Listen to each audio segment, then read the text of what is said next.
Angeles. It's fun. Yeah, I missed it. Where are you originally from, Gina? Originally born outside of Western Mass, a lot of heroin. Yep. All my friends are dead. So moved to New York for 10 years. Uh-huh. And then I decided to switch it up. Came to Texas, started comedy here. I got fired for being on a webcam. And what? Did you get fired from the yellow rose or the red rose? no, I was actually Just good. kidding. Just kidding. No, Just fun story. I was actually in neurosurgeries when I was. Whoa! Yeah. Wow! You were doing brain surgeries? Spinal surgery. Wow, that's incredible. How Yeah. long did you study that for? Forever. I was in school until last year until I stopped taking grad courses. Wow. Yeah, I'm a behavioral degree, neuroscience, biology. Yeah. My goodness, that's incredible. It doesn't really match your look. Yeah, I realized that You're like a good student, and the look says bad baby. Yeah. That's what I realized I was spending all this money on grad school, and I was like, nobody fucking cares, so I bought tits. Like, I was like, I could have retired 10 fucking years ago. Oh, okay. How much did that cost? Just out of curiosity. 20. Let's see him. I don't believe it. No, Red Band. Yeah. Red Band had to spend $20K at Whataburger to get those tits. It's way cheaper than that, Tony. Yeah. He only had 10,000 quarter pounders. No. They're my retirement plan. Wow. Yeah. How small were they before? Is that Very small. Yeah. Wow. Yeah, because you bought what appears to be a small seat. Yeah. Right? Am I correct? Yeah. Did you buy gummy bears? Did you buy gummy bear tits, or did you go with the No, classic? I went saline. I can't believe we're here. I'm like, I have a neuroscience degree. Let's talk about my tits. But no, I bought saline because if they break, you don't get like any injuries to like your body. You just Funny. fucking. I also imagine that you got seats at med school as well. You know what? I got. The report card joke, everybody. For those of you that missed it, it's a report card joke. I got a C in Orgo, which is actually pretty impressive. Orgo? Is that where you make the things with paper, like the birds and stuff? Yes. Absolutely. Absolutely. What's Orgo? Organic chemistry. Okay. Yeah. Yeah. That seems hard. Yeah. That's the Chemistry. beat out class for Chemistry is like a real test of can you pay attention. It's real. Yeah, and then I looked around the room and I was like, nobody in here is funny or hot, so I should Right. just buy tits and have somebody else pay my bills. 100%. And has that been working for you? You're single? I'm fucking a magician, so it hasn't worked out that So well. you really are fucking a magician? Is that true? That's a true story. Oh shit. But I didn't want to. I was like, I'm gonna do the joke about him, but I'm not gonna make it about him. And here we are. Have you ever seen him like perform at one of his shows? He's like really good. Oh It's shit. fucking annoying. Does he fuck with you all the time with magic shit? Like, hey, my dick's coming out of your ass right Fucking now. 6 times. Red Band, what the fuck is going on? What the fuck is happening right now? These people in Antones make these double Jack and Cokes way too strong. No, I'm gonna ask him. I'm gonna ask because like the last time he was like, I really want to see what you're into. So like the next time is gonna be really interesting. The next what? The next. Oh, okay. Yeah. If he's God, this fucking asshole. I wanted to make this about me. Can we ask me You're something gonna else have about a me? bird come out of your vagina. You're gonna be pissed off. Okay, Red Band, thank you so much. Who's the guy that you banged before the magician? They always Oh my say god, it's the special. last person I dated here actually made me call him Delta. His name was Dave. Oh, But yeah, he was like, call me Delta Foxtrot. He looked that fucking guy up too. oh my god. Oh yeah, and then I found out he had been in the military for 9 years. That's what Wow. Fox. Yeah, he's having flashbacks to. Yeah, he drove a white Ford Bronco. True story. He drove a white Ford Bronco. Really? Yeah, Wow. yeah. Like, So, what? well, the 2 guys before that used to hit me. So Delta Foxtrot. That was a good question. John Yeah. Dees just asked, was it a black dude? Because a white Bronco is a famous black man's car. O.J. Simpson. Yeah, that was the first red flag. Delta didn't get by. You know. Was he black? No. Have White you, ever boy. been, have you ever been with a black man? No, not No? yet. Whoa, look at that. Whoa. Jesus Christ. God damn. John, I think she wants you to tickle her ivories. She has a one-dub vagina right now. Will you stop with the birds and the pussy jokes, Red Band? Jesus fucking Christ, man. Oh my god! She doesn't have birds in her fucking pussy. It'd be so crazy if she's like, actually, I mean, like, good night, everybody. Thank you.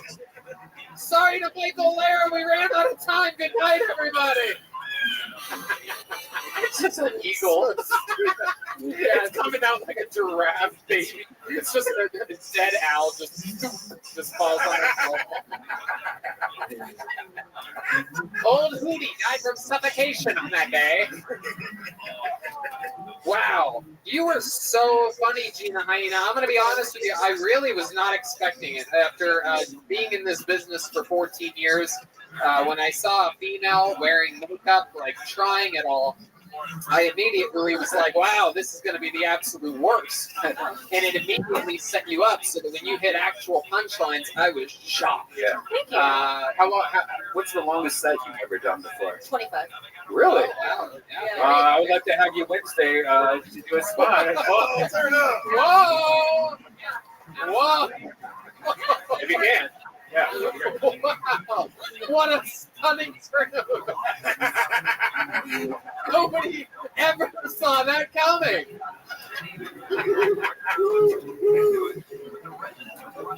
Gina Hyena, absolutely incredible performance. I loved it. Thank you so much. I lost your piece of paper. Oh, there it is. And there she goes, Gina Hyena. Follow her at Eggs and Hot Sauce, all one word. Thank Just you. the letter N. Eggs and Hot Sauce. That's the stylings of Gina Hyena. Using her med school brain to write jokes and hit the punchlines. Very impressive. Fun stuff. 154. We started at 8:05. You know, let's do one more and then get Michael Lair up here. When I was in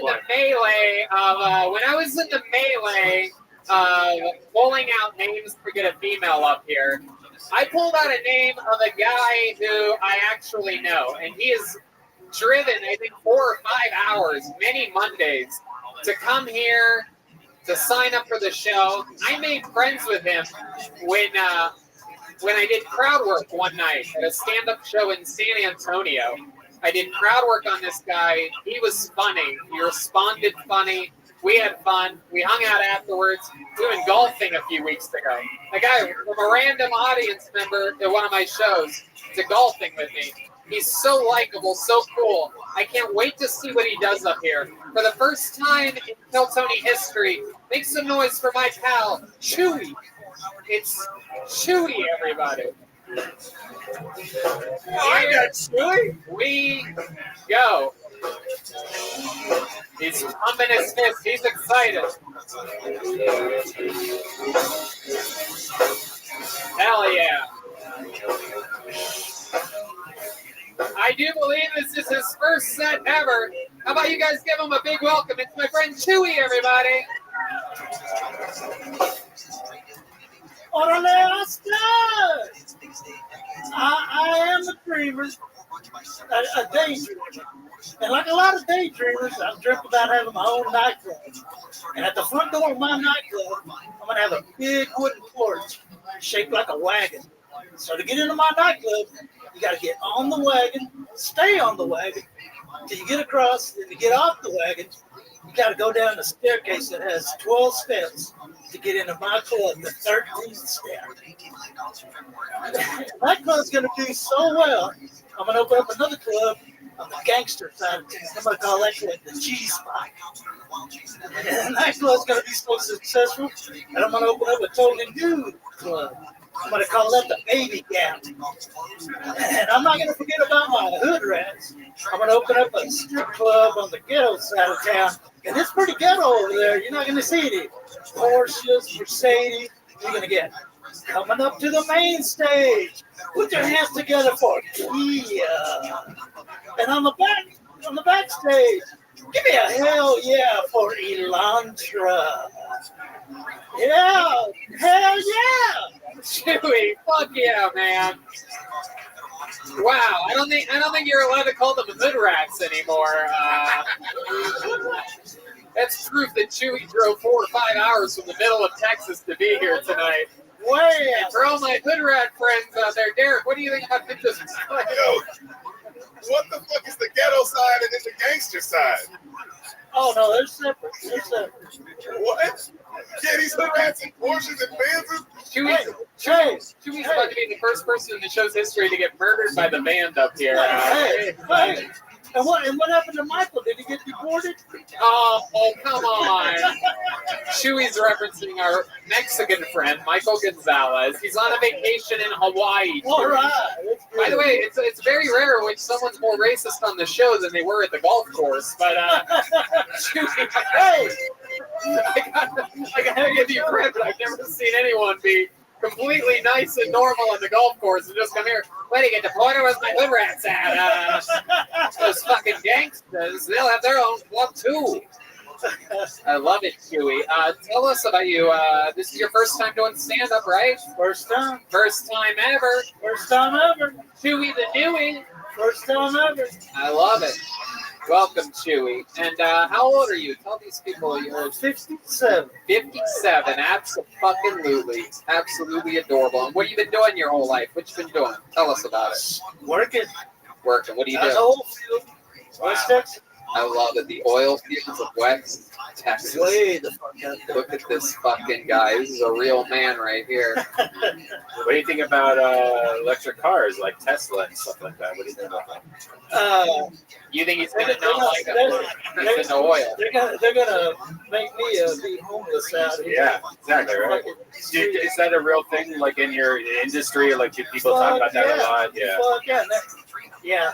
They'll put us out of business out there. Whatever. Oil's gonna be around forever. No. That's like Well, saying that's like saying YouTube stars are gonna kill stand-up comedy. Oil will be around forever, but they're gonna regulate taxes so bad out there that they'll just buy oil from OPEC. So then it's easier to get that kickback from a foreign company than it is American. Oh shit, dude! All right. I like how you did that handshake. Like, yeah. Yeah, fucking Chewy's out here. Are you the magician that the other girls? Yeah, let me. Here's the. Chewy. Oh, look at that. Right. Hey, you guys are all disgusting right now. All right. Who's in control of the show? He's bending over. You're making the fart noise. You guys plan that? My pigeon's on vacation in Hawaii. Okay. Chewy, tell us something very interesting about your life or your history that we'd be shocked to know about you. I'm divorced. What happened? Dating's been hard. Yeah, has it been? Yep. How do you go on dates? What do you do? Farmers only? Or? I mean, it's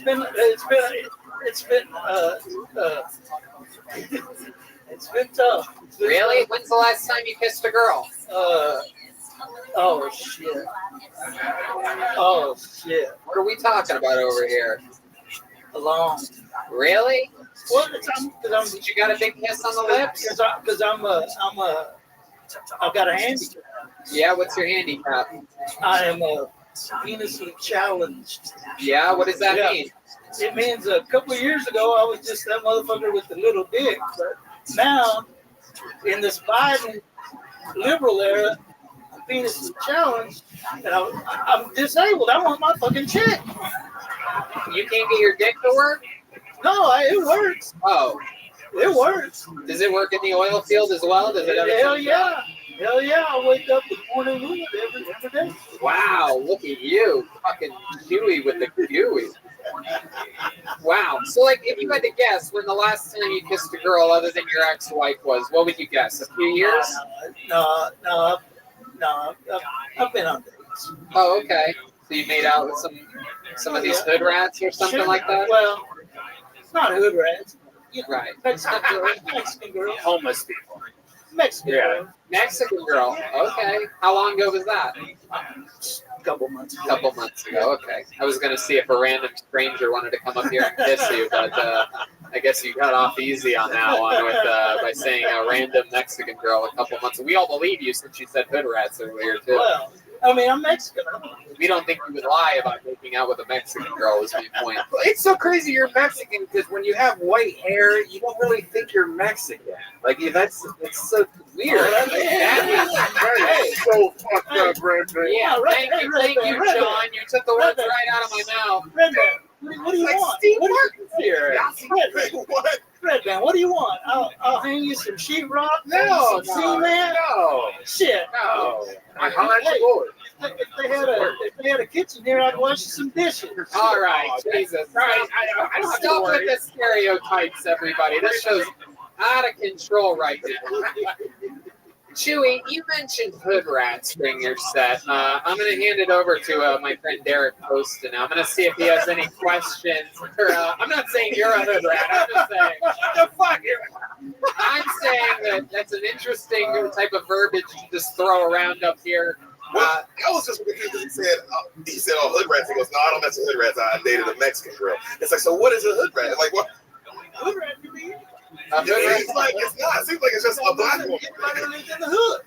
It's not. I didn't say nothing about being. You have to be black to be Yeah, a hood rats is A hood rat. Somebody lives in the hood. What do you think? You agree with that, Derek? No, 'cause Shit, I think, yeah. apparently Mexicans don't live in the hood anymore. You know what? Hey, welcome to Texas. There you go. Wow. All right. All right, Joey. Chewy, I love it, man. And you're out here. You're visiting for. Are you staying in Austin? Yeah. Well, no. I just drove in, Right. drove out, and driving out tomorrow. Right. And you have a 5-hour drive? Is that right? Yep. Yep. Straight west. Straight west. Well, yeah. Yep. Straight west. I love it. I love it. You have a truck? Yeah. What kind of truck do you have? Chevy Silverado. Goddamn right it is. Goddamn right. I mean, hell. Goddamn right. Every one of these fucking guys out here is a Chevy. So for those of you just listening, if But you hey- live anywhere else around the world, But if I was truly Mexican, it'd be a 4-wheel drive. Chewy, I don't think you noticed. Hey, maybe You're a I'll- racist, Chewy. This is No, hell no. this is an intervention. No, dude. This is an intervention for racism.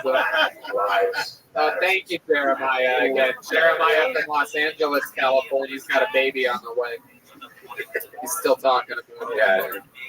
I love it. All right, Chewy. Well, you're just such a good soul. You're so likable and fun.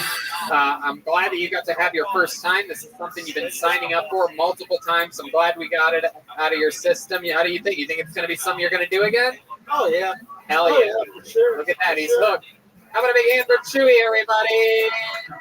He's on social media, Chewy Meskin, CHUYMESKIN. You guys ready for your final comedian of the night, huh? Ladies and gentlemen, this guy, a regular on Kill Tony, freshly, brand newly recovered from the coronavirus. He beat it. He got it. He beat the shit out of it. This is his return. Diagnosed with ALS a few years ago.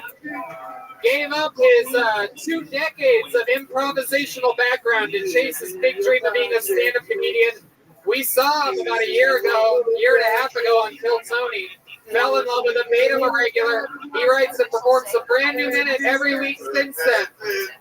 A new resident of Austin, Texas. Make some noise for the great Michael Lehrer.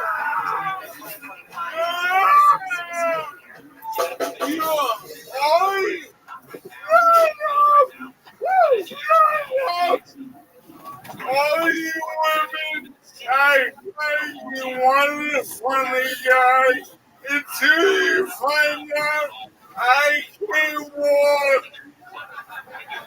You know how large a lady has to be to maneuver me around the queen-size mattress for intercourse? 285 pounds. Medicare does your formula. You women act like you want a funny guy. Women also want to occasionally go to the beach. I have nightmares about sin. I have nightmares about sin. If there was a movie title for me trying to fight a morbidly obese woman, it would be called Indiana Jones and the Last Cocaine. I prefer to be a celebrity and to go to Ice Wide Shut parties, but people do not invite you to orgies when you have barbecue sauce on all your clothes. Fuck you, Yoni. Fuck you, Yoni. Fuck Yoni. Fuck you, Yoni. Wow. 1 minute and 51 seconds. Give this guy a week off. He doesn't even take a break. Michael Lair is back, doing twice as long as every other comedian, 4 times longer than one of the comedians tonight. An incredible set. He's fresh off of being clean from the coronavirus. Where's Vagina Hyena? Where's Vagina Hyena? Hyena. Actually, my district, God took my walking away. I love you, Vagina Hyena. Wow. Gina Hyena getting callback power from Michael Lair. By the way, Michael, I think anyone that saw last episode, everyone was very concerned and very worried because you really made almost everyone cry. Yeah. But here's the truth. I wasn't sick. I'm an alcoholic drug addict. That's true. But the coronavirus. Yeah. So I apologize, and I'll return all the GoFundMe. Alright? But look, no more cocaine for me, alright? Yeah. But they have a new thing I want to try called double cocaine. Wait, what's it Wait a called? second. What's double cocaine? It's like, you know how cocaine makes me on top of the world? Yeah. Double cocaine, I can fuck you. Oh, so it's Viagra with cocaine? Yeah. Oh, that seems very healthy. Wow. Yeah, man. I've enjoyed my sobriety. It's been very fun. I picked up hobbies. Like, instead of bird watching, I do hooker hunting.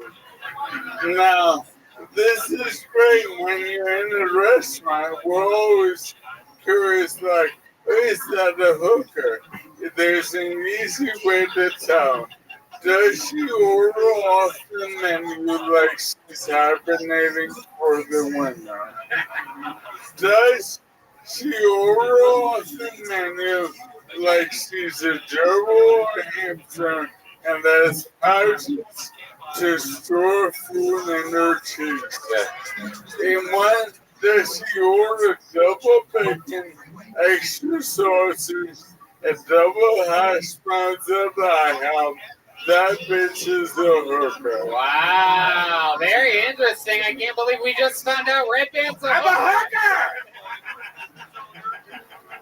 Red Band's a hooker. What's funny is that anytime we're out of town, I always order extra food for the hotel room. Like, that's my backup chicken sandwich. Yeah. That's, like, you know, you never He know. famously does. He gets a backup Frosty from Wendy's, and it'll be in his fridge. So many hotel maids have had a very depressing Sunday afternoon cleaning up his backup food from a refrigerator. I'm just kidding. He eats it before the maids get it. Michael Lair. I'm not happy. Why aren't you happy? I moved to Austin so I can fucking do drugs. And it turns out, like, no matter how cute and funny you are, a girl that fuck a really fat guy and they got in a wheelchair. I've never seen you laugh at yourself after a joke like that before.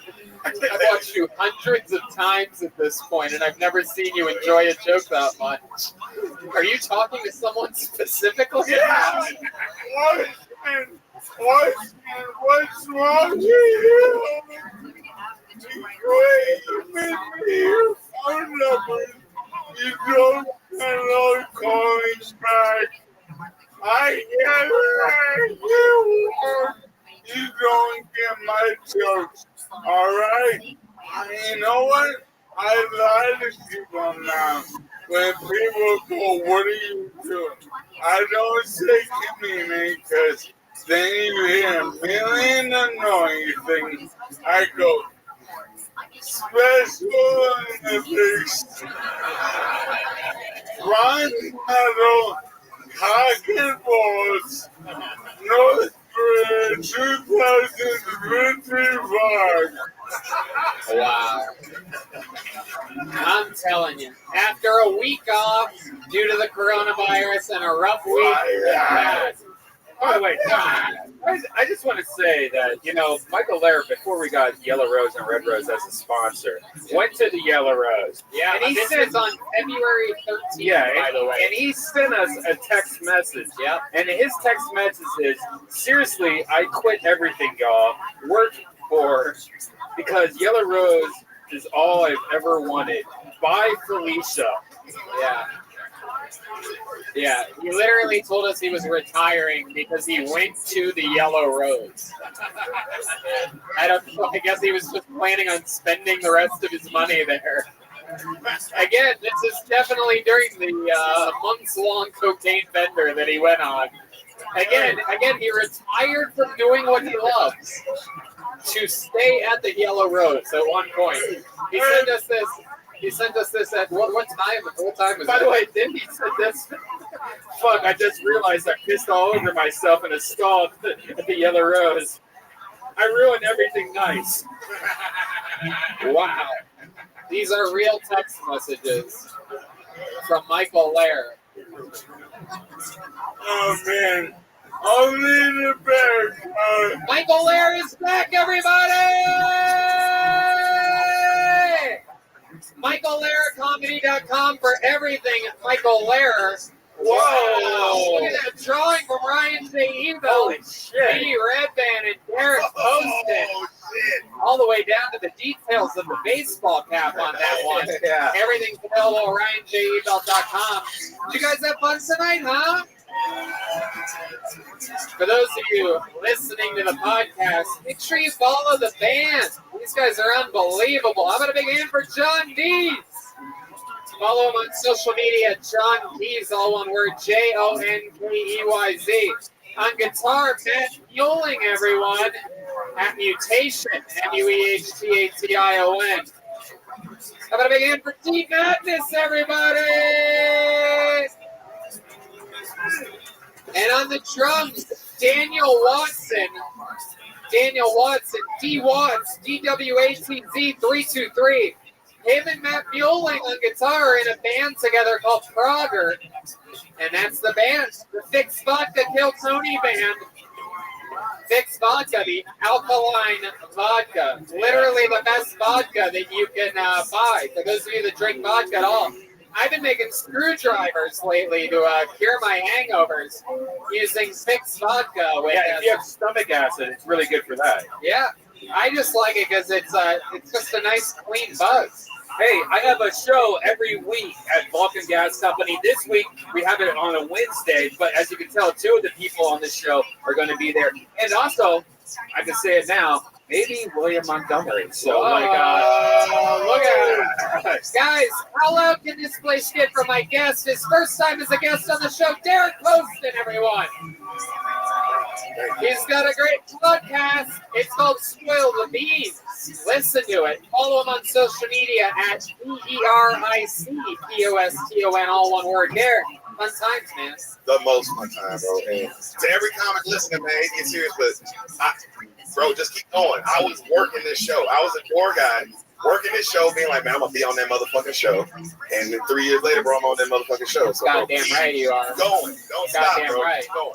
Derek's on the show also, so come see him kick ass. Thanks, buddy. He tells you to keep going, but also with the keep going, that also means write hard, work hard, think about this all the time. By the way, he has like one of the best podcasts ever. He does it with his girl Sam, and it's amazing. You have to check it out. Follow it on social media, all one word, Spoil the Beans. I absolutely love this guy. Like I said earlier, he's the future. You're going to remember you found him here. Oh, and how could I forget? We ate tonight by the amazing food of CM Smokehouse. Thanks to our friend Yoni and Best Barbecue Show. Absolutely incredible. They're going to be with us for 500 at Paramount on Thursday. Unbelievable food. If you guys haven't had a chance yet, check out CM Smokehouse at Bolden Creek. Is that right? Bolden Acres. That's right. I get them all. Barton Creek, Bolden Acres, blah, blah, fucking farmland bullshit. But their place is unbelievable. An unbelievable setup and incredible food. And let's look at the art from Chris Rogers' art tonight. He did it in person. That's a real drawing of The Undertaker, Austin resident. He drew that while you all sat there doing absolutely nothing. That's a real drawing of The Undertaker. And like every one of his art pieces, it might be for sale. That's true. I'm friends with The Undertaker now. No big deal. Did Rogan's podcast with him, but haven't we all? You know what I mean? Thank you, audience, so much for coming out. Austin has become our new home. It feels like home. We love you guys so much. Thank you. Good night, everybody.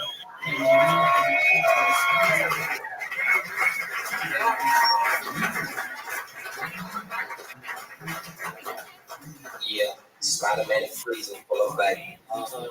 You ready, Ron? I'm ready. You ready, Bill? I'm ready, Slick. Are you? Oh, yeah. Break it down. Girl,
short in my life because I get so angry when I get home. And it was expensive. It was like $7 or $8. It looked good on the card. You buy that, you buy something that looks good on the card, you get big and home, and it sucks. And so that goes to the street tonight. You know, trash night is Wednesday night. Then I'll go to the street. And, off to vegan heaven, wherever that is. But it's just gonna fill up a landfill.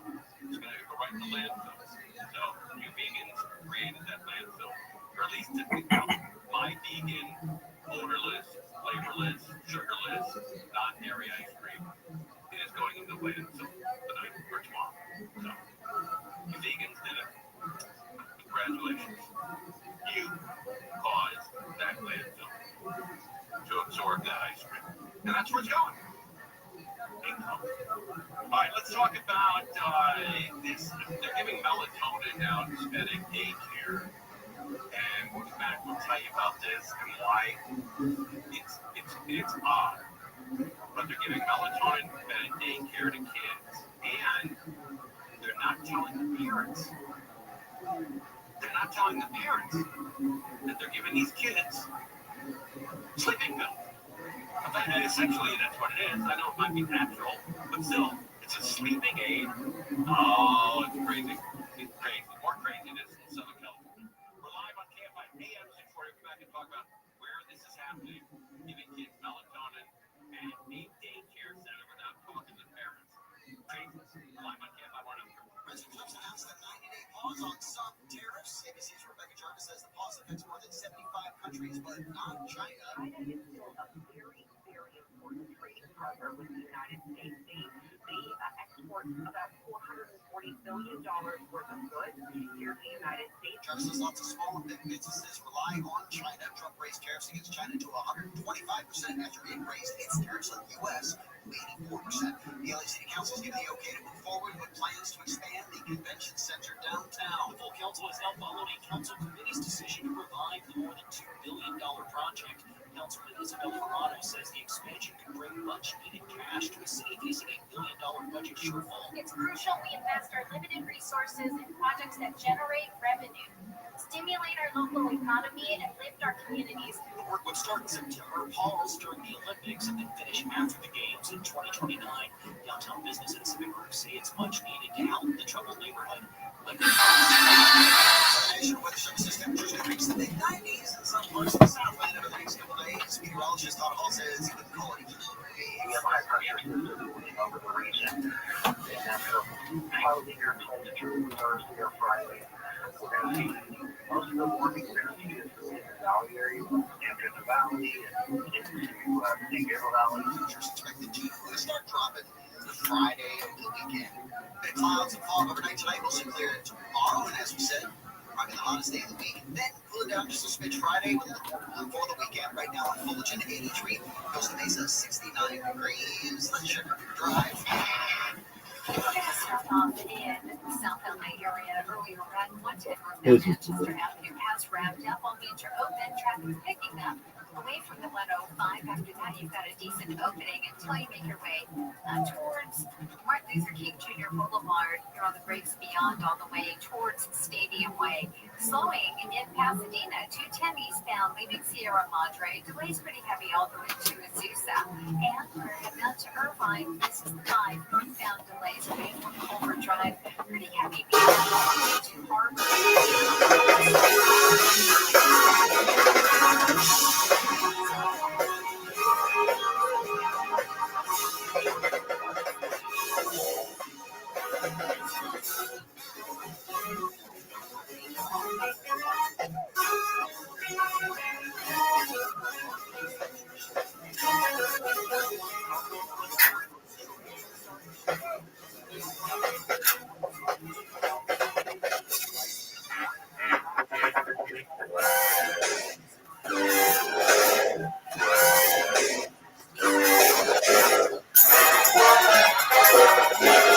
Hey, this is Rabbi coming live from Antone's in Austin, Texas, for a brand new episode of Kill Tony. Give it up for Tony Hinchcliffe.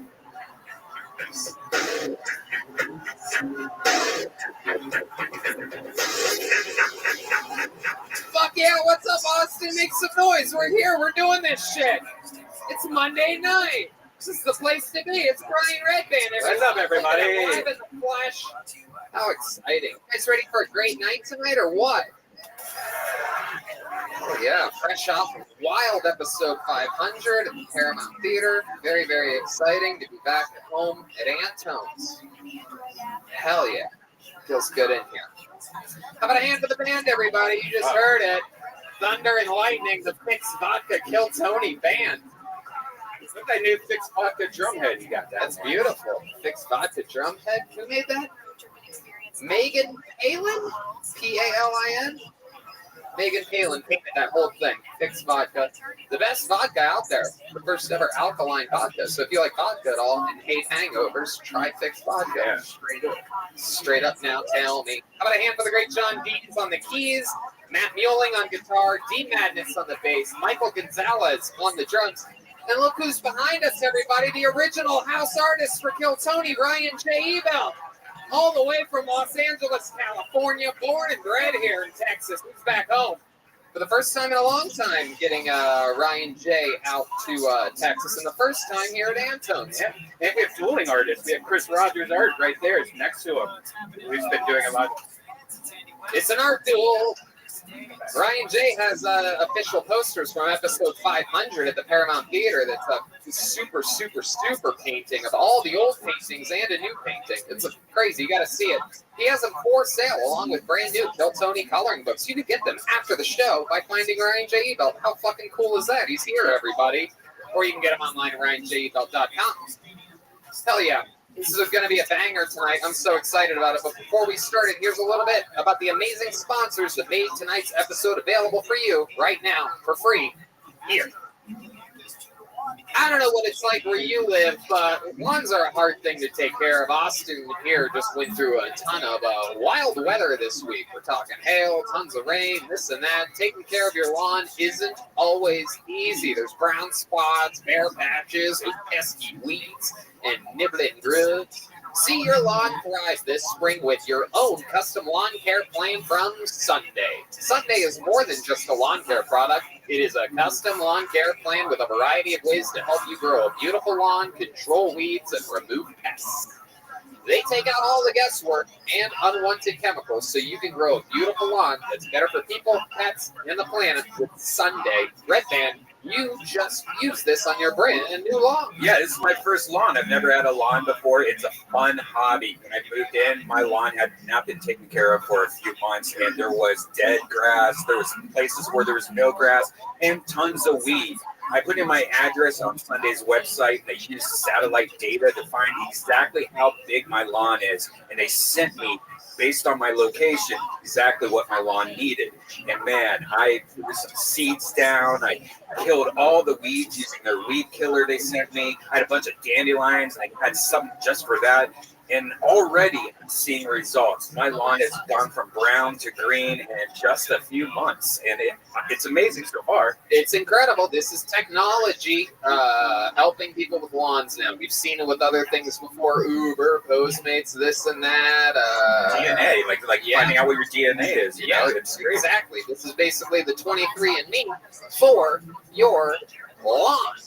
Sunday makes taking care of your lawn easier than ever. Just go to Sunday.com, you put in your home address, and their free lawn analysis takes care of the rest. They use climate data to create a tailored nutrient plan so you get all the stuff your lawn needs and nothing it don't. You absolutely will love it. Everything is waiting at your door when you need it when you go to Sunday. Very, very good stuff. Best of all, it works. And your grass will look better than ever. It only takes like 15 minutes. You're not working on it the whole day. They have everything super easy for you. Incredible. Let Sunday take the guesswork out of growing a greener, more beautiful lawn this spring. Visit getsunday.com/killtony to get $20 off your custom lawn plan at checkout. That's $20 off your custom plan at getsunday.com/killtony. Mudwater is a coffee alternative with 4 adaptogenic mushrooms and Ayurvedic herbs. With 1/7 the caffeine is a cup of coffee, you get energy without the anxiety, jitters, or crash of coffee. Each ingredient was added for a purpose. Cacao and chai for mood and a microdose of caffeine. Lion's mane for alertness. Cordyceps for support of physical performance. Chaga and reishi to support your immune system. Turmeric for soreness and cinnamon for antioxidants. You know this stuff, Red Band? Yeah, I got my pack. It came with a nice little mixer for it and everything. I mixed it with some nut milk, add a little bit of honey, and it's great. I've been trying to find an alternative to coffee for a long time because I've been addicted to coffee for so long. I drink so much of it all day. This doesn't give me the jitters, but it does give me the energy. Mud is Whole30 approved, 100% USDA organic, non-GMO, gluten-free, vegan, and kosher certified. I'm telling you, this mud water, it's something else. It's it's different. That's for sure. It's sort of like I would put it somewhere between tea and coffee. But the feeling that it gives me is that of like, let's get work done without too much anxiety. Go to mudwater.com. That's MUDWTR. So they spell it differently. One more time, that's MUDWTR.com/Tony to support the show and use code Tony for $5 off. So that's mudwater.com/Tony and use the code Tony for $5 off. You guys ready to start the show tonight? We have two amazing guests, as always. This one's very, very exciting. One of my favorite comedians out of New York, a return guest, a fucking cold-blooded assassin, and joining him, one of the most famous regulars in the history of the show. Someone built right here in front of the Kill Tony fans. Make some noise for the great Mark Norman and Ali Makovsky, everybody. Oh, yeah.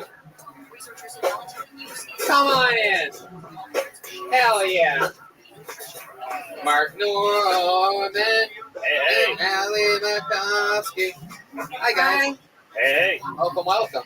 good to be here. We all have very distinct voices. Yes. Yeah, we do. All right, the band got blacker. Yes. That's a good thing.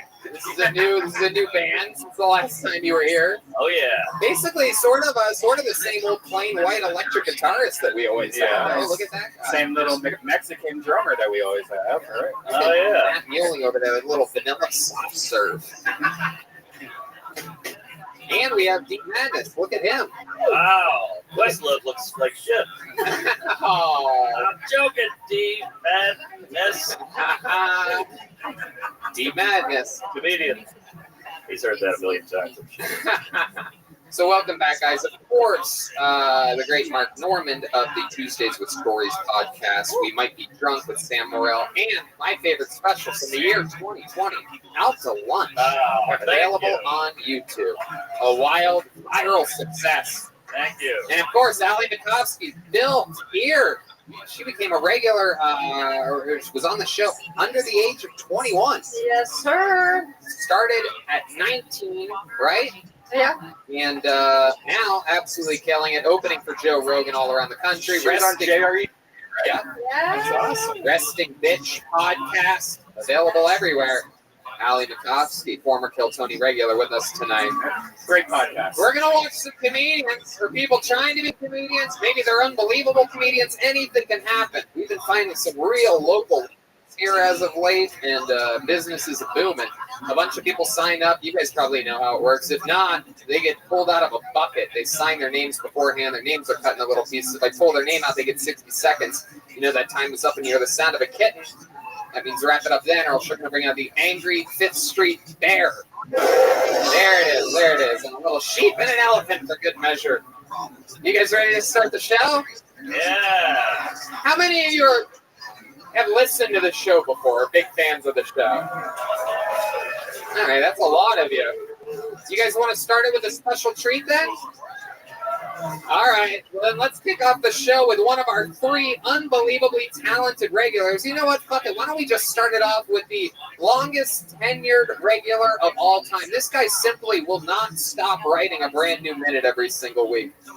From Los Angeles, California, you call him the Big Red Machine. I present to you one of the best in the world. It's the great William Montgomery, everybody. Just debuting another brand new 60 seconds for us. Come on, make some noise for William Montgomery. Thank you so much, San Antonio. It's great to be in Texas where everybody's not all woke. Hell, now you got Delta Airlines being all woke and Major League Baseball being all woke. About the only thing not woke these days is DMX. And I would like to thank my father, Larry Montgomery, for sending me that joke via text message a couple days ago. And then in the text, he said it's funny because DMX OD'd and was in a coma and is now dead. I hate to say it, but if you are watching C-SPAN 3, you are officially gay. Let's give it up for C-SPAN 3!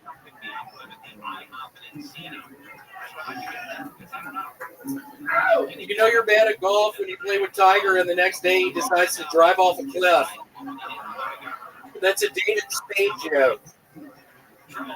The man has been playing golf since he was 2 and then one day plays with David Spade and then wants to give it all up. Makes you wonder if he played golf with Chris Farley the day before he died. Wow, Jesus. William Montgomery taking massive chances here tonight, massive risks. Those are either, that's what we call a risk and reward, everybody. It's one thing to take a shot at the great DMX, but I mean, my God, to add the ever likable and white Chris Farley to the, And then you threw your dad under the bus. Like, oh yeah, my dad sent me this. Shut up, Rabbi. You told me to say that. You were the one who told me to say that. No, I thought it was funny that his dad told him to say the DMX joke. I love it. William, did you find out who is DMX? Oh, okay, perfect time to ask that question. He's a musician. He's a rapper. You know this, William? Yes. Okie dokie. Hell yeah. Very good. Did you find out what C-SPAN 3 was this week? Yes, I did. I saw it on HLN. What? HLN. It's another television channel. That's the Forensic Files Network. Forensic Files Network. All right, William. What else has been happening this week? I have been looking for places to live. Why did you laugh at that? I've been looking for places to live. I've been wearing this outfit the whole fucking time. Nobody is giving me any chances to sign a lease. I also have a criminal record, a pretty extensive one, so I think maybe that hurts. Ooh la la. Anybody want to take a guess at what William has a criminal record for? Yeah, masturbating in a park. Yeah. It's definitely a diddly camp counselor. Yeah. What do you guys think of William Montgomery's performance here tonight? I can't hear it over the brightness of his legs. And you can kind of see my pink skin underneath this white shirt. What? Yeah, you can kind of see my pink skin under this white shirt. I have very pink skin. Yeah, it is pink under there. That's very interesting. I see what you're talking about. It looks like oh, there it is. Someone called the fire department. Thank you, Michael. Okay. All right. William, have you been eating a lot since being in Austin? Yeah, I ate some pizza yesterday. I ate some pasta the day before. This fire truck's going around in circles around the block, it seems. Yeah, I don't know who's driving. I don't know what's going on there. It's really fucked my setup. That's what it is. I was here to ask Mark if I could start opening for him, and then my fucking set just got sabotaged. Mark, I'm here to ask you. I mean, when can I start opening up for you? Oh, shit. I didn't know you did comedy.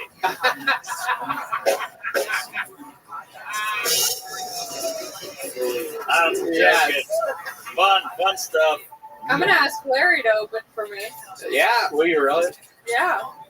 Can I be there? Okay. I love that Larry wrote that DMX joke. That's absolutely hilarious. That's a pretty good one. What happened to him?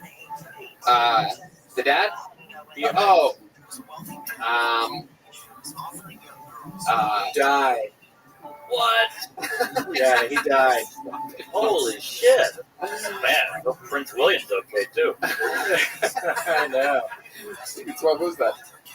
Philip, right? Philip, sorry. Prince William is okay. I'm glad to be able to inform you. Prince William's totally fine. Mark, Mark, I know you're a big fan of cars. Are you familiar with Hyundai Elantras? Oh yeah. Have you ever driven one? Yes. What color? Blue. Yeah, I used to have a blue one too. All right, this is the worst speed date of all time. Yeah, it really is. William, I thought bringing you out was going to be better than taking a chance of pulling a name out of the bucket to start the show. Boy, the surprises never end on a show like this. I got to tell you. For you to come up and all right, William. I saw you yelling at this guy the other day, and it made me think. Have you ever been in a fight before? I have not. No. There was this kid named Kevin Cook at Memphis University School. I went to school with, and he used to borrow my pens.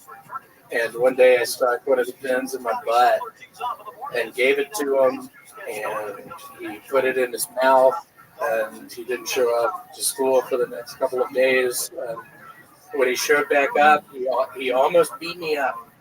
What did he say to you? He was angry I had stuck the pin in my butt. Do you remember anything that he said? I don't. All right, William. How about a big hand for it, everybody? It's not easy writing a new minute every week. One of the hardest jobs in show business. If you don't believe it, rewind 6 minutes and rewatch that. William Montgomery, everybody. Make some noise for William, everybody. I'm just busting his balls. I never really make fun of William. I liked William's set. Yeah. I like that Larry's his Ghost Rider and DMX is his Rough Rider. Oh, there we go. Thank you. Oh, look who's that. Uh-oh. Make some noise for Kaylee, everybody, from the Yellow Rose. Sometimes the Red Rose. The two best strip clubs in all of Austin, Texas. You should have seen what she did at episode 500. Crazy. Crazy. I'm sure there's going to be more fun moments in the future with Kaylee. All right, this looks like a new name. Let's see what happens here. How about Forge Cortez or Verge? Perhaps Marge? Or I think that is Forge. If your name begins with a V and ends in Cortez, I'm going to say that you're next. V-O-R-D. Handwriting is always very telling on this show, too. The wilder the person, usually the wilder the handwriting. So this should be interesting. We just got confirmation this person is coming. Reverse upstairs. Forge Cortez. You guys excited to be here, huh? You guys get it? Anything can happen. Any second. You're going to see what I'm talking about. Okay, here we go. All right. Pull the name out of the bucket. It's Forge Cortez. Forge.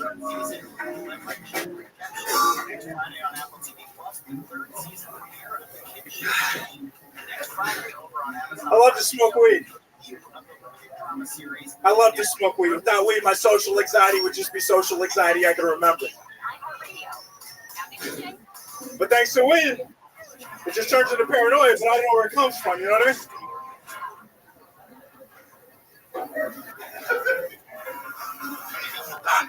Who's there? Who's there?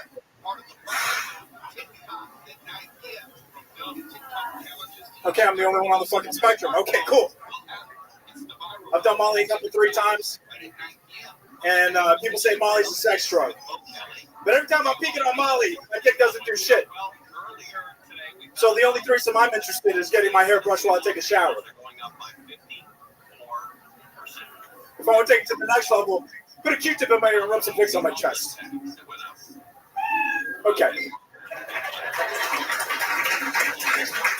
Wow. Very intense set. How about one more time for Forge Cortez, everybody? There he is. A lot of energy. You on fucking HGH, bro? What's going on here? You got that fucking UFC fighter energy. You seem genuinely angry when you got paranoid. You seem like a weird guy to smoke weed with. I would be frightened. Yeah, you make bread and chop look pretty damn good. Fuck yeah. What is your name? Your handwriting matches your body muscle ratio. My name is Jorge Cortez. That's an H. It's a J. Oh my God, it's a J. No way, that's a J. I know you're laughing because you thought that I thought Jorge was spelled with a J, but if you look at this, there's no way it's a fucking J. No, it's a I'm B. reacting. I didn't think Jorge began with an H, you assholes. Jorge. Jesus Christ, man. Lady, Wow, you gotta there shut she the is. fuck up. Yeah. What the fuck? This is the Adderall that happens here in Austin every once in a while. Once every 4 shows, 1 out of the 100 people are just fucking gacked out of their mind. Somebody put a dick in her mouth. They've been partying since Thursday and just fucking, they were up and down Rainy Street. They smell like Indian food at this point. They fucking barbecue sauce on their fucking flowery skirt. Look at her. She's not even listening. She's yapping to another friend. So coked up, we got a real Hunter Biden over here, huh? Real fucking sloppy mess. All right. Jorge, where do we begin with you? How long have you been doing stand-up? 6 years. 6 years? Oh, shit. Did anybody notice how hard he just started sweating after I asked him that? His forehead is now soaking fucking wet. Wow. 6 years. All of it here in Austin? No, El Paso, DFW. I just drove with it. Okay. Awesome, man. I love it. So mostly Dallas, Fort Worth? Is that where you live? Yeah, Fort Worth. Awesome. What do you do for work? I work at Amazon and I'm a personal trainer. Oh my God, you're Jeff Bezos? I am Jeff Bezos. No, Jeff Bezos has money. Sorry, I was thinking of Jeff Bezos.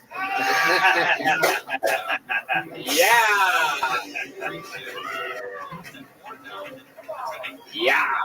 I love I it. needed one good one tonight.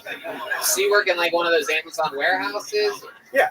Okay. Is that a tough job? We hear a lot that there's a lot of restrictions. You're peeing in glasses, cups, or something like that. Yeah, it's a tough job. Yeah, it's kind of tough. I'm a lazy person, so I find it hard. It's very restrictive as well. Yeah. You have long hours? It's like 10-hour shifts at a minimum. And they're like very strict about their breaks and everything, right? Like down to the minute. Oh, yeah. You have 7 minutes to be productive. If you're like longer than that window, then you get like written up and shit. Does Alexa reg you up and she like, what have you been doing? You know, like. Yeah.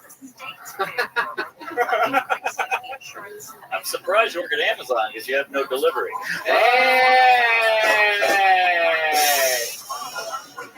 It says the jokes and we don't get them until 2 days later.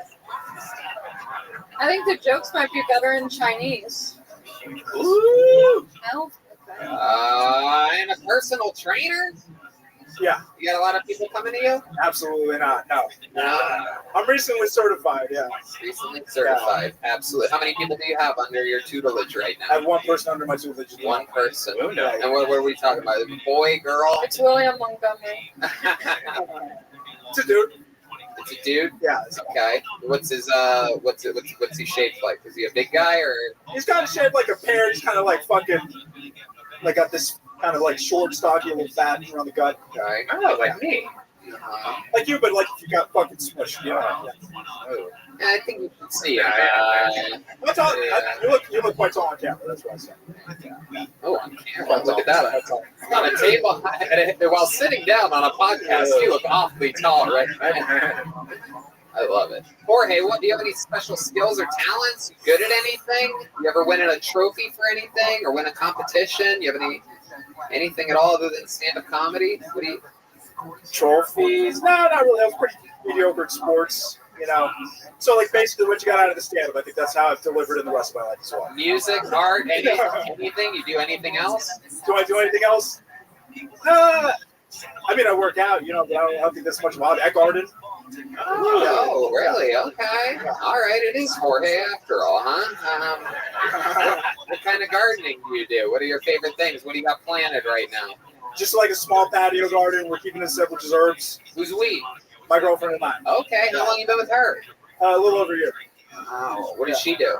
She works at a jewelry store. Okay. She buys and sells. Using the mask as a sweat wipe, huh? Sorry, come on. Yeah. Yeah, I mean, he's drenched, ladies and gentlemen. He literally looks like he just got fucking splashed at SeaWorld. I wonder what he does when the bathroom's out of toilet paper.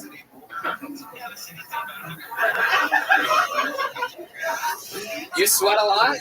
No, I just fucking slammed a Bang energy drink because I'm making it. I got to make it back to Dallas tonight. Forward. Oh, the old Bang energy drink when you're here in Austin. Yeah, everybody's just doing the Bang, just like that lady. There, it's only Bang. Huh?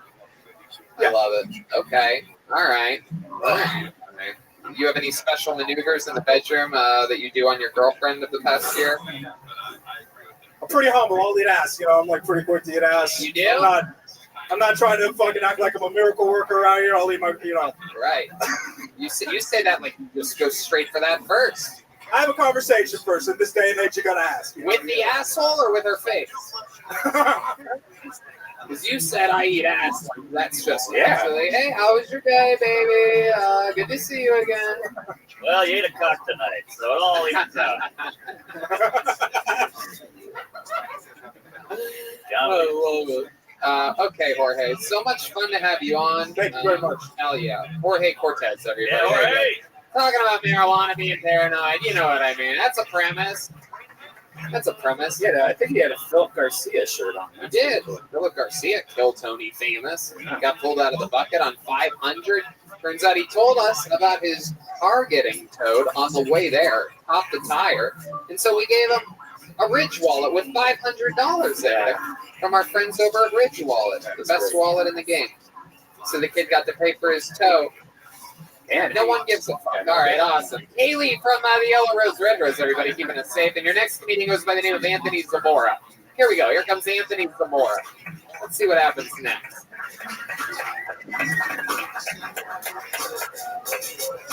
Anthony Zamora. I do believe I've seen this name before. Yeah, Return sounds familiar. of someone. How many of you, this is your first time at a Kill Tony live? All right. Hi, people. I like that butt crack. Anthony Zamora is coming down the stairs.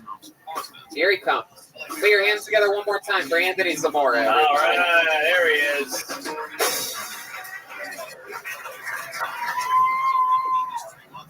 So according to the Washington Post, white people are the least likely to wear a mask in public.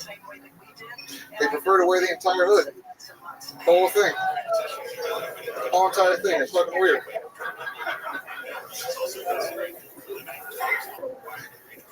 Sir, real quick up front, do you know the difference between a lima bean and a chickpea?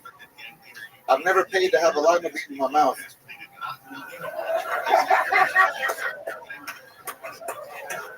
It's pretty good, right? I like that one.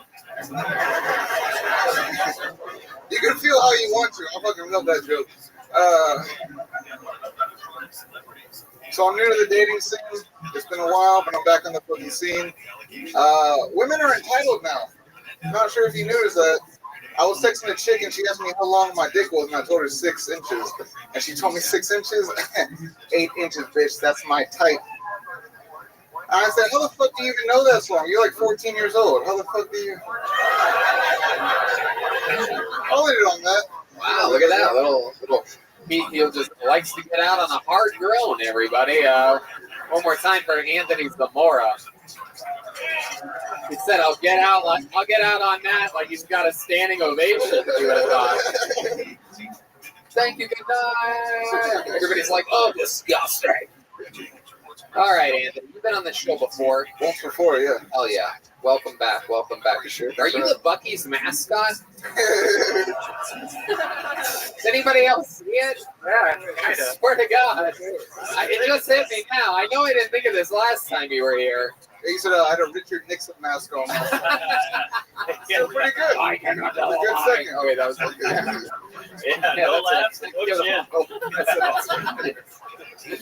I love it. So, Anthony, Mark, what do you think about this guy? I think you're very confident. You got a good charisma, but you did do a standard run-of-the-mill street joke.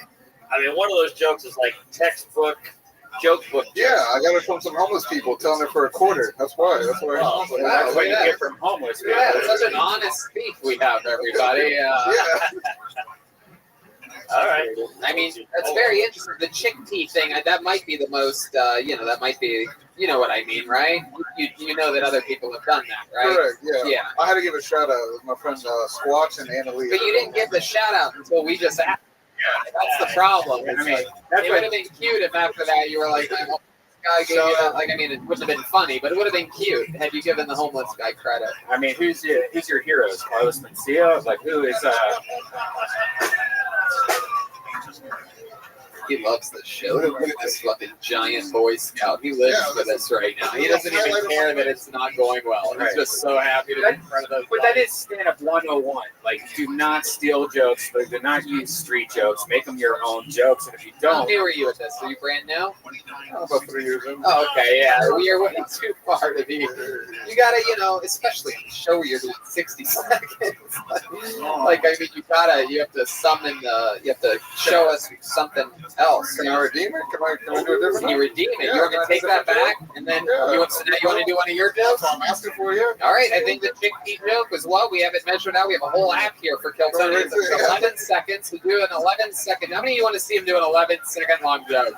He's cashing it. This is the first time we've done this on a show. You have 11 seconds, and you will hear the sound of a, it's going to be something special. We're going to bust out a brand new sound effect for this. At 11 seconds, you will hear the sound of a, no, not that one. Nothing they say. It's never anything they say. Go to an actual, we got to find a new sound. I'm sorry, everybody.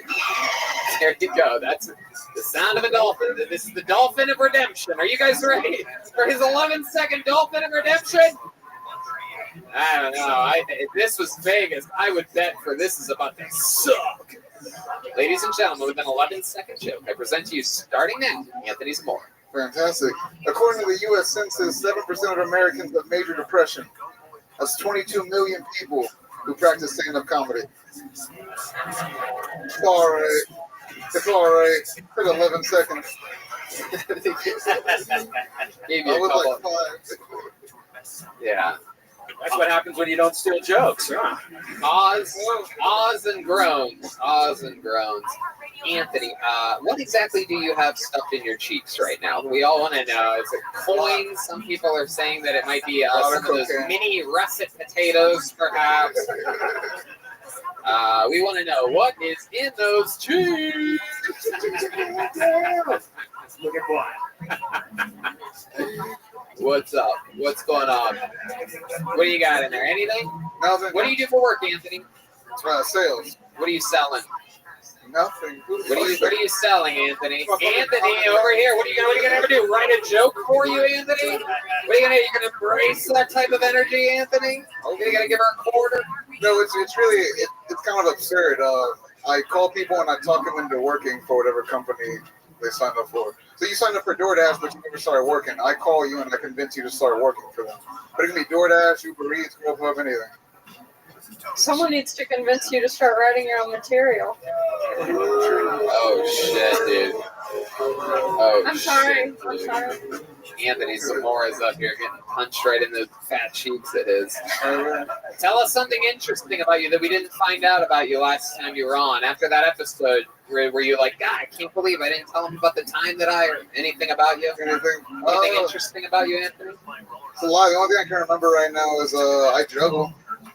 Really? What can you juggle? I can juggle. What do y'all got? What do y'all got? You got like a baby? You got lemons or something like that? You juggle lemons? Lemon? Yeah, we got lemons. How many lemons can you juggle? Let's do 3 for right now. Any chance? How about a hand for the great staff here at Antone's, everybody? Think I could buy a few lemons from you guys, huh? There we go. That's a lemon tossing music here.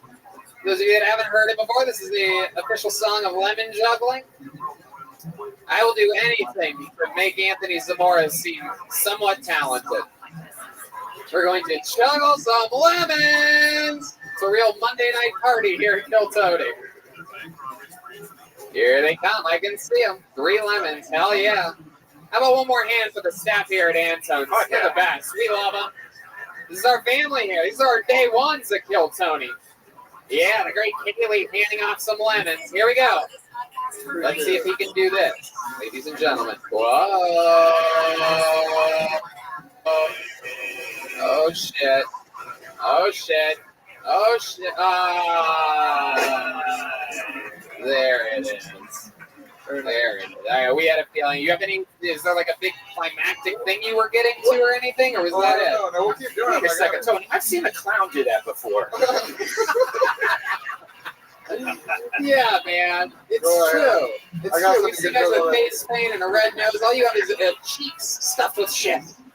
All right, here he is, trying to do his big lemon closer. Let's see what he goes with here. That was just a trick that he bought off a homeless guy. Come on. Let's get some lemon tossing music. So I have two older brothers, right? The first one, he went to theater camp. He was really into theater. The second one was really into movies, so he went to fucking movie camp. The last one had horrible ADHD, so he went to concentration camp. All right. Oh my God. How many of you think Anthony Zamora should kill himself right here on this stage right now? Jeez, only 3/4 of the crowd. Some real virtue signalers in this room tonight. Some real fucking phonies, some real wokies. I don't want him to kill himself. Boring. All right. I love it, Anthony. You were pretty terrible in every way. I'm gonna be honest with you. You think you could fit one of those entire lemons in your mouth? I'm willing to do anything to get out on an applause here. That's all. Yeah. Yeah.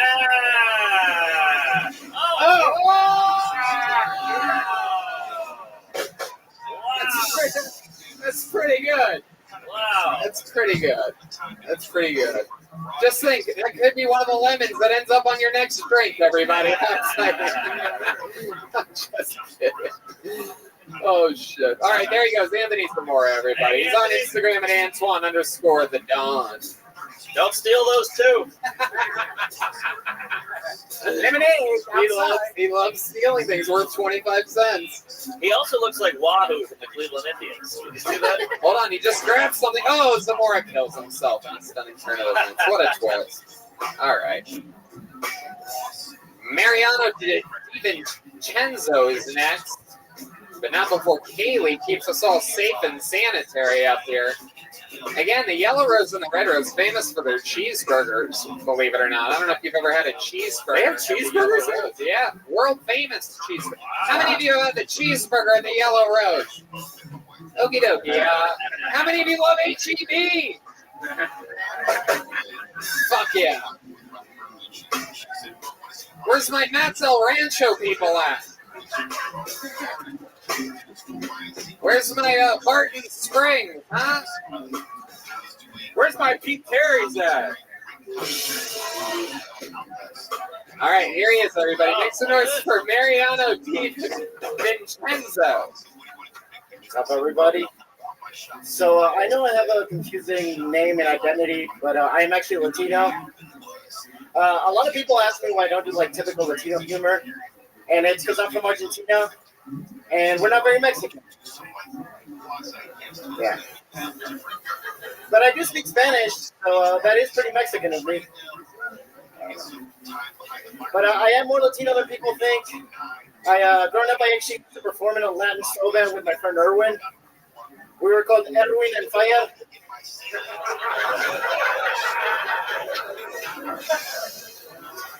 But anyway, I do identify as Latino or Latinx.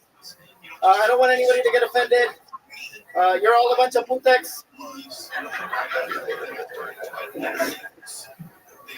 Anyway, here in America, most people know us Argentinians, unfortunately, either for soccer players or Nazis. Let's finish this. And those are just stereotypes. I don't really play soccer. All right, thank you, guys. All right, there it is. Mariano DiVincenzo. Am I saying that correctly? Yeah, you were saying it very correctly. Hell yeah. Fuck yeah. Welcome to the show. How long have you been doing stand-up? Like 2 years combined, very patchy. All of it here in Texas? Yeah, Houston I started, and then mostly in Austin. You moved here? I moved here like 5 years ago, and then I stopped doing stand-up, and now I'm kind of getting on it. You just restarted? I restarted like a year before the pandemic. What made you stop? I have immigrant parents, and just I went to college and stuff, and they were like, I had a job that I didn't like, but I was taking it seriously, and I couldn't juggle both. What was the job that you didn't like? Oh, you couldn't juggle it? Neither could the last guy on stage, but he said that he could. All right. What was the terrible job? I worked in social services. I was like signing up food stamps applications. And, Got you. What do you do for work now? Sell insurance. And you love it? Thank you, yes. I sell like Medicare plans to seniors, so I go to like small towns and food pantries and just work whenever I want. So it's kind of a good lifestyle, and I get residual business, so I'm just trying to do that as long as I can and earn some money so I can eventually do stand-up. Hell yeah. Yeah. All right. I think the real loser here is your barber. Oh, thank you. You know who my barber is, actually? This Agabar. Who? Agabar, the guy who was here last week. The wild man? Yes. Agabar? Yes. The legend? He dressed up extra special last week? Exactly. That's your actual barber? Are you serious? Well, he cut my hair twice, yeah. Did he do that one? He did.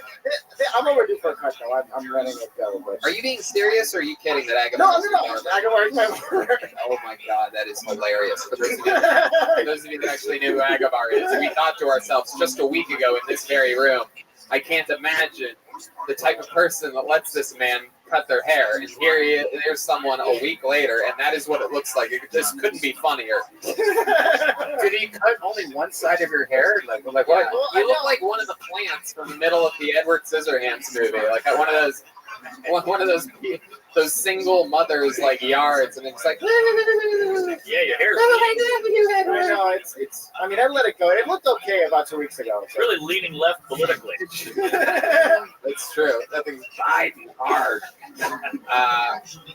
So, when you say that it's been a long time, how long has it been, and what's going on there anyway? Like, how do you do that? I was born in the pandemic, and I did like a comb over, and then I just wanted to grow out like the curls, and it did for a second, but then I didn't maintain it. Yeah, it's adorable, dude. I sort of like it. What are you talking about? He's like a grown man. Remember that one medicine commercial where the people all look like the dogs, like they have the same haircut? You know what I'm talking about? It's like years ago. It's such a bad reference. I know exactly what you're talking about. It's like for Shantix like or something. Like a poodle or something. Yeah, exactly. He would be matched up with like a black poodle. It's for the 4 people that know the old commercial that I'm talking about. This is after 500 episodes. This is what you're stuck making jokes about. He's got an interesting look, though. He looks like he got Me Too'd in Bollywood. Really does. What else about you? What do you do that is Argentinian? You talked about things that you aren't Argentinian. I do actually play soccer. Yeah. Are you good at kicking lemons? Not particularly. I also injured my knee, so I haven't been really playing, which is unfortunate. But yeah, it's a big thing over there. Okay. All right. Any other special skills or talents? You seem like the kind of guy that likes to, sing or something like that. You have a. What's your favorite cereal? What's my favorite cereal? Man, I don't know. Special skills or talents. Not everybody. That's Red Band's bread and butter right there. I see him as like a grape nuts guy or something creepy. I don't know. I don't have any like special. I speak Spanish just the same as I do English, which is something, but I don't know that that's entertaining to these folks. So. Okay. How about your love life? What's your love life like? What are you into? Well, it's slow right now. Trying to get out there on the dating apps. What dating apps? All of them. All of them? All of them? Oh, not the the really kinky ones. Black people meet. Bollywood actors meet. I love it. Well, how about the last date you went on? What was that like? I actually met someone at an open mic 2 months ago, which was cool, and then we went out, and it was kind of fun. What happened? So it was actually cool. There was when the Vulcan show was really cool. So we met at up and we hung out, and then there was a bunch of free shows there was God, you talk really fast sometimes. Do you know that? In the middle of sentences, you really just speed up dialogue back. Right at the end of the sentence, you go slow again, and I'm like, fuck, I feel like I should have heard that. When I get nervous, I talk over myself. Yeah, do it again. Tell us more. I want to know more. No, that's good. So anyway, we went out and we got to see, I think Brett Ernst had a live show that we could just walk in on. So that was really fun during the beginning of the pandemic. Yeah, we want to know about fucking you guys banging your private parts together, bro. We don't want to know which comedian you saw. You know? Well, I don't know. Then what happened? Then we went home. We banged. I came really fast because I was shut into the pandemic. I'm not embarrassed about it. I was just like, it's been a year since the pandemic, and I'm just gonna be upfront. Is that what you said right after it happened? Yeah. I mean, what else was I gonna say? I mean, I wasn't like, I'm not gonna be embarrassed about it. Are you the kind of guy that like goes again really fast after something like that? Since it had been so long, were you immediately turned on again? At that time I was, but not generally. Not It's been a while, so I was like, all right, let's do it again. But, Where did you come? Good question. So he seems like the kind of guy that would panic and come in his own hand for some reason. You know what I mean? Like, oh, I'm sorry, this was this number. I barely pulled out and came on my sheets and then slept. And then you put it on the side of your head and you're just like, let's fucking go, yeah. Wait, did you say you came in the sheets? Is it the sheets that you sleep in or the sheets that you use over the windows? Wait, is that what he said? He just came right on the sheets? Is that what I missed his answer? I was already. That was my answer, which I talk fast. I love it. Absolutely. You just came right on the sheets, huh? Yeah, I try to pull out. That's what the tits are for. I know. I didn't Red band. Are you talking about yours? Yeah, you come on your own. Together, make spider webs, and you pull them apart. Oh, Jesus Christ, Red. How do you think of this disgusting shit? Charlotte's Web. Oh my God. Jesus. Mariano, you ever commit a crime? Aside from like smoking pot, not really. Okay. Not really? What? Huh? Nothing, no, not really. Come on, you must have done something. You ever throw like an egg at a cop car or something? No. Honestly, I have nothing. All right, Mariano. So no favorite cereal. I don't have a favorite cereal. One of them. Like if you go to the cereal, do you buy? Not everybody buys cereal. Somebody has to. You just like Cheerios? Cheerios. You're a Cheerio guy. Do you really get Cheerios though? Yeah, I do. You really do? What the fuck is wrong with you, dude? You get plain Cheerios? Honey Nut Cheerios. For your parents or for you? For myself. Oh my God. You're just saying Honey Nut to cover up your max. That's right. Like, no, but it's cool though. They're Honey Nut. You know what I mean? Like, they're good people. It's the good ones.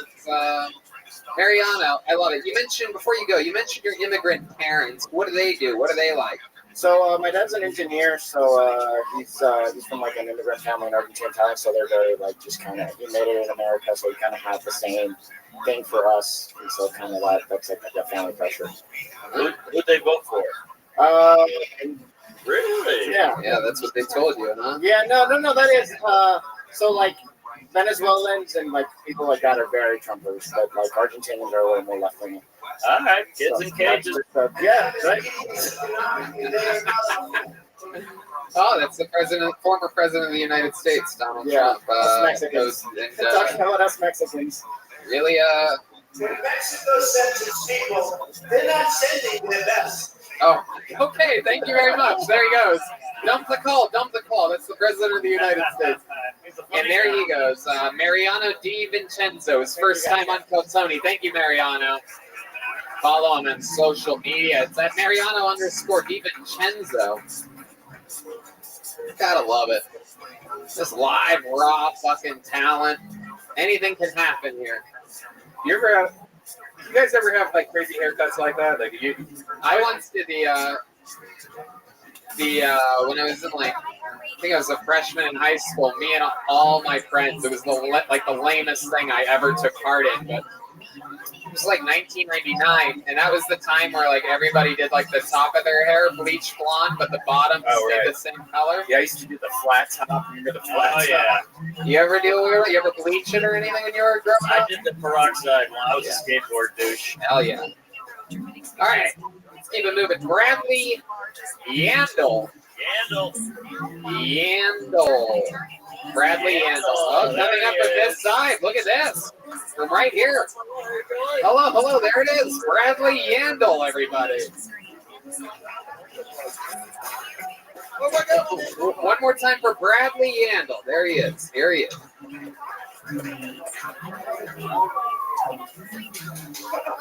Thank you for your service. Thank you for your service. Thank you for your service. Damn it, thank you for your service. We really support the troops. Well, ma'am, sir, if you'd like to support the troops, what are we going to do? I'll tell you how. The clock is stroking on. The clock is ticking on a blah blah blah. Pizza mask. If you want to honor a veteran, pizza mask. Just go out there. Those motherfuckers died in Normandy on the beach of the D-Day. So you, yes, please your lover any way you may like. And if you don't do that, if you're not a dirtbag or a degenerate like me, absolutely fine. You can yell. You're the worst. What's up, Bradley Yandel? Why'd you sign up for this? What did you think was going to happen? I've been doing comedy for a month. I don't fucking know. No, you haven't. Where have you done comedy before? This is my 9th time on stage. 9th? Where have you been doing comedy? Name places. All here in Austin? Lucky Duck, Applebee's. Hold on. Red Band. What a Chili's. Jesus Christ. No, literally, 9th time. I've done one show in San Antonio. Name the fucking places that you performed. We don't need help here. I want you to name places that you performed. The Lucky Duck, Lion Pig, Roma Room, and Buzz Mill on Riverside. All right, I believe you now, and I still don't fucking believe. I believe you, and I don't believe you. Bradley, okay, I'll allow it. What happened? Did you drink today? You go to the bar? I never expected to get on the stage. I know. Trust me, we can fucking tell you didn't expect to get on stage. Nobody's shocked. Like somebody bought me. If that was a spot that you've been working on for a month, where I'm like, you just come, I'll pretend like it's random, and you just come on and crush, and that's what happened, that would be shocking. There's a man out there, and he's got a shirt on that says cunt in Russian. Okay. You pulled the shit up earlier. Okay, so things a minute into your interview, you're already talking about things that are funnier in the audience right now. You're going to that. Like, here's a funny T-shirt that I saw. Was that supposed to refer to my stand-up? Bradley, what made you start stand-up a month ago, or whatever you said? What made you want to do this? Did someone tell you that you're funny? I suppose yes, they did. Who told you that? A couple of people along the way. The first time I was a sergeant in the Marine Corps. I was 20 years old, and I was told to stand up, and I guess it's special to me. Oh, you fought for the United States military? Yeah, that's why I said eat ass for a veteran. We didn't understand anything you were saying. No, that's fair. It's fair. How about a hand for this man? I like him all of a sudden. A U.S. patriot. What branch of the military were you in? Marine Corps. I love it. Hell yeah. 02 to 06. I went to initial invasion, 04, 05, and then, yeah. Which invasion? The initial one. Oh. Which one? Talking about Iraq. 03 Iraq. Yeah. Iraq or Afghanistan? I didn't go to Afghanistan. Where'd you go? What invasion? The British invasion? Iraq. No, not that fucking old, man. Come on. I know. Iraq, so you're used to bombing. Yep. Yes. That was a layup. Come on. That was a layup. Yes, you're the Chris Helms worst. You really are. You're something else, Bradley. Why does every comic in this town dress like they're going to a picnic? What's going on here? Just in case they get invited to one. That's what it is. I guess so. Bradley, is this where you're born and raised? Nashville, Tennessee. Nashville, Tennessee. Love that goddamn city. What are you doing out here? I moved here to play rugby 8 years ago. I graduated from Ole Miss, and they asked me to come play rugby here, so I played for 6 years. I fucked off a couple years ago, and now I'm just trying to figure shit out, so I'm moving home. Okay. Wow, one of those Iraqi drones just flew right into the stage. That was incredible. They heard you say Iraq, and they're zipping right through. All right, Bradley, so what do you do now? What do you do for work now? Unemployed. Okay, good to know that our servicemen are being taken care of. Yeah. You know what I mean? Nothing better than hearing about a good old unemployed. I got fired for being too direct with people at a restaurant. Oh, how direct were you? There we go. We just stumbled across a little pile of gold, didn't we? I told the manager he should do his fucking job, baby. And I had a Buc-ee's mask on. I told you about Red Band. I saw you in Red Vulcan. I told you I had a Buc-ee's mask on, and I cussed someone out in a Buc-ee's mask. And he can make it move with his mouth, so it looks like Buc-ee's moving. You inhale the mask just a little bit, and then you're talking just like Gucci. Wow, and I can't believe they would fire you for this. That's incredible. I can't either, man. I worked there 3 years. I worked at the one in Miami.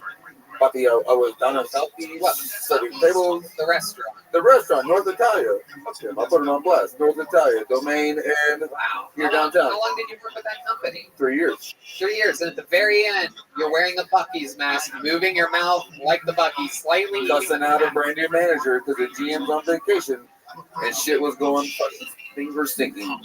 So yeah, what was sinking exactly? Were you in the weeds? You had to get more bread? No, I had 20-minute ticket times. I had salads, feeding glasses of wine to the tables. I had everything going wrong, and so I told somebody to do their fucking job and have to be the manager. Wow. God damn. Very interesting. And how long ago was that? How long you been unemployed for? A month now. Okay. And I moved to Nashville May 1st, so I can't get a new job. Somebody just cracked up at the back. He's really fucked. He's really fucked. I love it. Do you have any PTSD from the, Yes. Did you see his set? I mean, yes, he has PTSD. Like real PTSD. Like you wake up like in cold sweats. No. I go to sleep hoping I don't wake up. So you, Jesus. Way to really tee him up for a big. You asked, brother. You asked that question. So yeah. When's the last time you got your ass eaten? Yeah, I mean, I know you get mad when salads come before wine, but yeah. when's the last time you got your ass eaten? It's been a couple of years. There's a lovely woman here. She bumbled. We did this, and I mean, she's happily engaged to another Marine who's an officer now. Oh wow! But I don't know. I was an enlisted guy. I got out as a sergeant. So, well, if you wanted your ass, Jorge will. Yeah, that's for sure. Where did Jorge go? She was cute. Yeah, she was real cute. I met her first thing. I told her Snoop Dogg sucks. Said, Hi, Miss Aquarius. How are you? He's done deal with the Cook brothers to build a weed empire.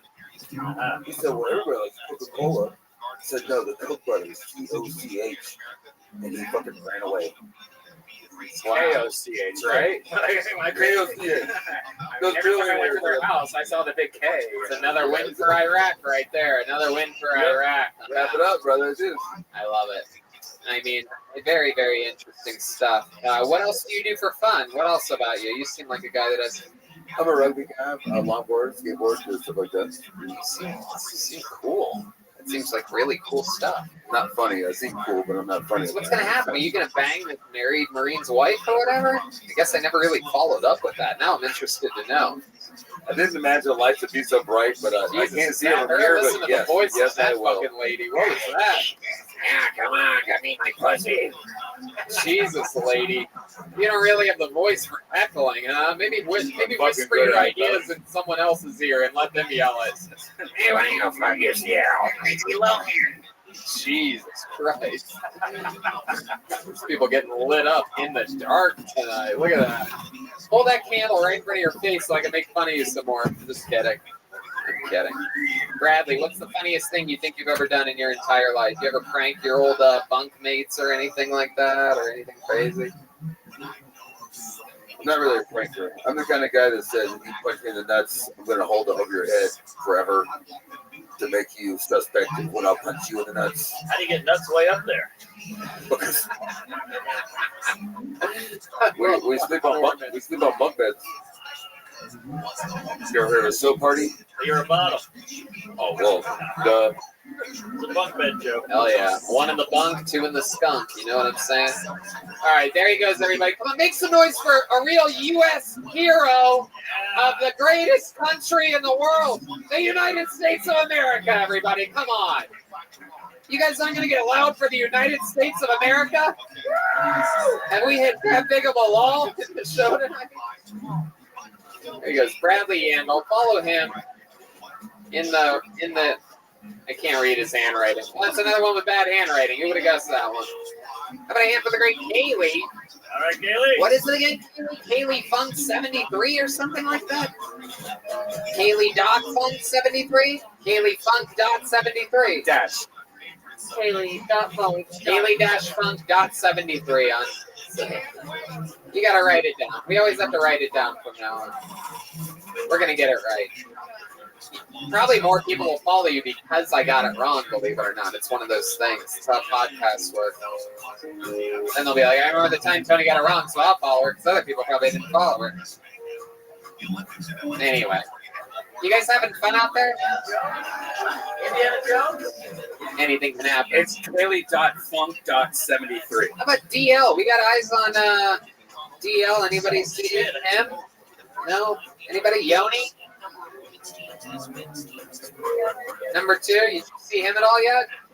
Put your hands together for your next comedian, Joshua Miller, everybody. Joshua Miller. Zach Bogus here? Zach Bogus with an earshot? All right, here comes Joshua Miller, straight from the back. He's on crutches. This is going to be good. Come on, guys, make some noise for Joshua. He's on crutches. He's out here fighting, waiting on the sidewalk for an opportunity like this. He's moving. Waiting for at least an hour, hour and a half. It is his time. The bucket of destiny has spoken. There he is. He's moving faster than the people with operational legs. Absolutely incredible. Here he is, sneaking around. Come on, one more time for Joshua Miller. Yo, what's up, y'all? Man, I thought my mom was the most embarrassing parent that I had in my life. Then I bought a dog. This motherfucker's dick is hard 24/7. Y'all think I'm playing? We go take a shit. He gonna look at me with a hard dick taking the shit, smelling pussy on the ground. Look at me, Dad. You want to get some of this? Man, I want none of that. Taught him how to play dead, right? You know he ain't dead. Boom, he dead. Your dick hard. And motherfucker, we know you ain't dead. You is not getting this trick down right. But it's great though. Leaving in the drive-thru. First smell of the French fry. Boom. Hard dick. First time he met my mom. Or he met my mom. Hey, look, I don't know. It's just the cherry push pop. I mean, I don't know the flavor, but if mine tastes like a cherry, I'll be trying to tie the stem too. That's all I'm trying to say. But there you go, guys. That's it. Hell yeah. Joshua Miller. Is that What's right? up, guys? Yes, sir. Joshua Miller, first time on the show, correct? Yes, sir. I remember you. Look at you. What the fuck are you? Can't figure it out exactly. Big ass leprechaun. Are you? That's what everybody else says. Hey, what's your ethnicity? Are you a white boy born in the hood? What is this exactly? Am I right? I've been asked about 6 times if I was Creole. Yeah, is that right? Is that what you are? No, I'm white as shit. What's the eternal gum that you're chewing right now? What is that? Is that just is that your Spearmint. regular old spearmint? Regular You old- always chew gum on stage? No, I was actually outside smoking a cigarette. Menthol? Yeah. Wow, you were chewing gum while smoking a cigarette. smoking Wow, menthol. double your mint. Menthol. My goodness, that yeah. You look like William. Yeah, you know, yeah. Yeah, I was gonna come up here when y'all called him, see if I could beat him up here, but I couldn't hop fast enough. Yeah, you got a lot of dog boner jokes. You can almost say it's a crutch. There you go. Yeah, I thought there'd be more fucking something else other than dog. I was waiting for any segue in the world there, and you just stayed straight on dog boner. Straight on dog boner. What happened? To my foot? Oh, I saved the dog. Really? Are you serious? No. Tripped over the boner? I took the trash outside. You took the trash out. What happened? You fell down a step? Nope. You getting rid of your act? Yeah. It bags upon bags of dog boner jokes go to the trash that day. There you go. What really happened? Describe I to just us. took the trash downstairs, walked back upstairs, woke up the next day, foot was swollen like a fucking balloon. How do you know it was the moment that you took the trash out? Did you hurt yourself? I broke the side off of my pinky toe. Ooh. So the doctor thinks I stepped on the step like this and broke the side of it straight. You didn't notice it when it happened? Nope. Really? What the fuck? Yeah, you got those. You might have those diabetic feet rolling already. There you go. I can't feel my toes. You might be right. Is that true? Well, not right now. After surgery, I can't feel them yet. How long? You had surgery? 2 weeks ago. Okay. This is actually my last day. Get this thing off tomorrow. Okay. Absolutely. Man, I'm telling you. Castaway. I love it. What do you do for work? I work at HEB. Whoa! Yeah! Bling, bling, bling, bling, bling. God damn it. I thought we had a goddamn American hero up here before, but not friend. There you go. Yes, dogs. Perfect timing for the dog sound effects after the HEB announcement of all Very the dogs. excited. All the dogs. They're all hard as fuck. Absolutely. That's it. boom. How long you been working at HEB? About 7 months. 7 months. Heck yeah. And I bet they took good care of you when you broke your toe. Actually, yes, they're taking all right care of me. Absolutely. And when I go back, I get a promotion to be an assistant store manager. Whoa! Look at that. That's one of the tricks of moving up the corporate ladder at HEB. Break your foot. Move right up. What location? What location? Woodlands. I'm from Houston. Sweet. Oh, Woodlands. The Woodlands is one of my favorite blunt wraps. There you go. Absolutely. All right, Joshua. What do you do for fun? Usually just play golf and get drunk. You play golf? Since I was 8. Wow. You must be good, huh? No, I suck. That's what people that are really good say, though. Yeah, I'm just there for the drinking part. Okay, I believe that. First place I can go and drive legally and not get pulled over. Okay. All right. How about your love life? What's that like? You into white girls or black girls? Because you talk really cool. You talk like you have the confidence to shoot for black women, is what I'm saying. There you go. That's right. Okay. How's that thing going for you? What's your white girl to black girl ratio? Oh, it's probably like 2 black girls to 5. I don't know. It's interesting how you would start with the white number without knowing where you're going. Because I don't know what the white number is. But it's less than black. Oh, yeah. So you're Black is 2. That's it. You're saying like 2 to 1. Yeah. It's just shit. There's no other number. 2. 2. Or maybe 3 to 1, huh? 3 black women for each white girl? No. No, 2. 2. Maybe it's just been all together, not even a ratio. Maybe you've only been with 2 black women. 2, that's it. Really? That's 2. And 1 white woman? No, more than that. More white women. Way more. Okay, so you totally misunderstood the original question. Just trying to. I was just trying to think about how many present during this episode. I'm trying my hardest. There's moments where I'm like, did I miss something? No, I was trying to think about how many black women, and I had to think it too. Okay. So more white women than black women. What did you think of the black women? They're your favorite? Most good. That's who you're trying the hardest for right now. Oh yeah. When's the last time you were with a black woman?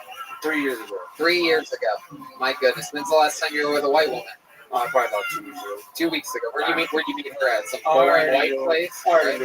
You already knew her. Yeah. Yep, that's as white as it gets right there. Boom. Boring as fuck. Already knew her. No fun at all. Friend with benefits. Just go get it. Go home after. You already knew her. I already know her. Easy. Easy. Easy. Easy. Absolutely. Absolutely. I'm on crutches. I ain't working for shit. Hell no. You got I could get black girl confidence, but not with crutches. You know what I'm saying? Right. How could she explain that to her friends? She couldn't explain that to her friends. Wow. I don't even know where the fuck did that sound effect come from. That was the one black chick here. Is that Yeah, what's up? Is there a black woman in the audience by any chance tonight? No, wait. I do hear someone talking loudly in the back of the room. Perhaps there's a chance. I can't see shit. I love it. Wow, Joshua. So what's your move? What would you try differently? If there was a black woman and a white woman, what would you say differently? Do an impression. Pretend like Allie is a white woman and say your original pickup line to her. Like she's at a bar, you walk up to the bar, what would you say to her? What's poppin'? You want a fresco? You want a fresh what? Fresco. Fresco. Okay. Now let's say she's a black girl. How would you greet the black girl? What would you say to her? How are you doing? Oh! You see how much more respect? See the respect? Wow. White women's like, hey, sup, want a Fresco or what? Fuck a Fresco. Black woman, he's like, now, how are you? Boom. How are your feelings? How's your day? How's your job? How's everything? You just talk for a while, and if at the end I get lucky, I'll just let it happen. And there it goes. I'll still throw in a Fresco. Boom. I love it. Joshua, what's the thing that you notice most about the difference between a black woman and a white woman in bed? In bed? Yep. Oh, probably about everything. Everything. I'll say one like thing 60% of white women just kind of lay there. 60%? You've only been with 2? No, white women. A lot of white women. Black women, no. They're percentages. It's crazy. You're one of the worst math students we've ever had on the show. I've only been with 2 white women, but 60% of them are really black women. 2 black women. 60% of white women. I can confirm that that's true. Ah, look at that. I love it. Joshua, any other special skills or talents that we'd be surprised to know? You freestyle, rap, or anything? No, I do not. No? You do anything? Anything else? Pretty much that's about just it. golf. Chill, Talk golf. shit. Go up and come here now. Go to work. Anything else for Josh? Am I missing anything, guys? Look at this fucking cast on his foot. I do got a question for you. Okay. This thing is clean. When I clean, there's no signatures on it. So if I got called up, I was going to see if y'all can sign it. You want us to sign? You're taking it off tomorrow. I'm going to put it on the wall. You're going to put that on the wall. You can't put a cast on a wall. Why? Do it, do it, do it, do it, do it, do it, do it, do it. All right. We'll sign it after the show. You guys wait. You notice, when you take that shit off, it's gonna smell. It's like bone marrow. Like you're not gonna want it. You're gonna want to throw that away. All the soft stuff comes out, and the hard casting is still there. There you go. We'll sign it. Absolutely. We'll sign it. That's it. Since the crowd went wild and they're not gonna find out that we didn't sign it anyway. I'll say it. We're gonna sign it after the show. How you doing? Comedy 68. Hi. Let's go golfing sometime. Just one moment. I'll go golf with you, dude. I had to get my groceries. I got food. How are they doing?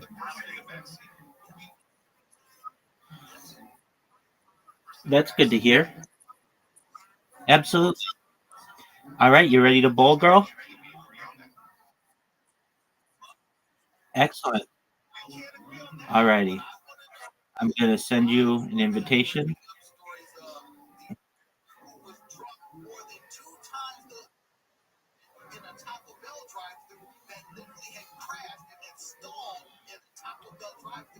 There you go. Good first shot. 9 right off the bat.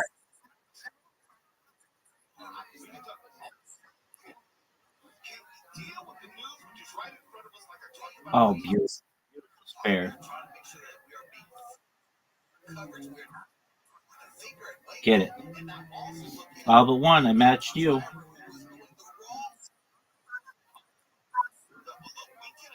Got it. Yes.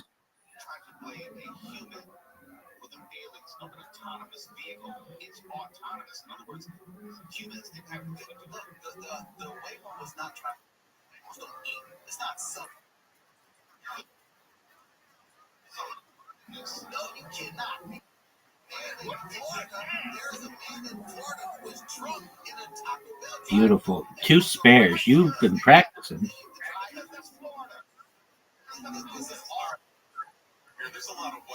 Okay, I'll take that.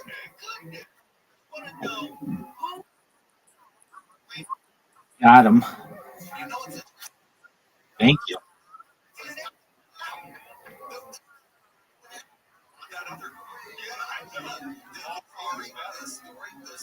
Get it.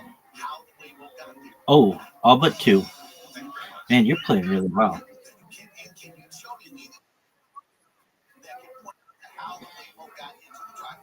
Oh, get it.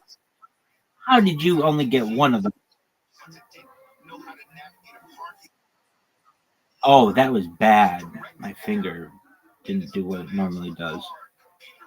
All right. Do better now. And I still get this.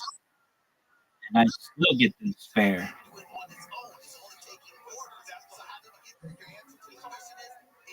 Weird. Get it.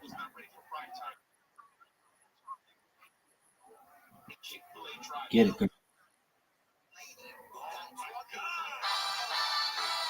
Get it.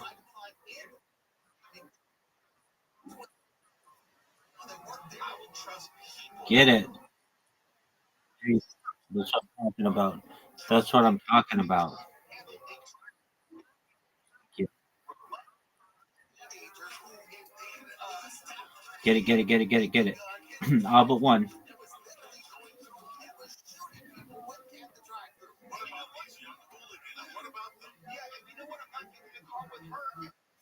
Come on.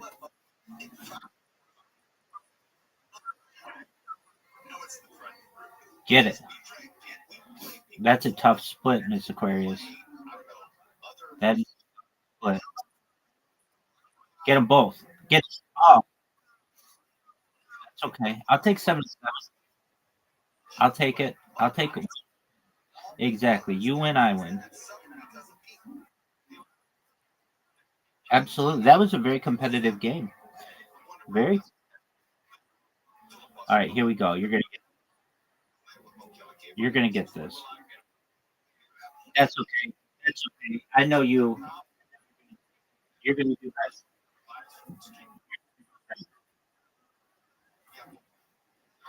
I've seen you. You'll get this. Get it. Get it. Get it.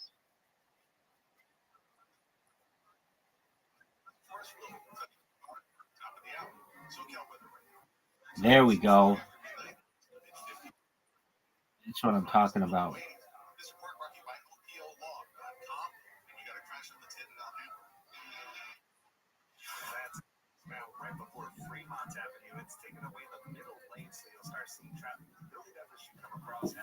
You got this. Fair, Miss Aquarius. All right. Let's get 2 in a row. Come on. Oh, man. Okay, all but one. Oh, bad miss. Bad miss. That's all right. Miss Aquarius will get it. Get it, girl. Get it, girl. Okay, you've got a split now, but you got a big group of them you can get. Hopefully, one of those will knock down that other one. Get it. Did Miss Aquarius? That was a really hard shot. Good job. That was really. That was really, really good.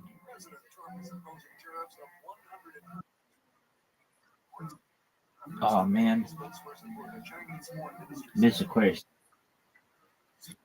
That was impressive. That was impressive. Get it, get it, get it, get it. Strike. You taking the lead.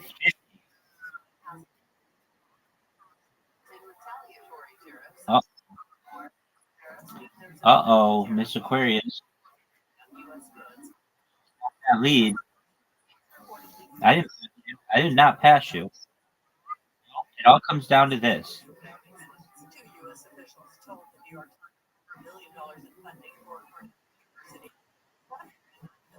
That's all right. You're gonna get a bunch of points here. You got 10. So 60. Now get 5 here. You got it. Oh. You made it hard. You're up by 19. Oh no, I'm done. You've got this win. That split is too difficult. Good win, Miss Aquarius. Absolutely. Undefeated. Exactly. Undefeated in bowling, undefeated in friendship.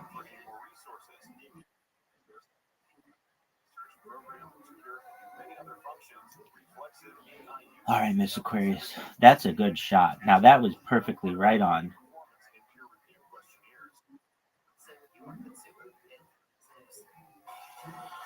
Miss Aquarius getting these two. Got you did it beautiful. You didn't just do it, you did it beautiful.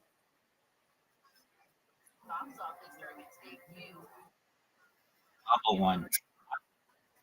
Good at these though. I'm straight on. I can do. If it's in the corner, don't think on it.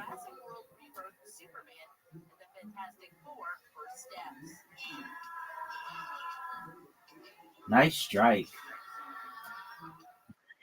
Strike. All right, here we go.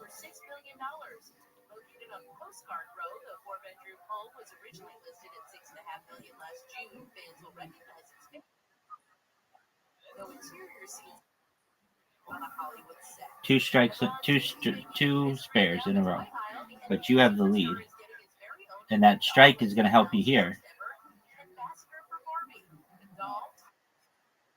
Yeah, it is because you got extra points.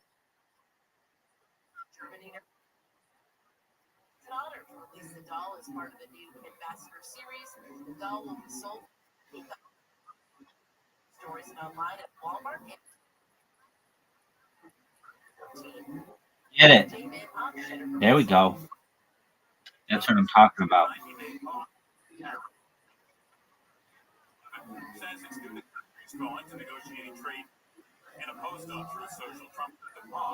Get it. Getting a strike is such a big advantage in this.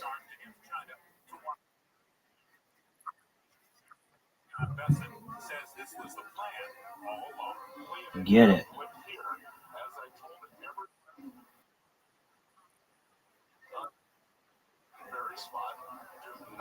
Oh, okay. I'll take. That's a big one. Get it.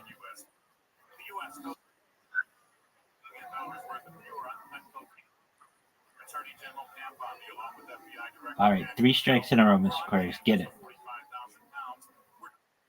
One. Here's number 1. Okay, that's all right. You can get this. If you get this, which you will, I have confidence in you. Perfect. And then you get the strike. You'll be really good. Get the strike.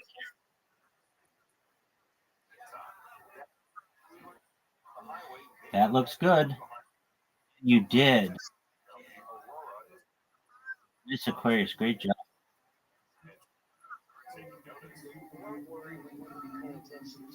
I did not. That's okay. Get it. Fair. Thank you. Now let's try to get in the 90s. And I did. 95. 95 is a good score. All right. Excellent. Last one.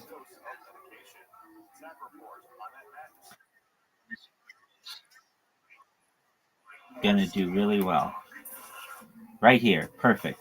That was perfect. I don't care what the pins say. That was perfect.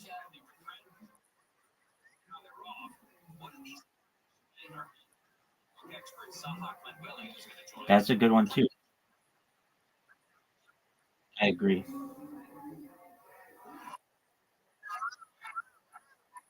Get those other 2.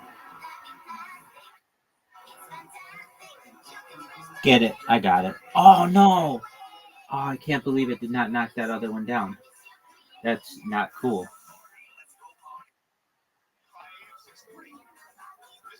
Get it.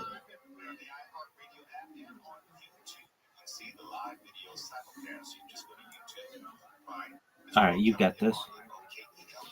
Easy, easy, easy. Got it. Oh, but one is. There you go. Oh, come on. All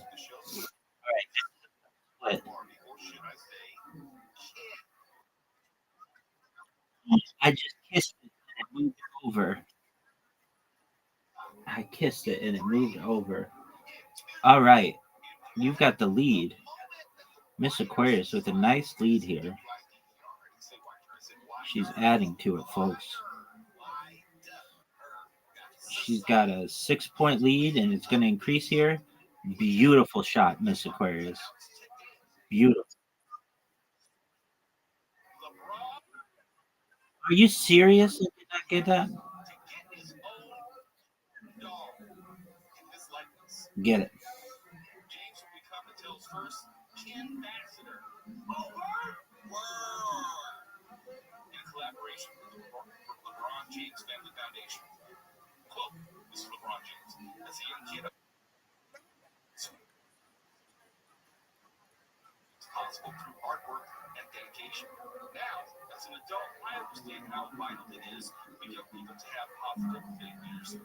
Get it. Perfect start.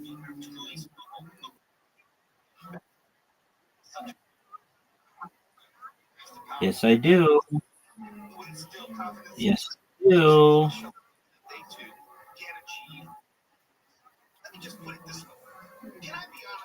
All right, last frame. Here we go. This looks good.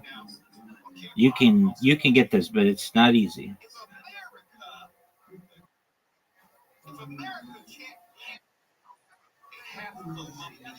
You got it.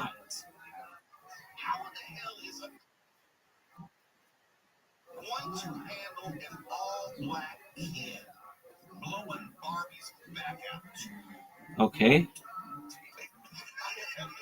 Get this. All right. 66. Let's get it. Let's get it. I'll take it. Excellent. Beautiful. You win, I win, Miss Aquarius. Great job. You had the shot of the night. You got a split. Now you can rest your beautiful head against your beautiful pillow and have some beautiful rest. Excellent. Sweet dreams.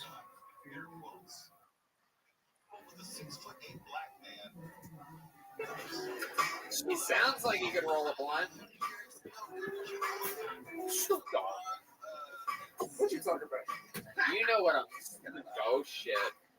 How about a hand for Kaylee, everybody? Your next comedian's Tamer Hassan. Tamer Hassan sounds like a new name. We love that. A lot of people get pulled up multiple times here in Austin since we started doing the show here. But Tamer Hassan seems like a new name, new story. Could be a local legend. Who knows? Could be his first time. Anything can happen. How about a hand for the band, huh? A real live band? How many of you were at episode 500 on Thursday at the Paramount? Oh, hell yeah. You guys, shit, right? You guys know what the fuck's up. We had to send a lot of those special treats back to Los Angeles, unfortunately. But boy, was that fun. There he is. Here he is. Everybody make some noise for Tamer Hassan. Oh, he lost the bottom. Tamer, you lost the... Yeah, plug it in. Plug it in, and I'll give you a good reset. Come on, everybody. Make some noise one more time for the great, the brand new Uncle Tony. Give it to Allie. Give it to a professional, please, for the love of God. Come on, people, make some noise for Tamer Hassan. Give it up for the Jews! I love me some Jews. I'm Muslim, by the way. Historically, people say Jews and Muslims don't get along. Not true. I'm here to prove that incorrect. I trust the Jews. They trust me. Last week, Goldman Sachs, $10,000. No questions asked. Try getting $10 out of a Muslim. My friend. I think shit's not Jewish enough. I got the vaccine last week, the Johnson. Would have got it quicker if it was a Johnstein. This heat lover knows what I'm talking about. If it was made by Weinstein and Friedman, I would have lined up for that shit all up and down the Gaza Strip. Give me some of that Jew juice. I'm just saying it's impressive. We're 25% of the population, gas station legend. 1% of the population Jews, and they control the media, money, and the weather. Impressive. Tamer Hassan, my God, barely, really not that many jokes. More like what somebody says right before they shoot a place up with an AK-47. There are no weapons on him, though. We do have security here. My God, what do you guys think about Tamer Hassan? Huh? Hold on a second, Tamer. Here. I'm just glad he was better at ratios than the last guy. Fair. You might be Muslim, but you smell like a Persian. Yeah.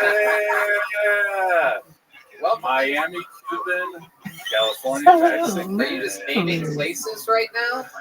What is this I am area? so fucking tired of this fucking keeping up, bro. So here, Austin, what? Tamer, what the fuck is going on right now? What exactly region of the Middle East are you? Does your what type of blood runs through your veins? 100% Egyptian. Parents came to there it is. Detroit in '78. You were born in Detroit in '78. Okay. And how long were you in Detroit Oh, for? that is so Born and raised in funny. Detroit. I'm Born and so raised. fucking Till when? tired. How old were you when you I'm moved out of fucking Detroit? I'm still there. I honestly just came for 5. Hilarious. Get the microphone right next to your mouth. My bad, bro. There you go. I came for 500 a couple days ago. I'm just a big fan of stand-up, you know. Have you ever done it before? You know what? Honestly, this is my first official set. However, I got the co-sign of a lifetime, believe it or not, in 2011. If you will, We're not going to. Yeah, I know. Go ahead, just tell your thing. 2011, Sarah Silverman, she came to Detroit. I'm a big stand-up fan, obviously, like everybody. She had like a little Q&A after the show. Cameron Hassan seduces Sarah Silverman. She gave me like a big cosign, basically saying that you might be a comedian, you should do it. I've always been a writer. She told you that if you try it and work hard at it, you could do it. And here you are 10 years later, trying it for the first time. I've always wanted to be a writer. I'm a writer. I've always written scripts and shit, you know? Okay. But I'm a big fan of you, obviously. I saw you at Oddball 2016. I've always just been good with getting tickets and shit, you know? Oddball was like, I saw you there. I was a little late to Kill Tony. Saw it like 3 years ago. Like my mind was blown up. What's the plot of your best script? Honestly, with scripts and shit, I have an awesome script. I mean, I would hate to reveal it tonight. A couple sentences. Oh, you don't want to. He doesn't want to give I could away say the plot. the name. You know what? I'm actually going to. Does it end with planes hitting a World Trade Center? You know what? It ends with a tragedy. I appreciate that. It ends with a tragedy. I'm actually going to say this. Believe it or not, I'm going to reveal the name here playing on Kill Tony. What are you revealing the name of what? The script. Okay. Even though I tell you the name, you will never see it coming, but it's going to be one of those foreshadowing. I don't think we will ever see it coming anywhere near us, but Final Party. Final Party. It's foreshadowing in the title with the writing, where when you see it, it's obvious, but you could, I mean, it's one of those things. Wow. Oh, wow. Really? I'm pushing for the Muslim ban. Yeah, exactly. This is like Long Night Shyamalan up here. Fair. What's the big twist? Is there a big twist in the movie? It's literally the final party, but literally revealing that. Final party. Final party. Like before the end of the world. It's literally like a comedy. I'm pretty sure that James Franco did this a few years ago. Stop saying the word literally, too. It's the final party? Yeah. It is the final. I'm not going to say the microphone. Yeah. It's the final party. It's the final party, so it's all comedy and all that. So it's people, you know, ironically having their final party. Okay, it's Tanner, real. I can't take another fucking second. It's real life. It's real life. It's real life where everything ends. So just like we're having a sick ass time tonight. Yeah, we're having the sickest time. So sick that I think we should get out right now. Because it's not going to get any better than this. Tragedy happens to where people are having. Hold on, Tanner, shut the fuck up for a second. John Dees is going to say something. You're freaking me out. I just want you to Come more, step up to the mic stand, Tanner. Right up there. That's where you belong. There you go. Oh wait, you don't have to put it all sad into the mic stand like that. You don't have to make that like. You have to make that little cutie pie face that you give the TSA agents, dude. Come on, it's a comedy show, bro. Relax, all right? We're not. You don't have any additional inspections or anything. Anything else for this guy, guys? I mean, this is wild. I can't imagine how bad the veteran that kills Middle Eastern people is biting his tongue right now in the back. He's got his thumb right on the safety of his gun, just like, I gotta get the fuck out of here. Right. He's a big Muslim. You're like Al Quesadilla. Mark, motherfucking Norman. How was the writing? Decent?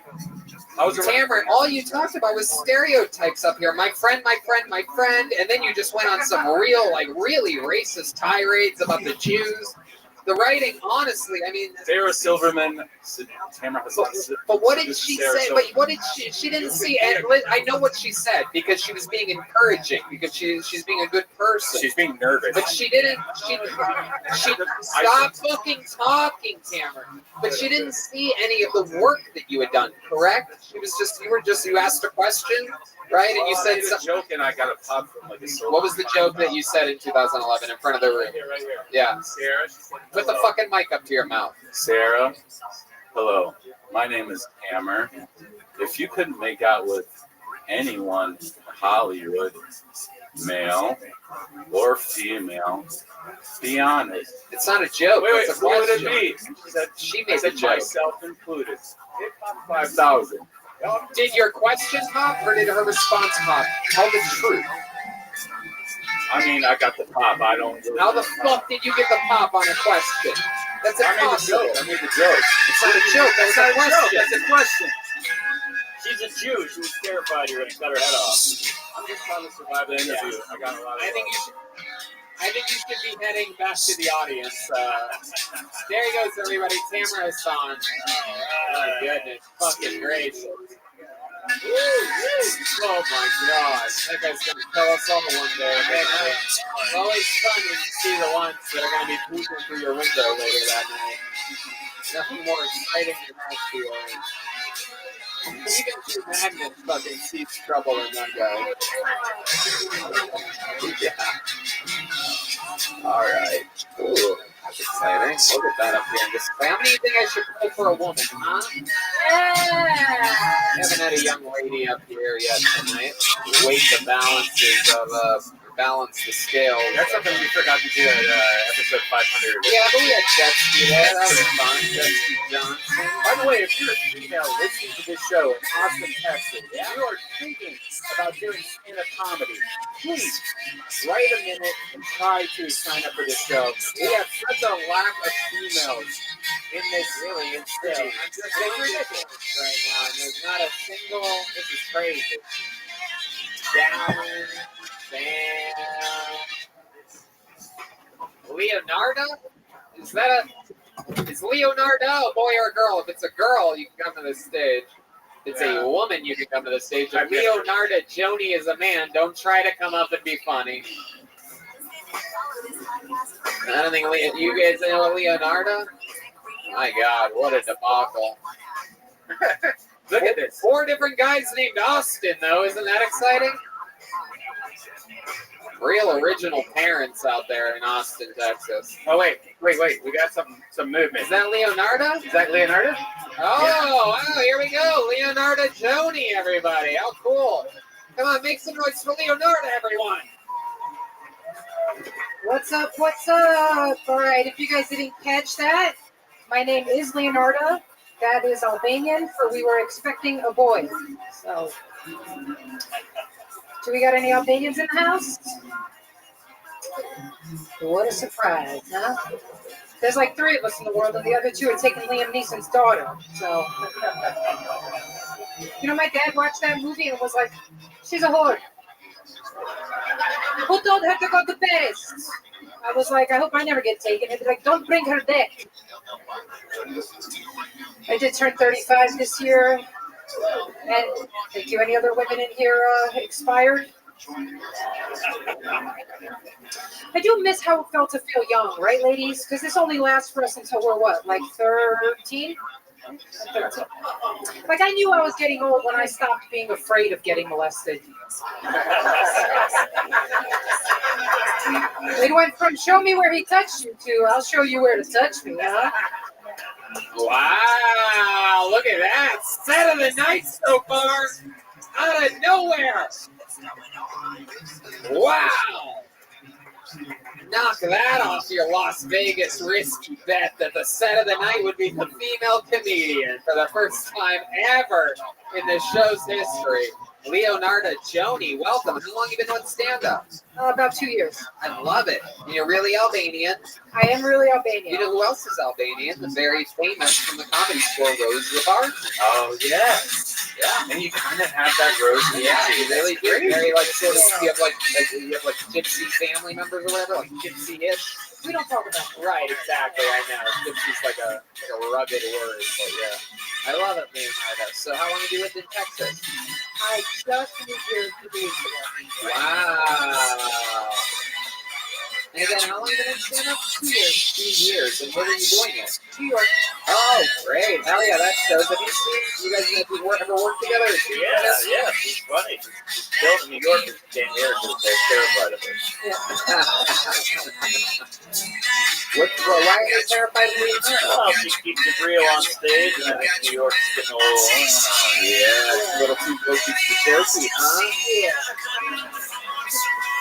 I love it. Well, we're always looking for more. I mean, we're literally just saying more women to sign up there. There's the market here right now. I mean, even Allie Topsky just comes to visit, just does JRE and fucking Kill Tony and then skips town again. She's actually on the road. I'm just joking around. But you excited to be here in Austin? You know, it's Austin. What are you? Hold on. Way to really win everybody over, Leonardo. This is your chance to have a built-in in-city fan base. We're just kidding. That's one of her jokes, everybody.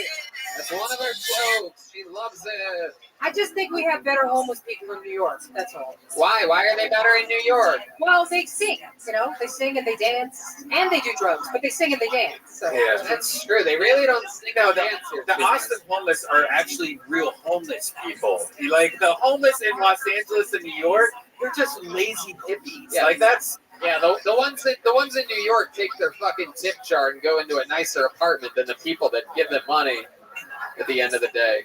What do you do for work? How do you make money, Leonardo? I'm an LSAT tutor. LSAT. Yeah, that's law school. That's prep. Wow. That's an LSAT. Did you gone through law school? No, I just took the test, did really well, and then tutored everybody. You did so well on the test that instead of going into law, you just said, "Fuck it, I'm gonna stop right here." That's fucking awesome. Hey, Red Band thinks it was a great business decision. No, that's cool. I mean, that you are that smart. Have you always been a nerd, like growing up? Is that what got you into comedy? Kind of? Yeah, I kind of keep that on the down low, but you know, I'm blowing up my spine right now. So.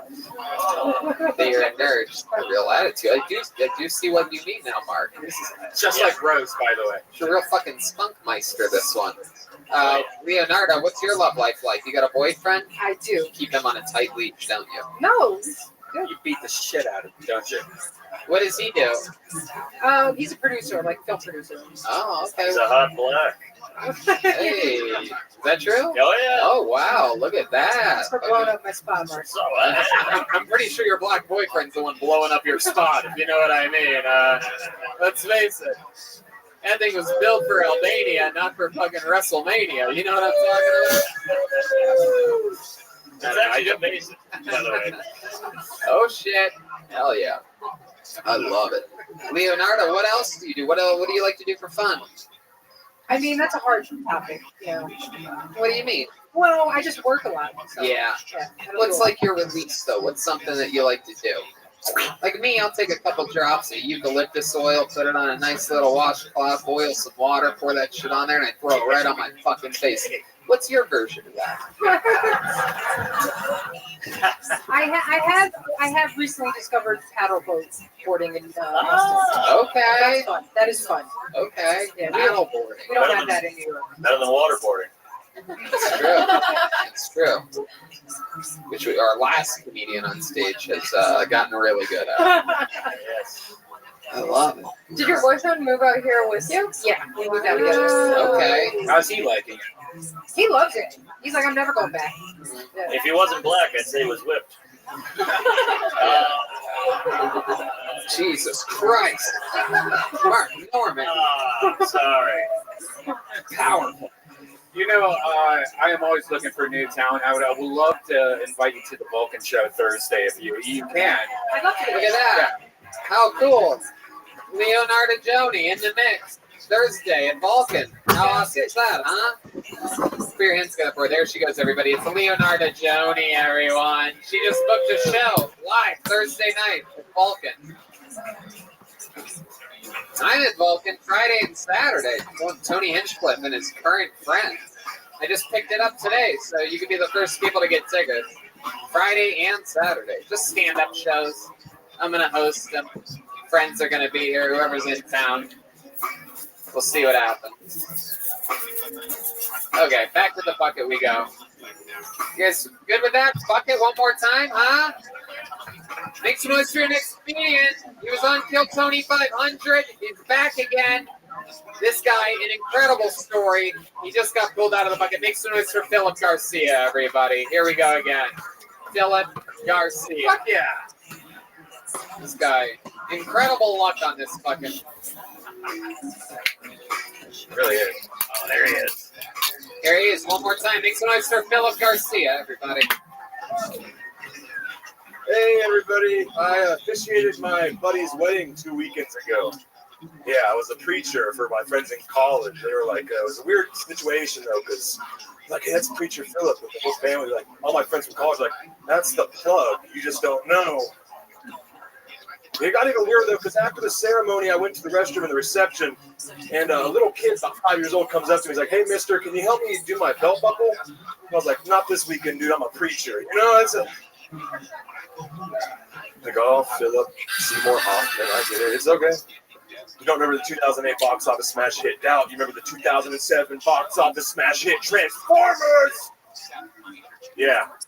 Remember those guys who thought driving yellow and black Chevrolet Camaros was their biggest personality trait? Like, hey, dude, I don't know about you, but I drive fucking Bumblebee, dude. I'd like to think all those guys are now doing as mentally well as Shia LaBeouf. That's where they're all at now. Thank you, I'm Phil Garcia. Here's Philip Garcia. This guy just won $500 on Thursday night. Kids. To our friends over at Ridge Wallet. You have your new Ridge Wallet on you? That's actually in my girl's bag right now. Oh, So, yeah. perfect. Way to really help us out with this. It's the best wallet I've ever had in my entire life. Right, though. changed your life, didn't it? Ridge Wallet changed my life. Did it help you out with the extra money you got towed? You just moved in a new place here in Austin? Definitely did. Did you spend it on anything frivolous? Yeah, barbecue. Because that's basically gold in this fucking town by weight. It's crazy. Absolutely. Absolutely. Yeah. What else? What else has happened this week since your newfound Kill Tony fame? I moved in, actually. I'm a Austin resident now. Whoa. Awesome. Yeah. Newest resident. What part of town do you live in? Riverside. What were you saying, Mark? I was going to ask if you won the Jonah Hill lookalike contest. I've been told I look like I shrunk the kids and got myself bigger. That's what I was told. Yeah. Hell yeah, blew yourself up. Yeah. I love it.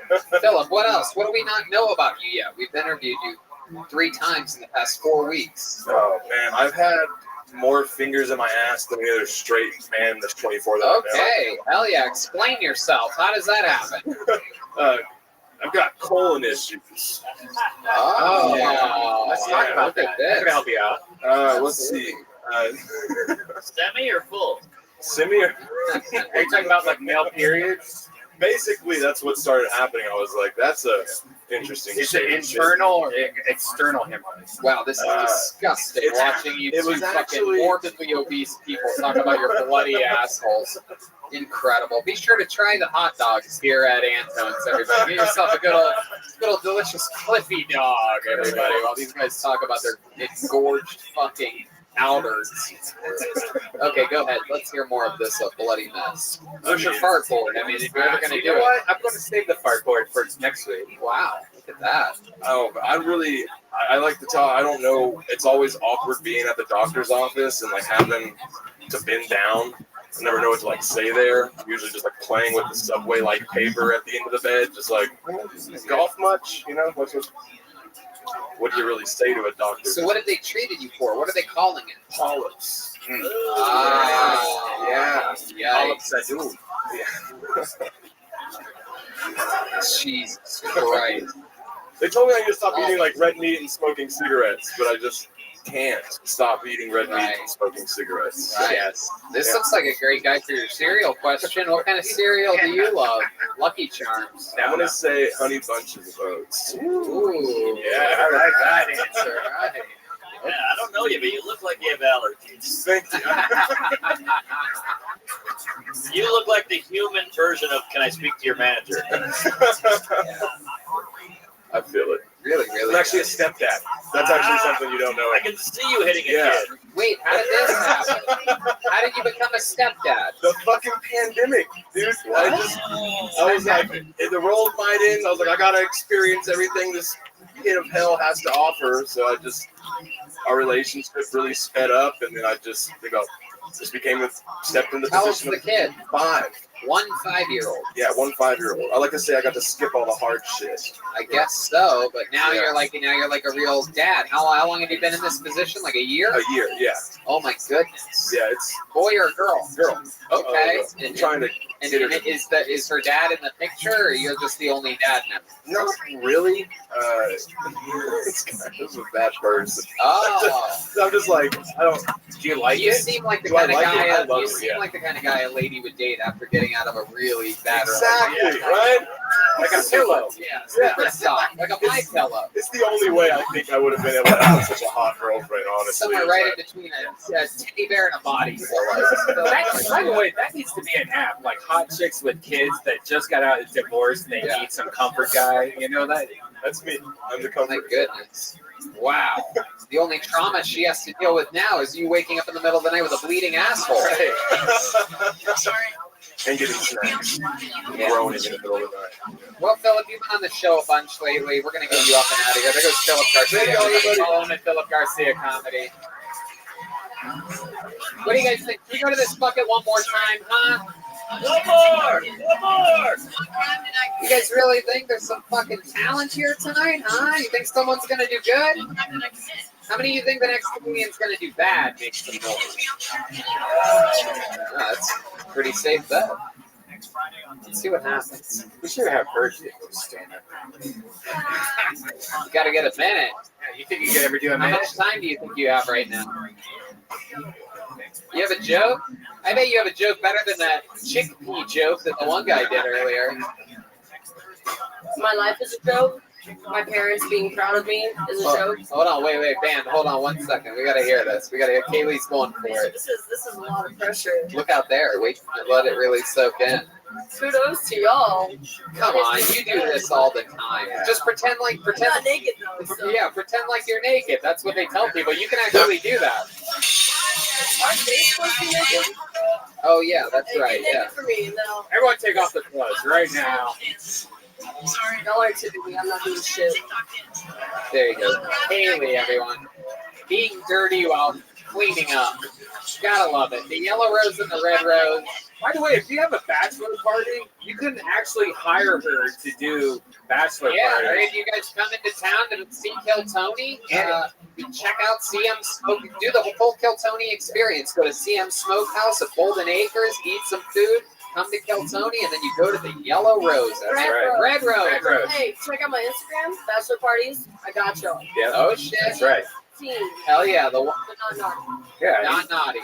You do clean bachelor parties. Team. But if it's I don't know if I believe you. Every time you talk in the mic, you re-sanitize it. You must know something we don't know. What if the bachelor party's just me and I'm at a red dance? Red dance. Oh, God, disgusting. There's a Me Too movement happening. Oh.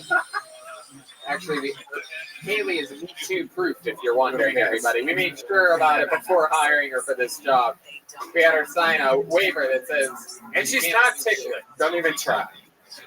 yeah. Only her butthole, she says. Only in her butthole? Hell yeah. We just got word she sold 3 bachelor parties after she made that joke. All right, your next comedian goes by the name of Kyle Doty. Kyle Doughty or Doty? I do believe it is, actually. Kyle Doty. Wow, the handwriting on you motherfuckers tonight is inexcusable.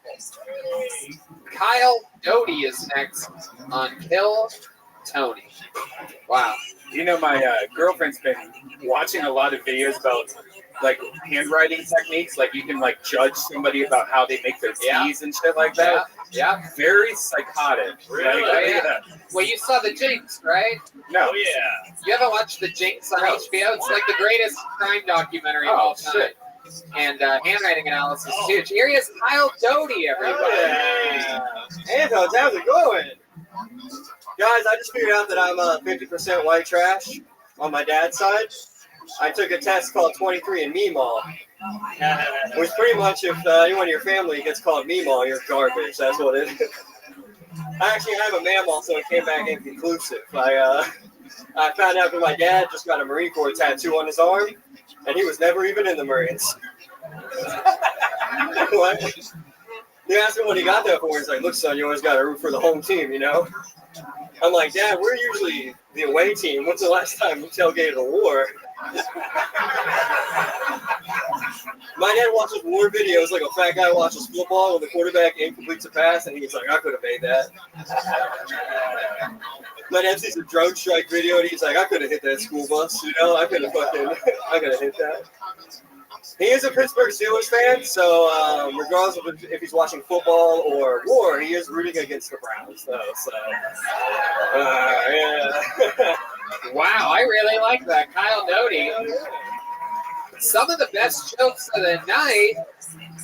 But the interesting thing was you started with that. Was that meatball you were saying? Meatball? What did you say? Meemaw. Yeah, that's a real. I'm from Ohio. We got some meemaws out there. That's not an Ohio thing. What is meemaw? That's your. Yeah. Wow. Yeah, I don't think I didn't, and I feel like the audience, a lot of them at least, didn't know what you were talking about or saying. Oh, really? You guys don't have meatballs out here? Oh, you guys did know. I'm looking at my Family Feud table over here. Three of them are saying they knew. My guy from Boston has no fucking idea. He seems angry about it. He says, fucking really you got a meatball. oh, shit. Whoa, that's a Texas thing is what it is. Is it Texas? Texas shit. Where are you originally from, John? Oh, but you had Meemaws up there? Yes. Meemaw? I've never heard of that. Yeah, I had Grandma. Meemaw and Peepaw. Yeah, people. Yeah, that's normal. Pawpaw. Really? I got What the fuck? I got Mammal's apple. I think it's more apple. So why is the joke funny if you're 50% Meemaw? I end up saying that like I have a mammal. 23 and Meemaw. 23 It's Meemaw. fun. Because he's white trash. 23. Yeah, because I'm white trash. Fuck that joke. I don't care what these idiots say. I don't even know When you switched and you went to your dad having a fake Marine tattoo, you had me. The fact that you had a joke good enough to recover from the Meemaw insanity was impressive. I just added the Meemaw like. By the way, you guys are all oohing and ahhing about this Meemaw thing. You didn't laugh at the Meemaw joke. I can rewind it and play it for you. It's fucking dead silence. I got it. So don't ooh and ah now, motherfuckers. When he needed you the most, you were not there. Much like I'm guessing his Meemaw right now. Is she dead? No, she actually survived COVID, which surprised me. Oh, wow. Look at that. Those Ohio grandmas are not to be fucked with. Dude, it's been an alcoholic since 72. Yeah, shout out for OnlyFans. There you go. Meemaw 69. There you go. Okay, what part of Ohio are you from, Kyle? Columbus. Oh, very nice. That's where Red Band's from. What part of Columbus? The hilltop, the west side. The north side. The bottom, it's the west side. The hilltop. What, west? That's the west side. Okay. Okay. Yeah, I mean, West like of the 270. How far west of the 270?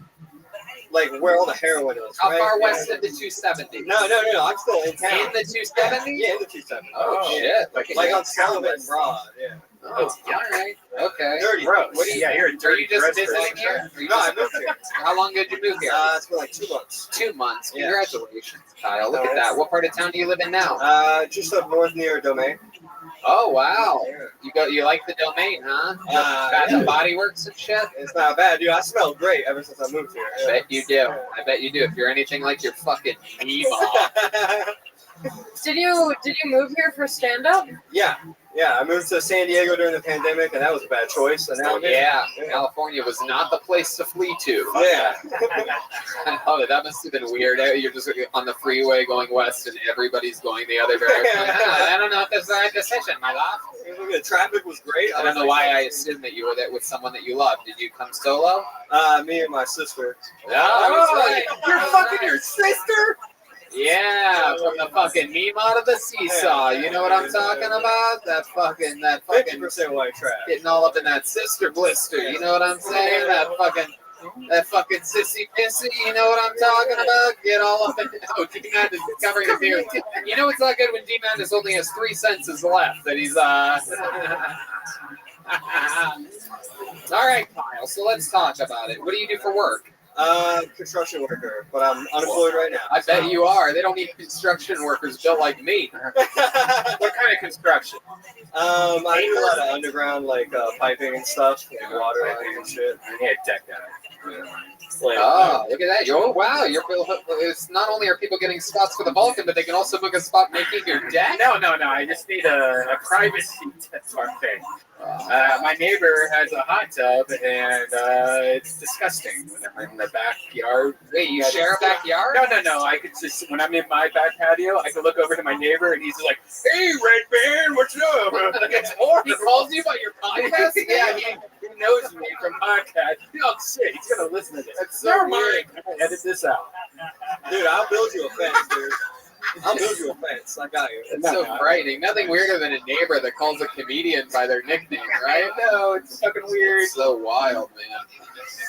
Hey, the machine. What's going on? Imagine that. Imagine moving to a place and you don't talk to your neighbors, and then some guy goes, "Hey, Red Bear, you want to get in the hot tub?" And he's like drying his tits off with the towel. And you guys all have tits in that neighborhood? Yes. It's so weird. Wow. Kyle Doty. So here you are. You're looking for a construction job currently. I'm looking for anything. What's your sister doing out here? No, she lives in San Diego. I came here solo. Good, you guys broke up. It was making Thanksgivings weird. Yeah, my other sisters were getting jealous. Yeah. Oh shit! Do you really have other sisters? I have 4 sisters. 4 sisters. Are you the only boy? Middle child, only boy. Wow! Look at you! My God! Anything creepy ever happen when you were a kid? Any of them try to? I hear a lot of stories about young girls like sexually abusing their brothers at times. Like they give them like a dry hand job or something like that. At COSI? I wish. You know how much more confident as a child I would have been if someone was trying to fuck me, dude? I was a very ugly child. Oh, that makes sense. That makes sense. All right. Religious family? No, my parents would drop us off at Bible study just so they didn't have to deal with us sometimes. Got ya. Did you ever hook up with anyone at church? No, I was only like 12, and I wasn't the How about the cutest boy. priest? How about the priest? You don't remember that when it happens.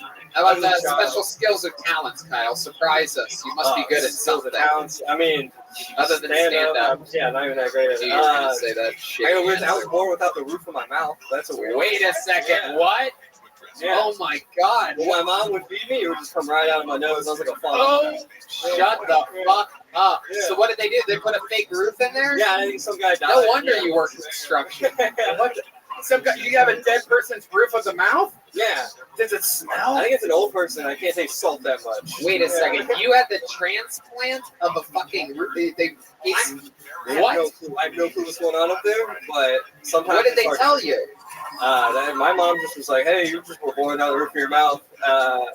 So they did That's it. all I know about it. So they did it when you were a child? I was a child. Yeah, they had to put arm braces on my arm at one point, and I had a big head, and I would just fall over and be like a kickstand.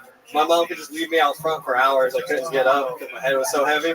Wow. Like, do you touch the roof of your mouth right now and it's like a little creaky? Like it might give in? Yeah, it is haunted. It's like waterlogged. That's up there. Shit. Can I see it? I mean, I probably look it out if you want. Oh, here we go. We're checking out the roof. Put the flashlight in there. It looks normal. Yeah. It works. It does its job. Nothing comes out of my nose anymore. Yikes. Did your mom like drink or smoke when she was pregnant with you? Maybe like a pack of Marlboro Reds a day, probably. That's normal. Oh yeah, well, you blew the roof off this mouth here tonight. Not really. Stupid. Not even. You don't say to your homeboys when you walk into a room. That is so weird. Hey, what? You don't say that to your homeboys when you walk into a room. Say what? No, you just blew the roof off this house. Yeah, that's true. Wow.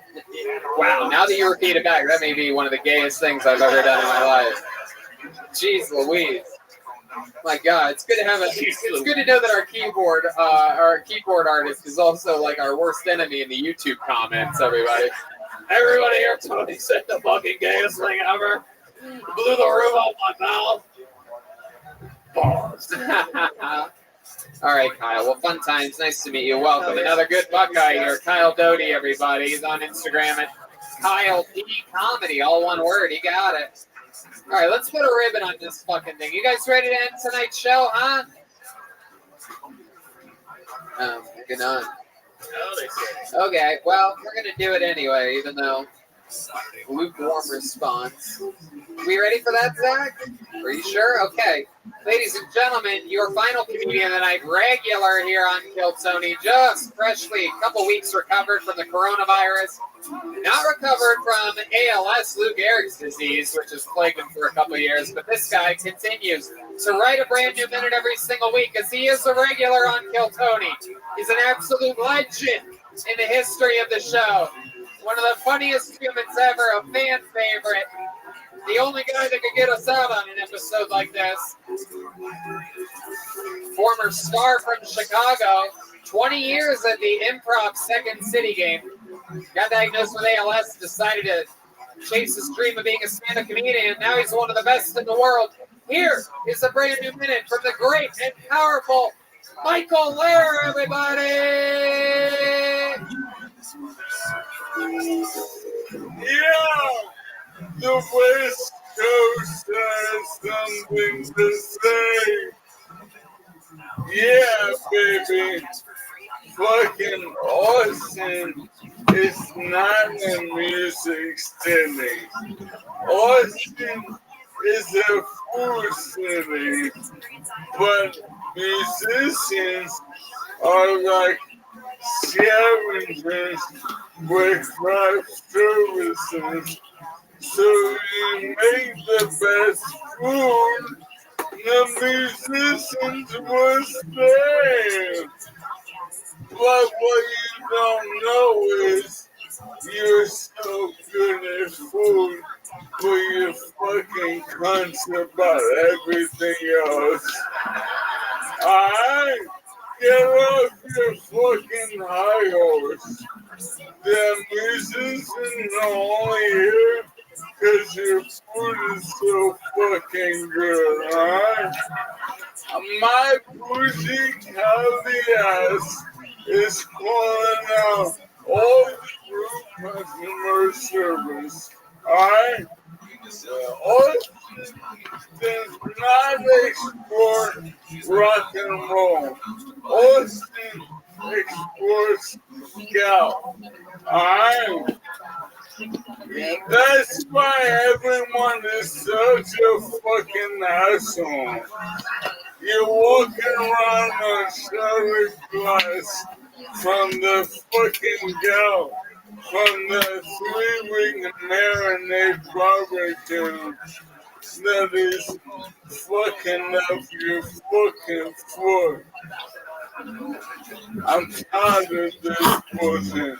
I'm running on notice that the West Coast has something to say, and that bangers on Rainy Street, just because you serve bratwurst doesn't mean you should treat your customers like they're at a concentration camp. I'll plug you in your $10 hot dogs. Get off your fucking carnivores. I could not agree with you more. I agree with everything you said. 100% of everything. The food runs the city. For those of you that just haven't been here and don't know, the food really runs this city. And I agree with everything, especially the fact that Bangers is the most overrated place in the entire city. I would like to let you know. What is it? I agree with Bangers? it. It's a place called Bangers. They serve dirty hot dogs and have horrible customer service. Yeah. They weren't the only bad customer service. The only place that's blacklisted by me. I tell everybody. Really? I go, if you want to be my friend, you just got to make me one promise. You're not allowed to go to Bangers. I blacklist restaurants every day. I cancel restaurants like SJW motherfuckers cancel comedians. I'm not playing. Like, I'm here to eat and do comedy. And like, you're assholes, alright? Like, how about we're at a club, there's 100 people ass to ass, but no, I can't have a paper menu because of COVID. Fucking, I don't understand a menu and go into the Matrix. I want to order a fucking food and beer. Your food is good, but you're low-key the worst people in America. Wow. Why? What about the people exactly? What is it? What do you think? What is it about them? The Austin? Well, I have an answer for every question. I don't say shit arbitrarily.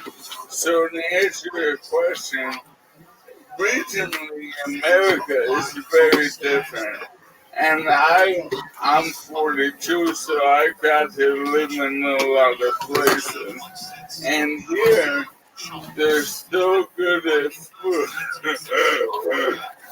They're like, we can do something about everything else. Right. Yeah, I agree with you. They don't realize it's like they try to push other things on the transplants. I think like people are like, well, wait till you go swimming in Barton Springs, and I'm like, oh, I get to get in the same giant pool with you and a bunch of people sweating out banger sweat. No, thank you. I'm going to one of my new 30 favorite restaurants. Exactly, and food goes a long way. Yeah. So it's real good, you know, but like, I don't know, like, food isn't everything.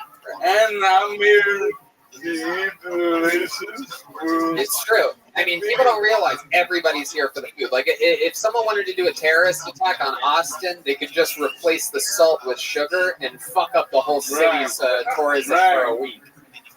Yeah, where's my sodium levels at? Go ahead. When we defunded the police here, we took away the option from switching from savory to sweet. And you're fucking criminals. But I'm here, and I'm here to be Tony. Yeah, absolutely. I just decided right then when you were in the middle of that sentence, I'm going to let you talk. Now, I've turned the personal, you know, like, we just killed 2,500, and before that, both I mounted with cocaine, and I got corona. It is true. He really, the bottoming out from cocaine, I really just think that they just tested positive for corona, but I think it was mostly the cocaine. I think he truly snorted the coronavirus at one point off a mirror. No doubt. Now, but I'm here on the world's biggest open mic. I bet 50 to 200,000 people hearing what I have to say every fucking week. How fucking nuts is that? And like, but no, I mean, fuck your applause. Like, to the rest of y'all, fucking batter up. Bring that shit. Like, everyone talks to me like I got what I have because of my disease and not despite it. I'm in the fucking lab all day, every day, while you're bitching and moaning, and I'm getting better and better. Wow. And so, you want to fuck with me? We're here every Monday. The West Coast guys. What do you keep referencing? Is this a new branding? You're planting some seeds for some real branding? The West Coast has something to say because you started your set by saying that, and then you went in immediately into something totally different. And I'm like, wow, this is some real. Yeah, the West Coast. Yeah, but you're not the West Coast anymore. You're originally from upstate New York and then Chicago. Look at my outfit. I'm Cali, baby. Wow. You bought that at Ross in Indiana.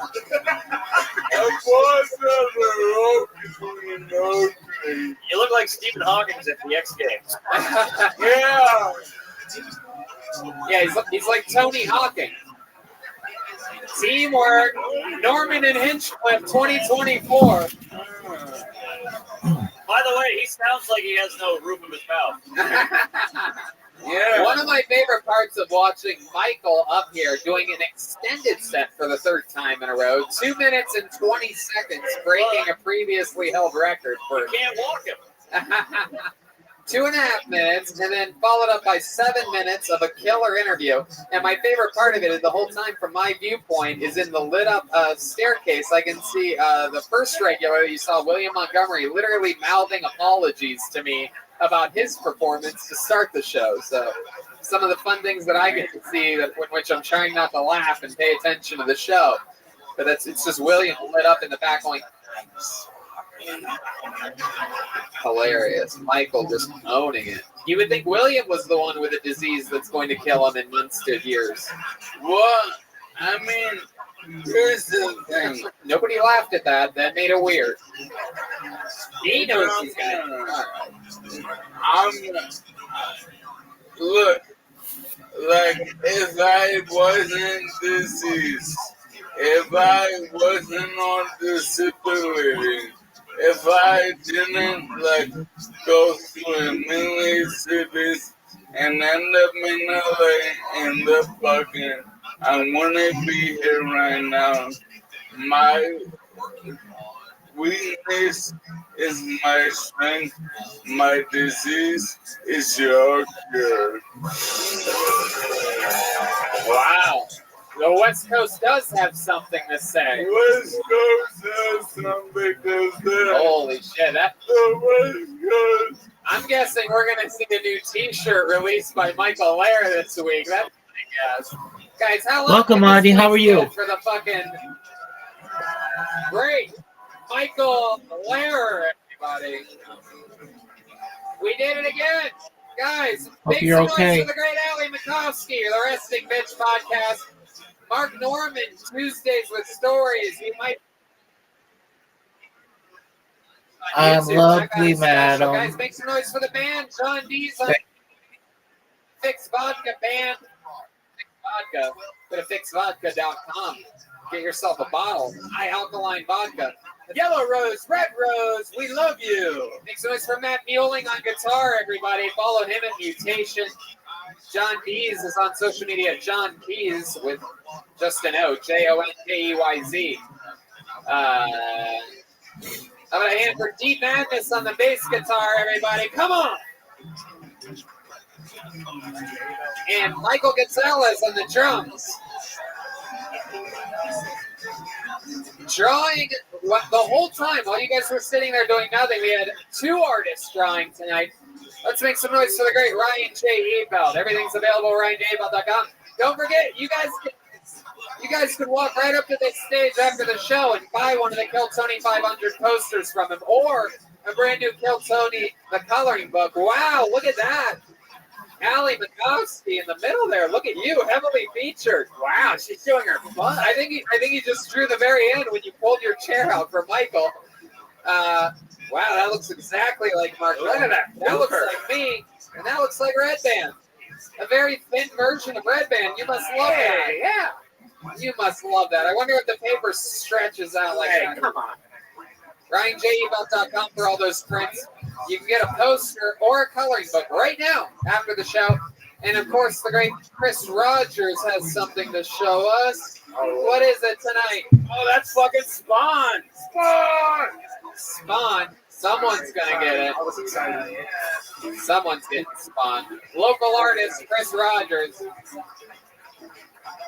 Chris Rogers art. RyanJEbelt.com for all prints, including posters from your favorite city and stuff like that. What else? Thank you again to Kaylee from the Red Rose and their sister company, the Yellow Rose, one of the best places in town. Thanks to Yoni at Best Barbecue Show.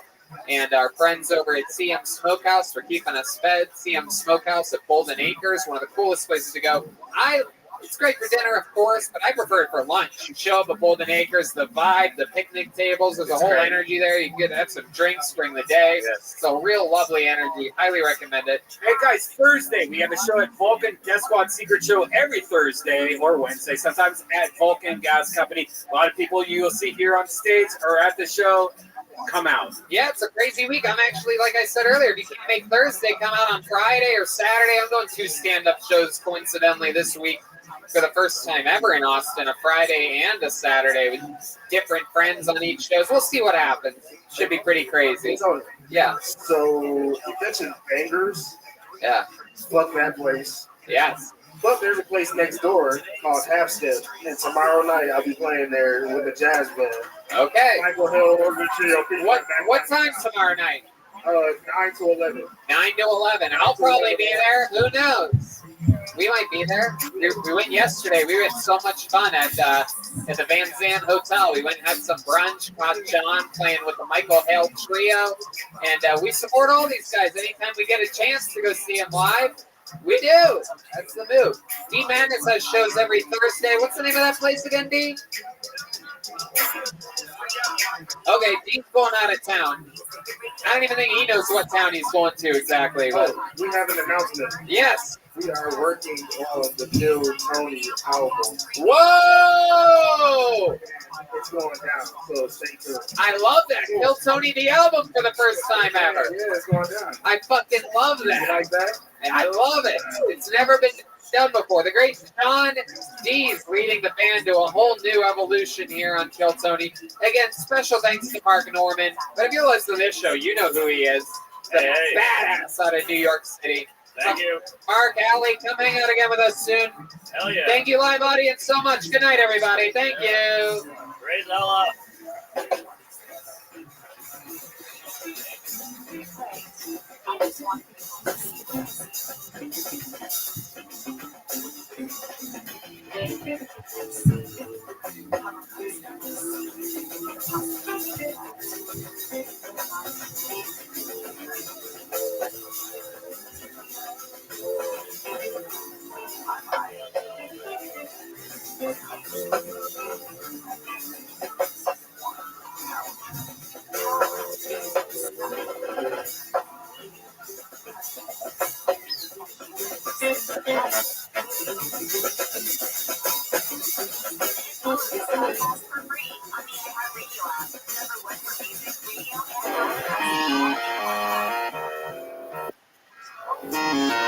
Dude, you sandbagging son of a bitch. How you living, pimp?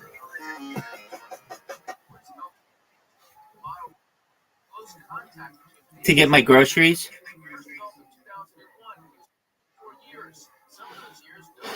Are you ready to lose? Whatever you want.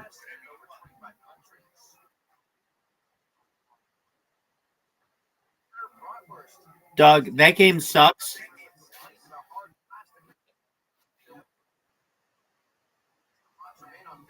Because you sent me an invitation and I went and I played it and I beat you.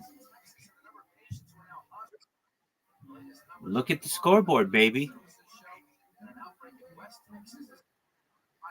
Yeah, I did. It selected all your... You didn't resign. You were beaten.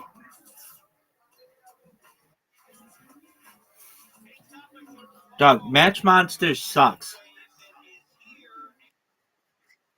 You know what game really sucks, though?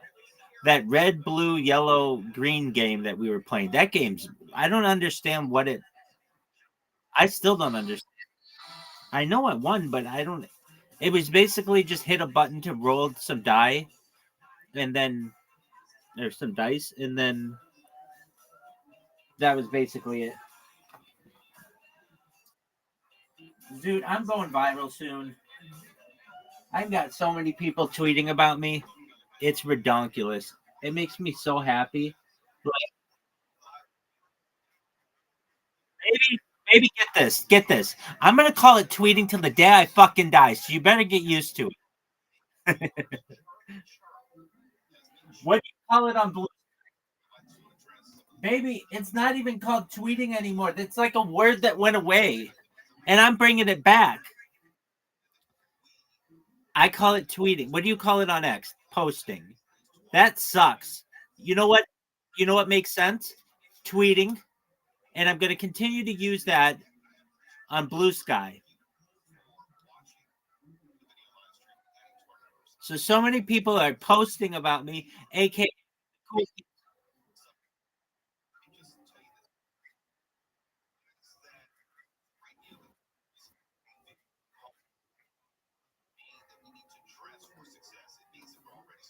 because he wanted something shorter and to change he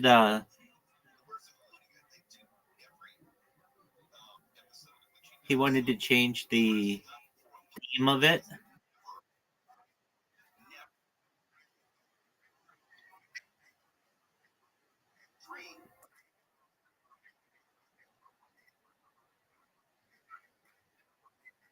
Yeah.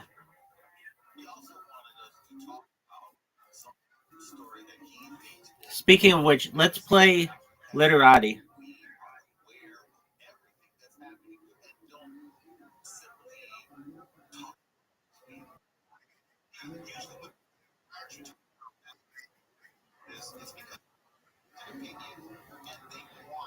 I mean, it doesn't like that's not the first thing that shows up. If you put 3 of them, yeah.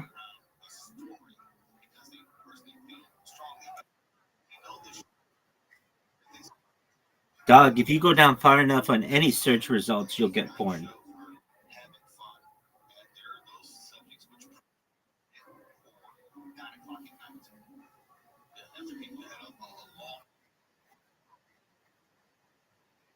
Yeah, you'll get porn if you look long enough and far enough down. Something will be pornographic, arguably.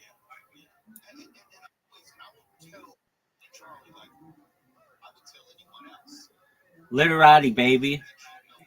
I'm sending you an invite. I want you to be. Yes, it will.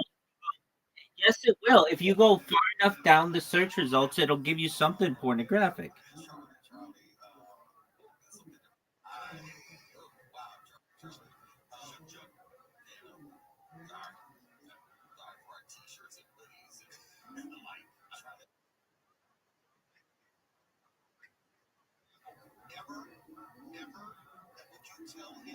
I mean, if you press the I'm feeling lucky button,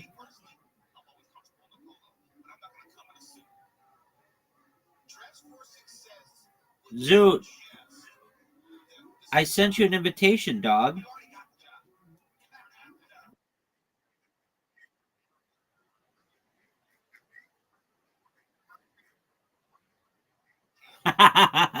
No one knows what it does.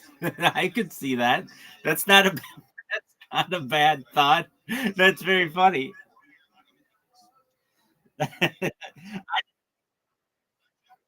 I didn't know what it did, and I got scared of it. So I Googled what does it do, and it was like it'll just take you to the first result, and I'd be like, oh, I wonder why they don't just call it like first result.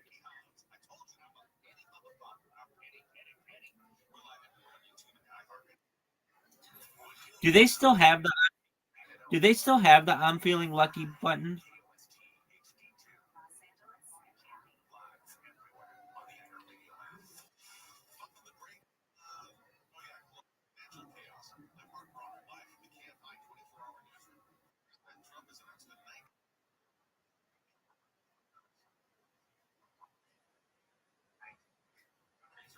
Right. I want you to beat me, Zoot. Actually, if I had it my way, ideally, I would just beat you by 1. But I want it to be close. I think you can get me. Like, all you have to do is just get a big word. Like, you got quiz that one time. Just don't use bullshit words like burr. That was garbage, dude. That was such garbage. I'm still pissed off at it.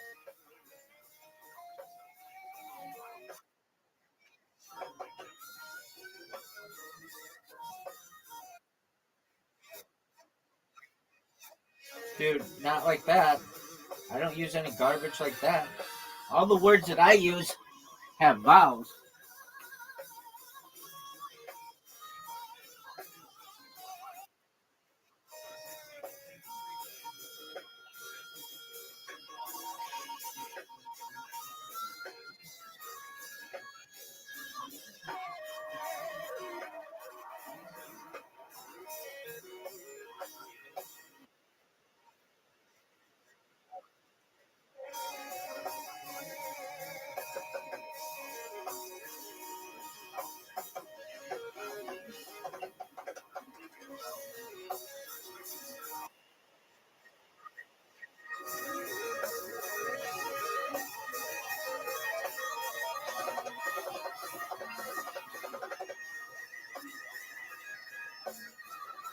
Zoot, you're down 13.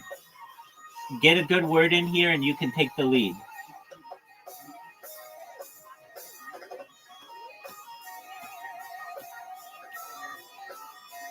Get it.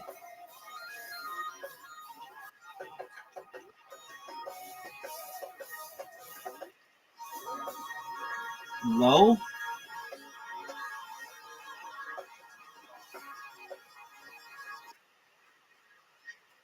What'd you learn, big dog?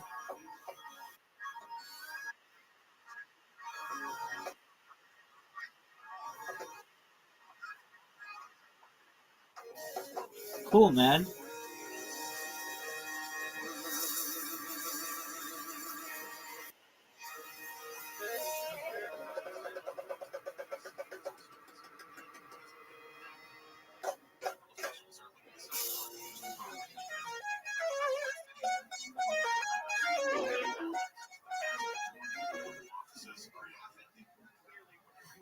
Oh man, I made a mistake. He says the cost to keep federal offices open is in the billions of dollars, but if it's taken off the books, he says it'll save taxpayers lots of money. Offices linked to national spare. What are you gonna do to me? What are you gonna do to me, Zoot? Let's see what you're gonna do to me.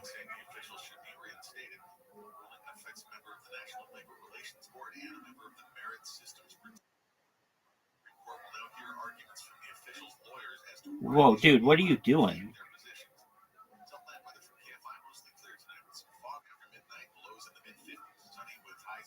How? That's good.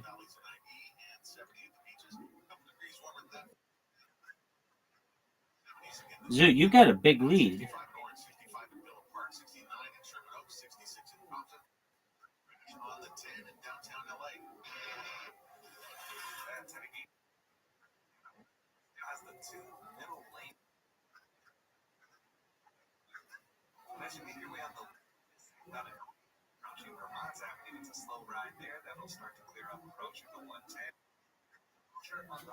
No.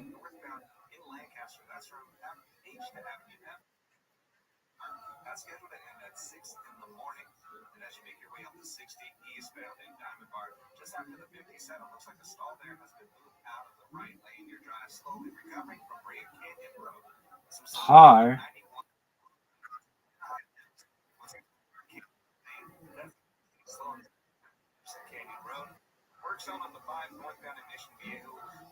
Dude, I just took the lead.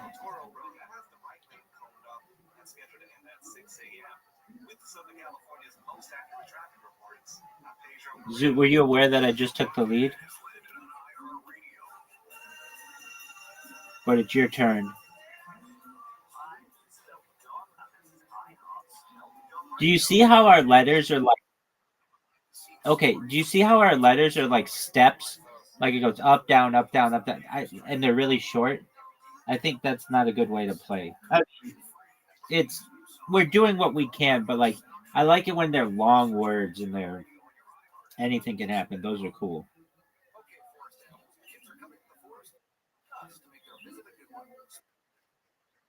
Hey, there you go. There you go. Way to use my fucking word. My fucking phrase. Cool story, bro. I use that all the time. That's my phrase. I invented that.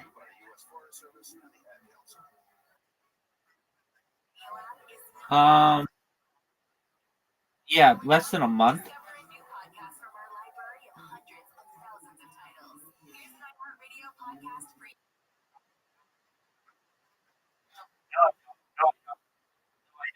Everybody's learning about me on Blue Sky. They're talking about how sexy I am, how sexy my body is, how sexy my mind is, and just my overall sexiness. And that's great. That's what I'm talking about.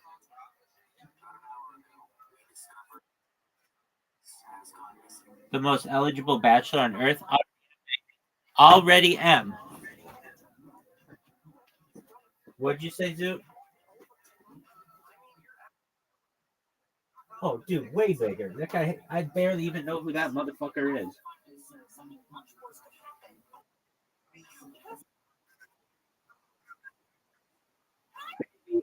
gonna be bigger than fucking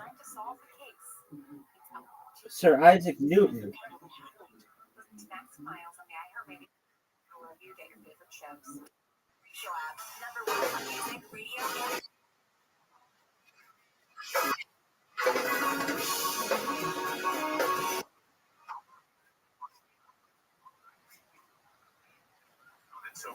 Word, dog. No, but I'm gonna make anti-gravity mainstream, which is cooler than that motherfucker ever did.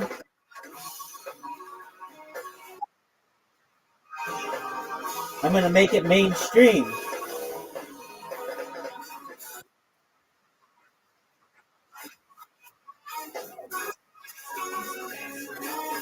Just one moment.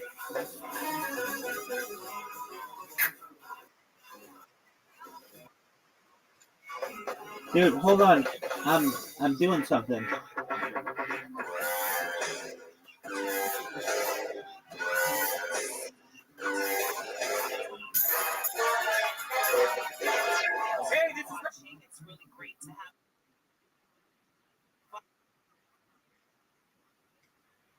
Fuck yeah, there is.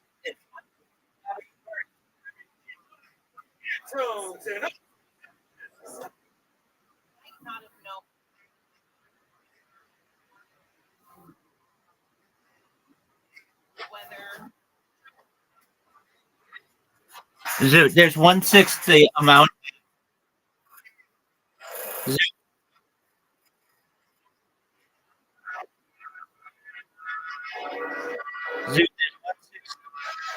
1/6 the amount of gravity on. What the fuck is aging, dude?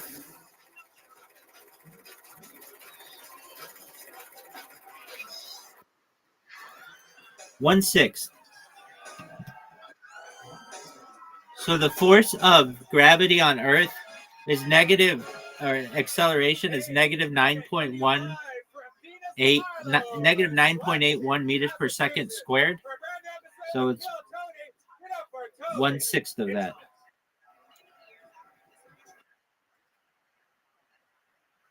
Dude, that's the first thing that I told you. Make some fucking noise!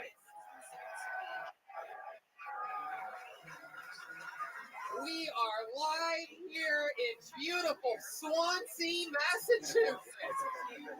Holy shit, everyone. Live from Venus. Who's excited to be here tonight, huh? We are the #1 live podcast in the world. The great and powerful Brian Redban is here. Yo, pimp. We have a real life police officer over there. Sounds like a plan, baby. 306 episodes it took us to get an real. So Okay, sounds up, enjoy yourself. I am pumped about this. A bunch of East Coast Massachusetts dudes, beards and backwards hats fucking everywhere. Bunch of fucking black hoodies and scary people all fucking talking. We have. Tonight, actually. I'm excited to be here. We still have delicious Dunkin' Donuts and other fun things. I'm fucking pumped. Shout out to Michael Shannon, a guy that made us a special bucket before the show. I can't really tell from where you are, but on this side, it's very heavily detailed work with each of all the cast members and even past cast members. So Hoya? he's going to replace Wow, Amazon's good bucket one. of Destiny, not just for tonight, but we're taking this bad man with James. California. About what? Before we I mean, as much as your average bear.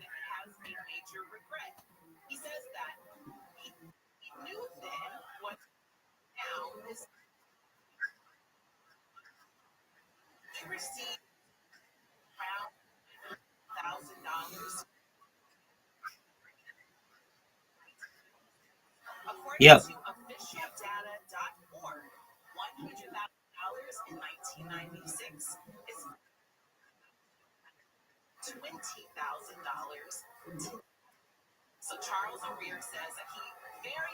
Yeah, I mean, that's essentially what attracts us to people is this person a good mate for my genes?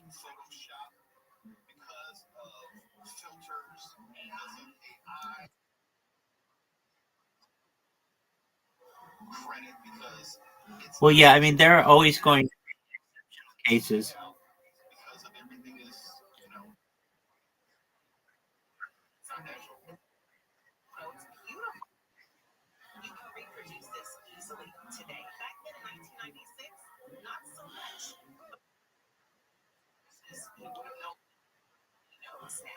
Excellent point.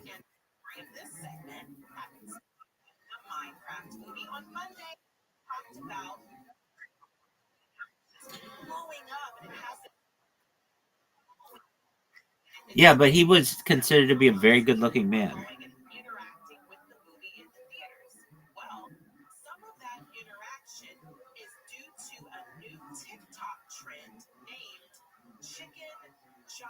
Zoo, remember when you had the lead on me by like 20 points?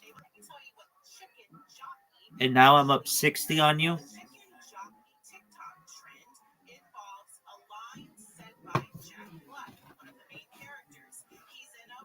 Zoo, are you going to watch the Minecraft movie?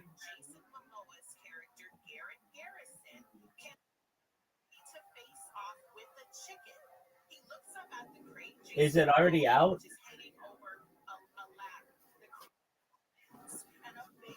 All right.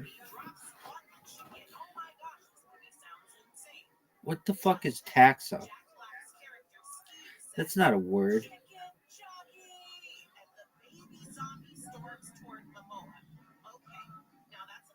You know that's not a word.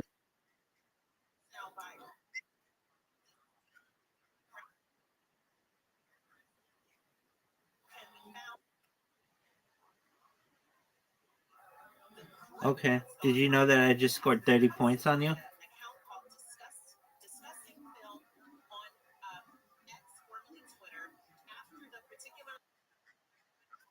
even start, let me give you That doesn't surprise me. the show that we're doing tonight. Out of all the places we've gone, New York City, Toronto, Montreal, Boston, Cleveland, Columbus, Cincinnati, Fort Nashville,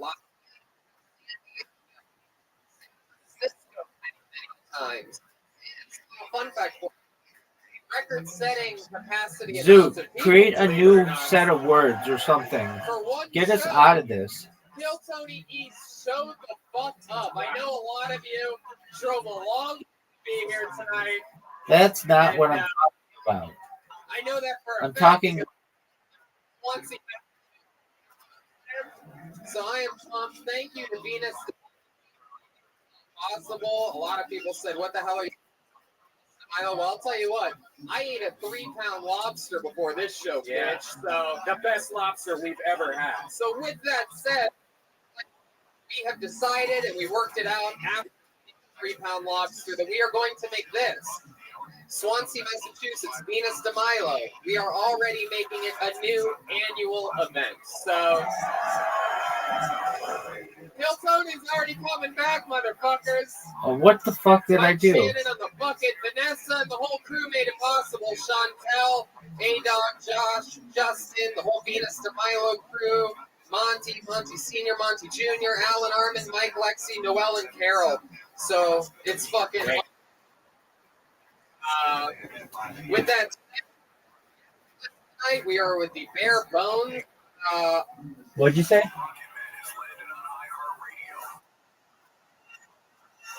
When I get a data plan?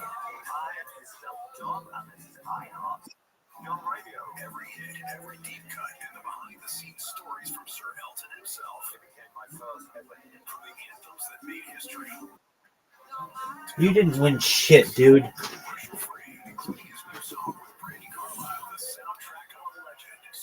Quinn? That's pretty good, dude. Too bad I'm up like 60 points on you.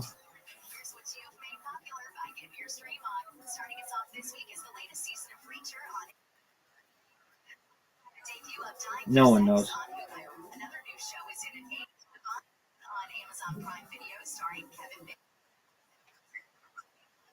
I know Quint is what we call like a dormitory with 5 people in it.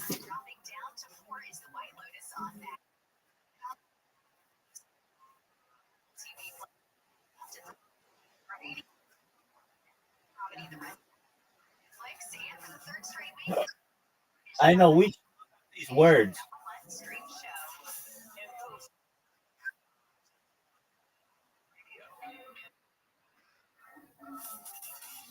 I know we should look up these words, dog.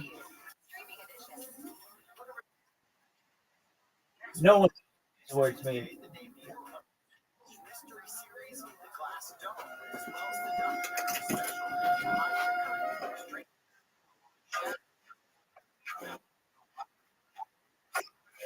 I just told you.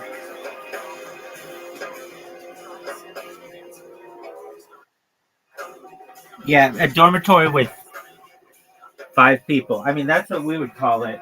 I don't know if that's really what it is, what it's called.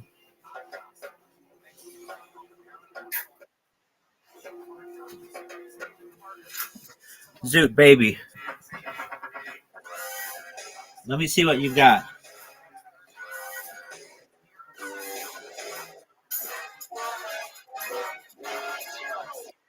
Rabbi, coming to you live from Antone's in Austin, Texas, for a brand new episode of Kill. Dude, fuck you for doing that.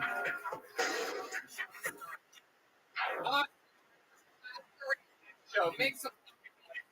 We're here. Brian, How'd you like that one? 36 fucking points, baby. Audience reaction. Fun to be here at our new home at Antone's in beautiful downtown Austin, Texas. What the fuck is Home Les? of the Blues. Is that like a lesbian that no one refers? I guess. I mean, like, I don't know. I guess, like, look at that Les. But I don't think they use it like that.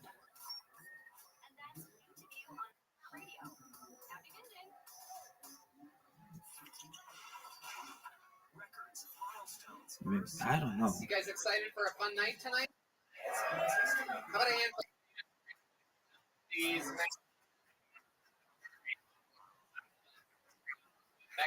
drum off of the wild sombrero, as we know, tough cookie to defeat. Maybe we'll have a rematch in the future. What do you think, Michael? Zoom. What are your thoughts on that? I just dropped 31 points on you. Drawing something. Who knows what? It's a blank slate right now. Of course, we have the great Ryan G. all the way in Los Angeles, California, drawing tonight's episode. He draws every episode. Tons of art happening all the time. Dude, that was good. 21. Good on you. Fun times. Austin, Texas. You guys ready for tonight's What the fuck are these words? Ed, F, Fay, Day? What is that? That's not, those aren't real words. You listening right now. I'm telling you, Kill Tony supporter since day one. The Ridge wallet, the best wallet that you could possibly have. Sleek, amazing, and holds up to 12 cards plus room for cash. There's over 30 colors and styles, including carbon fiber and titanium. I titanium. I absolutely love it. What's incredible about this product is they give you a full refund if you don't love it because they know you're gonna love it. It's a front of We should play this when we don't know a word. We look it up. It just takes too long. I can't imagine what your old wallet must have been going. They should tell you. I'm going to tell the people that, like, whenever there's a word, it should give the definition of it. That would make their game much more educational. People have it's just that wallet you maybe got like 5 years stuffed in it. Use 1,000 I'll different tell business cards, and it just hurts to sit on. I've had back going on road trips. Like real people who I know or just random people? Just one chick. Yeah.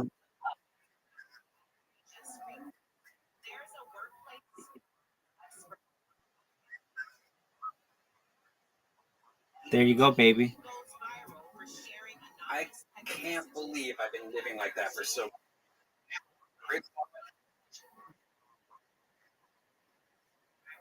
Yeah, they may not, but I think they still do.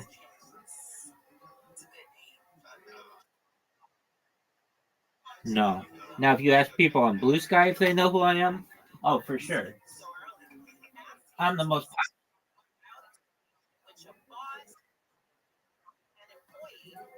Because I want to stream on there someday again. And so I've taken like a sabbatical.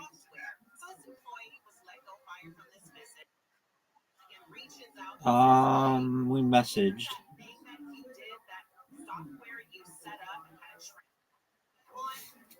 I just messaged him.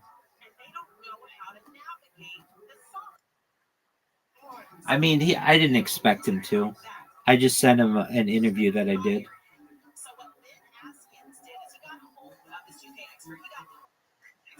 No, I was gonna message him, hey, I'm gonna stop spamming on your thing. And I think about emailing them and just being like, hey, I haven't spammed you guys. Is it okay if I start streaming on there? But that's not like a really good platform. There aren't that many people on it. And they don't save your data. The fact that they don't save your data is just a waste of my time.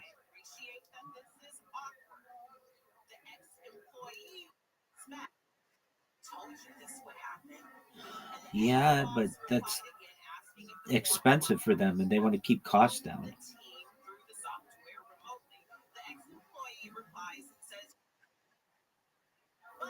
No, but they save it for longer. They save it for 90 days instead of 30 days. You're right.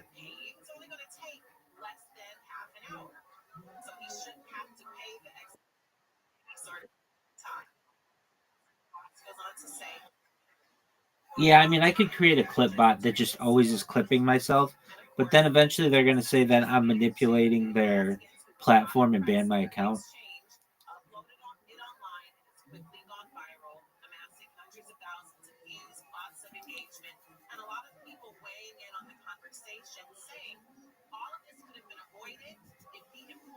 Just what I need in my pocket, in my front pocket. I barely even know it's there. It's great. And it's just so cool. It looks cool. Pulling it out feels good. You should feel like a boss. And it's an important part We of your barely life. If you used have a like wallet, a bunch why of the not get a board. cool wallet, and why not support Kill Tony at the same time by doing so? Get 10% off today with World. No, there's like a board we didn't use. That's ridge.com/KillTony and use the code Tony, all one word, for your discount. Again, Ridge/Kill Tony. Austin. Okay. And Austin Grown. Oh, you guys ready to start tonight's episode or what? Awesome. Ladies and gentlemen, we've had a lot of fun guests here in Austin so far. And this one You is love it, dog. the one that I have been for. Stand-up comedian. It depends. Ladies and gentlemen, I present to you Austin's own. Make some noise for my funny friend. His name is Alan, everybody. Come on. Oh, shit. One of them, their own people said that I was. Yeah. Tim, famously guest of the year 2018, 2019, and 2020. Is that true? You and Donnell Rawlings. Oh, he was in my stream. You edged him out, but you never walked out on us. Tim, welcome back. I'm happy to be in Austin. I'm here. I'm homeless. Homeless? Big mansion. No, I did for a bit, but then I just looked at everyone in the tents and they're having so much fun. So I just got in one of them, and we're starting a tech company. Me and 3 of my friends, as soon as we get some insulin, you know. Step. Yo, Beautiful. pimp. What a way to fit in with the other Austinites here. So, Tim, you know how it works, and you people out there probably know how it works. Zoot, remember you were beating me, and now I'm up by 130 They get 60 seconds uninterrupted. You know, when you hear the sound of a points. hit, if they don't wrap it up then, they're going to bring out the angry 5th Street Bear. You don't want to hear that and all the extra noises for some reason. Zoot. You guys ready for tonight's episode? Yo, or pimp. what? Yeah. Come on, Austin. This is the #1 live podcast. Oh, in the good world. job, You man. guys ready to start this shit? There we go. That was good. All right, here we go. Anything Dude, can we happen. played this one like Upstairs. really, really closely. Like Look at that, Tim. You see that out there? Both sides of the the sidewalk. letters are really close together. That's where they live. Your first Canadian going up tonight. Anything can happen. Could be homeless. Could have a mansion. Could be his first time. Might be a 30-year local veteran of the game. Make some noise for it. Going first tonight. It's always a tough spot. Anything can happen. Dog. This is Kill Tony. Let's see you win. Antones. Let's Great see you do guest, well. Tim Dillon. You are. The band is playing. We're waiting to see where Andrew. I don't think you could Scardino win, is but gonna maybe. be coming from. Waiting to see. How many of you love HEB, the grocery Yeah. store? For like All right. when I was like a little kid, I love it. I and love HEB too, everybody. I've been on the news for like things like I've done with groups of people. $1.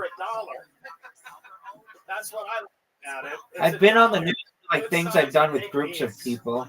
There they do. I know what I mean. No Andrew Scardino. Wow. How people sign up for this show and then miss is beyond. Wait. Oh, he's coming, running from the back, everybody. We have 3 producers over here. Is anybody down there yelling? Okay. I guess over here. Here comes Andrew Scardino. Going the wrong way. This is his first time at the show. This should be exciting.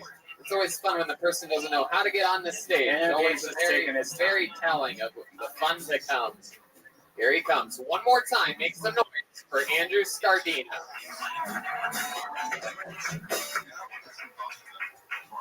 So I started seeing this new girl, and we're fooling around in bed, and she says to me, "I want you to treat me like a slave." I'm like, "Well, okay." And she was Jewish, so I left the room, came back dressed as an Egyptian pharaoh, told her to get out. I was at the grocery store earlier, HEB. There was a woman in a wheelchair, missing one leg. Oddly enough, a guy other end of the store rolling towards her in a wheelchair. Dude, look at this board. From like the center tile to the top right tile, it's like a perfect stairway. Moment recently, I was in the sauna, looking around thinking, why am I the only one naked here? That's when I realized it was like a hot yoga class. Thank you, guys. Okay, Andrew Scardino getting out at 50 seconds. What was that last joke? You were in a sauna by yourself? Get to the microphone. Looking around thinking, why am I the only one naked in here? Is a hot yoga class. Oh, you were the only one naked in there. Is that thing at HEB true? Yeah, earlier today. Really? You see a lot of shit at HEB.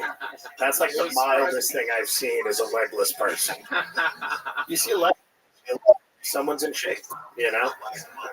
That is the Texas way to drop 30 pounds. Just chop off a leg. Andrew, how long have you been doing stand-up for?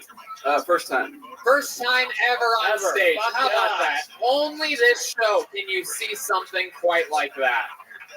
Incredible, Andrew. How old are you? 28. 28. You always wanted to do? In the recent years. Do you normally wear glasses? No. Really? You seem like the kind of guy that took off your glasses to perform. Why did you resign? Those, like wobbly, wet eyes that like people have when they take off. Has anyone ever told you that you just took off glasses? You know that I've won 84 straight games. Are you ready for darts? Maybe because you do have like a squinty look of your eyes. Do you have bad eyes? Really? At least that's what I think. I see pretty clearly. Maybe those people at HEB both had two legs and you just fucked. What do you do for work? Yes, I have. Just moved That's here. terrible. Worked at a bar, but That's engineer usually. even worse. Engineer. That's today's economy Terrible. for you. Formerly an engineer, now he's 36 points sucks a dick. Where are you working? What do you do for the bar? Door. Dude, I scored 78 points. What are you talking about, dude? Yeah. 20? It's kind of like Bush. 5? That sucks. Yes. But you didn't. I dig it. How about in your normal life? Like, what makes you special? 20? I need a 3. Fuck, man. Well, I moved here That to sucks. play music. I'm a musician. Easy shot. Play harmonica? Easy shot. Harmonica 1. by any chance? Oh, now it's fucked up. Bus. Andrew, why don't you play Oh, you fucked up. on the how many of you want to see Andrew play the harmonica? Huh? Let's see if this guy. Dude, I keep fucking up, man. Right now. Uh-oh, he's Don't fuck up. I think he's waiting for them to look One at him. fuck He's up. gonna coordinate something. Check out. There's a beat. Fuck you, dude. Shit. Is this planned out?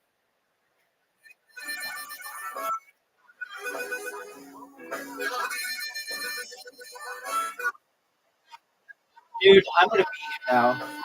Hold on, I'm gonna fucking beat you. I'm gonna beat you silly in this game. I'm bad at the checkouts.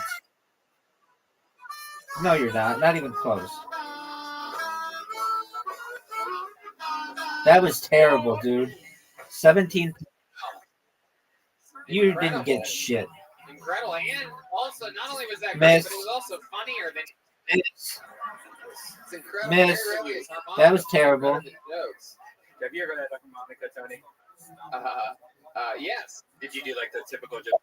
It was like breathe in and breathe out through it. And that's did you ever get to play it? Yeah, no, I have an ear for harmonica. music. Anyone can do It is. It's very 25. especially when you stand like that a playing. child's music thing, right? Yeah. So you're a 2-year-old that can do that. Yeah, absolutely. This guy's playing the fuck. Zoot. A recorder. Get it. Get Incredible 55. harmonica. You ever use that? 1, that get, sucked. action 19, in that the sucked. bedroom? You ever hook up with 1, someone that that was ever even worked worse. for you? Maybe once. Okay, maybe once, or did it happen? Once. Okay, can you tell us how? Dude, I hit reenacted for the us? triple 20. Yeah, I was in a bar. They playing blues and Sucked. Uh-huh. Zoot, that was bad. Don't do bad. 1 times 3, that's terrible. Get that 26. You had sex with her right there at the bar. Yes. That sucked. Was she 6 years old? Was she wearing Oshkosh? Harmonica? Like the harmonica, that's right. Okay. They don't really. Kids hate them. Yeah. Dude, the 20 times 3 fucked me Kids again. Like, kids like drums. Yeah. So do Get women. that 13. Get And that 20. guitars. Get that And 13. even That sucked. keyboards. Really, every instrument's ahead Get it. of the harmonica. Nice checkout. That was good. Whoa, Impressive. you do, just in case. That's 2 games in a row, Zoot. Traveler made a career Good out job. of That is that guy. only one. One guy You said 10. did it. Yeah. He was big. Blues traveler. Big boy. Don't He suck. was. He was a big guy. He lost. All right. Lost. Terrible So, 20. yeah, He was at the Zoot. Comedy Store like a year and a half 20. ago. Oh, Like, you're at 2 80. girls on each arm, skinny. Yeah, he's rich. Dude, you're doing really well. Get it. like Just like Adele. When You they can't get win. Skinny, it's like Well, yeah, you it's can. not the same person. Oh man, Both fat and she's atrocious looking. It's in the teeth. That's the problem. It's true. It's got a very fish-like mouth. I mean, it's really well Andrew, still, is there but anything else crazy about your life that we should just know get that about, about 14. your family or about Quick your story or anything like that? Quick I'm checkout. from Georgia. and That was not good. Growing up, I had a 11. family of pet Get that raccoons. 3 easy. People think that's interesting. But Gonna get racist, right? Yeah. It's called them. Right. I won, How do you have a family of raccoons? How does that start? dude. That was like the best thing ever. So you've won 2. I've won 1. Really racist. The yard or anything? You're not like gonna that? do shit. All right. We're just scared of them to like accidentally bite or something. Or Yeah, one of them did have rabies. I had to. That's put him 3. down That with the other sucked. towel, and they did. That was not good. You shot It her. looked close. In the head, or was it like a like? How'd you do it? So it was just wherever it hit him. You shot him from like far away. Yes. With a what? That was not a triple 20 Zoot. Shotgun. That was not a But, triple. None that's of those. a big weapon for such a little raccoon. Little kid too. Traumatized. How old were you when you shot? About 13. 13. That's what made you a man. Had chest hair. Yeah. Wow. Maybe it was just the raccoon hair. Get it, Residual raccoon hair. It did go. Bust. Fun You times, busted on congratulations 19. your first ever the show started for us. There he goes, Andrew Scardini. On it. I busted. I'm gonna pull a name out now so that they can start. Mitch Brown. It wouldn't is help next. you.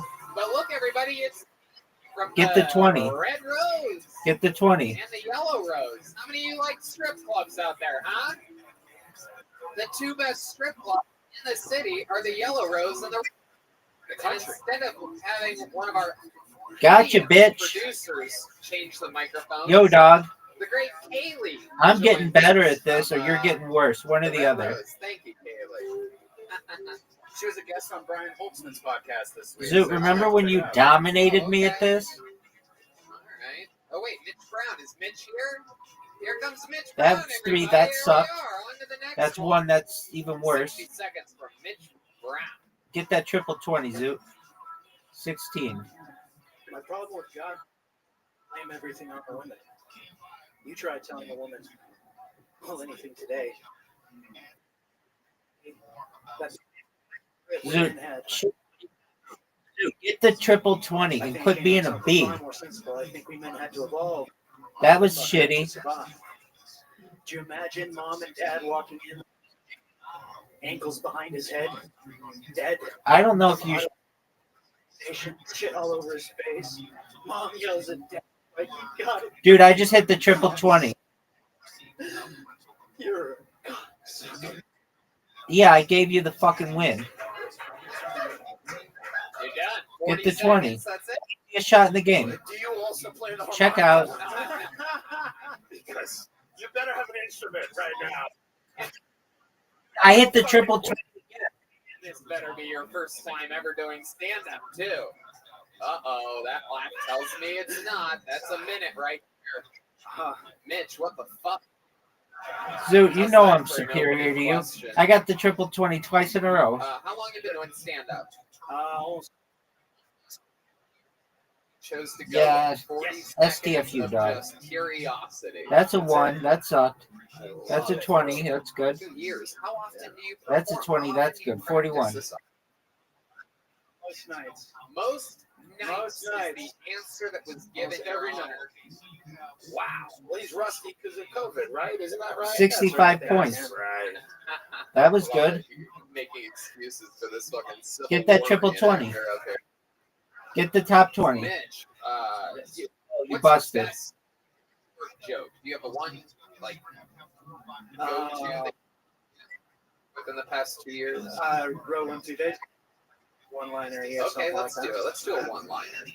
What did? Get the triple 20. End it right now. What he said. Nope. Well, Get the double 20. Get the double. Get the double 20. Oh, that was close. Ricochet back. Blow me. I'm a dolphin. Check There out, you go. dog. Red Band saving you with sound Check effects out. because he has both a whale and a dolphin. Dude, I beat you. Why was that funny? It wasn't.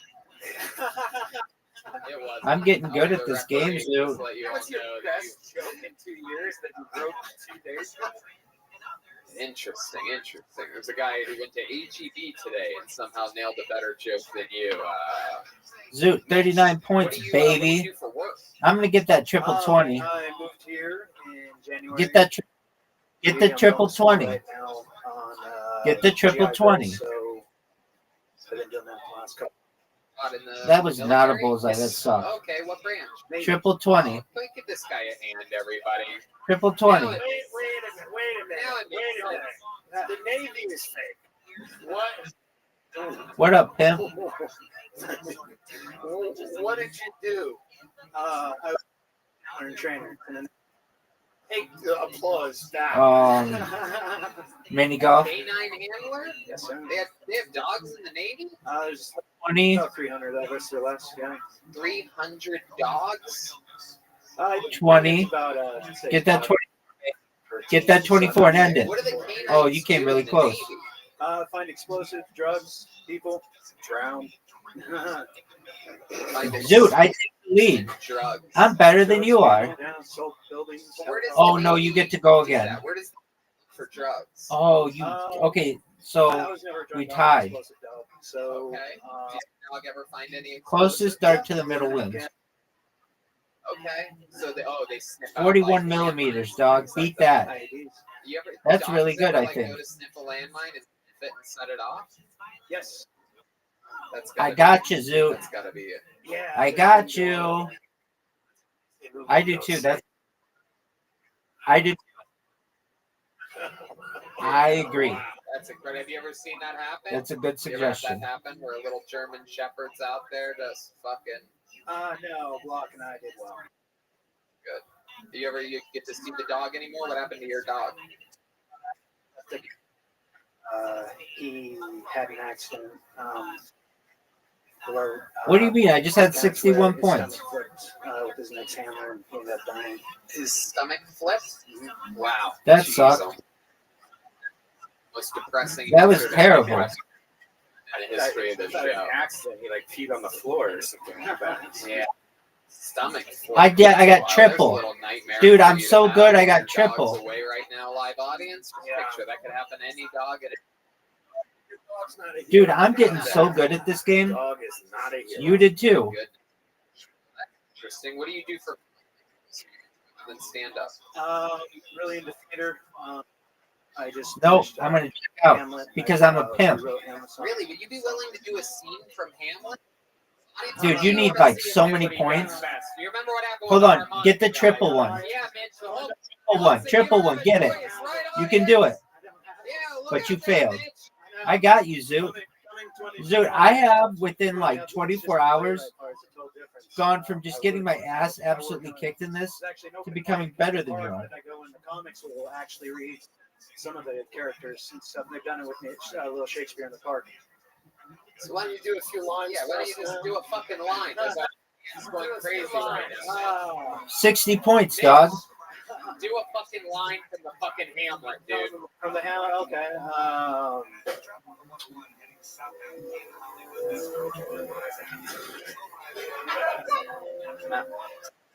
I don't even. That is the question. No, come on. Are you finishing a Hamlet shit right now? Are you fucking kidding me? Did you see a harmonica guy borrow someone else's fucking harmonica before playing? Said 20. Theater, that's what you said. I know. So I was doing some studying Shakespeare like that and doing what I did. What did you look? Fucking unbelievable. They hate you. No Nice wonder job, your Zoot. dog's stomach turned backwards. You know what I'm saying? Oh, come on. You guys are gonna groan on a Monday? I want somebody to get it all in one thing. I tell you. All All right, last game, Mitch, Zoot. I'm gonna let you off the hook here. I like your style. For the I like championship. that there's not enough PTSD comedians performing nowadays, is what I always say. You know, but anything can happen. I think that it's all going to work out for you. Did you get another dog? I got 100 points, Zoot. Yeah, at my next command, you go dog. And then I threw the dart at the side because I wanted it to save. I didn't want to fuck it up. I could have gotten it all in one, though. Dude, did you see I just got 100 points? Well, get a dog. On purpose. You know? Oh, I threw the dart off to the side because I didn't want to bust. Mitch Brown, everybody. He's on social media on Mitch Brown. We're moving on. Jokes. He laughed. You guys all grown. 20. Oh, This would be the best comeback of your life. Nice checkout, dog. Nice checkout. Haley's. Dude, I think we could have. Coronavirus that, Good job, pushing Zoot. out microphones. She wears a mask. That was really good. Takes it very seriously. A lot of people don't know this, but the yellow roses. That was the biggest comeback I think you can have. So even if you're not into what? They're the same name. Both have world. How long famous till what? cheeseburgers, Why are they world famous? Oh, I don't know. I don't know how anything becomes world famous. Dog. But hey, it's much for Nick. What'd you say? Now that's a really good question. Are you sharing it? Okay, are we talking like a pack of what kind of gum? 14 piece. All right, probably average like 30 minutes to 60 minutes of chewing, and it depends how much you have a day. But if you are always chewing it during active hours, probably.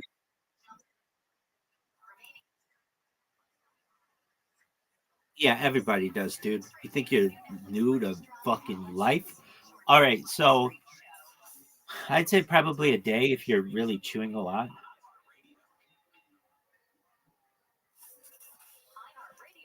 Excellent question, Zoot. Stand up, everybody. Make some noise for Pudge. What's up, Paul? Happy to be here. I'm visiting. Dog, Zoot, you could make it last a year if you just didn't chew it. I love traveling because every time I meet new people, they always have this thing where they assume I'm Latino. Actually, I'm only half Latino. My mom is from Colombia and my father is missing. I'm from New York City, where right now the rent is so high in New York City, it's forcing people to live with each other, like me and my wife. We want to get a divorce, but we can't afford it because the rent is so high. And it's always the same thing. I hate you. Dude, it's over. I hate you. You cheated on me. You just had the biggest comeback in the history of the game. You can't have a bigger comeback than that in the way that we play. You should feel very proud of yourself. Even though I let you win, you should still feel very proud of yourself. Immensely proud of yourself.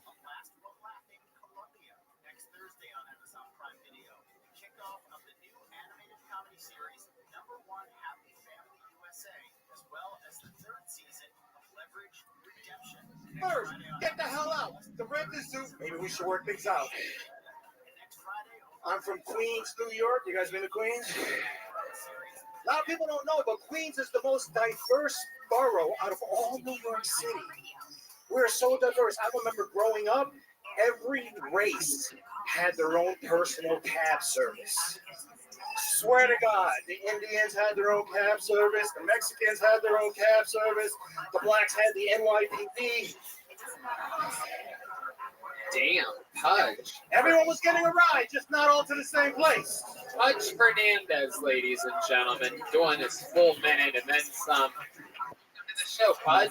Thank you, man. Thank you. Happy to be here. It was a fun set. I love it. New York. New York strong. What's up, Sam? I love it, bro. You remind me.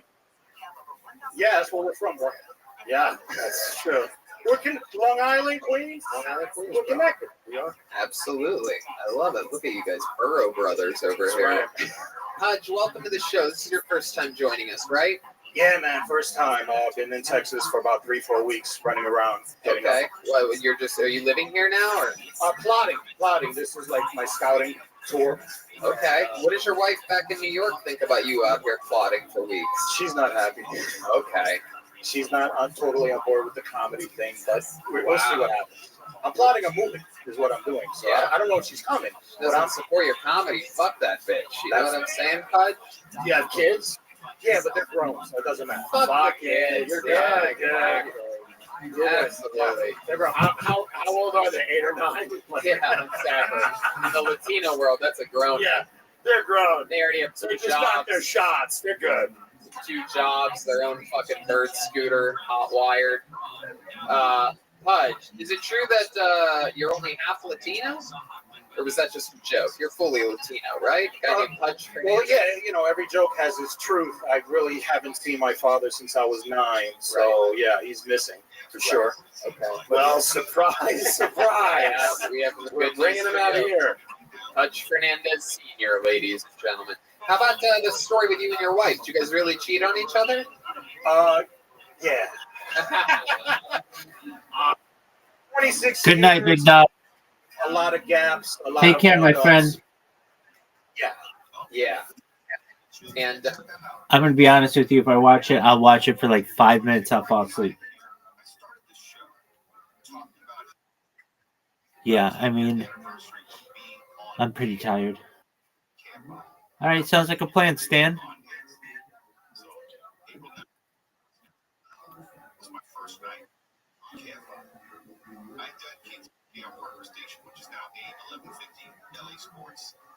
Zoot, do you think you'll ever beat me at literati?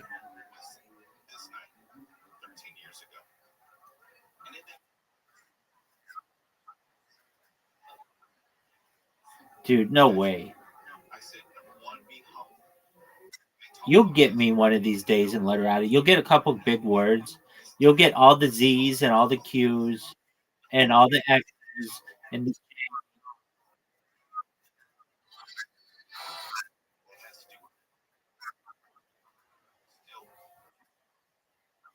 Yeah, but you have to get selected.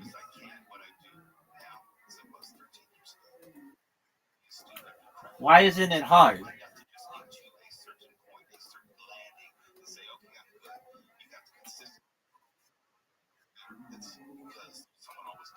Well, what's your really unique job?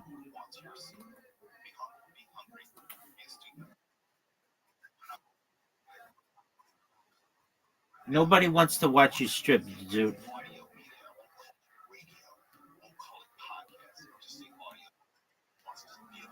All of the women in the world?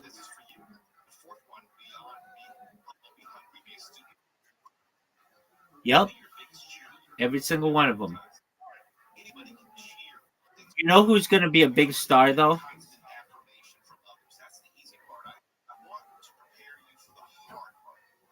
That Irwin, Steve Irwin Jr. or whatever.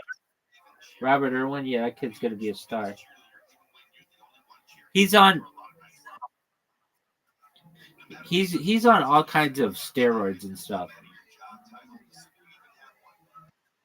Yeah, he is, dude. I saw a video of him. I'm in this group on Reddit that is like, it just looks at people and tells you if it's possible to have their physique without steroids. And he's like one of the people who it's pretty obvious that he's on at least testosterone, but like probably like creatine, and he's probably on steroids as well.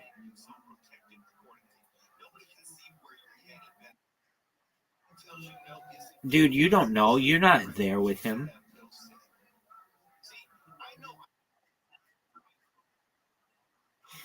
No, it's not.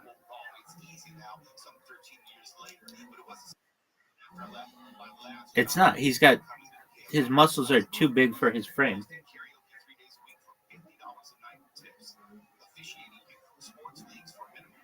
I mean, I would be on him too if I had his influence and I was under that scrutiny. I don't blame him, but he's too big.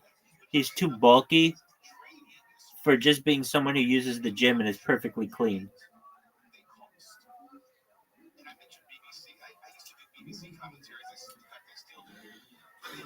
So get looking like him.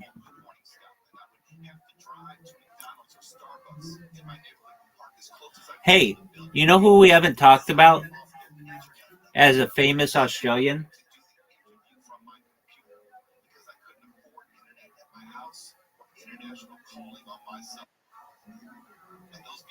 I'm going to make you guess. This person, okay, guess if they're a man or a woman.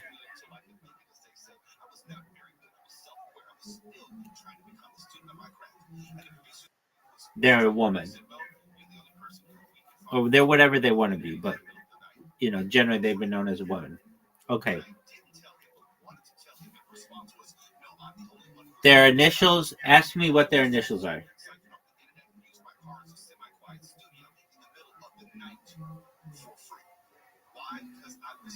Ask me what their initials are.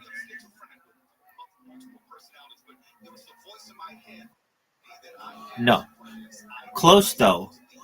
You've got the second one correct.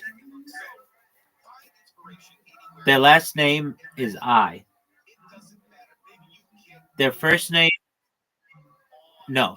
Their first name is N.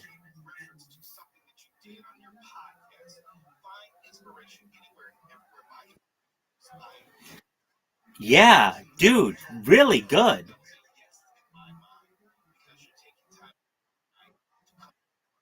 No. Who the fuck is Natalie Iserman?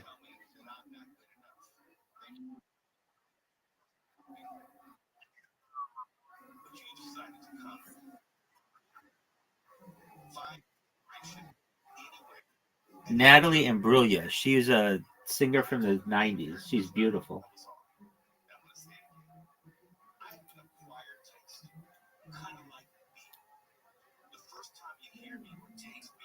Do you know who that is?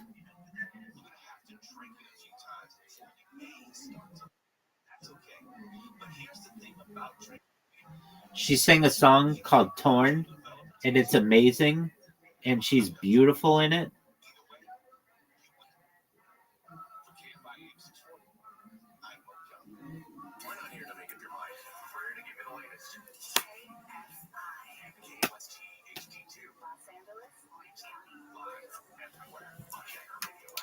Zoot, how long ago do you think it's been since somebody's mentioned me on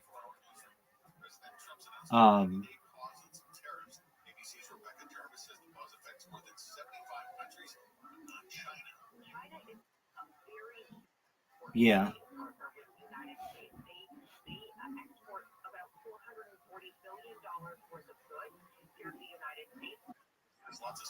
No, it's been longer than that. It has been 2 hours. The person said, I am so fucking tired of the fucking jerking off rabbi spam replies.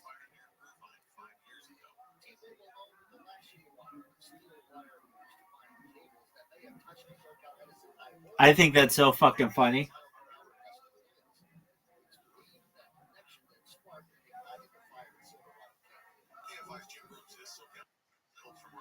I know I'm hot, baby. You aren't talking about that girl. You're talking about Rabbi Rothschild and how sexy I am. And that's cool, dude. That's cool. I mean, I probably would be attracted to me as well. It's just one of those things. You're either born with it or you're not. Fortunately, I was born with it. Fuck no, dog. I love MILFs.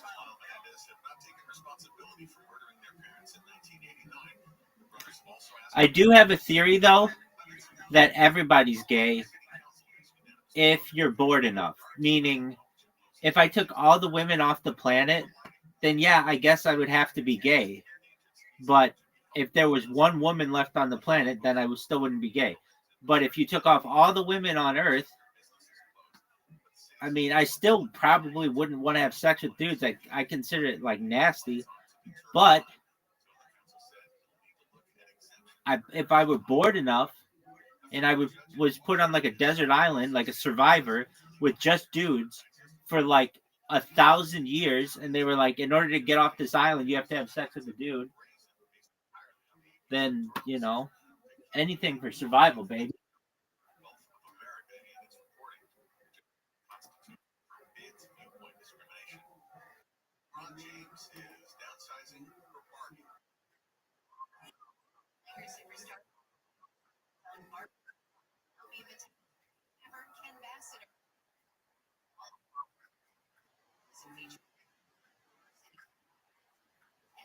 Oh, I never questioned. I always knew I loved women. I still only love women. I never questioned.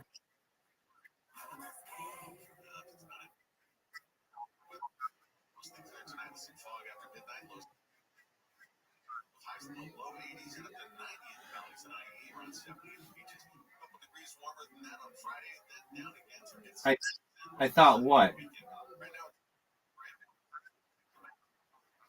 Yeah, in those situations. Or if I had to have sex with a dude for survival, like I have to have sex with one guy, but then I get to have sex with every woman on earth if I wanted, and $1 billion and an island and a mansion and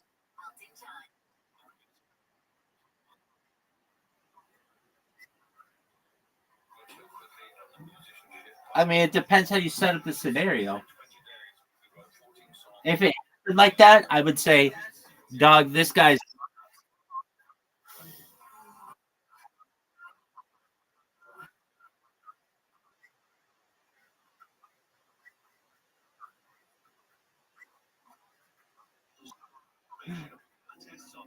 No, I'd still just be like, I mean, that's fine. But even if he was like, I had sex with it, I'd be like, dude, I had to do it for survival. Anybody else on Earth would have done the same thing.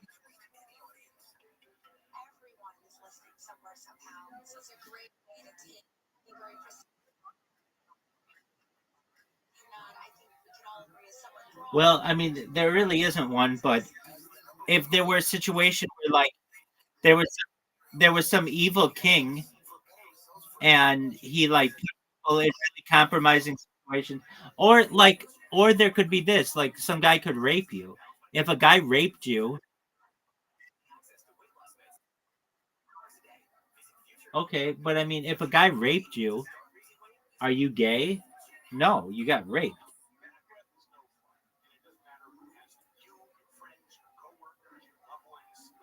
But the thing is, if a guy is trying to rape me, I'm grabbing that motherfucker's dick and yanking it off. So, I mean, it's going to be tough.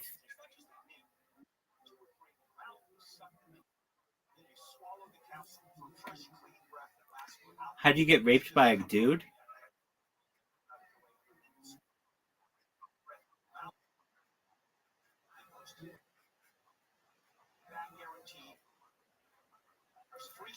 Probably drugs or drinking. You pass out. Some guy takes advantage of you.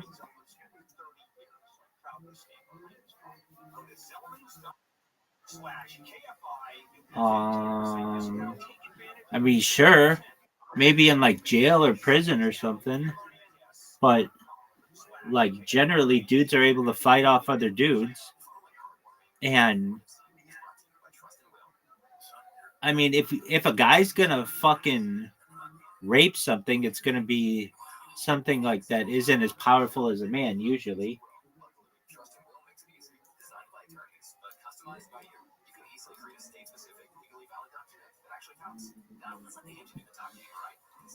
Or maybe I don't know, maybe in the army or something where but even then there are like rules and stuff. I don't know.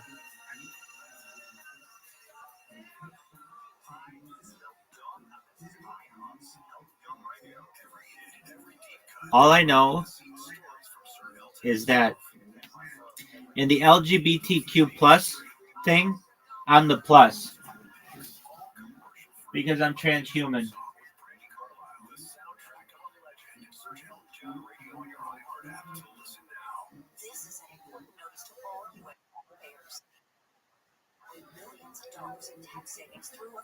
It can be.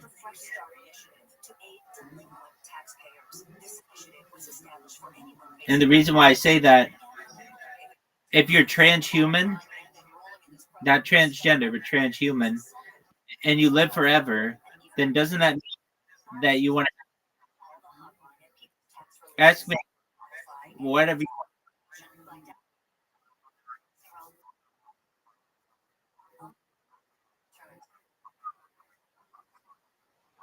absolutely amongst different species? Yeah, absolutely.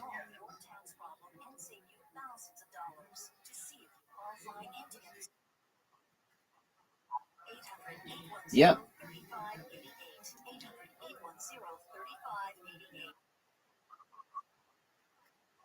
I think they exist on this planet, big dog.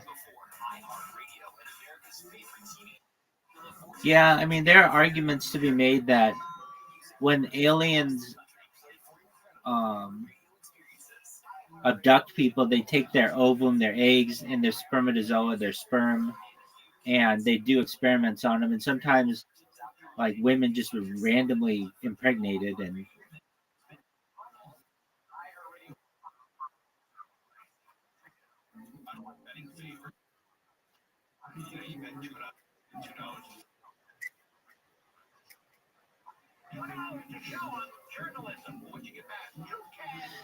I mean, we crossbreed different species, so who's to say aliens wouldn't do the same?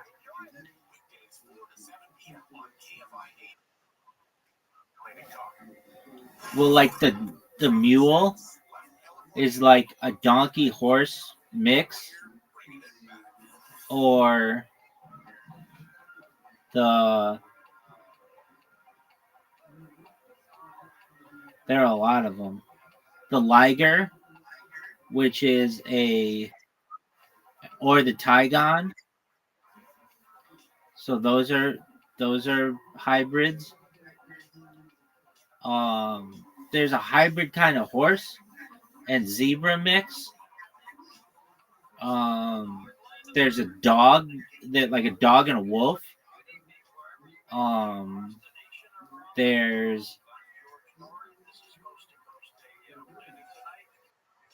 um,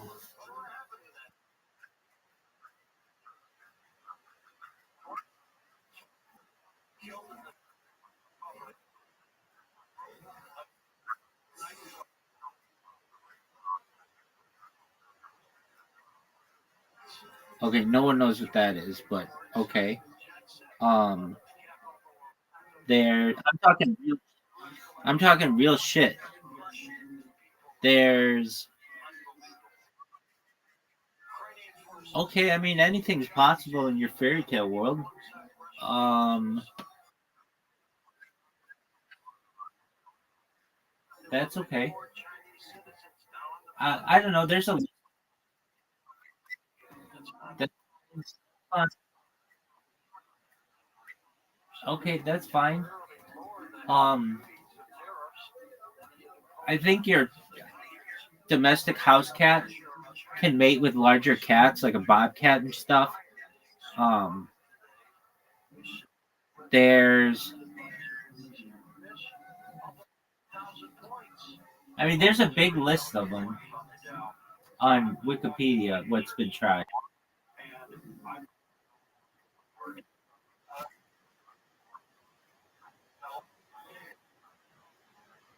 Perhaps.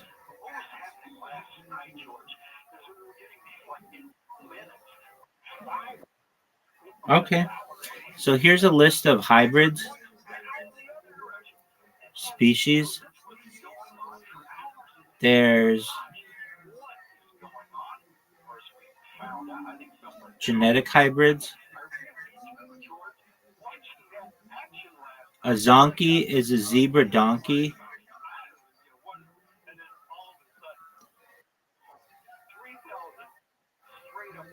Mushrooms, you said?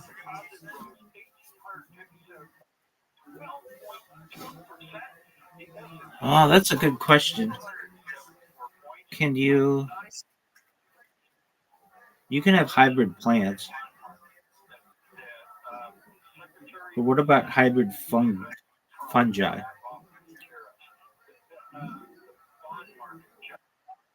Yes, hybrid fungi can occur through interspecific hybridization.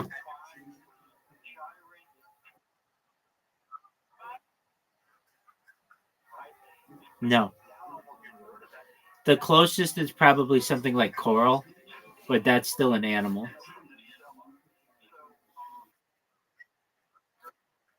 Yeah, that's close, but that's just a carnivorous plant.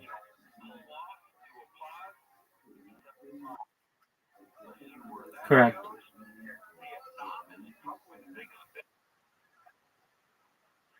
Yeah, nothing happens. It's pretty soft.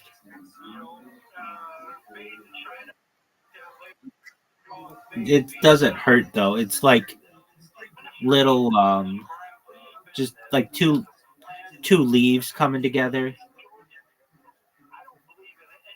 The thing that kills something in there is it has these little hairs on the inside, and once those are triggered it closes, like on a fly or some other kind of animal, some other kind of insect, and then it has digestive enzymes that eventually like eat whatever's in there, but they're not strong enough to break down your hand.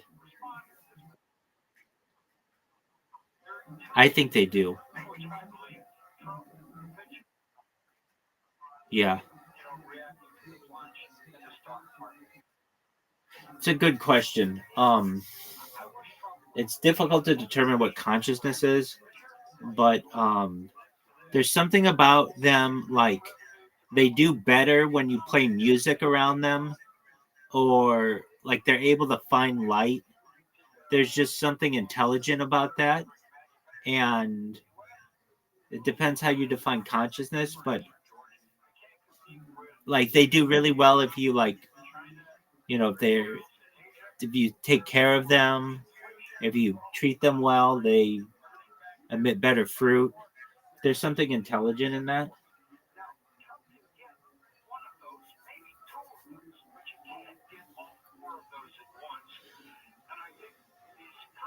Like they emit like if you've ever smelled this smell of cut grass, that's actually a defense mechanism.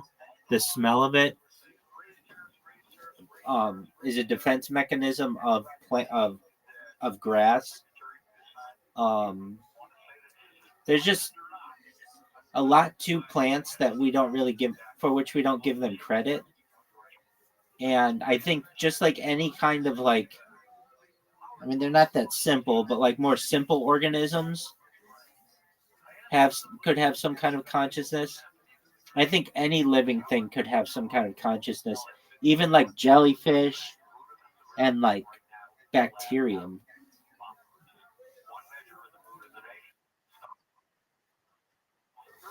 Go for it, big dog.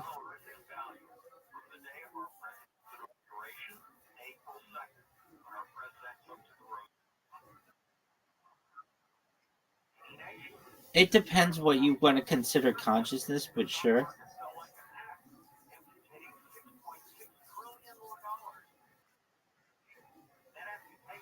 Okay, where is it then?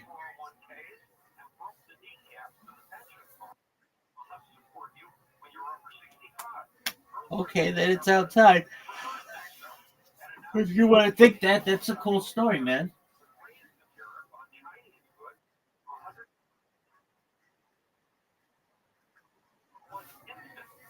Okay.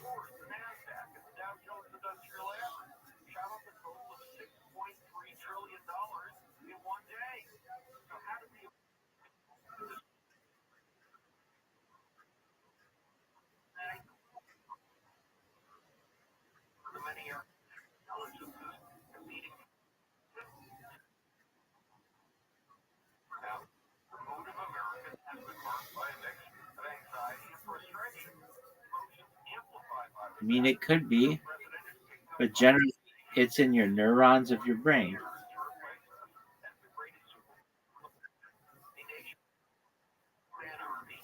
All right.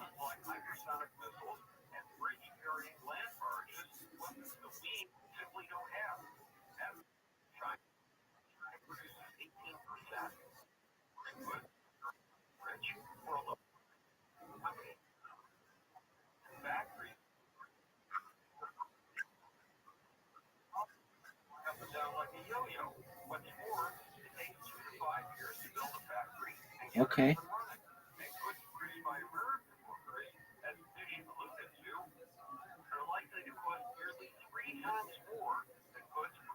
Zoo, what did you do with Riser?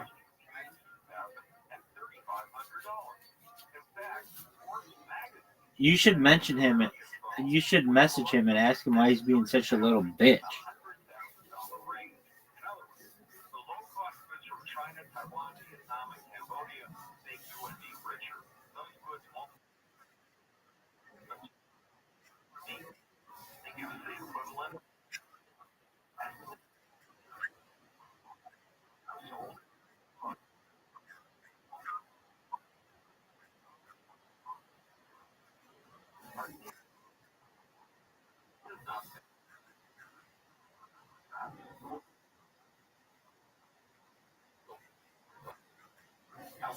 Very cool, man. Create a game where you can create simulations like that.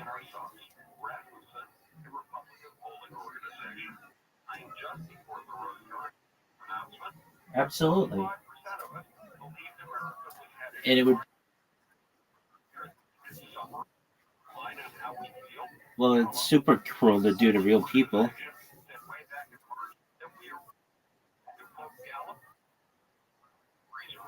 It'd be cruel. Torturing someone could be interesting, but that still doesn't mean that it's not cruel.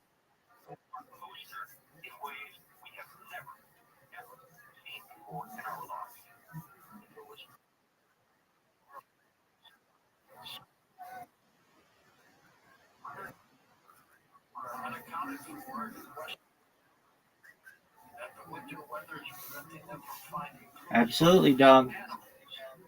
All right, you need a homework assignment. Look up Dolce Base. Dulche space Base. Next time I talk to you, it's a secret base in New Mexico that has 7 levels, and apparently there are humans on the levels who like never see the light of day, and they're experimented on, and they make like hybrid species of them.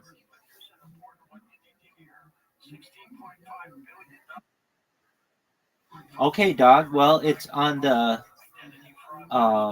it's called the it's on a Native American reserve. It's the Alapache Mesa or something like that. And Hikitachi, Dulce, Dulche space Base.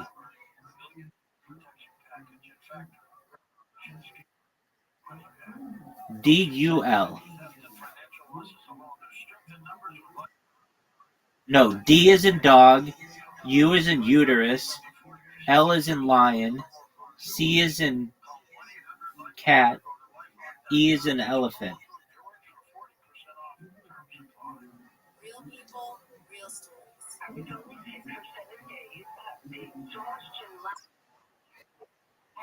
No, not experiment.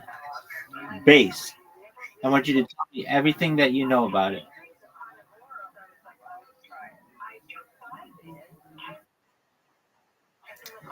Yeah, dude. They used to say Area 51 was a conspiracy theory too.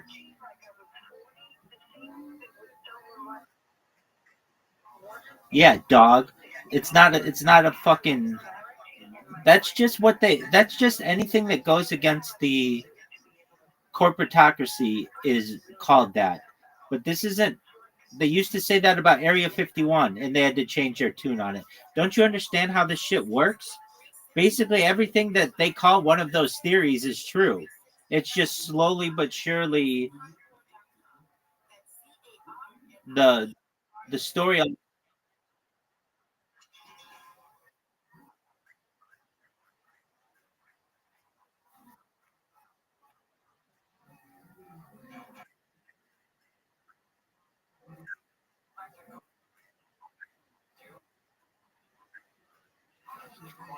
All right, well, I want you to tell me about all of the things that happened to people there allegedly.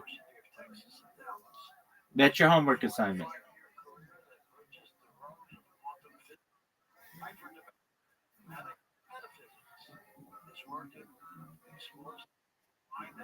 I think so.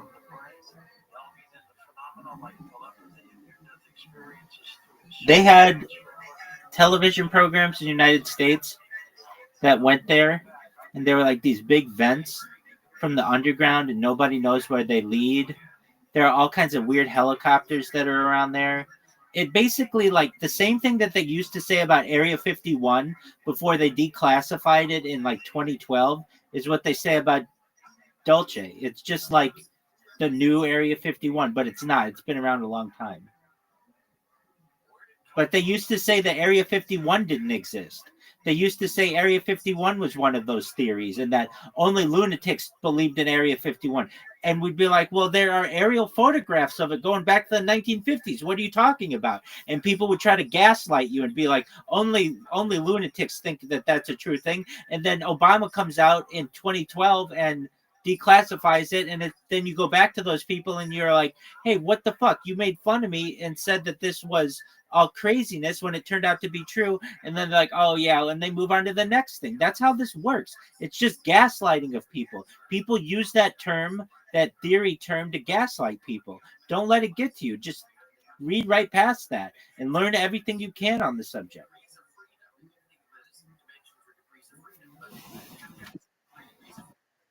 Sounds like a plan, Stan. Oh, I'm going to drink some water and then perhaps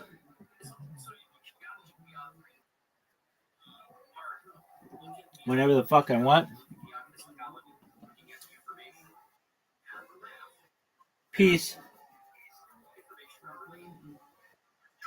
And you guys still are trying to make it work. Why do you think you're still trying to make it work if you guys like fucking other things? I guess because we just like fucking, period. That's the best part. Okay. And that's what's keeping us together. Have you fucked anyone since your little Texas trip started? No, not yet. All right. You think she has? Who knows? I don't know. Can we call her right now and ask her? Can you call her, put her on speakerphone, just ask her? Fuck it, yeah. How many of you want Pudge to call his wife? I think we have to do it, Pudge. Let's end this marriage tonight. All right.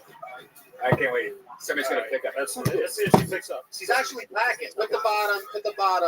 Yeah, right there. Is it on speaker? Yeah. Turn your volume all the way up. Put the bottom of it right up against the tip of that microphone. Right against the tip. Hey, babe, what's up? I'm doing a show live right now. You're on the show. Okay. I told them about us cheating. Yeah. They want to know if you're fucking anybody in New York right now while I'm here in Texas. Unfortunately, not.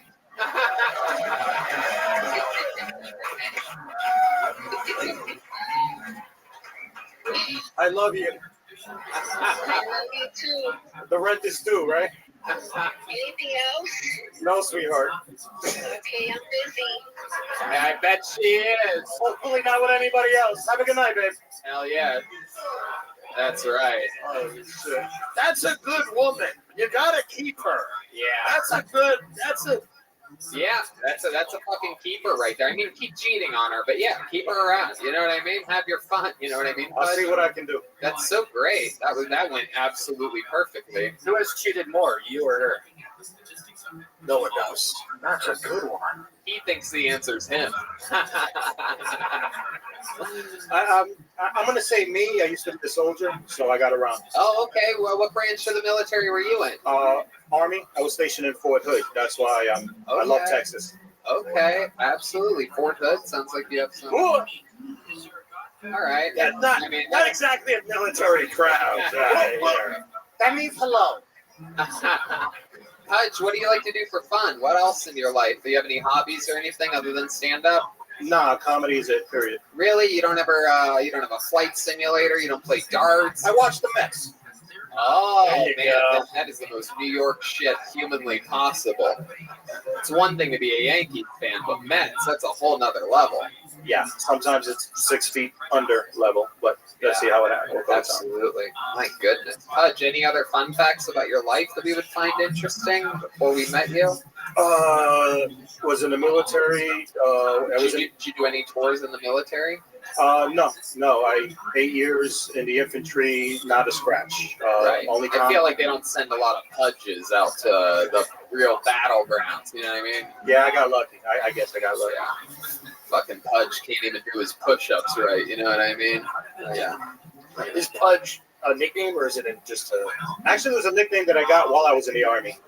When I graduated infantry school, I was thin as a rail. Then when I got to Fort Hood and got it back into my eating habits, I started getting it back. And my roommate was like, yo, Pudge, we got a PT test coming up. So it kind of stuck from there.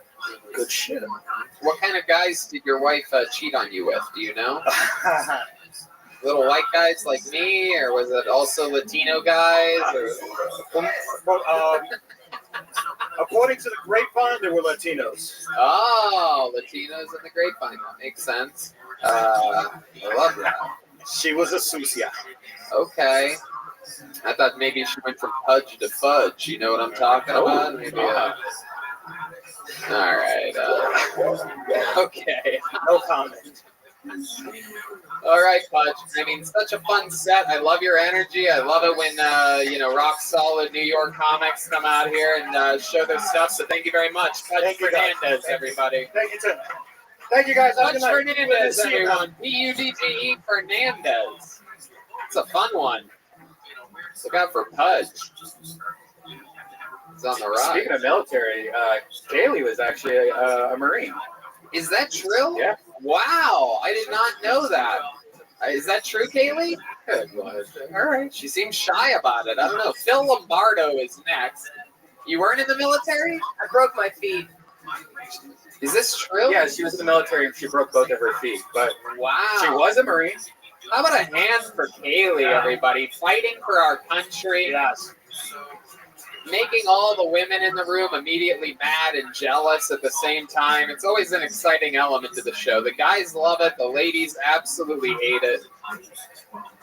All right, make some noise for your next comedian, Phil Lombardo. Phil Lombardo is next on Kill Tony. Here he is, everybody. One more time for Phil. Hello. I would like to start with an impression of a very funny comedian named Carlos Mencia. Mr. Troubleton hangs around. Here's Miss Mighty's town. Here I come to save the day. All right. Enough of that. All right. Thank you. Brian Redband. I like you, but you kind of look like Tom Segura's extra skin suit. I don't know how else to put it. No, I'm just kidding. I don't like you. Just kidding. All right. Thank you. Wow, Phil Lombardo just a hard bomb, and then tried to insult one of the cast members. Oh, boy, that never goes well. Phil. Almost my plan, but not really. Almost what? No. How do you make an unfunny Carlos Mencia joke? I don't even know how that's possible. By doing this only 5 or 6 times. 5 or 6 times. Yeah. Oh, it's starting again. Yeah. Because you can't even help it. Life is eating you alive right now, Phil. It's incredible. Sometimes you can't avoid it. I don't know. Okay. Yeah. So you've only done this 5 or 6 times? Yes, sir. You live here in Austin? Yeah, I just moved in October. Where'd you move from? New York. New York. Yes, sir. You never did stand up in New York? I did it like 3 or 4 times. The other times I didn't even end up doing comedy. I just made people feel uncomfortable. Yeah. It seems to be your specialty. On purpose. And you can continue that. Yeah. Hopefully it won't continue.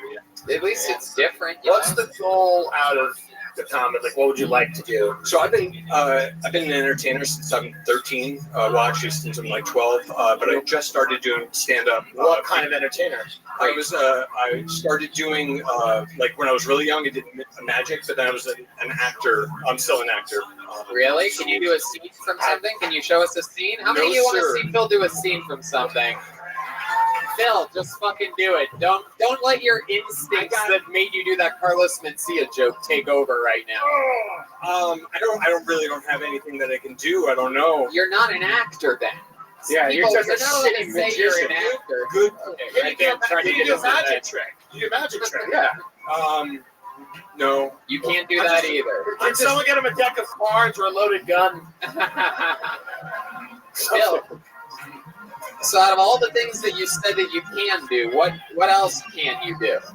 I'm really good at serving people food. Oh. Where do you do that? Yeah. What's that? Where do you do that? I used to in New York. Now I'm just a concierge. Actually, while I'm here, you were visiting Ron, and you told me the show was in town, so that's why I came. Where? Oh, at up the block at Ron's building. Yeah. Oh shit, you're the concierge at Ron's building. Yeah. And I told you to come do this. Yeah. Oh, It's your fault. It's his fault. We were in an elevator His together. fault, not mine. In the elevator, am I right? Oh, son of a bitch, man. Thanks a lot, Tony. Bring it to yourself, man. I really fucked up. Yeah. Oh my God, this is my doing. I can't believe that my instincts made this happen. I thought you were just going to come watch the show. I didn't think you were going to come up with a book and all that. Well, you know, can't help it. Is there anything good in the joke book? Yeah. No, there's no jokes in here. Actually, it's just writing and drawing. Writing the what? I'm pretty good at drawing. What are you writing? Poetry and stories. Can you do a poem? Yeah, good question. I can do part of a poem. Part of a poem. How many of you want to hear a part of a Come poem? on. Yeah. Yeah. Let's see what happens. Yeah. This is very exciting. Very rarely are we excited to hear somebody do a poem. Nobody's ever. I like your energy. You have like an interesting energy. It's, yeah. Like you're like, it's like a guy who's mad. He's being pulled over with a woman in his trunk. You know, he's like frustrated. He's angry. You must have seen that poem. It's like, God damn it. Fucking. Alrighty. Let's see here.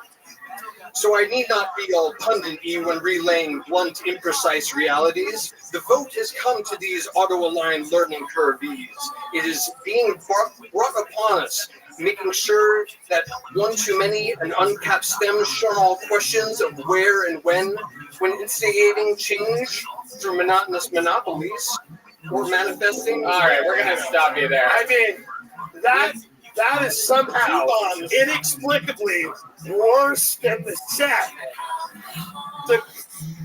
Whoa! We're going to do something really special here. This is going to be the first time that we cut off someone's head on the show, everybody. We're going to cut Phil's fucking head off, and we're going to leave it on the table for the next 2 or 3 episodes. It would be. It should be entertaining, yeah.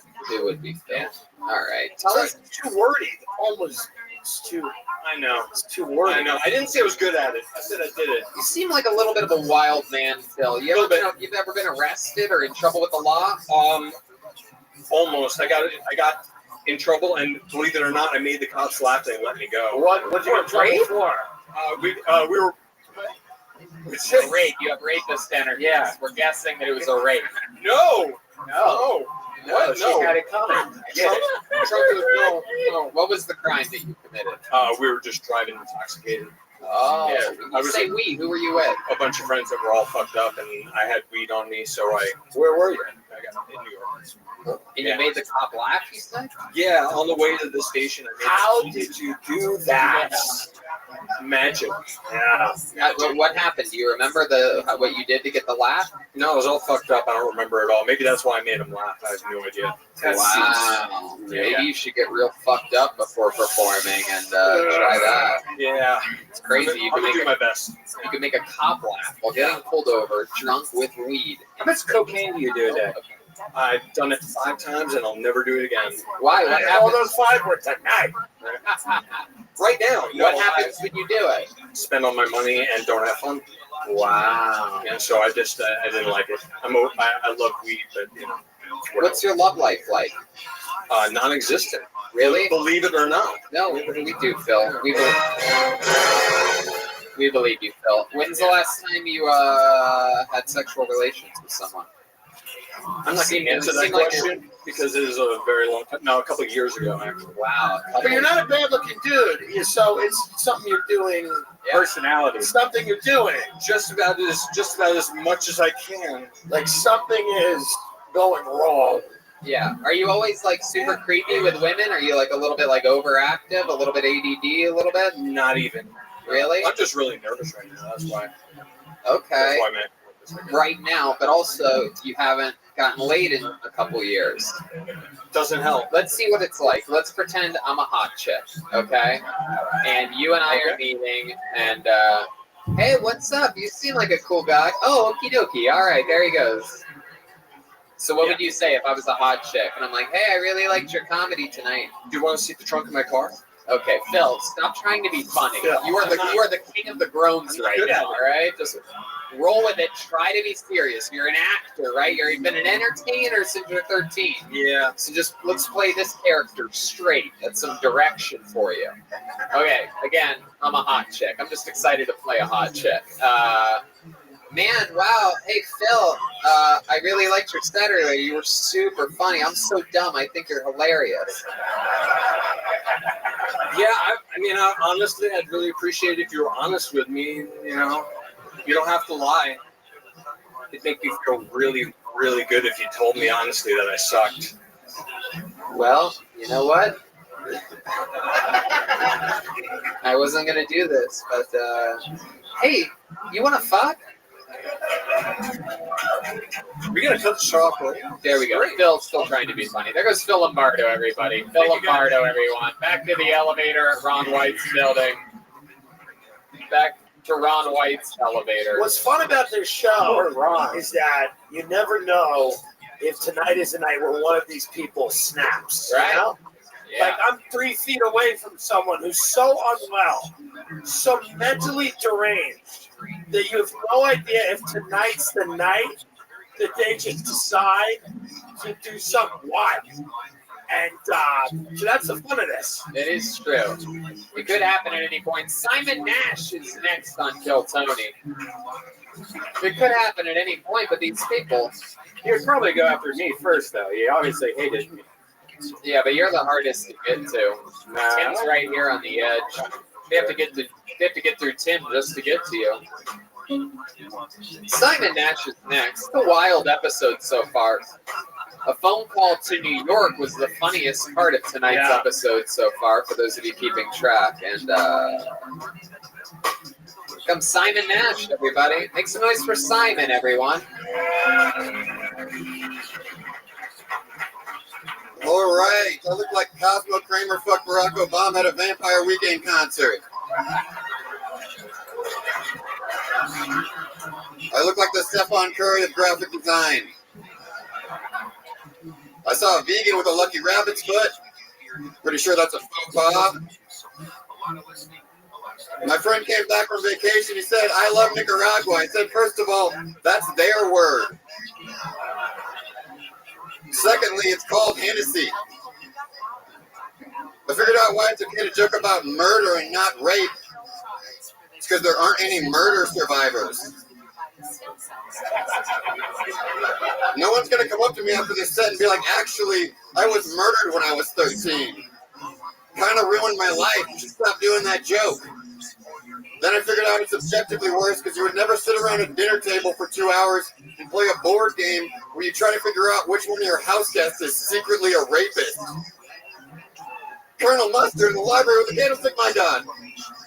Simon Nash coming out jokes. Guns a-blazing. There we go. Someone was ready for this tonight. Welcome to the show, Simon. A real comedian. I'm almost shocked. Yeah. Incredible. You did real jokes. How long have you been doing stand-up for?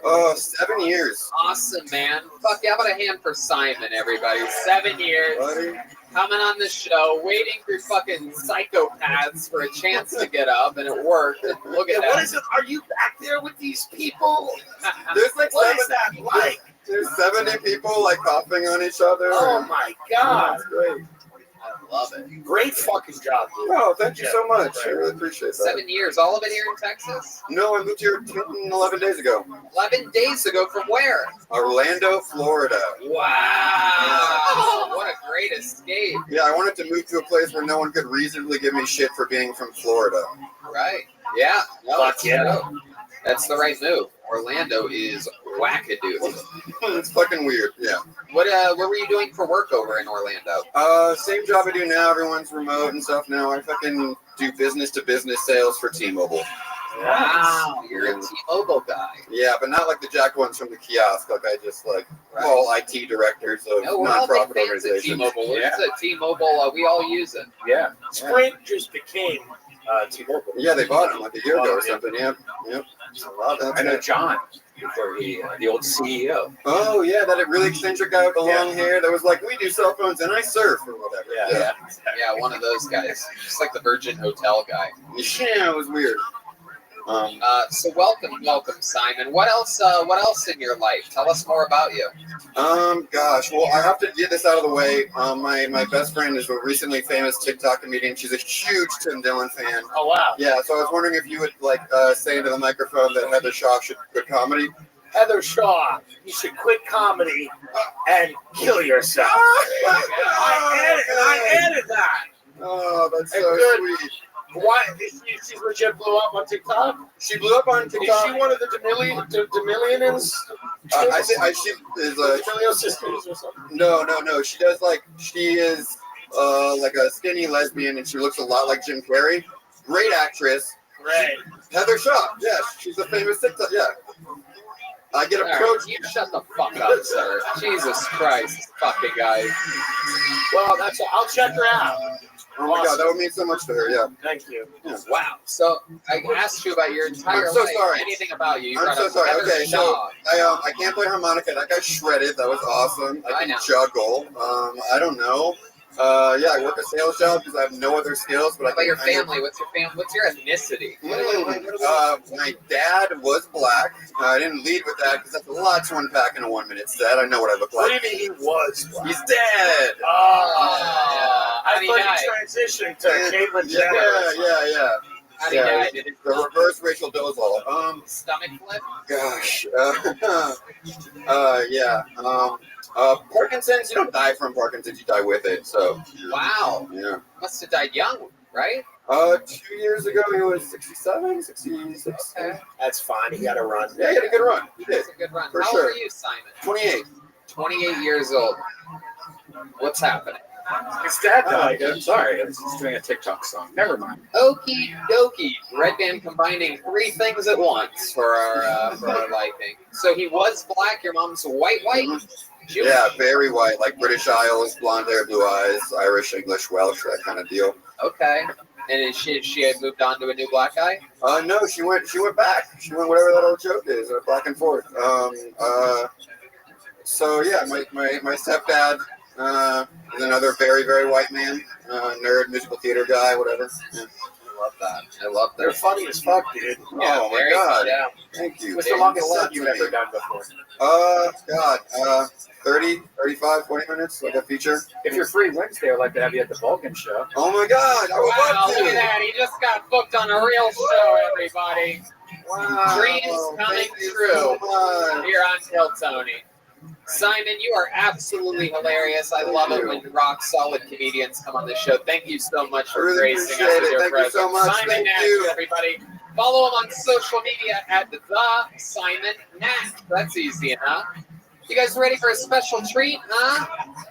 This guy's one of the regulars on Kill Tony. For those of you that are big fans of the show, you're absolutely going to love this. A prolific joke writer every single week, giving us a brand new killer minute.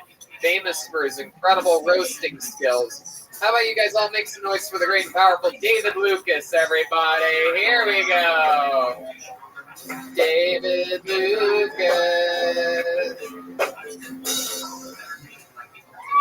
Yeah. I don't believe in Dogecoin because too many hood niggas know about it. Them trying to explain that shit is the worst shit in the world. They're like, nigga, it's like iCloud. You can't see the money, but it's there. I'm telling you that shit is there. You buy it, you can't see it, but it's there, nigga. I'm like, I'm supposed to trust you with my financial future, motherfucker? Fuck those coins. I'm from the South, and a lot of people ask me, like, David, is the South the most racist place you ever been? And I'm like, hell no. They're like, well, what's the most racist place you ever been? I'm like, nigga, YouTube comments. YouTube comments is the most racist place in the world. I get called a nigga in YouTube comments without a profile picture. I'm like, how the fuck you know I'm black? They like, it's the run-on sentences, man. I'm like, why the fuck are you so angry under a cheesecake recipes video? I said the bitch she used heavy whipping cream. You said milk. Next thing I know, you called me a nigga. All right, guys. David Lucas, everybody. Minute. Amps Yeah. I love it, man. What a solid minute. Love that. Absolutely love that. Covering topical stuff, man. Some stuff about you, yourself, and technology. All that. I love it. Mixing it all together. How you doing tonight? You're the best regular you've ever had. You think so? I think. I appreciate it. That says a lot, man. Yeah. So let me hold That's not $10,000. just because I think. That's just not because I think me and him could sell a show to TLC.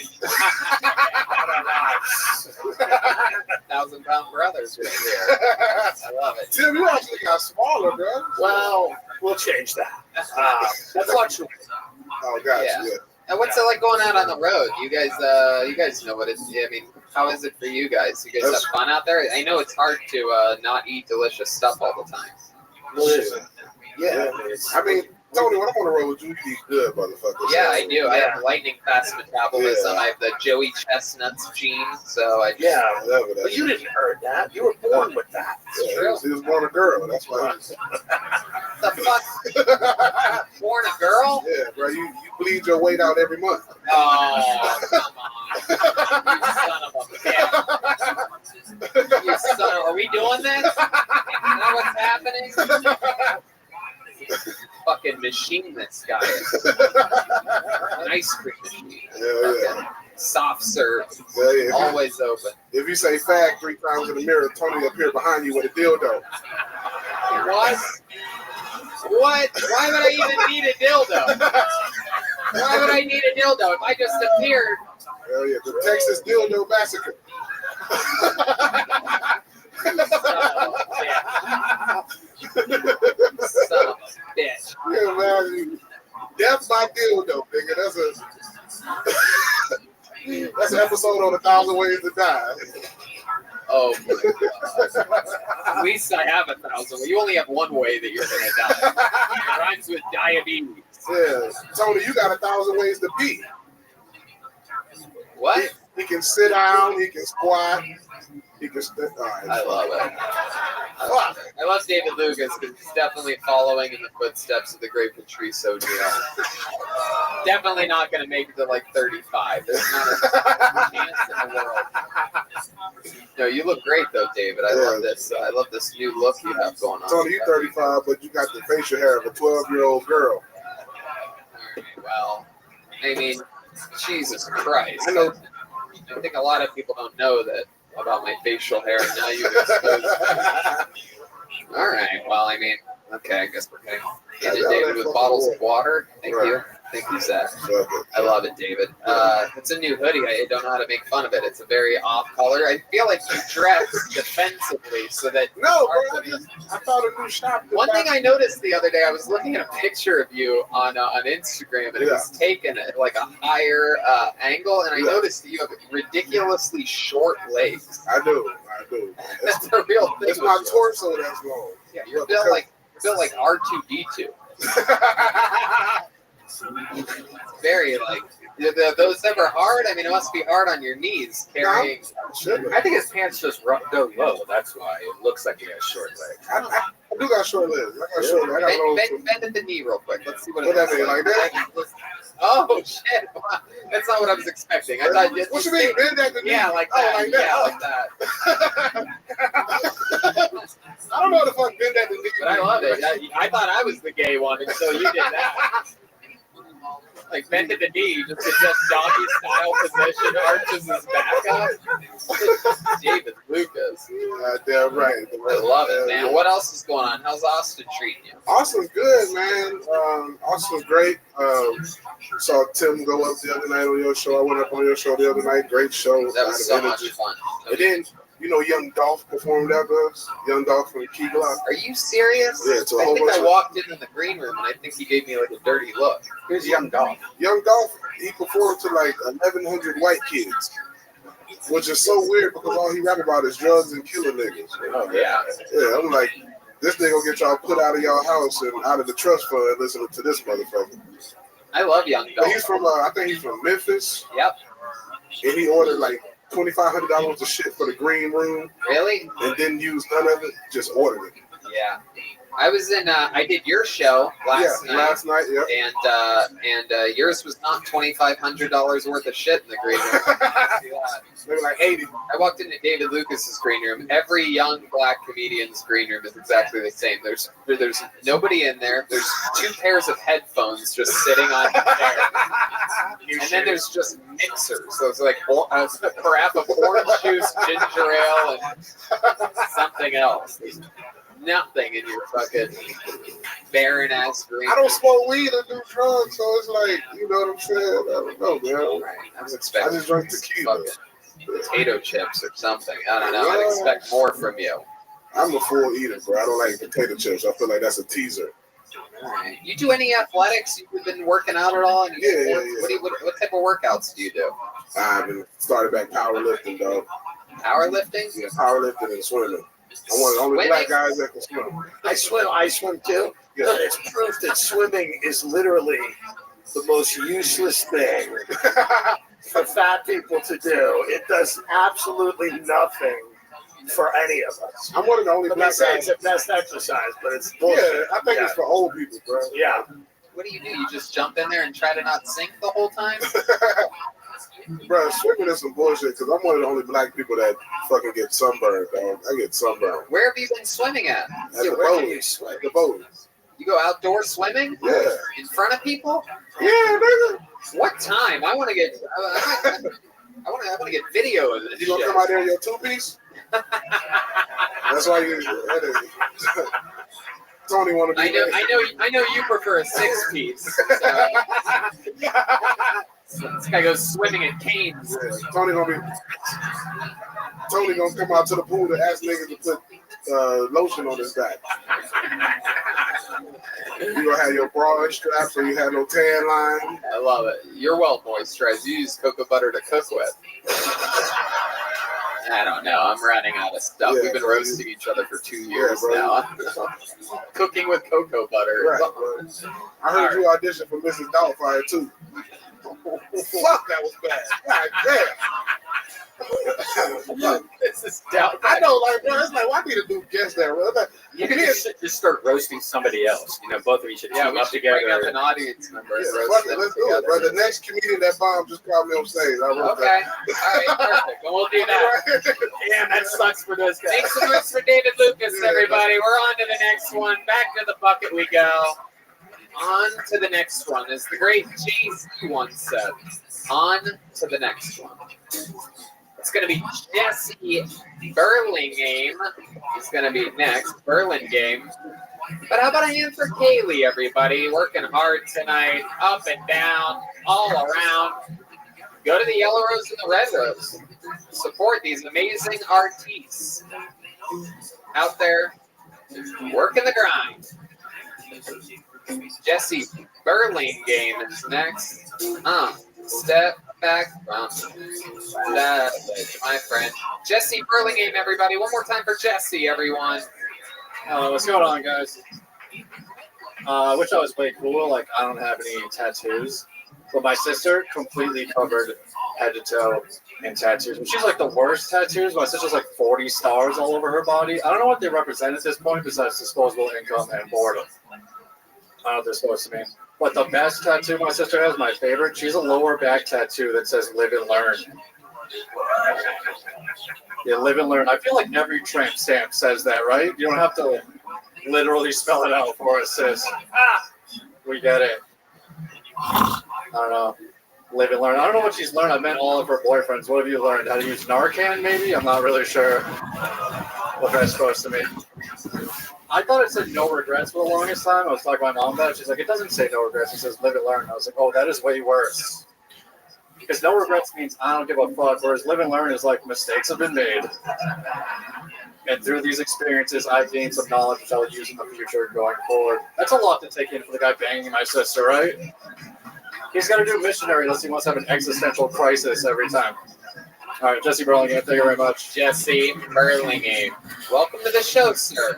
Thanks for having me. Good shit, dude. Nice Yeah. shit, man. I love it. How long have you been doing stand-up? 4 years now. 4 years. There's no better feeling than trashing a family member. Oh, yeah. Yeah. Nothing. Shout out Courtney, I love you. Yeah. Do you really love her? You guys close? No, she lives in Mississippi now. Oh, shit. Yeah. Looks like she never learned after all, huh? No, she not learned. She got married during COVID last year in her apartment, and then like moved to Mississippi 3 days later. Wow. Yeah. She deserves everything you give to her.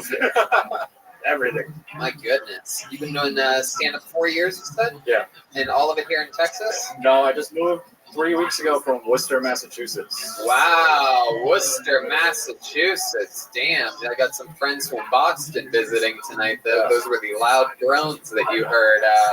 Bostonians can't help but to like claim a side or represent. You guys I couldn't tell, are you pro Worcester or anti Worcester? Pro Worcester. And one guy from fucking Detroit back here just pissed at the world. I love it. Tim and I have a mutual friend, Eric Taylor. Oh, yeah, Eric's great, too. Yeah, no, he's not. But, You don't like it? no, I love Eric. Jesse, what else are you into? You skateboard or something like that? I used to back in the day. Yeah, Yeah, picking up some skateboard energies. I did bring my skateboard with me. I haven't used it once. Wow, you have it here tonight? No, I don't. Oh, okay. I'm into indoor rock climbing now. That's my new big thing. Indoor rock climbing. We've been Yeah. hearing a lot about this lately. A lot of people Yeah, get shout out Austin Bouldering Project. Okay. All right. They're gonna love that shout out, right? Yeah, I was just there 2 hours ago. Okay. Yeah. All right. What else? What else do you do for fun, Jesse? I performed stand-up at the Gathering of the Juggalos a couple of years ago. Whoa! Look at that. What was that like? Terrifying. Yeah. People were doing nitrous oxide right in front of me, and like trying to pass me balloons to the stage. Yeah. Should have done it. How did you get booked on? Because that's one of my goals. Like, I really want to do that. Here's the secret: you just email them. Is that what you did? I just emailed. Yeah. Are they throwing Fagas and shit like that at you? Oh yeah. I opened for Randy from the Trailer Park Boys. I don't know if you guys are familiar. Hell yeah. Yeah, it's a big gig. Yeah. That's awesome, man. So what do you leave behind in Worcester? Do you have a girlfriend or anything like that? No, I had a girlfriend. We broke up March 1st, 2020. Why'd you guys break up? We had some issues we had to work on. Like what? Yeah, that's exactly.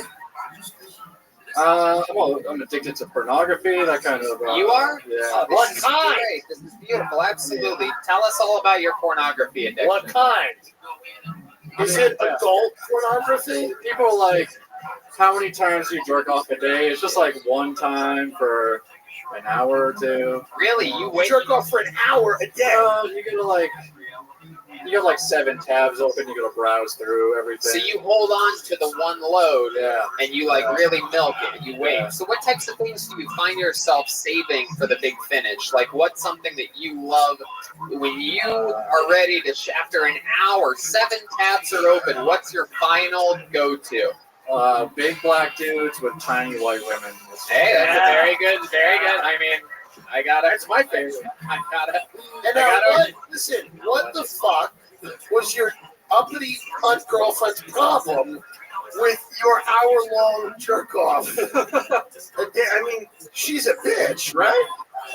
I mean, this bitch is crazy. Fucked up when you like, you know. Were you paying for it or was it all free? No, it's all free. Okay. Yeah. Because some addictions get out of control fast. Did she ask you to stop? Yeah, I started going to a 12-step program for it. Wow. That is humiliating. And then COVID happened. Yeah. COVID happened and stopped. You do feel like jerk-off 12-step program.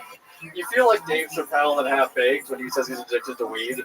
And I'm addicted to porn, and there's like pedophiles and rapists in there. Are there any girls in those 12-step programs? Yeah, there was one midget in a wheelchair in my group. Oh, damn. How long until you came on her?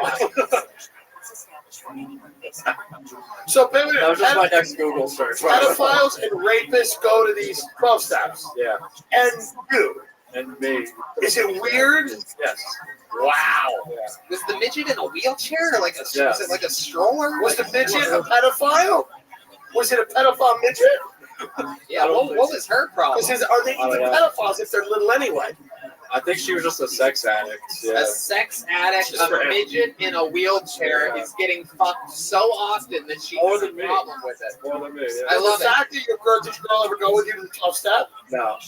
Man. I love that there's a midget in a wheelchair that fucks so much she has a problem. And Phil Lombardo, the magician actor, hasn't been laid in 2 years. That's what I love. Meanwhile, there's a little tiny lady in a wheelchair out there getting fucking railed. 1 to 12-step That's programs. how she ended up in that wheelchair.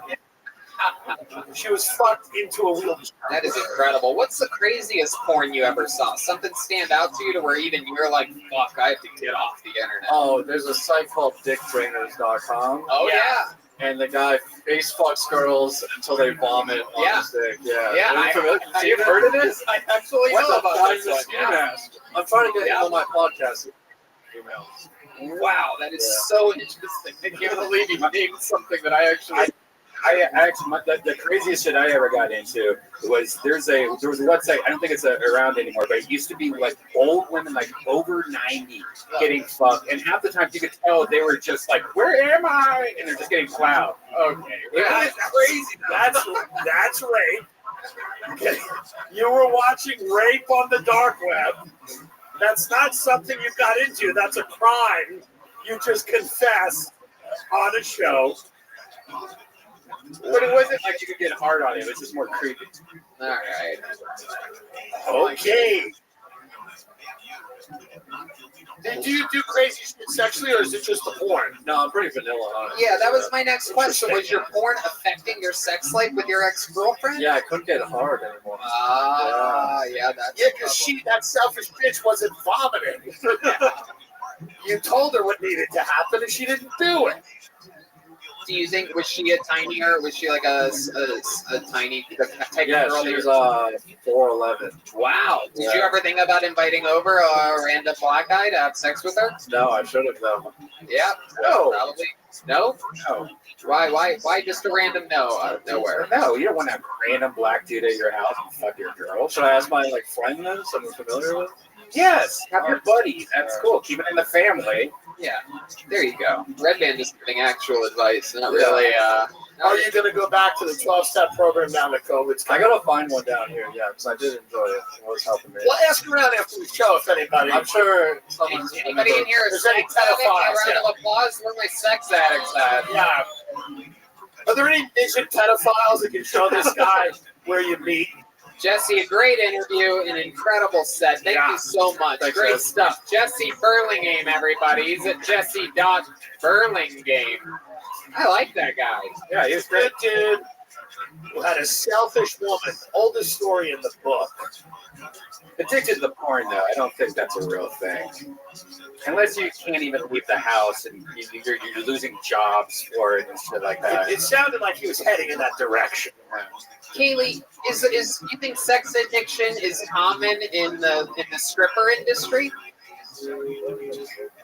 I'm curious. Every guy wants sex. What? Hate sex now. It's down. So tall. Say that again. What is that?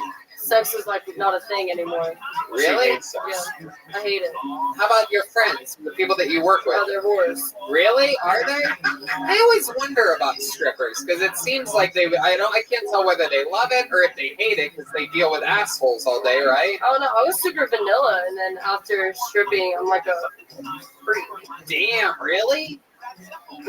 When you say super vanilla, how does someone super vanilla get into that industry? I play like a rape victim. Just lay on my back, take it. All right, everybody. Honest answer there from Kaylee. Okay. There's another speaking soundboard for some reason. Ladies and gentlemen, Gareth Fisk is next on Kill Tony. Gareth Fisk. Garrett.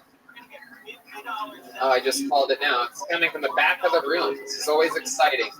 One of the people waiting out on the sidewalk, deciding not to mix with the casual comedians upstairs. Has a backpack on, kind of freaky. We got a backpack. The backpack is coming off, I do believe. There it is. There's the backpack sit down, fully masked. Here he is. Make some noise for Garrett Fisk, everybody. I'm probably gonna fuck this shit up, but it's cool. Hey, y'all remember fucking Christmas when y'all were kids? Oh my fucking god, that shit was so good. I still remember like the day whenever I fucking was realizing that I had got a PlayStation. I was just like, oh shit, a fucking PlayStation? Oh, games too? Fuck! No way, games? What? That's no fucking way, Mom. You kidding me? Who gave me that shit? A fat man named Santa? What the fuck? Oh my god! And yeah, I cursed like that when I was a child too. I'm sorry, guys. That's the fucking truth. And I couldn't fucking believe that shit. I am still baffled by. Oh, there's the fucking mic stand. Okay, cool. I still am baffled by that shit. Like, I was so happy at that point in time in my life. It was something different. You don't get that shit when you're older, right? That was also the point in my fucking life where I realized, oh, my mom's also a lying bitch. And I like grind that shit out for like 4 more years. After I realized that Santa wasn't real, I was just like, wait, if I give this shit up, something I There you go. Garrett Fisk going over the time without a doubt. Pussy fart. There you go. Absolutely, Garrett. Just a little more crazy for the cherry on top. Huh? Pussy fart. Garrett, welcome to the show. You got a laugh from Red Band there at the I like end. that last. There you go. You got it. Garrett, welcome. Are you okay? I'm okay. Thank you All so right. much, Tony. How long have you been doing stand-up? Like 2 or so years. Mainly most of my shit is written that I do out. Like, I've been doing a lot of things that are kind of similar to Curb Your Enthusiasm. I'm writing out a show. And I'm also doing a couple other things. Hold on. Wait, Tim. Yeah, wait. You're doing things that are similar to Curb Your Enthusiasm. Yeah, I try to at least. Like what? In Like your what? stand-up? What are you talking about? No. Dave never did stand-up. He had like one showing and he was like, no, fuck Who? this shit. What? Larry David. Larry David did stand up. Yeah, He did it from what I remember. It was like one show and he was like, well, fuck this fucking you simply could not be more wrong right now. Thank you, Tony. How do you look like an idiot in front of millions of people? It's okay. How do you do Curb Your Enthusiasm stuff? Can you do something like what you're talking about? Well, no, because mainly most of it comes out like me being an asshole or a total dick, like randomly doing my own thing from like just different phases of life. Can you give us an example? Oh my goodness. Well, for one of I've kind of written it out from a couple other shit, but some of the things I got from like my uncle, like he got a horse that he bought for $500,000 one time. Oh, okay. So much for the wait for it. And thanks for that. Just give me the shit right in the middle of it. Yeah. He bought a horse for $500,000, didn't fucking put insurance on it, and then it died like in the first quarter lap. So that's the setup part. That's the setup part. So then what happened? Well, then he never fucking learned his lesson, right? So he actually ended up buying another $1 million bull, never fucking put insurance on it, and then right after that, it fucking just shot blanks, nothing but blanks for like 2 to 3 months. So nobody fucking got any money out of that. It just happened 1.5. Hilarious. Reminds me of Curb Your Enthusiasm. I'm sorry, it doesn't play out well on stage. No, it definitely doesn't. It wouldn't play out well in a script or video or film or a sketch. Oh well, thanks, Tony. I really appreciate that. Again. Okay, I like that you. Where are you getting these? They're from a fucking bucket, man. Is this a local clinic? What? I swear, we've had some serious mental health issues. This is wild. It's never a good sign when the two mentally most stable people are both military veterans on the show. But this is what do you do for work?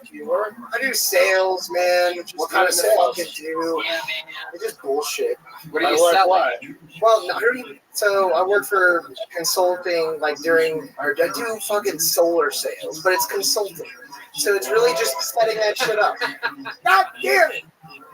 All right. Wait, did I get a voodoo at least? No, Garrett, fuck you. God damn it. You don't get I'm so anything. sorry about Garrett, this stop shit. talking. Stop talking. Don't worry, we're not going to let you get that crazy. Right I'm afraid for my life. I'm truly Garrett, what's the Tim, I've heard you talk Garrett, before. Garrett, stop listening to the voices in your head, Garrett. Try to focus on what's actually happening right now. Garrett, what is the craziest thing you've ever done? You do have wild energies. You laugh really hard at yourself after saying unfunny things. We're curious to know what is the craziest thing you've ever done. You ever like kill an innocent animal or something like that? Well, I am from Texas. Like, I'm the only person here that's from Texas, apparently. But, Yeah. I mean, That's not true. It's probably Whoa. I love dogs. Wow, you had the whole audience on your side, and then you went and said something like that. I know, I don't fucking know. But, I'm actually from here in Austin, and it feels like everybody I've met is from somewhere else. Exactly like, I'm talking to Tony. Have you ever thought about moving out? No. Your mom's house? Everyone else is moving into Austin. Yeah. Have you ever thought about trying something? How many of you think you should move to a different city? Look at that. That's pretty good. The crowd supports you. Look, thank you so much, Tony. I appreciate that. Have you ever killed a bird before? One of the funniest things that ever happened to me in San Diego for a little while was somebody asked me, like, you shoot doves? Like, what? And I was like, yeah, that's just a thing here. We love to kill doves. That's a thing. You shoot the doves. Wow, you are a wild. I'm only shooting for blanks here right now. We know. Do you have a girlfriend? What's your home life like? Oh God, that's a great question, Tim. I mean, clearly, I'm coming off of a relationship that lasted way too long, and that's probably why I'm doing so terrible right now. That's not clear at all. But what? 7-year relationship that ended pretty good. Pretty good. Let's do the cover of these guys. There it is. You are wild. Why did the relationship end? Oh man, I don't have enough time for that shit. That ended. What part of the spectrum are you in? I'm like all over it. I'm red and blue. I'm on both ends. What do you think is the weirdest thing about you? Like that you get to say that, and you're a professional comedian. Daily routine, like what part of your daily routine that we don't know about? Like, what do you think's the weirdest thing that you do? Like the weirdest thing that I fucking do. Chew your toenails or something like that. What about that? What are you about? No, you cannot stretch that far. Well, the weirdest thing, I don't fucking know, man. I'm a fucking normal guy. Y'all are just taking me out here to be some fucking jerk off. I don't know. I mean, what do you want me to say? This reminds me of Curb Your Enthusiasm answer. All right, there he goes, Garrett Fisk, everybody. Thank y'all. Up and out really quickly. Garrett Fisk. Oh shit, here he comes. There he goes, everybody. Garrett, just go, Garrett. Jesus fucking Christ. Once you start shaking hands, then everybody after that wants to do it. Oh my God.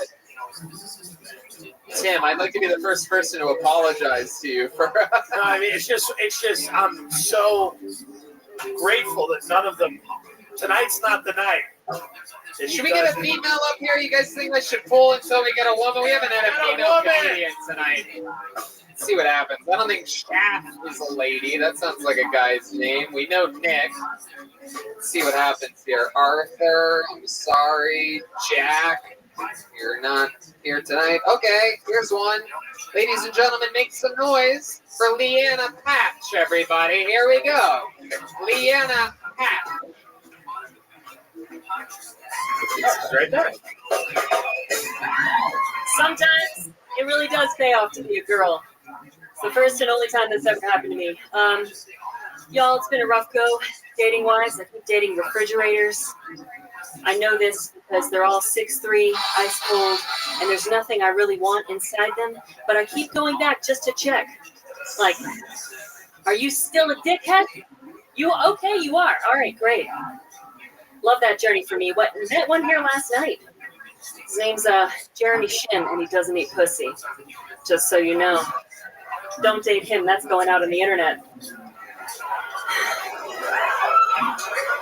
All right. I have more. You'll know about memory foam, right? You've gotten a memory foam mattress? I want to know when they're going to make selective memory foam. Because shit has happened in my bed that I want to forget. All right, one last thing. Grammar quiz. Y'all know the word cloaca? Anyone know the word cloaca? Cloaca is a bird's asshole and vagina and egg hole at the same time. It's what I like to call the uni hole. Okay, so philosophical question for you. If your asshole and your vag are the same thing, does that make the rest of your body a taint? Have birds just been flying taints this whole time? Oh, there it is. The end of the set for sure. Leanna Patch, everybody. Coming in, guns a-blazing. I love it. Hi, Leanna. Welcome to the show. Hi, Great job. Thank you. How long you been doing comedy? On and off, mostly off since 2012. Since 2012. I love it. Almost 10 years coming up here. That's Birds have 3 holes or just their pee hole and their Uh-oh. No, Red it's the Man's one thinking about hole. fucking a bird all of a sudden. Don't fuck a bird. They have diseases. I was thinking like a bowling That's ball. how I want to COVID pick a bird starts. up like a bowling ball. Never mind. There you go. All right. So, Leanna, what was the thing about Jeremy Shin? Is that a real human Oh, that's being? a real human being. And he didn't eat your pussy? He didn't do fucking anything. Wow. What Yeah. did you do for him? I went down on him. Wow. And I let him have access to this. Yeah. You know? Excuse me? You're Not not as allowed much to. as yours. You're not allowed to talk to women anymore on this show. Was he You're ever? on woman probation. Aw. All right, we're sorry about that, Leanna. That's he plays the wacky No, I character know. over here. Yes, it's fine.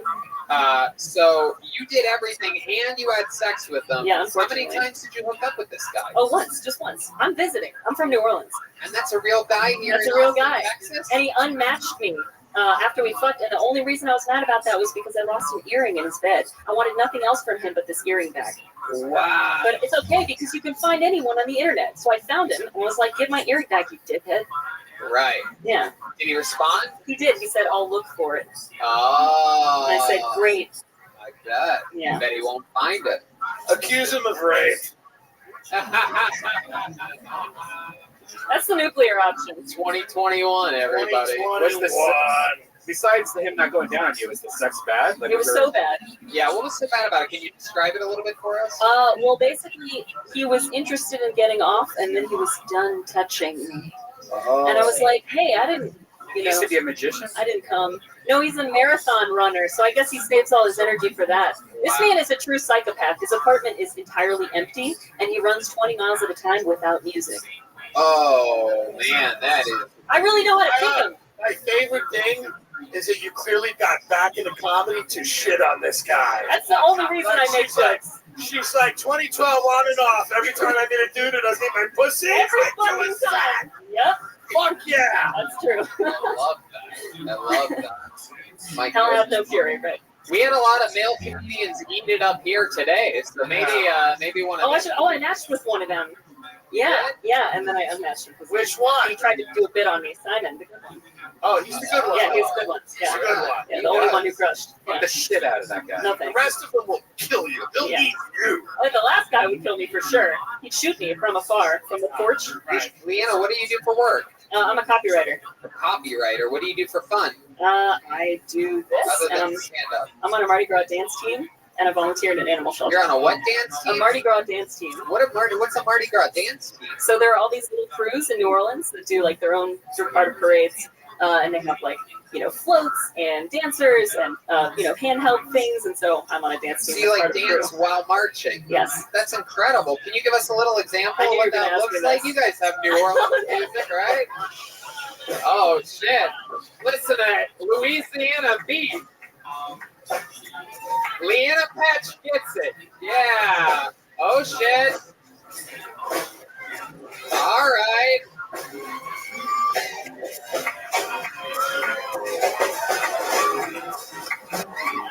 Oh my goodness! Wow. That was awesome. Yeah. That was like sex. I also don't want to touch you after that. Yeah, me neither. I didn't say it was good. No, that was awesome. And like you have like beads and stuff. You ever show your boobs on those New Orleans? Common misconception. Right. That doesn't I happen. don't know how it works. It's not a thing. I love it. I've only seen Mardi Gras on old Girls Gone Wild. Yeah, VHS videos. Yeah. Did he show them to you? Yeah, that's it. He shows me all his old VHS videos. I love it. Leanna, how long are you visiting Austin for? Till Saturday. What else do you love about this city? Is there anything else fun that you've done? Or Anything or anyone? No. I love that there are people here that I did grow up with. You Grew love up in New Orleans? Yeah. Oh, okay. Hiding from your past. Yeah, is there Yep. a reason? It's just too small at a certain point. It's like, it's nice to go out and see a bunch of people you know, but sometimes you would like to not do Yeah, that. you could move. I know, I'm thinking about it. I'm You here thinking looking about at moving places. here? Yeah. But then another guy I matched with recently last week, I said, I'm thinking about moving. He said, don't do that. Everyone's moving here. And I said, wow, rude. And he said, it's true, though.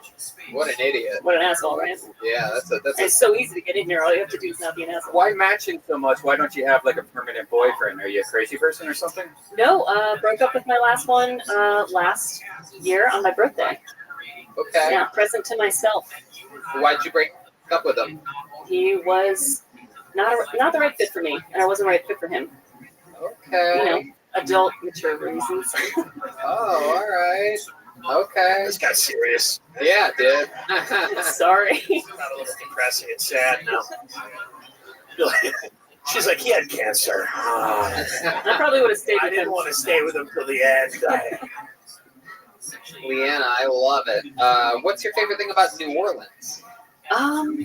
There's always something to do, and everything is very close by, or there was before COVID. You know.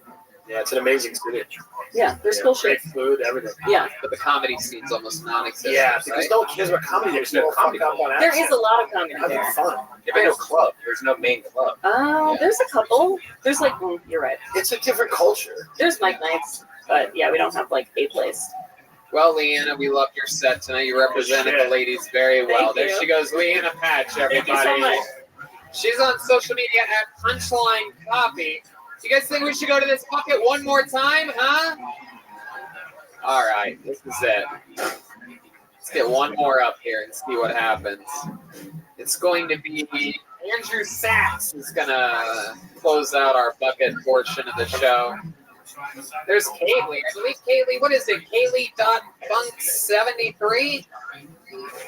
Kaylee.funk.73. And she has her own podcast, by the way. It's mediocre Kaylee.funk.73. at best. Shout out Maddie, my partner. There you go. I love it. Peckerhead. There she goes, everybody. Kaylee. And Andrew Sachs is next. Waiting for Andrew. How about a hand for the staff here at Antone's, letting us do this chaotic show every Monday at one of the most famous blues clubs in the history of the world. They're saying no. Nope. No Take Andrew somebody Sachs? Okay. All right. I don't understand how this happens. You have to have a new checkout system or something. If people leave, they have to let you guys know, or else they get blacklisted. They're all murdered by the Mitchies. Wow, this is crazy. This guy made his first appearance on the show on episode 500. Very, very interesting character. Very Texas. Make some noise for Ridge Hirschberger, everybody. This guy had such an interesting story. He ended up getting the first ever lap dance in the history of Kill Tony from Kaylee. She ended up upside down on his lap. Ridge Hirschberger, it's your baby. Ridge is coming. We got him, right? All right. Ridge Hirschberger. This guy's wild. Represents Texas very well. You guys are going to see. Real fucking Billy Goat. Here he is, everybody. Ridge Hirschberger, everyone. Come on, make some noise for Ridge, everybody. Holy cow. My name is Ridge, like a mountain. And I know what you guys are thinking, Ridge. That's a unique name. Yeah. I was named after where I was conceived. The North Ridge Mall. Parking lot. That's my middle name. Ridge Parking Lot Hirschberger. The second. My brother's name is Corn Silo. Farmer friendly crowd, eh? I'm from Pennsylvania, and I grew up around a lot of Amish people. And before I came to Austin, one of them got struck by lightning, right? Which is crazy. I wonder if he'll get shunned for using electricity. Thank you, guys. There it is, Rich Hirschberger coming in and out. Joke. I love it. You're a real fucking. Everything about you is real. When I first met you on Kill Tony 500, I thought you were like playing it up. I'm like, this guy's trying to be like a hillbilly character, like from the middle of nowhere. And I've done some research on you since then, and it turns out you really are this guy. I researched this man. Yeah. I got some deep intel reports on Rich Hirschberger. Someone found your Instagram and showed me a picture of you in front of a real Confederate flag. Oh no! What? Yeah, you didn't delete that one when everybody was talking about Confederate flags. This is not true. It is true if you want to bring it up. Let me delete it. It's Rich Hirschberger. I thought you were watching my TikToks. You have the last name of like entertainment attorney from Los Angeles. Yeah. Rich Hirschberger. So crazy. Like I would hire an Arthur Hirschberger. Yeah. For financial stuff. Yeah, a lot of people think I'm Jewish, but I'm not. I bet that's a deep insult to you Yeah. when they say that. Well, I'm sure you react kindly when they say, "Are you Jewish?" What is your least favorite race? I'll go first. Filipinos, not for me. Not for me. Not for me. How about you? You have an answer there? Mennonites.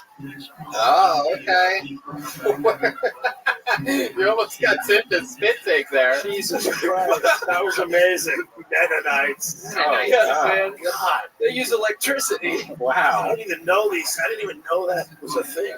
What are you looking at? There's more than one. And you have an entire Confederate flag Instagram. Yeah, it's a real who's who of Confederate flags. Where are you from? Central Pennsylvania. Altoona. Altoona. Can you imagine? What's the population of a place like that? That's 60,000, but the town I'm from is 500. What's that town? Martinsburg. Okay. You ever had sex with a wild animal before? Oh shit! Kaylee! Oh shit! Kaylee dropping missiles from side stage. She said not yet, but she hates sex. Remember? She likes races. Oh, okay. Red band. All right. No, but I have collected semen from a bull before. You have collected semen from a bull. Yes. You did that. How'd you do that? With your butt or your mouth? Swallow or spit? There is two different ways you can do it. For one way is you can use an artificial vagina. And it's like the size of a rocket launcher. And you bring a cow How big's in. a rocket launcher? Can you show us? Like 3 feet. Because that's how long both penises are. At least 3 feet. All right. So then you bring a female cow in that's in heat, and you tie her up. And then you bring the bull in, and as the bull's jumping on the cow, you put the rocket launcher on its penis. Wow. Jesus. The cow Anyways. jumped over the moon. My goodness. That is one of the dirtiest nursing rhymes I've ever heard in my life.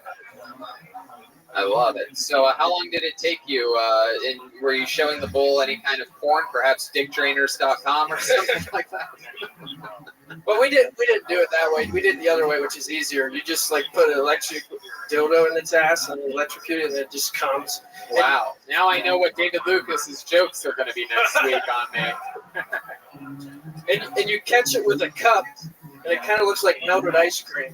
And then what do you do with it? You put it in liquid nitrogen to keep it cold.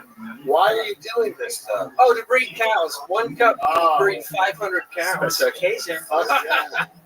And to drink it. Good. Do you drink it? No. Oh. Wow. 1 load can breed 500 cows. My God. Have you ever seen a sheep's vagina? No, I'm not into sheep.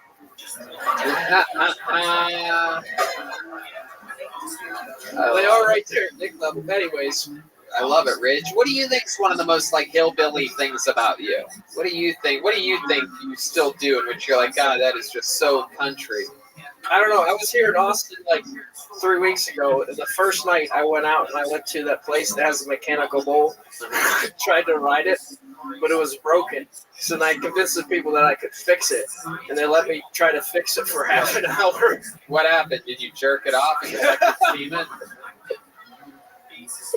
All right. No, I wasn't able to fix it. I convinced them I was an electrical engineer. Rich, if you had any, we found out the reason why you got a lap dance on episode 500 was because we found out that it's been a while since you were with a lady, right? Have you gotten lucky at all since then? No, it hasn't helped at all. Wow, really? Have you at least been talking to girls or anything like that? Yeah, sometimes. How does that normally go for you? Where do you think it goes wrong? I don't know. I'm just not. So I don't know. I'm not interested in all the city girls as much. I like country girls more. And really, I'm intimidated by the city girls. Really? Because I don't know what to talk to them about. Like jerking off bulls or. Right. Yeah. So you're looking to find yourself a real nice, stupid country girl. Yeah. At least 1,000 acres. So. At least 1,000 acres? Yeah, 1,000 acres. At least, yeah. I mean, wow. We gotta double it. Hell yeah. My goodness. Any country girls in the audience tonight? Any Anyone from LaPorte? Okie dokie. No, still no one's interested, Ridge. What are your parents farmers? Yes. Awesome. Mm-hmm. What were they farming? What were they? Dairy farmers. Okay. So like, I've touched a lot of titties. I bet you have. I bet you have. And since there's nobody else in here that's a dairy farmer, probably more than anyone else here. Oh, yeah, you milked that for all it was worth. That's for sure. Woo! Uh-oh, there's one horny country girl starting to chirp up back there. Cow titties are Cow good. titties. Oh, she just got the joke that he made 35 seconds before. Did everybody hear that? Cow titties. This is the only titties you've been touching, guy that just made that exact joke. Are you living here now?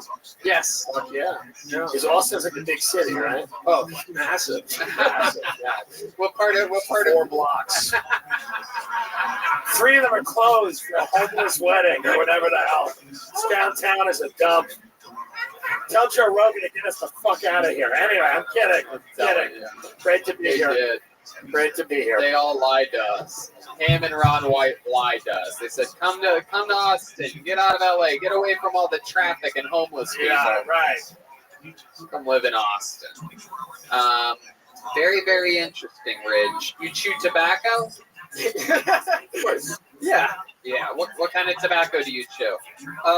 Copenhagen wintergreen. You are the real deal. Look at this fucking guy from Pflugerville in the back. Hey, what's up with the Pflugerville? It works. I like jokes that work. School of cherries. So well. All right. This Burbank Brian over here. I love it, Ridge. So what's the next plan? What part of the city do you live in? What did you decide here? I think it's east of here. Yeah, east of here. Okay. Like 10 minutes. You use a compass to get here? Yeah. Ride my horse. God damn it, I need to get home. I'm confused. In the city here, they don't have anywhere to tie your horse. Let me find the North Star so I can get my ass home. Yeah. You drive? Yeah. What kind of car do you have? Toyota Prius. Get the fuck out of here. Oh, You're a city boy. Rich, you fraud. It's the closest thing to gas mileage that a horse gets. Oh my God, Jesus! But when you said that you used a fake vagina on a bull, I didn't realize you were talking about your car. I hate Priuses so much. They're the worst. Really? Yes. My first truck was an F-250 diesel Power Stroke 6.0 though. Yeah. Oh shit! You got Kaylee squirting over there. Right? Yeah. I saw a little stream. Looks like one of those like little Roman fountains. I love it. Kaylee, do you think Ridge Hirschberger ever has a real chance with you? Oh, Ridge, what do you think about this? Do you think you can handle a girl like Kaylee? Yeah. Yeah. Wow. All the testosterone left your body right before you answered that question. Ridge, always fun to have you on, man. Congratulations, a great second appearance. There he goes, Ridge Hirschberger. our last bucket full, which means we just have time for one more regular, everybody. This young man, very, very Kill Tony famous, famously beat the entire system of comedy over at Second City, over 2 decades of experience. At, do it. At Second City, got diagnosed with ALS, Lou Gehrig's disease, and decided to chase his dream of being a stand-up comedian, was a regular on this show immediately after that. Ladies and gentlemen, I present to you the great, powerful Michael Lehrer, everyone. Here he is. Always exciting, always a brand new minute from Michael.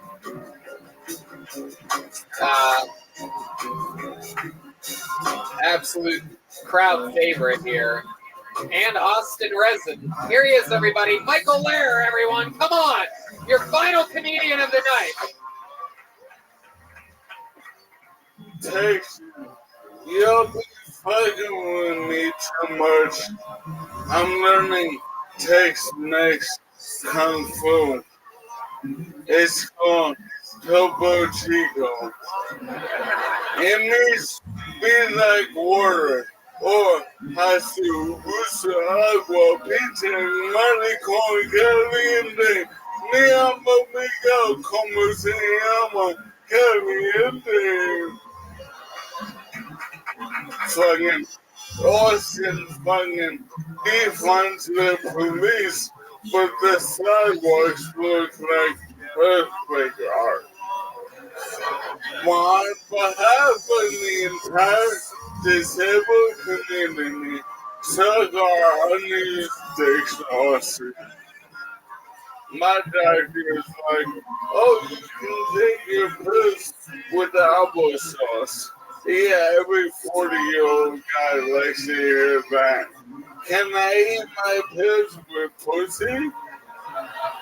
Can I crunch them up and throw them out of a lady boy's asshole? There it is, Michael Lehrer, everybody.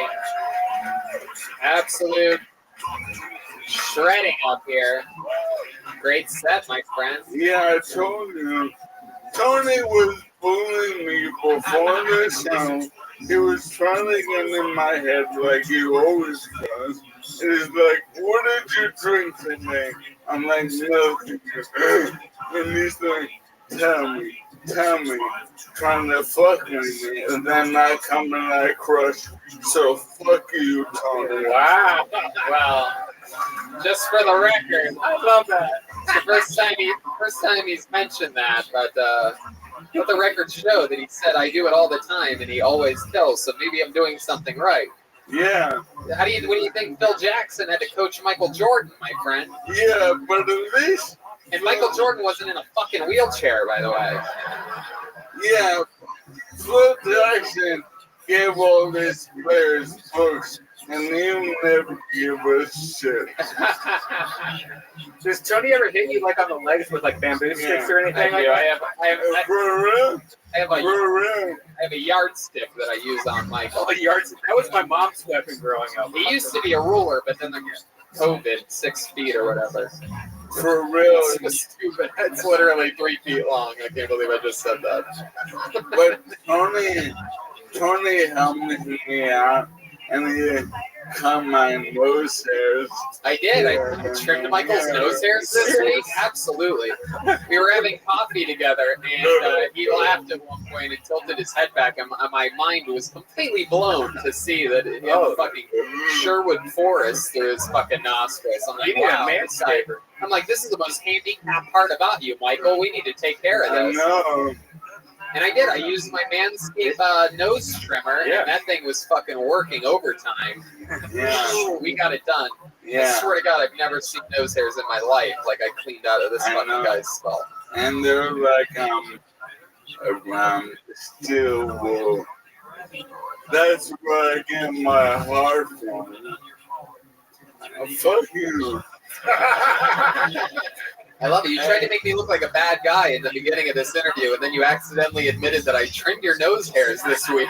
It's a real asshole move. Hey, I've been announced. Oh, he has an announcement. Yeah, since all the strange pussy dried up for me in Austin, I'm getting back together with my nurse. Hey, look at that, everybody. The famous nurse/girlfriend Colette is moving to Austin. Yeah. You know what? Life is chaotic, and sometimes you have to be with an old white lady with good credit. That's right. That's right. The thunderstorm is coming. Absolutely. Colette is coming to rein you in a little bit, right? Oh, no, fuck that bitch.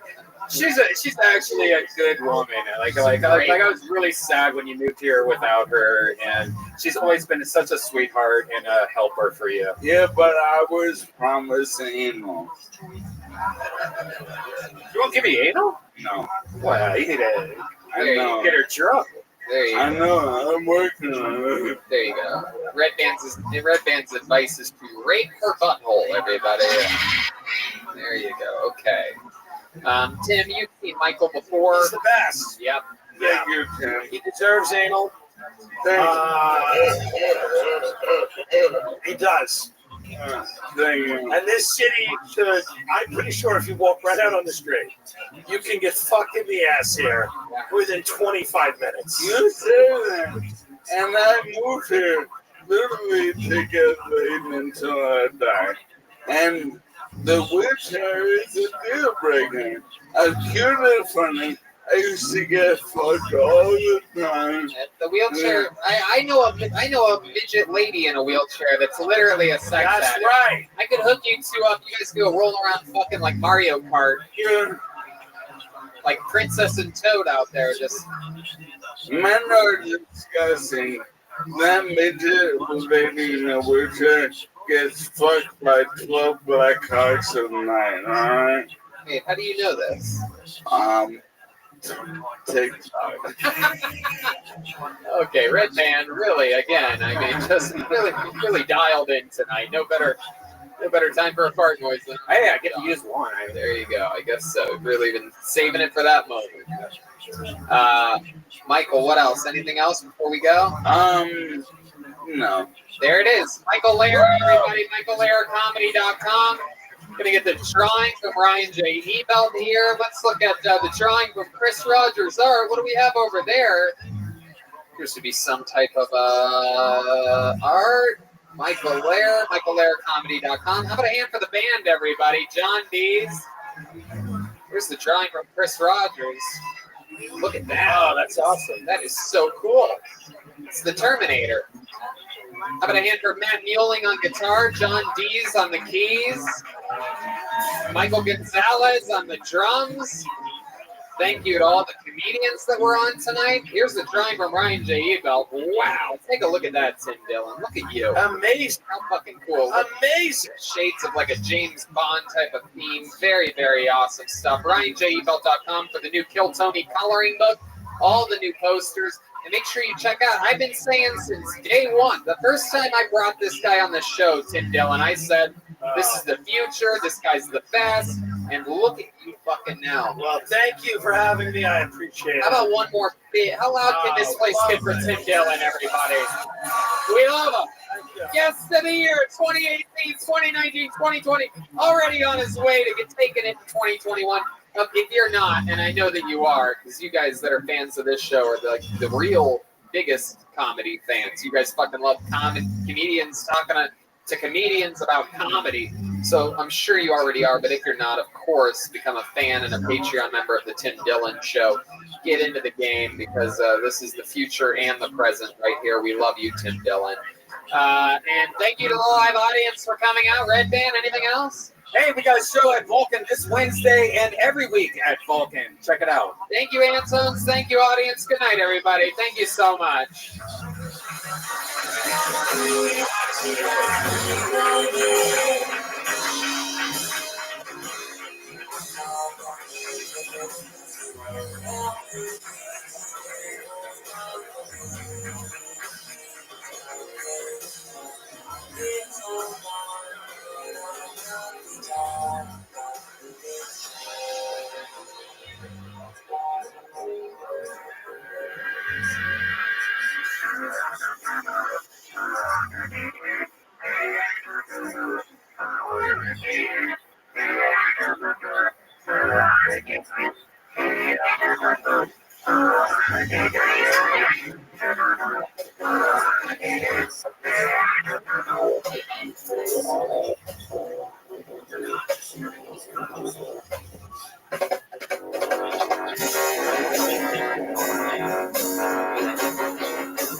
Well, yeah, because it's just outside of time.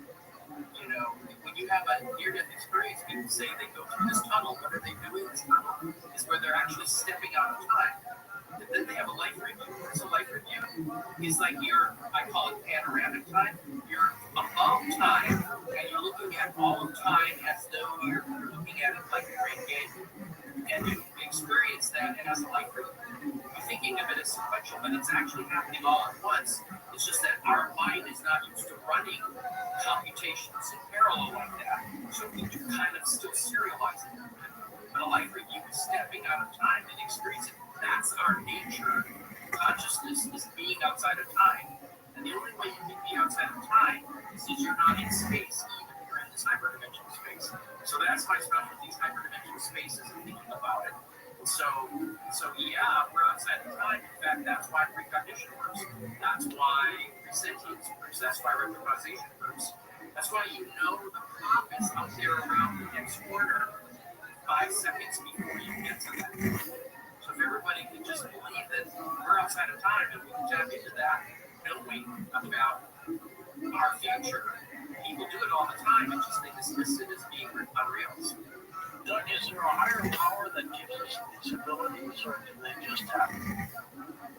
All of this is emerging from this primitive abilities, and it's specifically abilities with these mathematical properties. So, for example, you can take two of these things together, and people think superposition is primitive in quantum. But that's not true. If you have two of these hyperbits, two of them form a cube. So, superposition is a property that's emergent. Same thing with entanglement. Same thing with consciousness. Same thing with group consciousness. Same thing with alien consciousness. Same thing with angelic consciousness and Gaia consciousness. Everything is this collective because the collectives can form because there's no space to keep them apart. Like the data on your disk never really intelligent like humans are, which are really intelligent because the data is all segmented in space or on the internet. So it can't be of this holistic idea of information like you can with the quantum state. Quantum states are holistic because it's simultaneously all of the states at once, which is bopeds and tails, all of the combinations of the universe. West of the Rockies, Julie's with us in the state of Washington. Hi, Julie.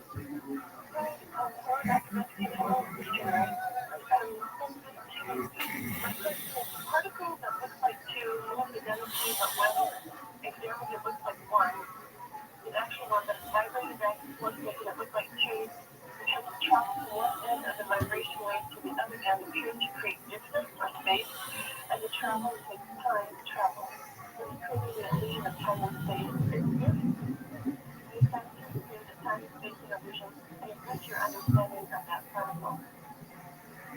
Well, remember that if you don't have, this is really hard, even physicists don't understand, because they're assuming that space-time is solved too. So that's my specialty is trying to figure out what happens if you don't have space and time. All you have is the hypermints, right? And so in these hypermints, they're more like vibrational modes. They're not even a frequency. It's like a string, and either it's vibrating with one trough or two troughs, right? But it doesn't exist it's as a vibration, but there's no frequency because there's no space and there's no time. Frequency is a metric associated with space-time. It's like energy is associated with space-time. Distance is associated with space-time. So you have to kind of, in my book, in reality, I go through the whole explanation that says you have to stop using space-time metrics and anything associated with space-time metrics to talk about all this. And you have to start talking using information rather than energy, vibration rather than frequency, and to use information. And you have to use no time and hyperspace ideas. And this is a learning curve for people to come up with, but start with my book and skip the stuff that's too technical for these 3 hours. Get them walk away with the big picture and go listen to my videos. And it's hard for me to think about it, hard for people who have a technical background to think about it. So we're we're trying to solve the problem so that people can understand it.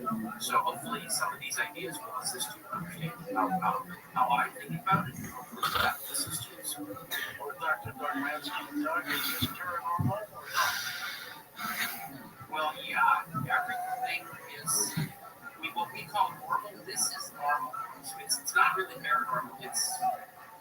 It's our consciousness is outside our world. And as soon as we realize that's normal, we'll stop using the vocabulary of paranormal and making it seem like it's something wrong with it. So I don't like that terminology. Just like I don't use the term energy, I don't use the term frequency. So Let's go to Ron in Utah, first time caller. Go ahead, Ronald. Yes, sir. Thank you. Really enjoyed the show, George. I listen to you on the way home from work almost every night. And your guest is very interesting. I just wanted to ask Professor if he had familiar with CE5. Yeah.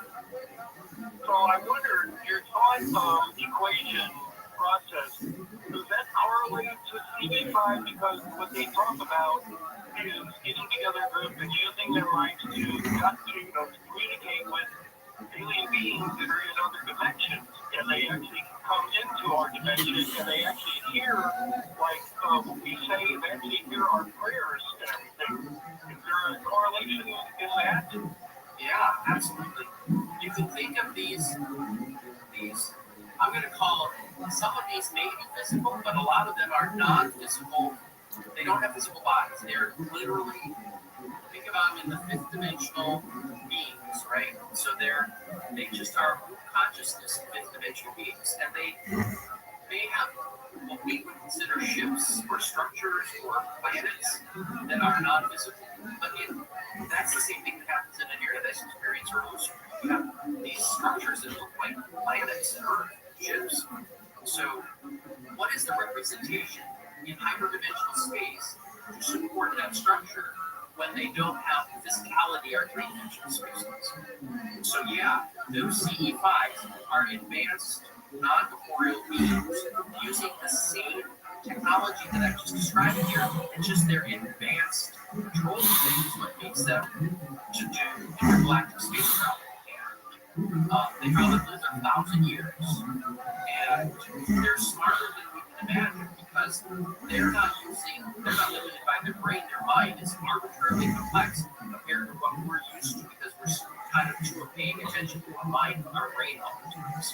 So yeah, CP5 this any kind of telepathic interaction with any advanced beings is like this because they're having to use common representation for meaning where it's not language.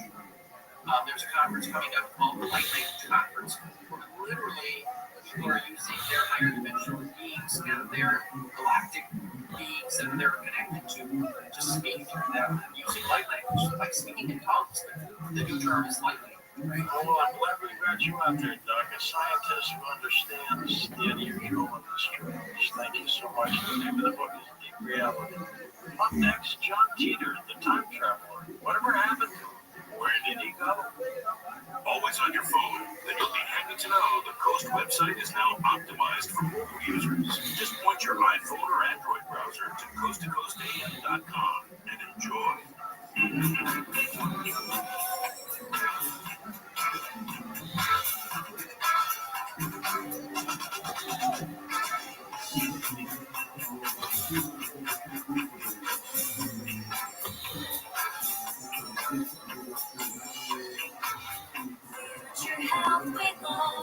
Want to lose 10 pounds by next month? With Future Health, you can. Get easy access to weight loss meds like Ozempic for $3 a day. Visit FutureHealth.com. Future without the E to start losing weight this week. Future Health Weight Loss. iHeartRadio straight from the studio with Elton John. This is one of the greatest music experiences of my life. And I've had a lot of great music experiences. The amount of songs wrote so quickly and the musicianship by everyone involved. Considering in 20 days, we wrote 14 songs and 10 are coming out of the record. And it's immaculate. That's really incredible. Hear Elton John's music, including his new album, Who Believes in Angels, on the iHeartRadio app. This edition of the Marketers Report, Corey Marchesotto, Chief Marketing Officer of Health Beauty. Founding partner of iHeart London Sports talks about finding the right partners for your brand. I see brands as antennas, and every antenna sends out a frequency. We call it the elk signal. So we send out the elk signal, and what comes back is people who want to be a part of the story. Once you know firmly who you are, you've codified it, and you can put that out into the universe. What happens from there is it begins to attract different people. Why are we partnering with Billie Jean King? Because she champions equality. Why are we partnering with iHeart? Because we want to advance women in sports. Women's sports just got louder thanks to Elf and iHeart Media. As the #1 audio company, iHeart Media can get more people to hear your message than anyone else. We can also get a better response rate for all your marketing. For better results for every budget, visit iHeartAdvertising.com. Portions of the following program will be recorded. I don't know what you're thinking, and I kind of like that. Is it fun? KSI. KOST HD2. Los Angeles, Orange County. Live everywhere on the iHeartRadio app. Trump hits the pause button amid financial alarms. I'm Mark Robert in the KFI 24-hour newsroom. President Trump put a 90-day pause on global tariffs, except for China. White House Press Secretary Caroline Leavitt says Trump raised tariffs on Chinese goods to 125% after China raised its tariffs on U.S. goods. When you punch at the United States of America, President Trump is going to punch back harder. Treasury Secretary Scott Bessent confirmed that China got more tariffs because it retaliated after Trump announced his initial tariffs last week. As I told everyone a week ago, do not retaliate, and you will be rewarded. Wall Street reacted positively to the news, with stocks having a huge day following Trump's pause announcement. The LA City Council has given the okay to move forward with plans to expand the convention center downtown. The full council has now followed a council committee's decision to revive the more than $2 billion project. Councilman Isabel Jurado says the expansion could bring much-needed cash to a city facing a $1 billion budget shortfall. It's crucial we invest our limited resources in projects that generate revenue, to stimulate our local economy and lift our communities. The work would start in September, pause during the Olympics, and then finish after the Games in 2029. Downtown business and civic groups say it's much needed to help the troubled neighborhood. Michael Monks, KFI News. Jurors have wrapped for the day in the case of Monica Sementilli, who's facing charges of murder and conspiracy in connection with the stabbing death of her husband, a well-known hairdresser at their home in Woodland Hills. Monica's lover, Robert Louis Baker, has already been sentenced to life in prison without the chance of parole after he pled no contest to both charges. Meanwhile, a third suspect, Christopher Austin, has pled guilty to second-degree murder. And the acting commissioner of the IRS is resigning. Melanie Krause told her staff yesterday she's leaving the agency amid internal chaos and the exodus of several senior IRS officials. Jody Jenkins reports Krause is not happy that the agency agreed to share illegal immigrants' tax information with federal immigration agents. The deal with federal agents was finalized on Monday. Officials from the Treasury Department bypassing the office. Krause's resignation comes a week before the federal tax filing deadline. So that weather from KFI mostly clear tonight with some fog and lows in the mid-50s. Sunny tomorrow with highs in the low 80s, 90 in the valleys and IE, and 70 at the beaches. A couple degrees warmer Friday, then mostly sunny and back to mid-70s for the weekend. It's 59 right now in Irvine, 61 in Brea, 63 in Burbank, 62 in Palm Bay. From the KFI 24-hour newsroom, I'm Mark Waller. Your health weight loss. Get access to weight loss meds like Ozempic, Zepbound, and pill options if you don't like injections from FutureHealth.com. The meds eliminate hunger and cravings, while Future Health handles the rest. Best results, best price. All online with no insurance needed. Join those losing 10 pounds in their first month. Visit FutureHealth.com. Future without the E to start losing weight this week. Future Health weight loss. Database on independent study sponsored by Future Health. Future Health is not a healthcare services provider. Mental prescribing provider discretion. In today's Marketers Report, Erica Taylor, Chief Marketing Officer of Tandec, weighs in on audio's ability to reach any audience. Everyone is listening somewhere somehow. So it's a great way to take something very precise in what we're trying to do to reach patients with something that I think we can all agree is somewhat broad in reaching many, many different audiences. As the #1 audio company, iHeartMedia can get more people to hear your message than anyone else. For better results for every budget, visit iHeartAdvertising.com. Where your money scales total trash, well, you are not alone. Personal finance ignorance is as American as apple pie. But don't friend. The How to Money Podcast is here to help you think about if your emergency fund was invested, especially given the volatility we're experiencing right now. Investing is ultimately a necessity, but you gotta keep that emergency fund accessible. It needs to be cash parked in your savings. It's time to increase your money knowledge. And the How to Money Podcast is here to bring the wisdom. Open your free iHeartRadio app, search How to Money, and start listening today. Still paying for electricity? Your electric company is making record profits. Go solar with Semper Solaris, the #1 residential solar plus battery installer in America. It's never been easier to stop paying for electricity. When you buy a complete solar plus battery system on new roof or change out your HVAC system, Semper Solaris will give you a free upgrade to your choice of energy efficient products. A free quiet cool whole house finish, free blowing attic insulation, free radiant barrier, free quiet cool solar attic fan, free rain gutters, free gutter guards, free indoor air cleaners. Semper Solaris is local and federal owned and has thousands of 5-star reviews. Now's the time to clear your electric company. Go solar plus battery with Semper Solaris. Call 877-211-5591 or visit sempersolaris.com today.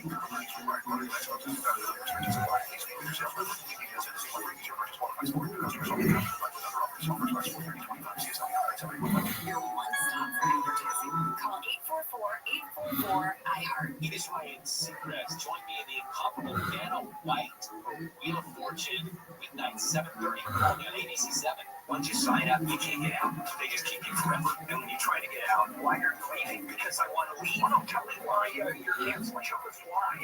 What can we do? I don't want the service anymore. And it got to the point where I literally had to say, are you stopping me from leaving? Bill Handel, is that correct? Live 6 to 9 a.m. on KFI and on demand anytime on the iHeartRadio app.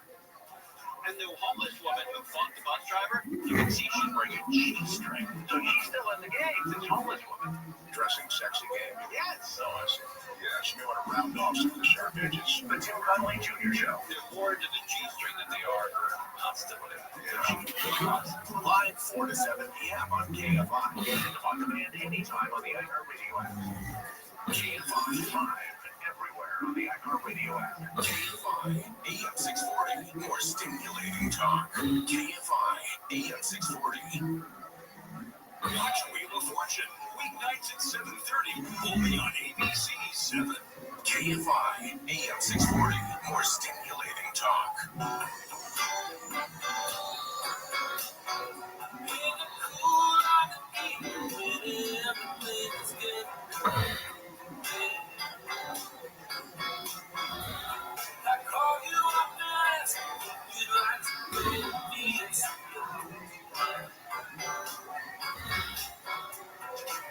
Just say no, doesn't lift you stop and say, alright, love is kind of crazy with a spooky little girl like you. Always keep me guessing, I never seem to know what you want to do. And it's so good to choose, you're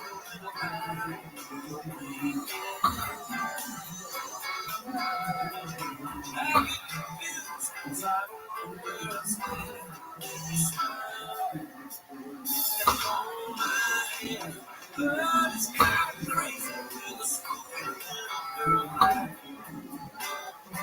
Spooky, spooky. You're hearing Coast to Coast AM with George Norrie, live from somewhere deep below the earth on Premier Networks.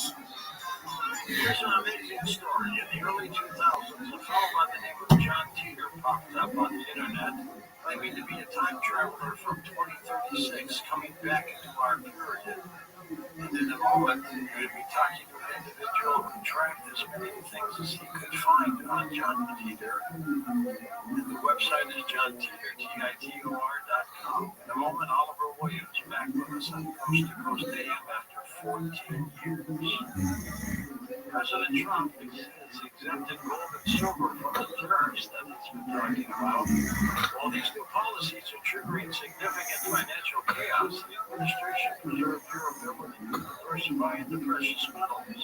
If you are concerned about your savings, why don't you have a free consultation with a virtual precious metal specialist? Take advantage of this offer. The first step is to text the word COAST 989898 and receive your free no obligation intro kit on gold. Learn how to hold gold in the tax sheltered account, which gold will help you convert an existing IRA or 401k into a gold IRA with no money out of pocket. It's the time finally to diversify.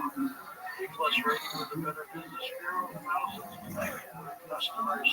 Text the word COAST to the number 989898. Again, text COAST to 989898 and claim your free info kit right now.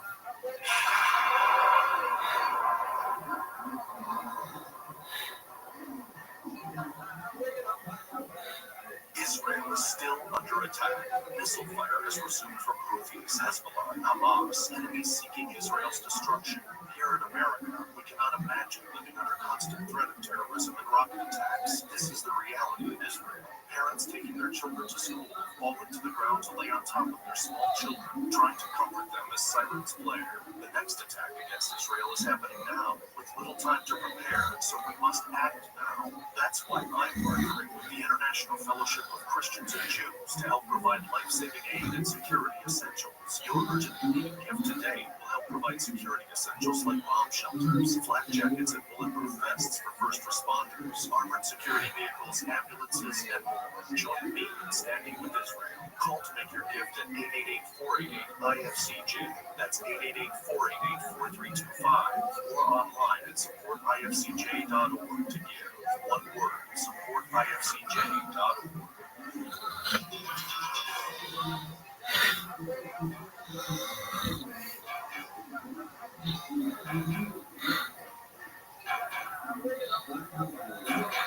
And welcome back to our story with you in the early 2000s. Oliver Williams discovered the posts of time traveler John Teeter that he left online and was the first person to gather them into a single place on the internet. He started following various people involved with the story and kept track of the many post predictions, which we'll talk about. More than 20 years later, it's still a topic of mystery and fascination. Oliver, welcome back. How have you been, my friend? Hey, George, I've been okay. It's good to talk to you. It has been a while. What a story. 14 years? Can you believe it? You know what? I don't. There was a period of time where I almost wanted it to go away, and the last 5 years and maybe last 6 months, things are starting to pile up again. So, your call was timely. Perfect. For people who don't know who John Teeter is or was, tell us who he was. All right, here's a quick recap. So back in November, actually before that, Art Bell actually interacted with John Teeter back in 1998. It is believed that he sent 2 faxes to Art where he laid out things time travel and he made some predictions. Then he showed up again in November of 2000 on the internet at various chat rooms claiming to be a time traveler. He posted pictures of his machine, he talked about how time travel works, and he answered any question that was given to him. In about March of 2001, he said he was leaving, that his mission was done, and he was leaving. And nobody really took him too seriously, just a guy on the internet, apparently. And then a little later, some of the predictions he started making started coming true, and the one that caught my attention was what he said about CERN and the creation of black holes and how that was going to be the beginning of the technology that allowed us time machines to build. And so that's when I started paying attention and started following. And then more and more things started happening. People would point back to what he said and say, hey, that time travel guy talked about this. Since then, a book has come out. There's other things that come up about the story. I don't know if you know that there's a guy named Jay Cheel is making a documentary which is supposed to be on a streaming service soon. And in that process, I actually had a chance to meet Larry Haber, who is the attorney that apparently represents John's family now. And he claims that he's got some documents and some other things that he wants to send to me and some other folks that back up more about what John had to say.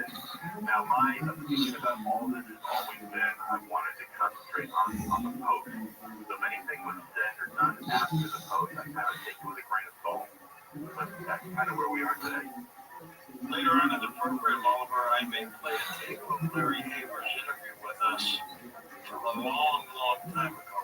talking about being the attorney for the family. It's an incredible, the story itself is bizarre and incredible, isn't it? It is. And, you know, I find it strange how it eats its way as a meme into our society. You know, the website, I haven't been keeping up with it too much, but I do get tons of emails still from people that are fascinated by the story. And they're pointing things out to me that I'm completely unaware of. So a couple of examples. You know, Marvel, there's what is it, the Deadpool guy, supervillain. And John Titor is one of the nicknames for Tank the Conqueror. I have a web alert up for Google. Anything comes across John Titor, and I see headlines all the time that say stuff like, hey, it's such and such John Titor fashion. So it's now beamed its way into our, you know, subconscious as somebody who tells the future and might be real. So I really find it interesting that that's the level of that now it's sort of creeped in, and I don't think it's going anywhere. What compelled you to put together the website JohnTeeter.com? Well, I noticed that John actually spoke on different forums. There's like 3 or 4 of them. And he said slightly different things that agreed with each other, but he gave more detail on some than others. And there was no one place where you could see all of those posts. And this was well after the fact that he was gone. There was no controversy about what was said. And I basically took all those posts and put them together. And then I started grabbing little things in the news that started talking or supporting what he was saying. So that's originally how the site got started. And that was back in 2003. We'll go through some of his predictions, some that have come true, some that have not, and some where time just hasn't come up yet. But he was quite... How old do you think he was, Oliver, when he was starting to mention time travel? All right, so I'm gonna pull this from memory, and I can't get the exact post. I believe he was in late 30s, like 38, somewhere in there. And he came back because he needed parts from a computer?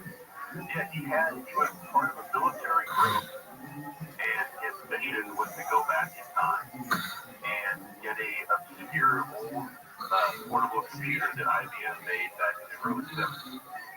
And according to John, where he came from needed this computer in order to communicate with large IBM mainframes that no longer work. So he went back to 1975 to get this computer, and then something happened in 1975 which caused him to come to our time. And he claimed that the IBM computer had some sort of a special feature to it that allowed the future to be able to use it to communicate with the big mainframe.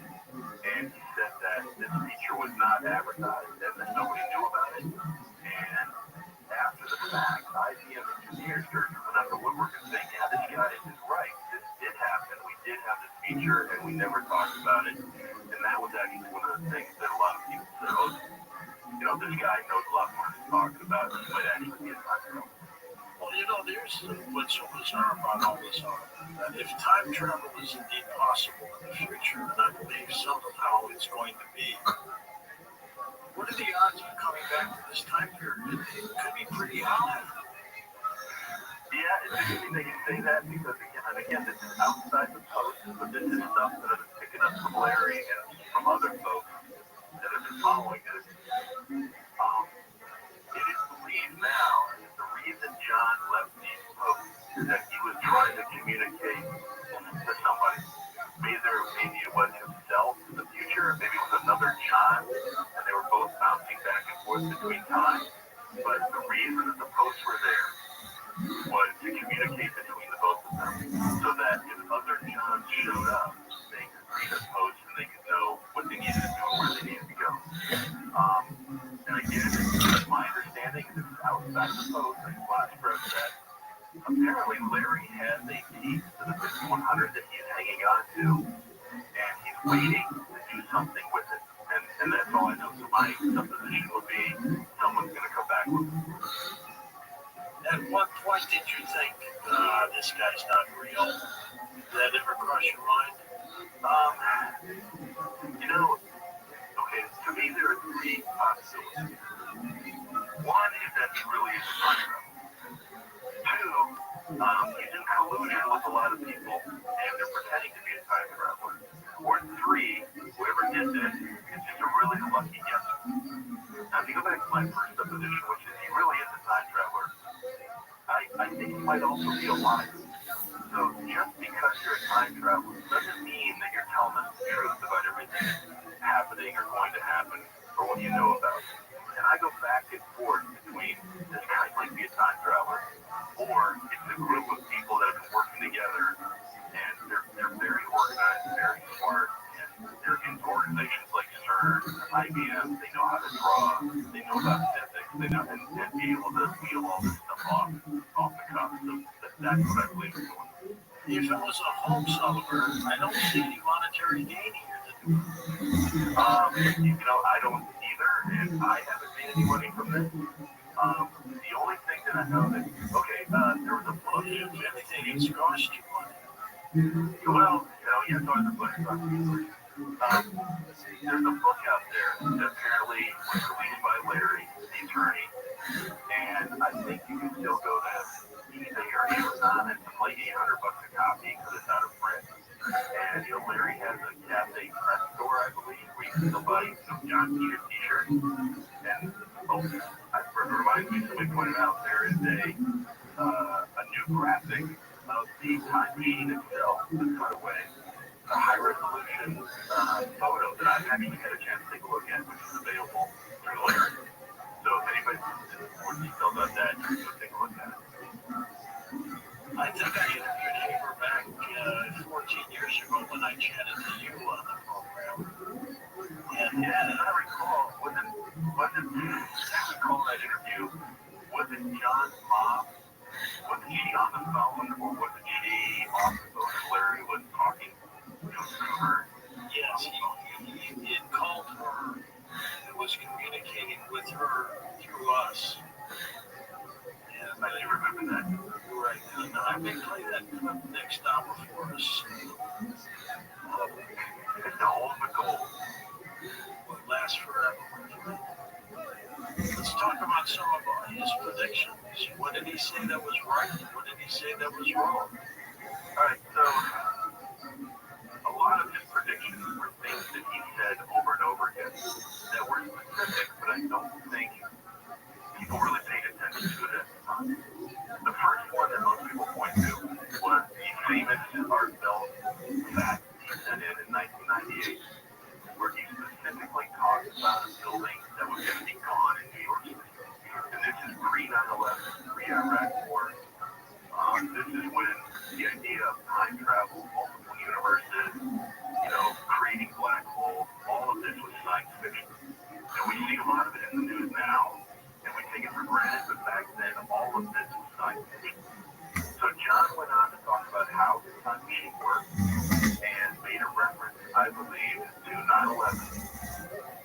After that, and I caught this one just within the last 6 months, on February 8th, 2001, John made a reference to an earthquake in Peru, and it happened June 23rd of that year. It was an 8.4, the worst earthquake they've ever had since 1970, and he directly referenced that earthquake. He talked about the Super Bowl. Somebody asked him who was going to win the Super Bowl that year. And, John had 3 rules about what he was going to say, but one of the cryptic things he said was, if you if it rained in New York City that day, and it rained, does that help you do anything? And basically, people look at that now and think, it was New York that lost the game. So he was referencing the Giants losing the Super Bowl with the New York Rangers. Maybe somebody wanted to make a little reach or two. Yeah, and that was one of his rules, that he was not going to divulge any information that would allow somebody to make money. That was one of his primary rules. The other one was he wasn't going to, if you asked him something specific about a person, he wasn't going to answer that. And he said he was not going to answer anything that allowed people to avoid death by probability. So nothing about plane crashes or anything that you could avoid if it would take your life. So those were just 3 rules. The other big predictions he made, and this is just in general, he talked about CERN, he talked about the creation of the main black hole, the power of the time machine, and one of the significant things he said, people would point out, according to Stephen Hawking, that's possible because of the radiation. John said Hawking was going to change his mind, and he did. Hawking did change his mind about how black holes work, which now means that what John was saying is theoretically possible now based on what he described. He went on to talk about the IBM machine. He talked about little details. He talked about the space shuttle. He talked about viruses being used to fight cancer. I mean, he just went on and on and on with little things that people are now going back and looking at, taking a look at, and it looks like he might have been exactly what he said he was. What did he say about a World War III? John's future was different than ours, and he claimed that Y2K happened for him, where he came from. Y2K happened, which led to a civil war in the United States, and then eventually a world war in the late 2015, 2020. And obviously that did not happen for us. So our world line, according to John, is different than his. So after that war, he said that the United States was recovering and that the technology for time travel was invented in the early 2030s. And the breakthrough was at CERN. And the unit that he used was built by General Electric. And he went on to talk about how it worked, what the details were. And one of the interesting ones is that he said that it only had about a 60-year range. The way that he described how time travel works is that the farther you try to go with it, the more different that world line is going to look than where you left. So if you were making, if your trip was only an hour, you might not even recognize anything. But if you went 60 years, you would notice changes when you got there. He said the usefulness of the time machine was based on that. So that might be one of the things that caused his war was that it didn't happen for us. But the new ideas coming out, John sort of led to this a little bit in the post, is that whatever he did in 1975 changed our world line and stopped World War III, stopped all that, stopped what he did. And that's why things are so different for us, because we're actually living on a timeline altered by a time traveler in the year 1975. Did he ever say goodbye, Oliver? He did. Before he left, he said, "Hey, this is when I'm leaving. I'm turning in my vehicle." As a matter of fact, that's apparently one of the documents Larry had, all of John's car insurance policies. He couldn't believe that. So he said he covered his car, canceled everything, he was leaving, and he said goodbye, and he left. And that was it. Nobody's come forward saying it's him. Nobody has come on saying anything. He just was gone in March of 2001. Apparently living in Florida. Yeah. Larry is here. Actually, I'm in Florida, and that was one of the things that drew me to this, because a lot of the places John talked about, I lived here, so I went out and checked some of these places out. But the whole thing apparently happened with John here, living with his parents and his young self during that period of 2000. He talked about the end of the IRS. He may have been right about that. Yeah. There were a lot of things that were different. He said that the United States was broken into 5 major sections, that the federal government was basically gone, and things were much more decentralized.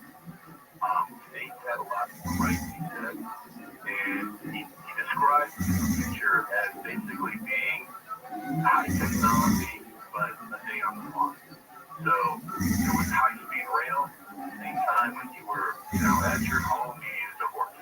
There was high-speed internet. It was much better. But at the same time, instead of watching videos on the internet, you would go down to the town square and have a square dance. So that was kind of the world he described as he lived. What does your gut tell you of those 3 possibilities, and there are 2 that you looked at the most? What do you think the John Teeter was? If he was a real time traveler, he had an agenda. So I think in a way he was manipulating us or somebody or doing something. And as a matter of fact, as proof of this, there is another website up. I have nothing to do with it. It's called the John Teeter Foundation. It has been up for something like 20 years. There's a single page that looks idea what it is. Larry has no idea what it is. I mean, I believe he runs the site, has no idea what it means. So if John was a time traveler, I believe he had an agenda, and I believe that it might not have been 100% true. But then I go back and forth between there's a group of people out there that did this, I don't know if you want to call it for fun, but scientists at CERN, guys at IBM, some physicists, that somehow they got together and did this as a prank, and maybe it just got out of hand, and, none of them have come forward. We're going to take a quick break and come back and talk more about life of John Titor. Get daily show updates right to your inbox for free with the Coast Zone newsletter. Sign up today at coasttocoastam.com.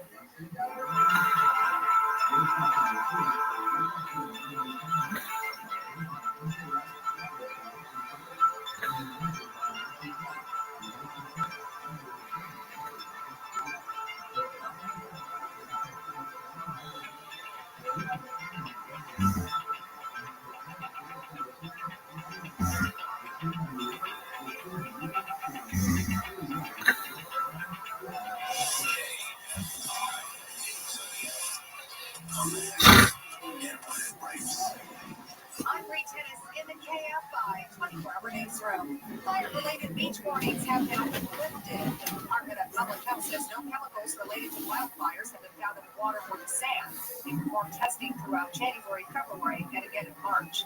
President Trump has paused tariffs for 90 days for everyone except China. He made that announcement from the White House yesterday. Police looking for a brother and sister believed abducted in Sylmar Tuesday morning by their father. His car was seen crossing the border in San Diego around 2 p.m. later that day. 39-year-old Rudy Colomides is believed to be making efforts to take his 9-year-old and 7-year-old children to Ukraine. And property taxes are due at 11:59 tonight. Southline weather from KFI. Sunny and warm today with highs in the mid to upper 80s, 90s for the IE and AV. Right now it's 60 degrees in Fullerton, 59 in Costa Mesa, 64 in Toluca Lake, and 63 degrees in Aurora Hills. We leave local from the KFI 24-hour newsroom. I'm Bree Tennis. She's coming. You can feel it in your gut. According to Time Magazine, major investors who predicted the 2008 crash see another on the way. Bloomberg predicts that the U.S. housing market looks headed for its worst slowdown in years. To hedge against it, there's only one asset that's safe, liquid, and has outperformed stocks 3-1. Rare coins. For insider access to coins with the greatest growth potential, there's only one place to go. Tangible Investments is America's top rare coin dealer, and its CEO, Sil DiGenova, is the undisputed expert on this private portable asset class. For over 35 years, Sil's coins have increased 10, 20, even 25 times. He's been featured on CNBC, the History Channel, and quoted in the Wall Street Journal. Get the only asset that safeguards your future while generating incredible gains. Call Tangible Investments for a free investor kit and copy of the award-winning documentary Why Money Became Worthless. 800-711-2800. 800-711-2800. 800-711-2800. Are you a business owner, CEO, or responsible for marketing? If you are, iHeartMedia can help you reach your goals and find new customers. We reach more consumers in your target area than anyone else, and we can give you access to those potential customers more cost-effectively across radio, digital, podcasting, and social. We'd love to show you how iHeartMedia can work for you. Get started today by calling 844-844-iHeart. That's 844-844-iHeart.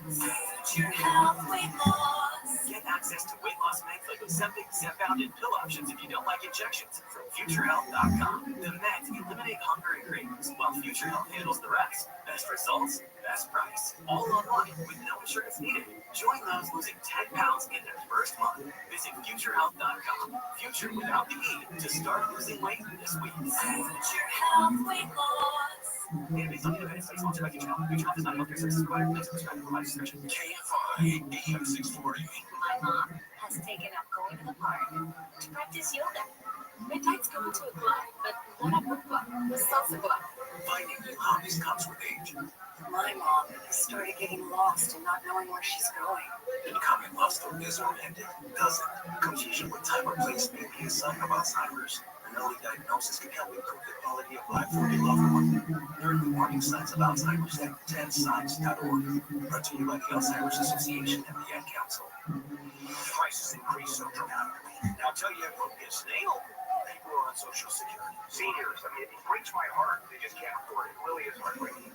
Okay, but your life is terrible. I do a lot of those, don't I? You'll handle. That's what this show is about. Live 6 to 9 a.m. on KFI and on demand anytime on the iHeartRadio app.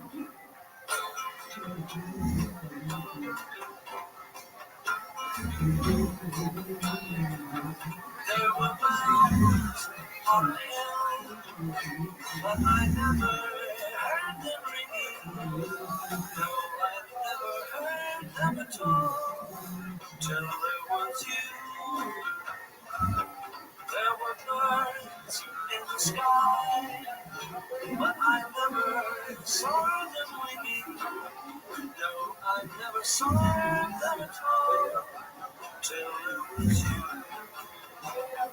Then there was music and the wonderful roses they tell me in sweet fragrant meadows of dawn and June.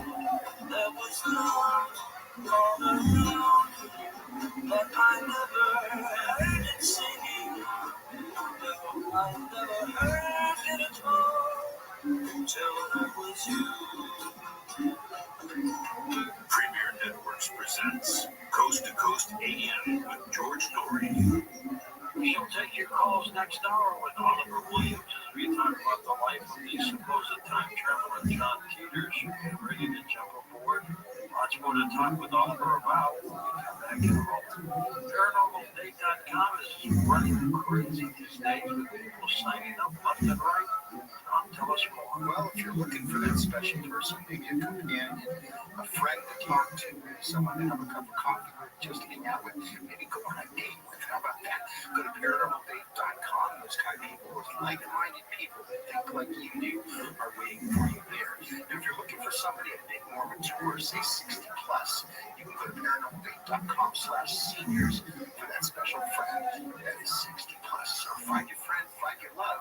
Head over to ParanormalDate.com, ParanormalDate.com/seniors. And here's something for you to build up that immune system. HealthyLooking.com and Dr. Alan Lay bring 4 decades of experience in natural products for the exclusive stem cell wellness kit that works with your body's stem cells to assist your immune system. Here's Dr. Lay with more. Whether it's physical activity, diet, smoking, low on hormones, stress, sleep disorder, age can be supported by reducing inflammation and aiding the body to heal itself appropriately. A stem cell is a cell waiting to be told what it needs to be. If there is inflammation, that inflammation needs to be stopped. High blood pressure, high cholesterol, kidney disease, various types of cancer, depression, autoimmune disorders, osteoporosis, even fatty liver are chronic signs of inflammation and can be aided by supporting the body's ability to protect those cells that it needs. And that is the purpose of ImmuStem and Adaptostem together, supporting the body to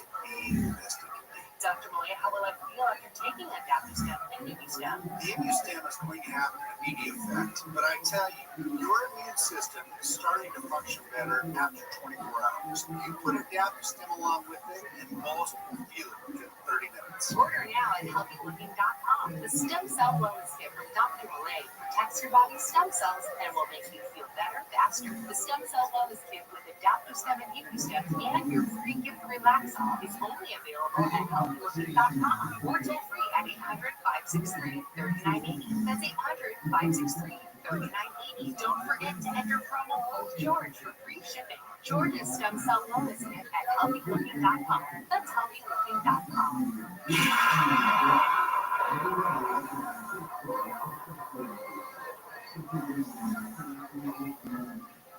It's tax season by now, and I know we're all a bit tired of numbers, but here's an important one you need to hear. $16.5 billion, that's how much money in refunds the IRS filed for possible identity fraud last year. Here's another 20%. That's the overall increase in identity theft-related tax fraud in 2024 alone. But it's not all grim news. Here's a good number, 100 million. That's how many data points LifeLock monitors every second. If your identity is stolen, LifeLock's a space restoration specialist will fix it. Backed by another good number, the $1 million protection package. In fact, restoration is guaranteed or your money back. Don't face identity theft and financial losses alone. There's strengthened numbers with lifelong identity theft protection for tax season and beyond. Join now, save up to 40% your first year with promo code George. Call 1-800-LifeLock or go to lifelock.com. Use promo code George for 40% off. Terms apply. Israel is still under attack. Missile fire has resumed from Houthis, Hezbollah, and Hamas, enemies seeking Israel's destruction. Here in America, we cannot imagine living under constant threat of terrorism and rocket attacks. This is the reality in Israel. Parents taking their children to school falling to the ground to lay on top of their small children, trying to comfort them as sirens blare. The next attack against Israel is happening now, with little time to prepare, so we must act now. That's why I'm partnering with the International Fellowship of Christians and Jews to help provide life-saving aid and security essentials. Your urgently needed gift today will help provide security essentials like bomb shelters, flak jackets, and bulletproof vests for first responders, armored security vehicles, ambulances, and more. Join me in standing with Israel. Call to make your gift at 888-488-IFCJ. That's 888-488-4325, or online at supportifcj.org to give. One word, supportifcj.org.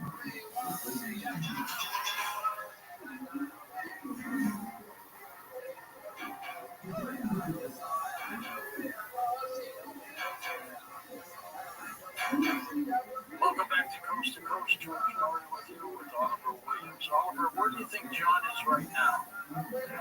Well, I can tell you what I think. I can tell you what's in the post. If you read the post, John went home. He finished his mission. He did whatever he needed to do, and he went home.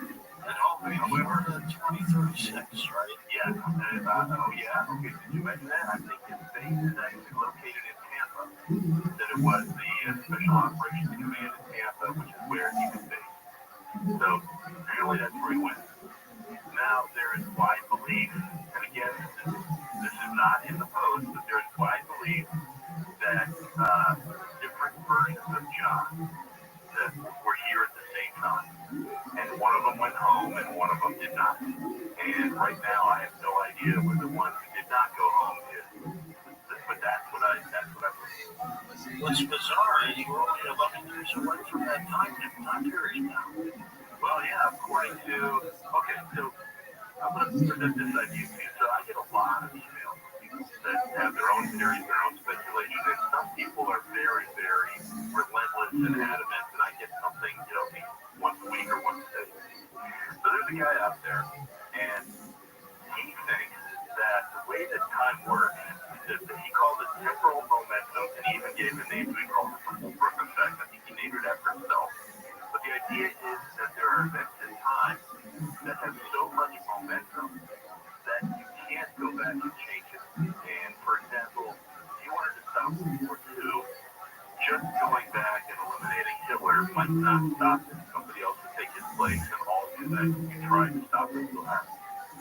So if you believe that theory, then going back in time and changing something in 1975, would that have an effect on whether or not the time machine was invented? So basically all the technology would still be developed, all the people would still be working on it. It's physical facts and information that would exist no matter who worked on it. And according to John, 2034 is when the time machine is invented. Interesting. Now, if you wanted to go back into time and save Jesus, you probably couldn't do that. But according to the way John described how time works, you could not do that. The reason why is if you tried to go past that 60-year threshold, that the world line would be so off from where you came that you wouldn't recognize anything, or even any event you expected to happen would not happen. So the idea that everything is happening all at the same time, but you're limited to how far you can go with the technology. So in theory, how old would John Titor be today? And where would he be? You should still be around right now, physically. Yeah, the young John Titor, I believe, was born in 1998. So what would he be now? His mid-30s right now? So yeah, he would be the age he would have been if he he was about to enter this military time travel. He'd be 27 years old. Yeah. Listening to this program, he might call in tonight. Or he's, working at McDonald's. Who knows? Now, do you think he knows he was the time traveler? I don't know. Maybe he does. Again, this gets into like weird, speculative science fiction. Is there a reason why? He might know. With all the turmoil going on around him, he might know. Because in theory, there could be like several John Teeters. One is the John Teeter who's alive right now on the planet, but doesn't know he's going to go into all these other things. Or because things have changed, and why the change didn't happen, he's not going to be a time traveler at all. That's very possible. If that's the case, who have we been following? Well, we're following time travelers from another timeline. They're different from ours, and one of them affected ours, which is why we're living the way we are. I would much rather live this way, George, than be in the middle of a civil or nuclear war. I agree with you there. But interestingly enough, John thought that would be bad for us. He thought the war and the conflict was the impetus for us to make a change that was ultimately going to be good for us. So I thought that was interesting.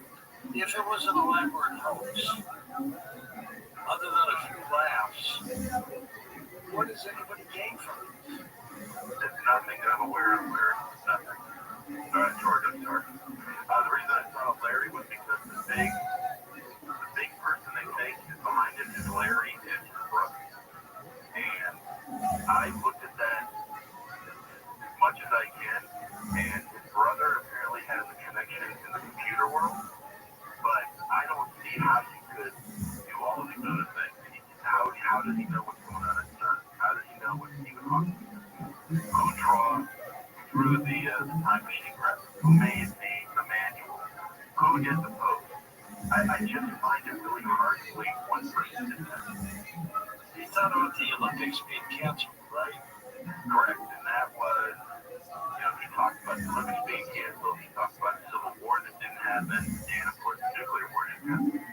But, again, with John, if you believe John was a time traveler, then he was either lying or he didn't know because that was what was happening in his whole mind. So in his whole mind, the Olympics didn't happen, which led to the Civil War, which led to the nuclear war. So that is most people's explanation for why all of those things did not happen. And he said the U.S. would be split up into 5 regions, didn't he? Correct. That they would each have their own president. So the office of president would be held by 5 people. And that the United States federal government would be much more decentralized. That basically their responsibilities were defense. And that the states would have much more power. I'm trying to think if there's anything else specific. He said that industrialized food production was no longer a thing. He said that the amount of, he called it useless, items would no longer be available, and that life was much more centered around the family and around your kids. That's kind of the way he described the future. One of the possibilities that the Leonard Bell was part of this thing. I have no idea. I remember, I think it was, I can't remember why he said the fact. I believe Art was calling for people to contact him if they were time travelers. I think that's why the fact. So I don't remember exactly. I think he was doing a time travel show, and that's why they were. I don't know. Art seemed like a great shooter. I'm not sure that was something he would do. Was that the first time we had heard of the name John Teeter? In the fact is, I don't believe he used his name. He didn't start calling himself that until he was on the internet at the chat room. And how do we know that's his real name? Has he ever backed that up? I think he said it was an anagram. Let me think about it for a second. I think Peter stood for time travel for what he said. So he might have been using his real name, but I think Peter is a representation of the word time travel. What does Larry Larry Eber say about everything today? So, when I was being interviewed for the show, I had a chance to speak with Larry and speak with him on the phone and talk to him numerous times. And Larry has always taken this, I'm only, it was a very hands-off, I'm only going to tell you what I can prove, I guess is his stance. He's not going to say anything that he doesn't think is true. If you ever talk to him, he's very standoffish about this stuff. But according to Larry, he's hanging on to some documents, and he's got this computer chip that he's expecting somebody to come get. And I suspect it's not as real that he knows the details about where they went and what happened and why. It's a truly remarkable story. The fact that it seems to be coming back. You feel that? Yeah, that's what I find most remarkable. I've been so close to it for so long. Nothing seemed to change. And that's kind of when I fell off. And then you start getting these Google alerts about stuff. What was it the other day? I just saw one of it. Scientists now believe that creating many black holes is not only possible, it will take less energy than they thought. And I mean, that's right out of the text from 25 years ago. And how did the guy know that? Yeah, he used to think that I would get it so right. He was very detailed about the way that his time machine works. And that physics apparently now is real. Alternate realities are real. The science and the math behind what John said are real. That's what I find out. Yeah, and I'm convinced that if time travel is real, Teeter was real, that John Teeter was on the planet right now is the 27-year-old guy. Has no idea he's the guy who came back in 2036, back to the year 2000. Right, and I agree with you. I agree 100%. I mean, if we were to interview the John Teeter, you'd have no idea what we were talking about. Or he might be listening right now. Saying, I got him. Amazing, Oliver, isn't it? It is. And, the other thing is, I don't understand a lot of the animosity. People are entertained. People, are curious, and they ask questions about it. But there's a group of people that are really, really angry about it. And that's the part I don't understand. For example, I've got very friendly emails, and I remember we talked about, oh yeah, I get it all the time. People that, I'll give you a more solid example. Larry tells me that he's actually had people come to his house and follow his kids. And this was 20 years ago, but when it first came out, Larry took some heat over this. So I don't understand why it makes people so angry. I guess that's my point. They think they've been duped. I don't know. You might be closer to that phenomenon than I am. That if people think that, if someone's trying to convince you that Bigfoot is real and it makes you mad, or someone tries to convince you time travel is real and it makes you mad, I don't understand that reaction. I mean, either this is a really well-told tale, or it really is a time travel, but I don't understand the anger behind it. And that aspect. Well, with Oliver Williams, who compiled the John Teeter website years ago, it is still open, though he hasn't updated it too much. Done a little massage to it, but not much of it. Yeah, again, I'm being recruited to do some sort of a podcast. I'm trying to decide if there's enough material out there to do that. But, I've thought about updating the website, thought about doing something else. I may, we're starting to get a flood of stuff. And if Larry sends me anything new, I will let you know. Yeah, definitely.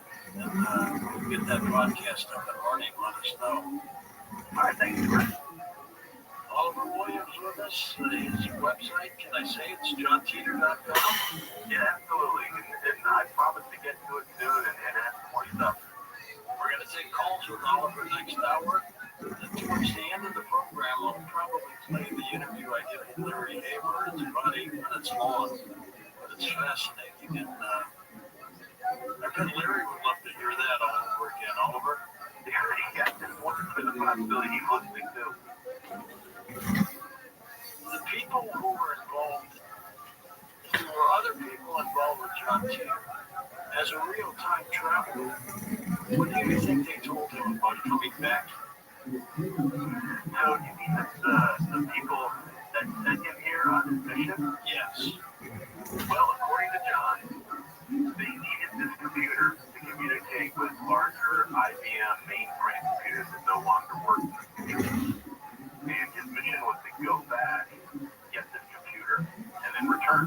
And if you think about it, if you think about the science behind the way he describes time travel, it basically means that John would never get home. There would always be a slight variation wherever he traveled. So the whole idea of this mission must have been somebody's going to return with this computer. So from the perspective of John leaving, my guess is whatever happened to John, he returned with the computer, but he might be 5 years older than he was. But the people that needed the computer in the future got it an hour after they sent it. If that makes any sense. Technically, is that accurate? Yeah, based on the way John described time travel, that would be accurate. He said that time travel, multiple realities were real. He said the Everett Wheeler model was correct. And he said, imagine that you're standing in a room with mirrors on all the walls. Look to the left and your right, you see infinite number of reflections in all directions. And he described time travel as having the ability to step out of one mirror and into the other. The closer the mirrors are, the less variation there's going to be between the timelines. If you step way far away, there's going to be a larger variation. But if you're looking for a computer, you could step back into that variation, still get the computer, and then return to where you started. Things might be very different, but at least you completed your mission. That's kind of my understanding of what he was doing. Did Titor explain when he came back how he existed, how he lived? You mean how he lived in his time? No, in our time. Yeah, he did talk about in the post some of the reactions he had to our time. And to be honest, John was angry with us. He didn't think much of us. He thought we didn't pay attention to our constitutional rights, that we were lazy, that the reason things were bad in the future was because of us. He blamed us for that. He talked about going into a store and just being overwhelmed with all of the useless merchandise and choices that people had. I do remember he said he was jealous of how much information was available to us that we don't take advantage of. There's a number of books. You could go to a bookstore and buy a book, or go online and download something. That apparently was a surprise to him, to see how much of it was available to us that we didn't take advantage of. So yeah, I think he warmed up to us in the end, but at the beginning, I don't think he thought well of us, basically, because he blamed us for what happened in his time. Let's take a short break, Oliver, then come back and take phone calls. The lines are open. Back in a moment. Find out more about tonight's guest. Log on to coasttocoastam.com.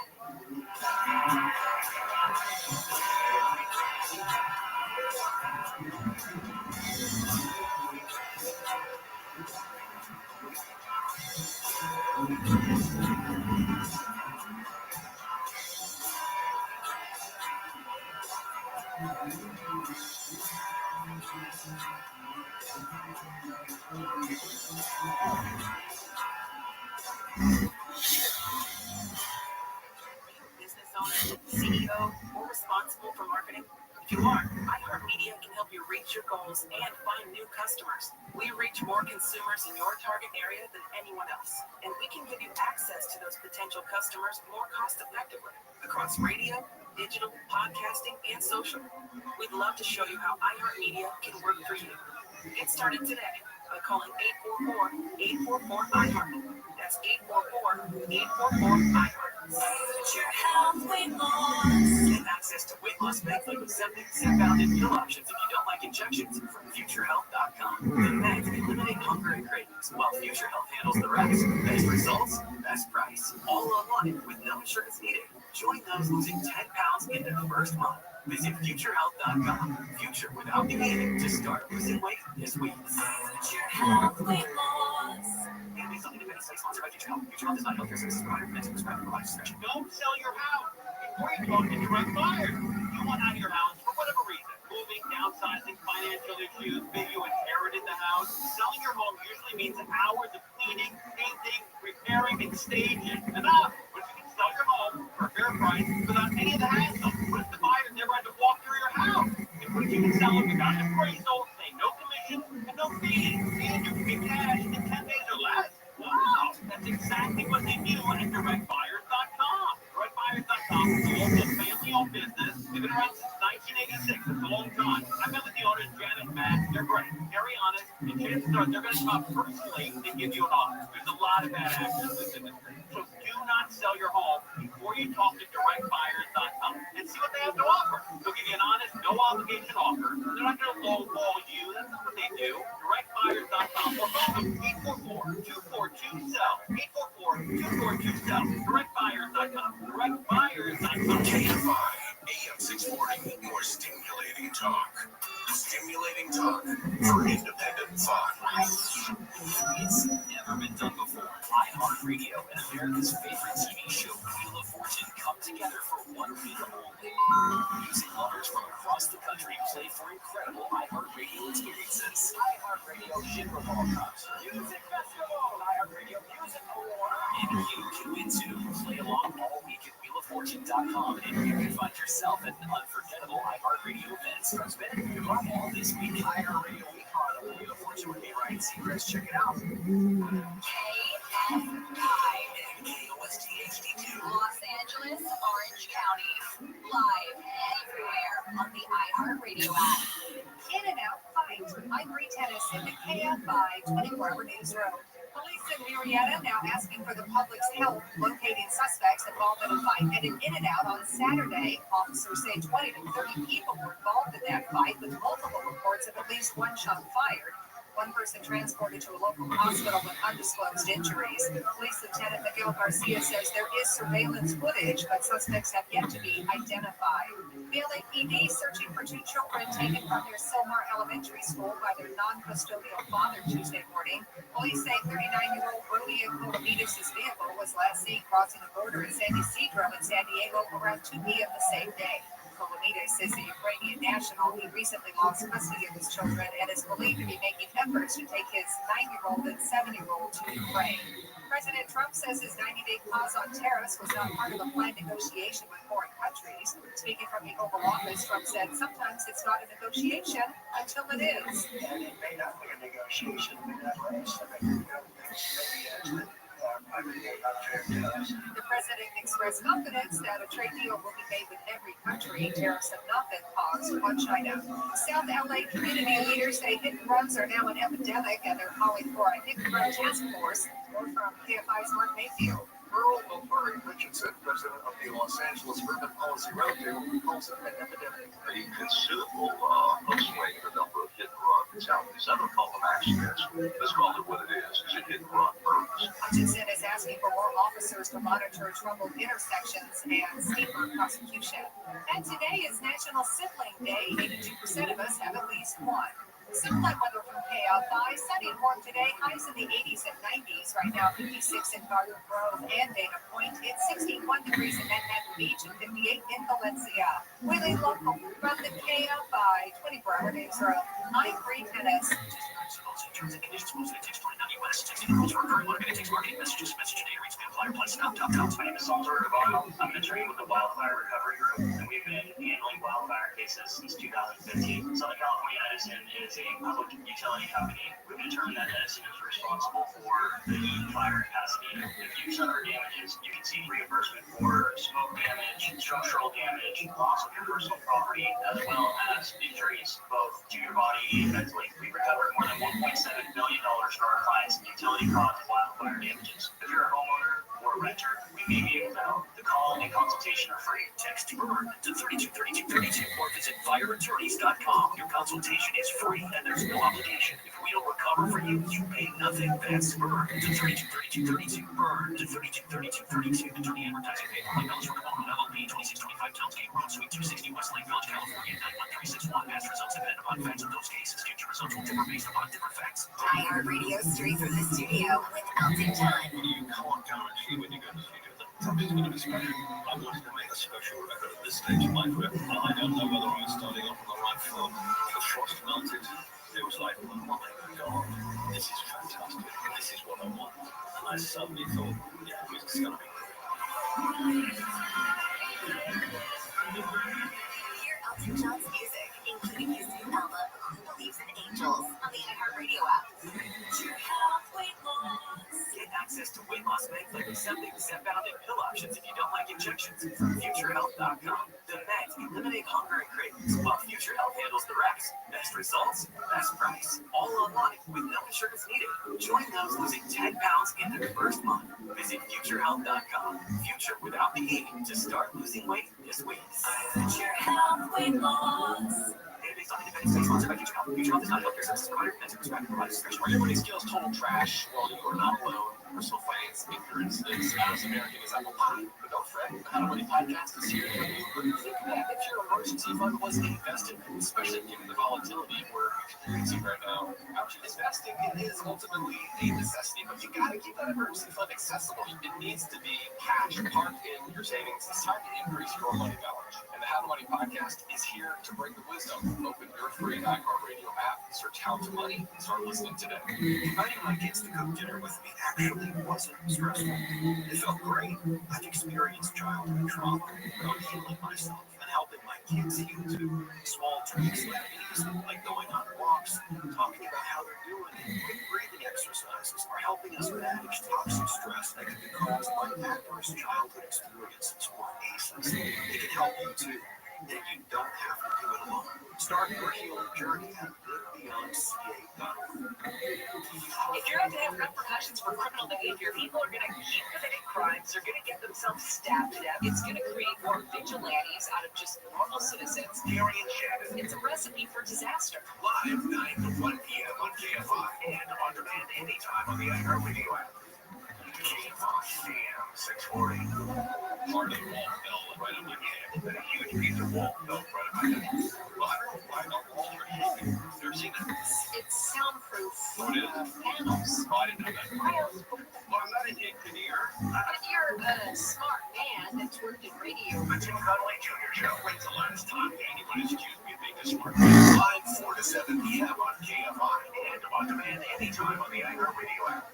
It is Ryan Seacrest. Join me in the incomparable Vanna White for Wheel of Fortune, midnight 7:30, only on ABC 7. KFI AM 640. More stimulating talk.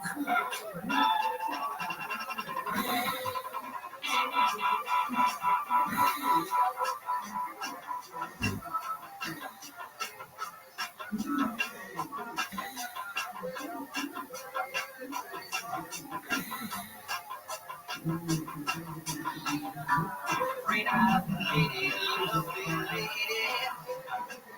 strolling slowly towards the sun. Pretty lady, ocean lady, every raging wave that comes. Pretty lady, passionate lady. Just in love, she lives for life. Pretty lady feels like I've never seen. Shooting suns, lonely lovers free. To talk to George Norrie, call the Wildcard line at 818-501-4109. The first-time caller line is 818-501-4721. To talk toll-free from east of the Rockies, call 800-825-5033. From west of the Rockies, toll-free, call 800-618-8255. To reach George via Skype, use Skype name George97313.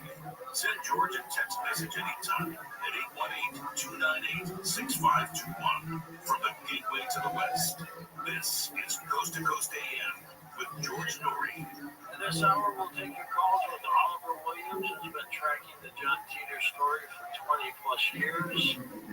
Jump aboard, give us your thoughts. It's a great time to prepare yourself for possible rise in cyber threats. They're talking about cybercrime increasing this year. Safeguard your personal information and change your passwords often.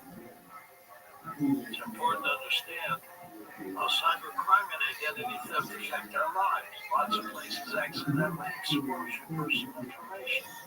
That's why LifeLock monitors millions of data points a second for risks to your identity. LifeLock detects and alerts you to potential identity threats that you may not spot on your own. Loans taken out in vain, crimes committed by thieves who pretending to be you. If you do become a victim of identity theft, a dedicated U.S.-based restoration specialist will fix it, guaranteed, your money back. Easy to help protect yourself with LifeLock. Join now, save up to 40% off your first year with promo code GEORGE. Call 1-800-LifeLock or head on over to LifeLock.com, and when you're there, use promo code GEORGE for 40% off. Terms apply.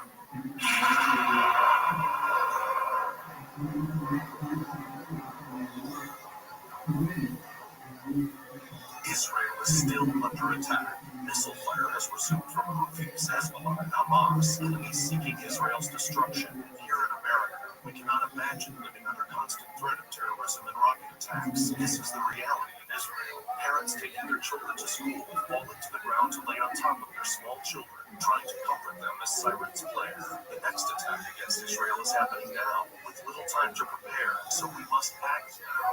That's why I'm partnering with the International Fellowship of Christians and Jews to help provide life-saving aid and security essentials. Your urgently needed gift today will help provide security essentials like bomb shelters, flak jackets, and bulletproof vests for first responders, armored security vehicles, ambulances, and more. Join me in standing with Israel. Call to make your gift at 888-488-IFCJ. That's 888-488-4325. Or online at supportifcj.org to give. One word, supportifcj.org.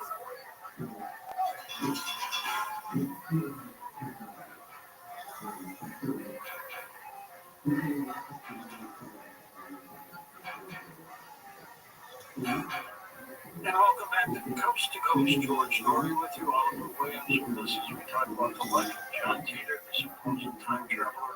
Oliver, we're getting lots of requests for people who want to email you. Can they email you through the website, or how do they do that?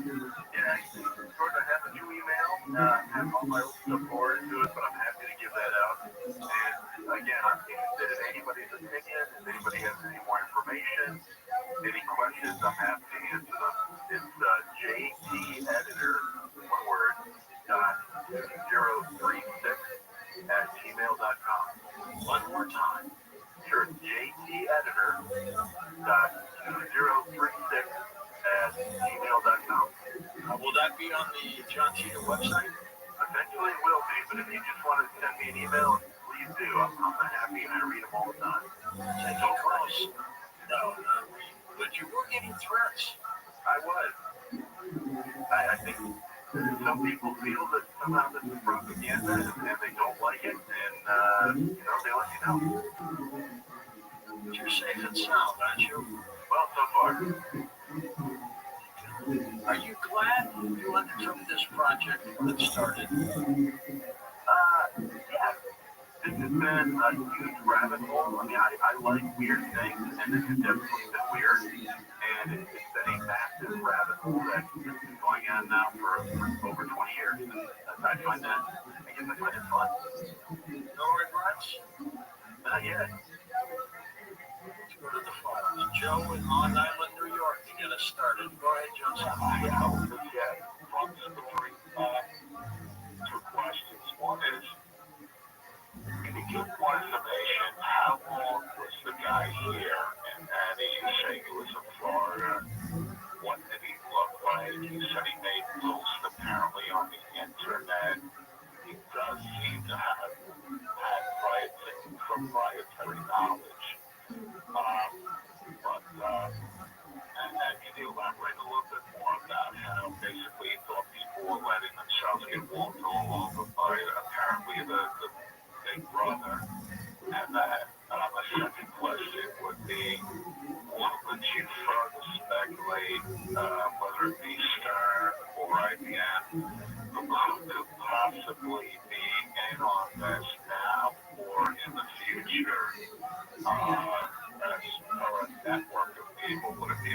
he would have been that part of the people. Again, I'll tackle it first. So John did talk a little bit about what he wore and what he looked like, and as I recall, he said that the future is very, I guess he described it as tactical.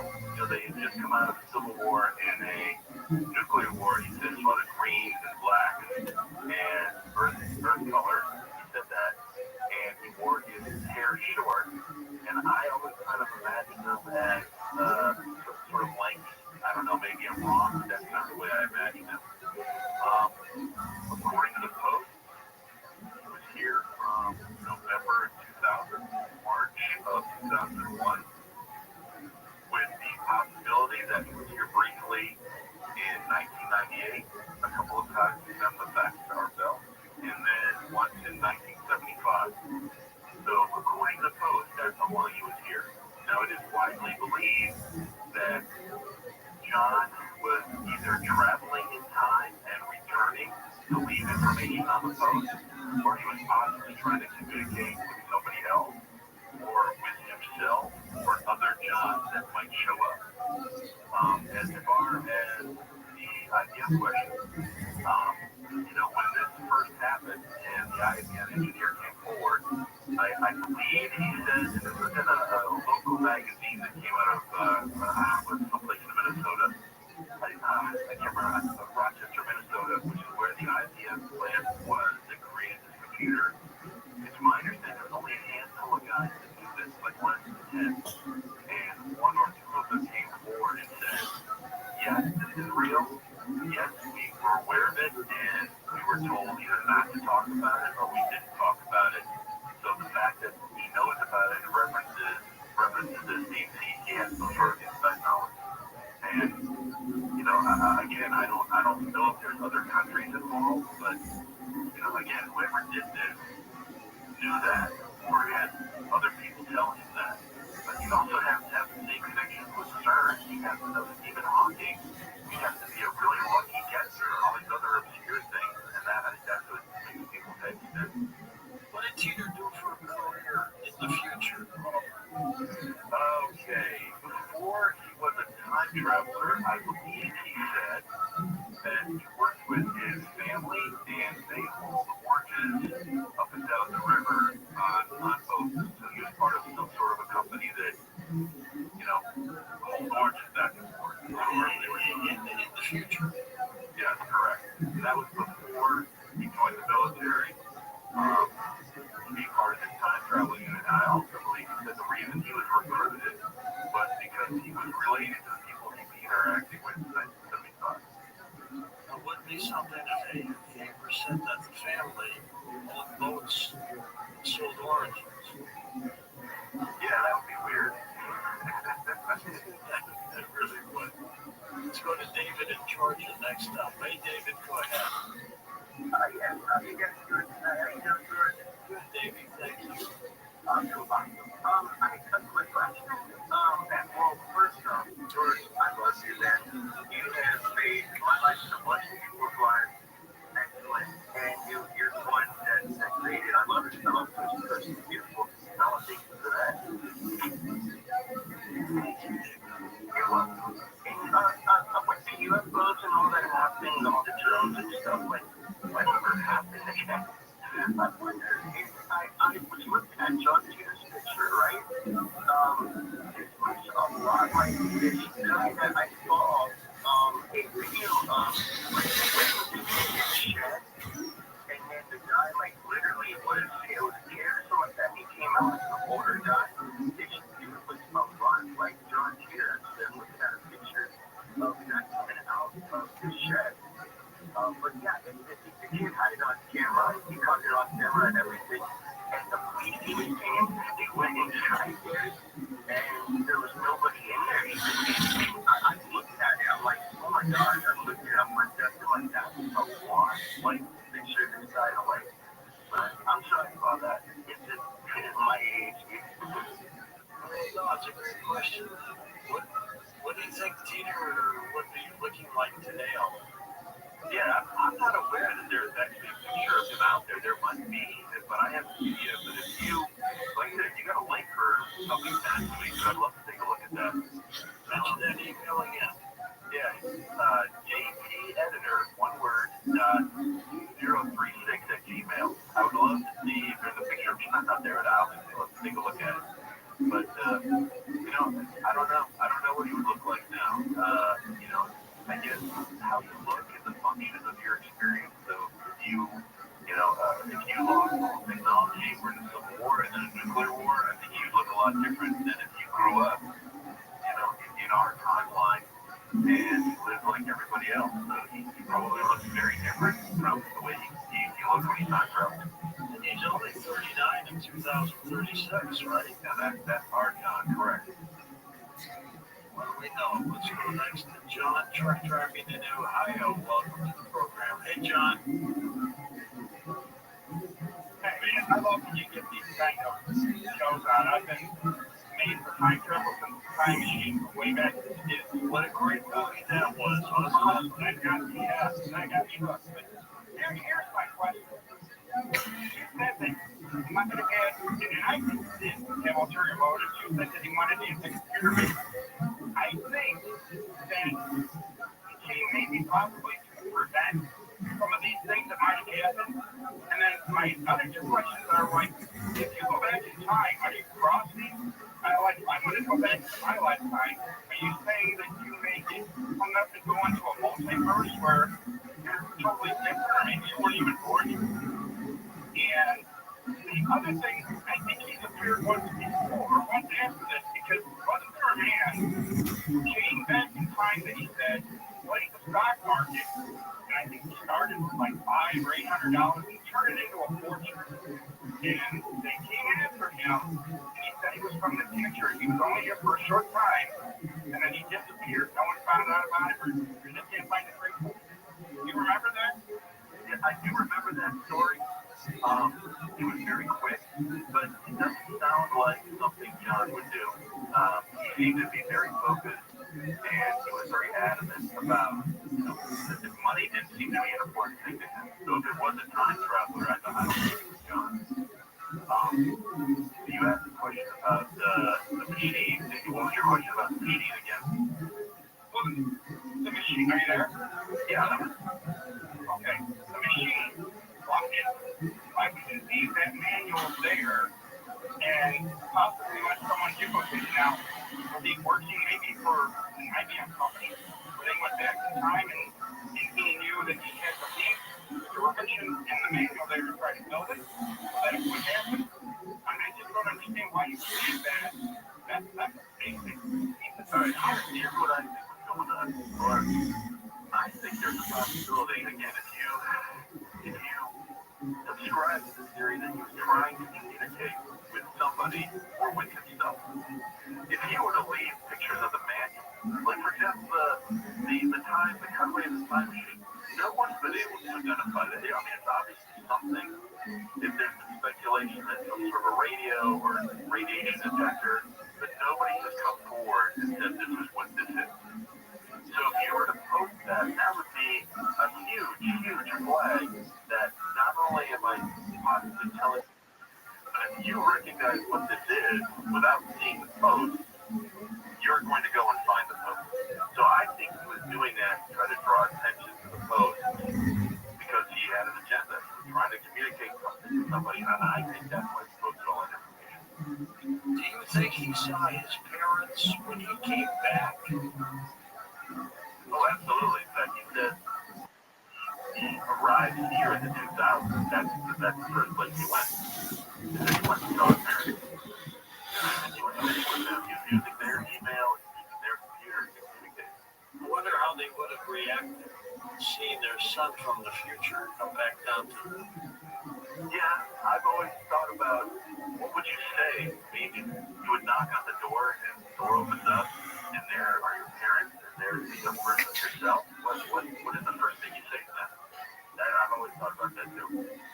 Let's go east of the Rockies. Madonna's with us in New York. Hello, Madonna. Hello, George. Hi, Oliver. I'll listen over the air on the History Channel. They have where Howard Hughes takes his death, and his Tesla in the 70s went to Nirvana to create one. So I don't know if this has any affiliation. Thank you.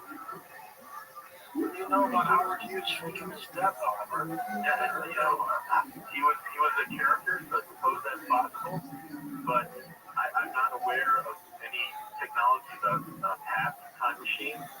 But perhaps some of the principles that Tesla laid out were part of the time machine that John had. I mean, he was very, very descriptive about his system. He talked. One of the common questions that came up was, okay, how do you turn your time machine on and not fly out in space if you're still? Because the Earth is moving underneath you. And he said, well, there's a system of gravity sensors in there, and he had a name for it. It's called the VGL, Variable Gravity Line. Basically, he said that it would take a measurement of the local gravity around you, and it would hold you in place as all those things change. So, if it's fake, he definitely thought out the technicality of how the machine works. That was something specific he talked about. Joe, California. Hello, Joseph. Go ahead. Okay, thanks for taking my call, George. There's only a couple of things. I'll just be very quick. Okay, sir. If he's real or not real.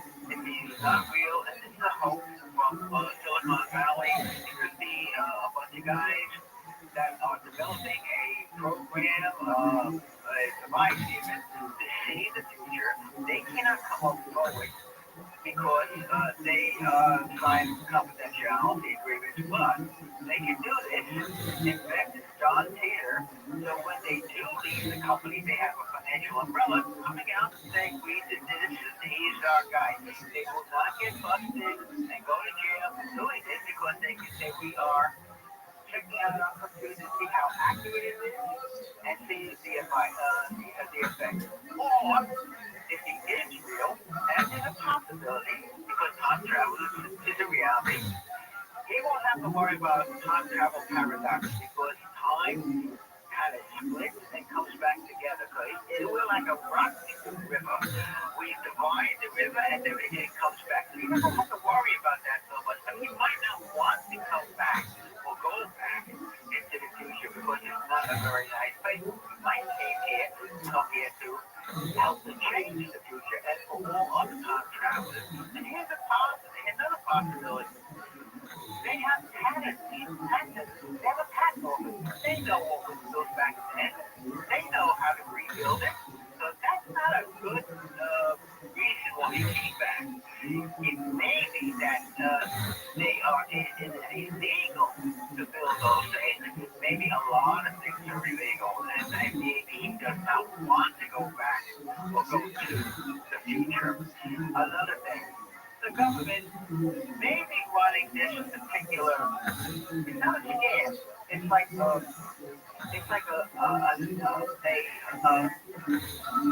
way of finding time travelers to come up with John Peter, the time traveler, do this elaborate thing so that people would be conscious that there's a time travel. Who could it be?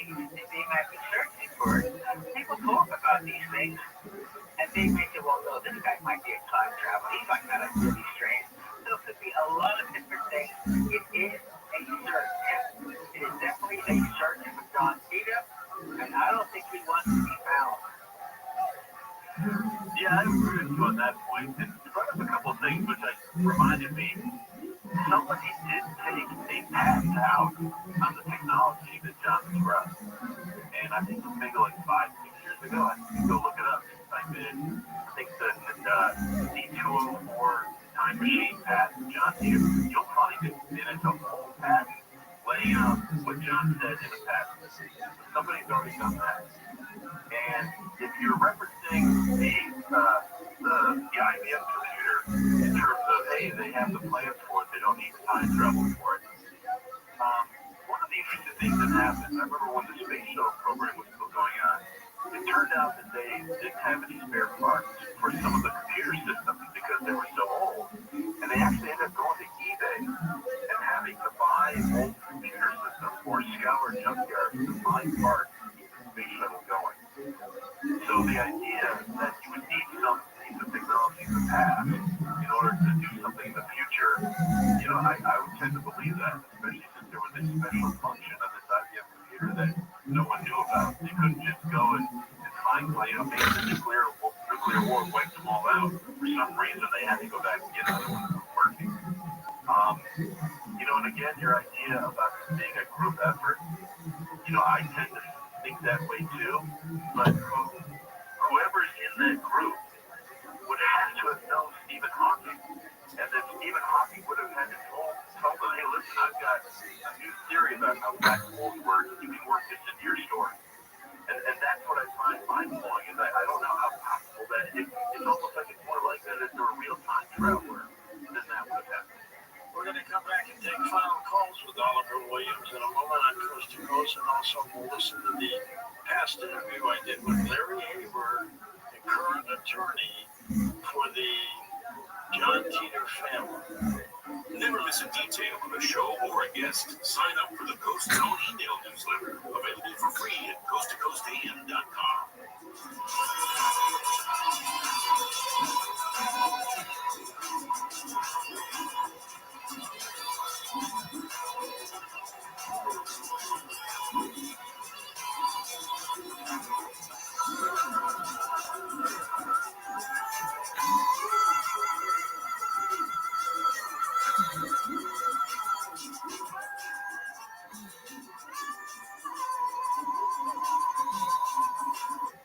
It's never been done before. iHeartRadio and America's favorite TV show, Wheel of Fortune, come together for one week only. Music lovers from across the country play for incredible iHeartRadio experiences. iHeartRadio Jingle Ball Concert, Music Festival, iHeartRadio Music Award. And you can win too. Play along all week at wheeloffortune.com, and you can find yourself at an unforgettable iHeartRadio event. Starts spinning all this week. iHeartRadio Week on Wheel of Fortune would be right. Seacrest, check it out. Learning in person. All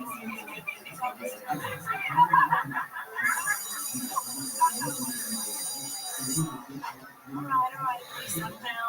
Find your place, please. Getting back to the moments we miss starts with getting informed. Listen, looks out. We're going to start here with chapter. Get the latest info about COVID-19 vaccines at getvaccineanswers.org. It's up to you. Brought to you by iHeartRadio and the Ad Council. The free iHeartRadio app is #1 for music, radio, and podcasts all in one. Discover a new podcast from our library of hundreds of thousands of titles. Here's an iHeartRadio podcast preview.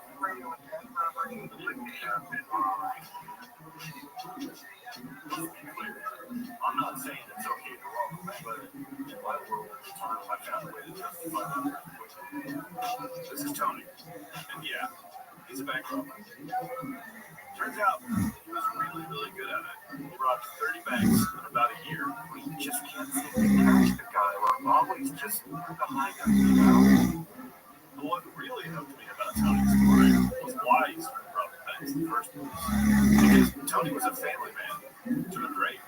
Clearest guy for miles. But then, while Tony was playing roller hockey with his work buddies, he took a nasty fall and hurt his back. I literally couldn't even get out of bed. So his family doctor wrote him a prescription. It was like a miracle. Pretty Pharma's powerful painkillers seemed to work like magic until it took over his life. Oxycontin destroyed my life. I accept full responsibility for the crimes I ended up doing. The real boiling point was my addiction to Oxycontin. You need to figure out a way to stop. Like, this is going to kill you. Introducing a story about a man uphill in a bank robbery spree. Hosted by me. How does our system even allow for something like this to happen? People walk away millionaires with so many lives. Listen and follow this podcast for free on the iHeartRadio app. #1 for music, radio, and podcasts, all in one app.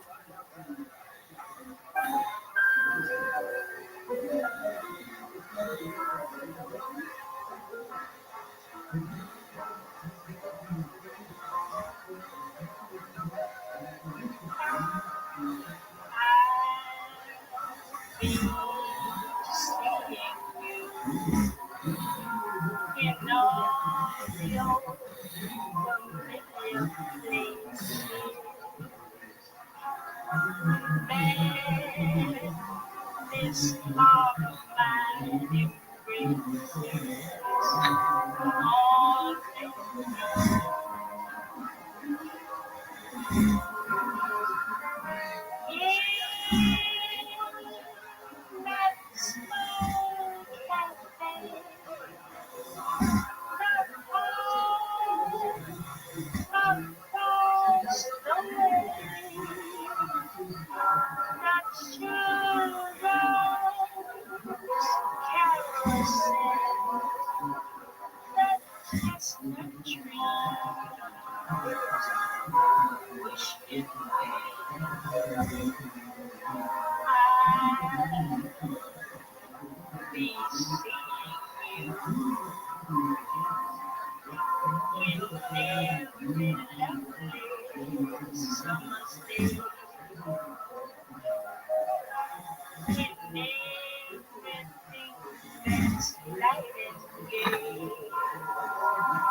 in the morning sun, and when the night is new, I've been looking at love, but I don't see it. To talk to George Norrie, call the Wildcard line at 818-501-4109. The first time caller line is 818-501-4721. To talk toll free from east of the Rockies, call 800-825-5033. From west of the Rockies, toll free, call 800-618-8255. To reach George via Skype, use Skype name George97313. Send George a text message anytime at 818-298-6521. From the gateway to the west, this is Coast to Coast AM with George Norrie. We'll be back with final calls with Oliver Williams as we talk about John Teeter, the time traveler. We'll also listen to my interview with Larry Haber, the attorney for the family of John Teeter. Tom's here to talk about BeyondBelief.com. UFOs, conspiracies, we've got it all. Paranormal, psychics, go to BeyondBelief.com right now. You can check out a free episode and then scroll down and take advantage of that 7-day free trial. The website, BeyondBelief.com. And our YouTube channel up and running. If you're on YouTube, type in Coast to Coast AM Official. But if you want to just listen to it off our website, all you got to do is go to coasttocoastam.com. Icon at the top, I believe, is the third one from the left. In interviews of recent past shows, you'll have some fun. You spend a lot of time watching movies. Here's something for your testosterone. Research shows the testosterone deficiency affects a large portion of men and women at a much younger age than before. Addressing testosterone is crucial for maintaining overall health. Introducing Epic Tea, not a drink, but a 100% natural capsule with amazing results. Here's product creator Dan Putnam. Epic Tea is a testosterone enhancer with heavy testosterone and works with the body. Natural testosterone, perfectly safe for both males and females, and there's studies showing that it will help increase your testosterone between 300 to 400% with the very first dose. Wow, that's amazing. What kind of changes are people seeing? Their hair is growing like they've never seen it before. The differences in their skin, having to cut their hair more than one time per week, or losing weight, better mental clarity. So this is a 100% natural product. It optimizes the testosterone that you already have, so that when your body is using testosterone at night, it stays throughout the entire day. People are starting to see after the first week, first 2 weeks, massive differences. We've seen anywhere from 200 to 700% increases in the first 90 days. It's recommended that the males actually take the product right before they go to bed, and the women actually take the product in the morning. So anybody who's wanting to reverse that aging process, I think just wants to feel better, feel younger, this is absolutely incredible product. Epic Tea capsules for men and women from HealthyLooking.com or at 549-9596. Epic Tea Capsules at healthylooking.com or 800-549-9596. Promo code George for free shipping from healthylooking.com. Tariffs have thrown the global economy into chaos with potential widespread inflation tied to massive supply chain disruptions. Weighing heavily on all of us, but there is a silver lining that most people have passed up and missed. President Trump specifically exempted gold and silver bullion from the sweeping tariffs. While these new policies are triggering significant financial chaos up and down, the administration preserved their ability to diversify into precious metals. And if you're concerned about your savings, get a free consultation with a virtual precious metals specialist. First step, though, is to text the word COAST to 9898. Receive your free no obligation info kit on gold. Learn how to hold gold in a tax-sheltered account is virtual without converting an existing IRA or 401k into a gold IRA for no money out of your pocket. Finally, it's time for you to diversify into frustrating with thousands of thankful customers. Text the word COAST to the number 989898. Again, text COAST 989898. That free info kit right now.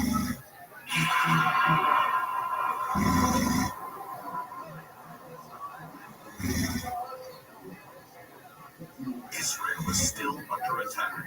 Missile fire has resumed from Houthis, Hezbollah, and Hamas, enemies seeking Israel's destruction.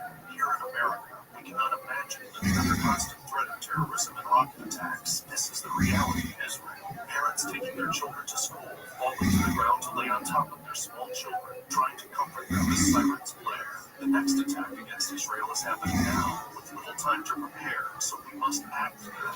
That's why I'm partnering with the International Fellowship of Christians and Jews to help provide life-saving aid and security essentials. Your urgently needed gift today will help provide security essentials like bomb shelters, flak jackets, and bulletproof vests for first responders, armored security vehicles, ambulances, and more. Join me in standing with Israel. Call to make your gift at 888-488-IFCJ. That's 888-488-4325. Or online at supportifcj.org to give.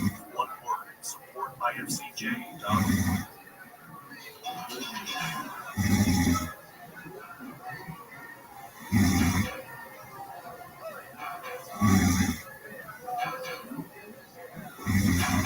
And welcome back to our story along with Oliver Williams. Take final calls here and listening to Larry Haber, the attorney for the family. Gosh, he must be the attorney for at least 20 years, Oliver. Yeah. When was that interview, George? How far was it? It was about the same time I talked to you back in 2011, so it's about 14 years old. Wow. Okay. Let's go to the phones. Jeff in Washington. Hey, Jeff, go ahead.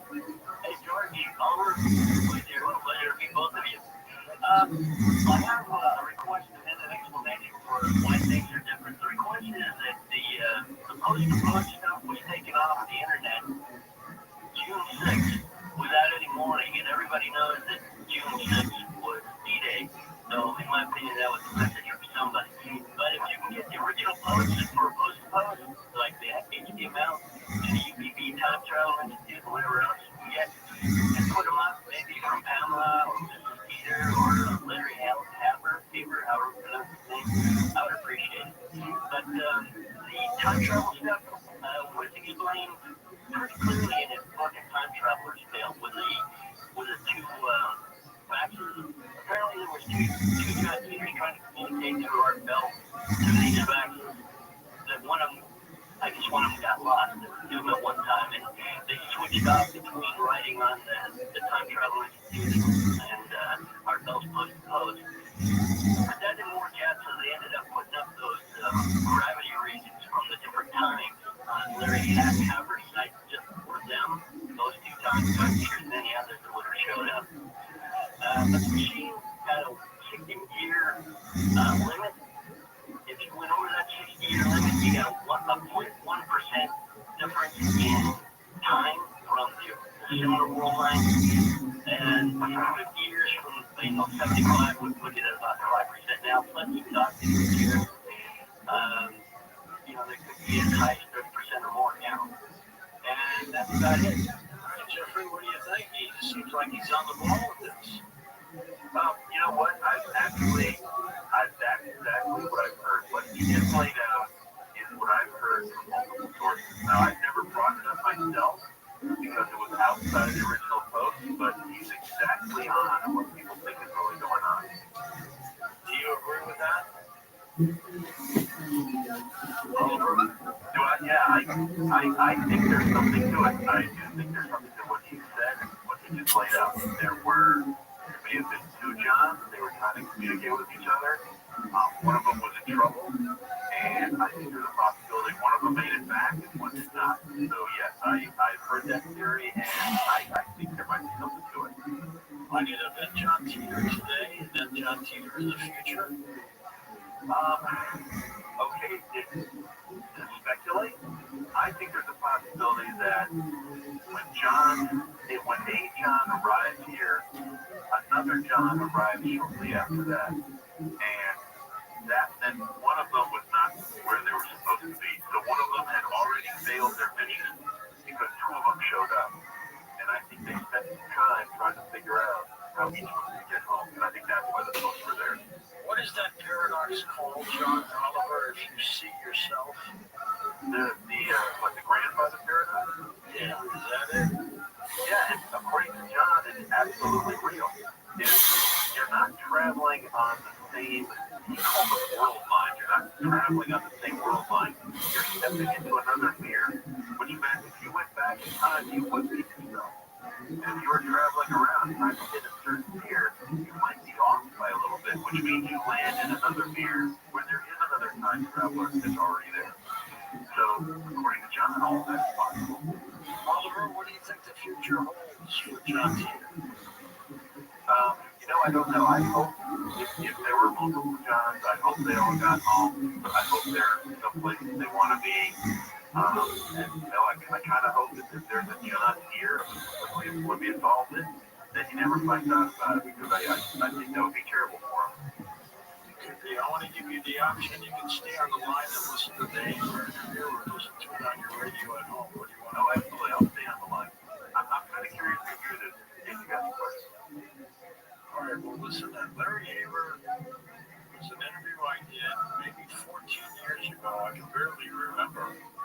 Claims to have been the attorney for the family. According to Oliver Williams, continues to be the attorney for the family today. Larry, can you tell us, first of all, your association with either John Teeter, the time traveler, or the family? I was contacted by a friend of mine from law school a few years ago, and said that he was looking for somebody that did some entertainment law work, which I do, and then explained to me the story that is probably pretty well known to the people that are listening right now. And I said, well, it doesn't make a whole lot of sense to me, and I don't believe it. He said, I'll give it a try. I really need some help with this thing. So I went ahead and took the couple of calls and have been involved with it for the last 3 years now. Are you baffled, perplexed? It is indeed a strange story, is it not? Baffled, perplexed, and everything in between, sure. I have no idea if any of this is real or not, or true or not. I know that they believe it's real. The few times I've had direct contact with the family, and many times I've had it through my friends that let me believe that these guys really think that everything they keep talking about is that real, but I'm too far removed from it to really get a good handle on it. Larry, have you met anybody face to face? No, I have not, except for my friend who, I haven't seen him in years, so I know the person that has made the contact with me, but not anybody from the family. Just a couple of conversations with John's mom, Kate, and that's all I've had. But you still represent them, I represent them, that's right. Now, I understand you have Kate on another line. She does not want to come on the program directly with her voice, but she will answer questions through you. So let me first of all ask you if Kay saw John Teeter from the future John Teeter. Okay, let me answer.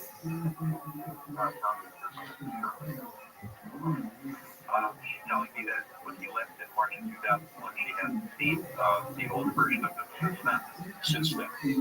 Correct. Is there a smaller version of John Teeter, and if so, how old is he right now? There is, and he's about to turn 8 years old. About to alternative has the 8-year-old John Teeter met the adult John Teeter from the future? I'm glad I couldn't answer any of these things. Hold on. They were together for the 3 years when John was here. The future John was here from the past. In the past. It gets a little confusing. Did her future son talk to her at all about family, how long they would live, or anything personal like that? Kay was pretty insistent that she said that at the time. She said absolutely not. I don't want to know any details of the future because she was just spooked her. So as far as I can tell from her right now, they have no idea about anything that took place in the future or will take place in the future. Larry, how did you first come about and meet with John Teeter from the future? How did that all occur for her? Well, in April of '98, he visited them in Florida and stayed for a couple months and came back in June and spent the next 3 years with them. But knew how to find him because obviously he knew where he was living back then. Why did she believe this individual would probably show up at their doorstep and say, "Hi, Mom, I'm John Teeter." I'm John. Right. Yeah, good one. Again, that's the biggest one for me to try to figure out. Hold on, good question. She says the first meeting she knew it was him, but it took her about a day to really accept it or figure it out that it was real, or that it really could be real. I don't think she was convinced that quickly, but that she's telling me how I'm trying to remember the word. How could a mother not know her son, basically? Even if he's much older. Right. Was she proud of him? Basically terrified. Terrified? Terrified. I think it's the same reason I'm wanting to be on the phone now or get more involved in this way. Just when you get hit with something like that, she said basically I'm not that sophisticated a person to get hit with something like that. It was, why would my son come back? What's wrong in the future? What's going to happen to us? What's going to happen to everybody?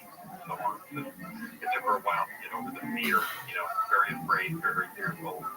Almost terrified, I think, is the way her voice sounds. Is she pretty well convinced that John went back to his own time era, or has he moved on to other time periods? She doesn't personally believe he went anywhere else. He really didn't enjoy what he went to do the first time around, and she thinks that he probably would have stayed, not accepted going, taking another assignment. Okay, so if I understand you, she thinks that John Teeter from the future is still here in our time frame. No, it's in his current time frame. She went back, didn't do any more time traveling, right? Okay, part of the reason why he probably hasn't been back here. Understand. There is a book that's being sold now. It's called John Teeter, A Time Traveler's Tale. It's a paperback. It's by John Teeter. I assume it's written by the mother. Do you, Larry, as the attorney, do you have anything to do with that? Do you represent them on that at all? Just in terms of getting the publishing, I can say that all I was responsible for was to make sure that the copyrights were filed correctly. Totally incidental to it, but had no other involvement with the book itself. Self-published, or is there a big publisher? Self-published. Okay. Is there anything else on the horizon with regards to this John Teeter story that you know about? I am aware of the they had hired or actually continued to hire me, but asked me to about a year ago to take a look at making some type of video or film about the story so that it would be more widely known than just what's out there now. So because I do entertainment work, I live in Orlando and work with a lot of video companies. One of those companies is working on a film. I have no idea what stage they're at. They told me that they spent some phone interviews. They were going to put something together for release this year, but I haven't seen anything or really don't know much more about it. And other than that, I'm sure the family wishes to remain somewhat anonymous, so they moved from Florida to someplace in the Midwest, I understand. Nebraska, from what I understand, but that's just what they're telling me. I couldn't tell you that's really where they're calling from when they call me. It's no caller ID. Okay, so she is relatively confidential still, I assume. Correct, and wants to remain that way. That's the problem. I've probably only talked to her 3-4 times out of the whole couple of year period, and most of it is just through either emails or through a friend of mine and related messages. know, and as you mentioned at the outset, either it is a true story that there is indeed time travel going on in the future, and that some of these individuals, including John Teeter, have come back in part time period to warn us about some events, or this may be one of the most methodically thought out hoaxes I've ever heard of, in that most hoaxes occur and they go away. This thing seems to be well planned and well thought out as an event. Yeah, it's funny for me because I'm so incidental to it. I've got a full law practice and I do a whole bunch of other things, and I don't even have much time to spend on the internet to even look at it. And then when it pops up, I get all wrapped up in it again for a day or two, and then it goes away for a while and it comes back again. It's very, very interesting. You may be the only attorney to represent a family or a time traveler from the future. And I am very interested in science and the possibility of that, so I keep going along, and hopefully I'll find out someday. You're not getting paid in 2036 dollars. No. At least that part of it's current. So again, I'm not doing a whole lot of work. That's why I don't really get that involved with it on a day-to-day basis. It's usually just some quick questions, or how do we clear this, or do you know somebody that can produce this kind of thing. So I really do very minimal work. My involvement with stuff like this and interviewing, I got interviewed for a documentary that was produced last year. That takes up a lot more of the time than anything I've ever billed for, but it's been fun. In your entire law practice career, this got to be one of the strangest cases you're on. That's why I do it like that. It's absolutely fun. Oliver Williams in 30 seconds or less, what'd you think? Hey, that was 2006, and there were a couple other details there. He talked about these guys. Where he talked about his attorney friend or anybody else he spoke to, and he was getting paid, so somebody was paying him to do that. Huge story indeed. Oliver, thanks. Keep in touch with us, my friend. Oliver Williams put together the JohnTeeter.com website. Dan Galante, Tom Danheiser, Sir Trickus, Stephanie Smith, Tim Benall, Mike Slaughter, John Ladisor, Alec Hernandez, George Knapp, and Richard Serra. I'm George Norrie, somewhere out there on Coast to Coast AM. We'll see you on our next edition. Until then, be safe, everyone.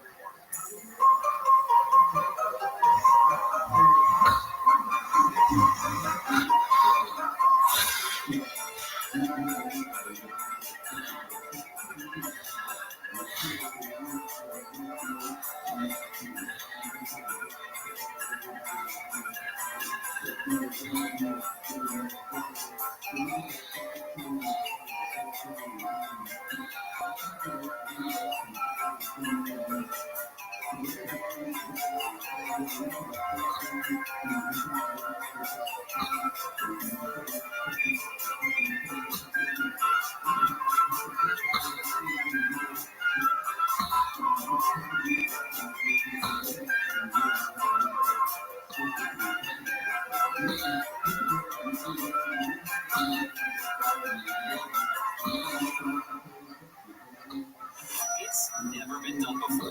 iHeartRadio and America's favorite TV show, Wheel of Fortune, come together for 1 week only. Music lovers from across the country play for incredible iHeartRadio experiences. iHeartRadio Jingle Ball Cups, Music Festival, iHeartRadio Music Award, and you do it too. Play along all week at WheelOfFortune.com, and you can find yourself at an unforgettable iHeartRadio event. Start spinning all this week. iHeartRadio Week on Wheel of Fortune with me, Ryan Seacrest. Check it out. The free iHeartRadio app is #1 for music, radio, and podcasts all in one. Discover a new podcast from our library of hundreds of thousands of titles. Here's an iHeartRadio podcast preview. From Cavalry Audio, the studio that brought you the devil with you, and the show. It's a true crime podcast. The local sheriff believes there may be more than one killer. It's been 4 days since those bodies were found, and there's no arrests this morning. They were afraid to reach out in that. Join host David Rabbi as he explores one fateful night in a descendant of one small town. 8 members of an Ohio family in pre-planned execution. Tonight, of horror that shocked the country with its brutality and its mystery. Who could commit such horrible crimes? And why? The family was targeted, most of them targeted while they were sleeping. Whoever that, know the family. They were turned off there. Do they have secrets? to convene someone to look at death, for the innocent victims, or something in between. Ultimately, this is a story about family and loss, and hope for redemption under the big one. Murders is available on the iHeartRadio app or wherever you get your podcasts. The iHeartRadio app, #1 for music, radio, and podcasts, all in one app. KFI and KOST HD2, Los Angeles, Orange County. Live everywhere on the iHeartRadio app. Shelter closing. I'm Ray Tennis in the KFI 24-hour newsroom. A domestic violence shelter in San Bernardino may close due to cuts by the Trump administration. Mary's Mercy Center says the State Department of Health Care Services notified them last week federal funds for behavioral health recovery services have now been terminated. The center is currently assisting 10 women and 24 children. A 90-day pause for President Trump's tariffs for all except China. The deal's going to be made with China. The deal's going to be made with every one of them. And there'll be fair deals. I just want fair. President Trump spoke outside the White House yesterday. The first building permit has been issued in the Eaton Fire burn zone, properties along North Alden Avenue. Over a year ago, Habitat for Humanity actually built that home. They say they'll help rebuild it as well, along with hundreds of others. Homeland Security agents were denied entry in 2 LA Unified schools on Monday. Agents were turned away from Lillian Elementary and Russell Elementary. It's unknown why the agents visited these 2 particular schools. The Masters will get underway today at Augusta National Golf Club in Georgia. The first tee time of the first round is set for 7:40 this morning. There are 95 players competing. Weekend 1 of Coachella is this weekend in Indio. Lady Gaga headlining, Ed Sheeran and Weezer have been added as last-minute performers. And actor, fitness personality, and entrepreneur Jake Steinfeld is entertaining a potential run for governor of California. It's a pretty big place, and you can't just do it with one person. You need to have a number of people doing this with you, and listen to what people need and what they want, and figure it out. If we do press go, you win. He says there's a good chance he will run as a Republican. Sunlight weather from KFI. Sunny warm today. Highs in the mid to upper 80s. We'll see 90s in the IE and AV. Right now, 57 in Newport Beach, 55 in Belinda, 60 in Pomona, and 62 in Northridge. We live local from the KFI 24-hour newsroom. I'm Ray Tennis. These skills total trash. Well, you are not alone. Personal finance ignorance is as American as apple pie. But don't fret, the How to Money podcast is here to help you think that if your emergency fund wasn't invested, especially given the volatility we're experiencing right now. Investing, it is ultimately a necessity, but you gotta keep that emergency fund accessible. It needs to be cash parked in your savings. It's time to increase your money knowledge. And the How to Money podcast is here to bring the wisdom. Open your free iHeartRadio app, search How to Money, and start listening today. This week's Marketers Report, Corey Marchesano, CMO of Health Beauty, partner of iHeartRadio Sports, talks about partnerships. I see brands as antennas, so we send out the elk signal, and what comes back is people who want to be a part of this story. Why are we partnering with iHeart? Because we want to advance women in sports. As the #1 audio company, iHeartRadio can get more people to hear your message than anyone else. For better results for every budget, visit iHeartAdvertising.com. Future health weight loss. Get access to weight loss meds like Ozempic, Zepbound, and pill options if you don't like injections from FutureHealth.com. The meds eliminate hunger and cravings, while Future Health handles the rest. Best results, best price. All online with no insurance needed. Join those losing 10 pounds in their first month. Visit FutureHealth.com. Future without the E to start losing weight this week. Future health weight loss. Database of independent study sponsored by Future Health. Future Health is not a healthcare services provider. Meant to prescribe provider discretion. Looking to sell your valuable coins, high-end jewelry, collectibles, or fine art? It's Cindy. She's been around the block when it comes to buying and selling jewelry. I buy jewelry to resell. I've been going to Tangible for about 6-7 years. Tangible just pays more. Here's a great example of the Tangible difference. I bought a gold and sapphire bracelet. I shopped it around. They offered me 50, they offered me 100. I bought it to Tangible and gave me $475 for it. More cash, more respect. Tangible treats me as well as they do the person coming in with, $10,000 worth of gold. Tangible Investments owner Sil DeGenova has become America's top dealer in coins, precious metals, jewelry, and fine art. Sil guarantees you'll get more. Everything I've heard about them on the radio is true. Call now for a no-obligation obligation-free professional appraisal. 800-711-2800. 800-711-2800.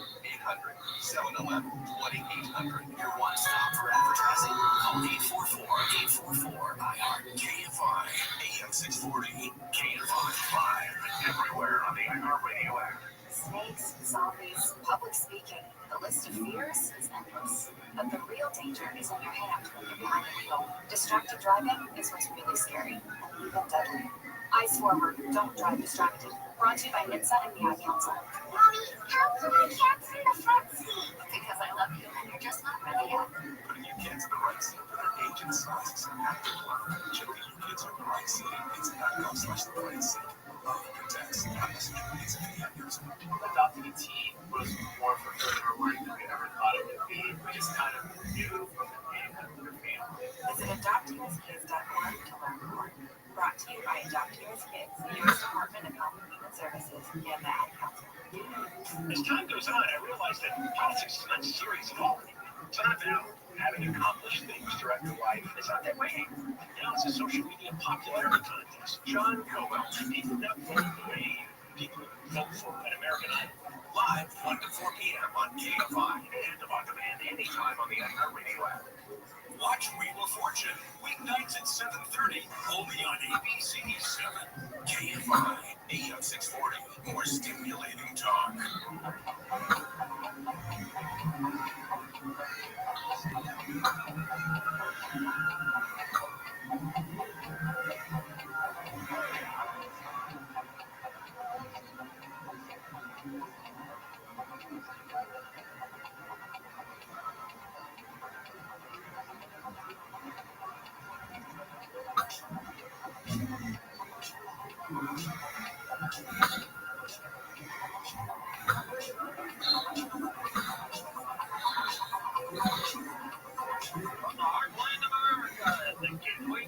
Good morning, good evening, wherever you may be across the nation or around the world. I'm George Norrie. This is Coast to Coast AM. Later tonight, the John Teeter Time Traveler. What happened to that guy? We'll find out. What's happening? More than 120 people were killed in the Dominican Republic after the roof of an iconic nightclub collapsed in what has become one of the country's deadliest tragedies in decades. At least 300 people were inside the Jet Set nightclub in the capital of Central Domingo when the roof collapsed around 1 a.m., crushing people who died. Unbelievable. Ukrainian forces have captured 2 Chinese prisoners fighting alongside Russian forces in a major new escalation. President Zelensky revealed that there were many more Chinese citizens now on the front, and added that his forces were investigating. That's not good news. In a stunning reversal, U.S. President Donald Trump said that he would temporarily lower the hefty duties and tariffs that he had imposed on dozens of countries, while ramping up pressure on China, sending U.S. stocks rocketing higher. They exploded today. Fish Shedlock registered investment advisor Fish almost 3,000 points. And almost 3,000 points on the Dow. I was watching futures last night, and I've never seen anything like it, George. We had a sell-off continue, and then at some point it reversed. What was happening last night, George, is we were getting these like in 2 minutes, with 500 points sweep on the Dow a day, and the next thing is 500 points down in the other direction. And this was going on for hours. Gosh, what is going on? Of course, we found out. I think someone knew. I really do, George. Watching that action last night, it's like a flying word worried about splash. And then all of a sudden, boom, 3,000 points straight up on the Dow. The NASDAQ Composite rose 1,857 points, up 12.2%. The S&P rose 474 points, up 9.5%. George, the bond market. The Secretary of Defense convinced Trump to back off the tariffs. The bond market gyrations were the same as the stock market when I was watching last night. The yield on the 30-year bond Right? That's down almost a third of that. That's 2/3 of a point in 2 days, George, from this sell-off. So, Treasury Secretary convinced Trump to, pull off, do a pause. China, we'll see where that goes. Vietnam is probably the biggest beneficiary of this. So what are we going to see? We're probably going to see more Chinese goods, made in China. We're going to take that label off and call it made in Vietnam. But the administration, George, is trying to spin this as a planned event. George, I don't believe that anyone plans for a stock market, and a bond market crash like this. There's the two theories, George. The Fed said that this was planned. Okay, so here's theory one. Trump concocted the definition of reciprocal to goad China into retaliating. That's what Treasury Secretary DeSantis said today. This was all a planned event to goad China into retaliating. Stocks and bonds crashed in response. This was planned. That's theory one. Theory two is, which I believe, Trump capitulated with a 90-day pause, reacting to the plunge in the stock market. But, I wish Trump well. We should all wish Trump well. But here's the claim, George. The tariffs will increase revenue to balance the budget. Now, everything's on pause. So how are they going to collect all of this money? Trump also said that tariffs will bring manufacturing back to the U.S. The U.S. is a high-cost producer, George. We can't compete with labor in Vietnam, China, or anywhere else in Asia. Tariffs will reduce inflation. Well, not to bring everything back here that things cost more. The tariffs will increase exports. Now, Trump can get one of those, maybe two of those, but you can't get all four of those at once. And I think these contradictory policies are causing everyone problem. Trump, up until today, was listening, to all the hawks who were saying, raise tariffs, raise tariffs, raise tariffs, raise tariffs. I'm glad to see that Secretary DeSantis, whether you want to say that this is planned or not, I'm glad he convinced Trump to back off. So we'll see what happens now, George. It was planned. That shit was brilliant, I'll tell you that. Howard Blow, of course, is the author of The Genius of the Beast and the Global Brain. I asked him to look at his perspective of what's happening in the country these days. Howard, what'd you come up with? Well, it fits with what Mitch was just saying. The mood of the Americans right now is flat out bond groups. One measure of the mood of the nation is the stock market, which lost almost $13 trillion in value from the day of our president's inauguration, April 2nd, when our president took to the Rose Garden and announced sky-high tariffs on 180 nations. The tariff announcement was crippling. The stock market fell like an axe, amputating $6.6 trillion more in just 2 days. That amputation crippled those of us with 401ks and broke the kneecaps to the pension funds that will help support you when you're over 65. Earlier today, our president reversed himself and announced a 90-day pause on most tariffs, but raised the tariff on Chinese goods from 104% to 125%. The result was instant. The Standard & Poor's, the NASDAQ, and the Dow Jones Industrial Average shot up a total of $6.3 trillion in 1 day. So how do we Americans feel in this week of wildly gyrating numbers? Ebullient or manic depressive? Microsoft's Copilot, one of the many artificial intelligences competing for our attention, says that since April 2nd, when the tariffs were announced, the mood of Americans has been marked by a mix of anxiety and frustration. Emotions amplified by the fact that our president has taken a fight with a nation that has worked for years to replace us as the greatest superpower on the planet. A nation with a 2 million man army and with weapons like hypersonic missiles and bridge-carrying land barges, weapons that we simply don't have. That nation is China, and China produces 18% of the imported goods that make our lives rich for a low price. Companies are not likely to invest in factories in America to make those goods here when our economic policies Now, like yo-yo, what's more, it takes 2 to 5 years to build a factory and get it up and running. And goods produced by American workers, as Fish alluded to, are likely to cost nearly 3 times more than goods produced in China. Replacing your smartphone when it wears out with an American-made phone, for example, it costs you between $2,000 and $3,500.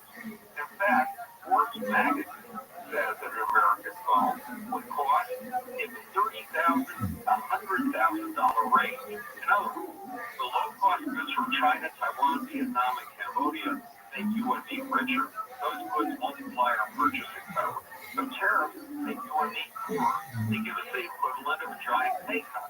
Estimates are that the new tariffs will cost the average household, a household like yours or mine, almost $4,000 per year.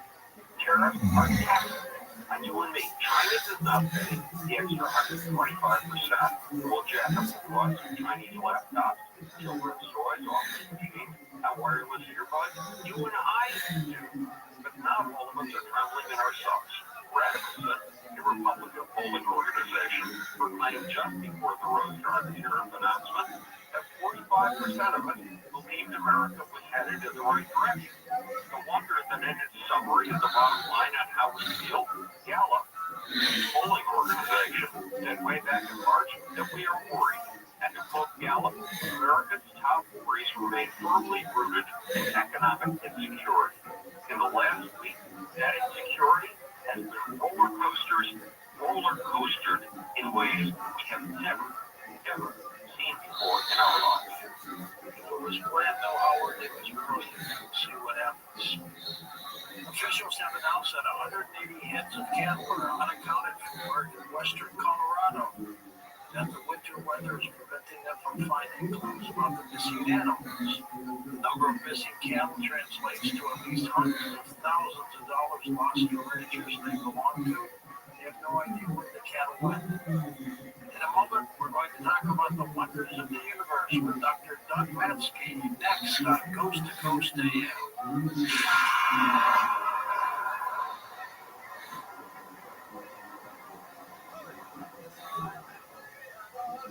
But I know you're going to want some after hearing this. This is an amazing story. We've got Stephen and Malachi Gregory in Nelson, New Zealand. I understand that Malachi, who is almost 9 years old now, was suffering with not just 1 or 2 warts, but I mean a significant outbreak of warts all over his body, so significant it impacted his ability to really function.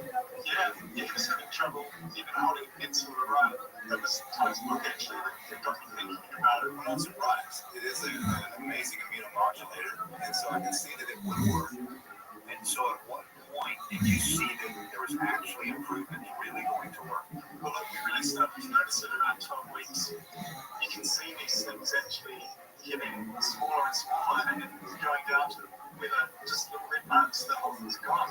We're talking about one the size of a water. I thought, no way, that's gonna, wow, it's just been great to see him get into a pair of shoes. Yes. How wonderful. It's great to see him so happy. Yes. Absolutely wonderful. Friends have seen it. That's blown away. This is awesome. Yeah, this is awesome. Another amazing story. Why? We're talking about Carnivora. Call them to awaken your immune system and protect yourself now. Call 1-866-836-8735. That's 1-866-836-8735. Or visit carnivora.com. CARNIVORA. Carnivora.com. Johns Hopkins University has found that just mild hearing loss doubles your risk of dementia, so hearing loss isn't something to ignore. But hearing aids are so expensive and ugly. Not anymore. Meet Audient Hearing. You can get nearly invisible hearing aids without a prescription, starting at $98 a pair, and they're ready to use right out of the box. Bringing the best hearing aids of 2025 by Forbes Health, and with over 1 million customers, Audient is easy to trust. Visit AudientHearing.com. That's AUDIEN Hearing.com. And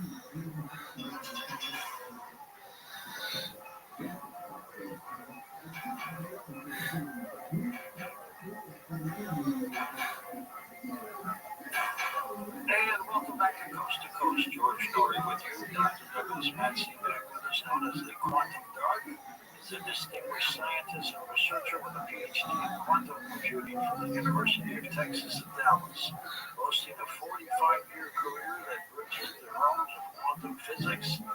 interdimensional mathematics and metaphysics. His work explores the quantum mind as a separate entity from the brain, delving into phenomena like telepathy and near-death experiences through his source science framework is detailed in his amazing book, Deep Reality. Doug, welcome back. How have you been? Hey, Greg. Good to hear from you, Jordan. Everything good? Oh, yeah. We got some big news here today. We're going to talk about this. Sure. The universe is pretty darn big, my friend. What the heck is it? How was it made? How does it represent it? Made it, but how does it represent it? Where did it come from?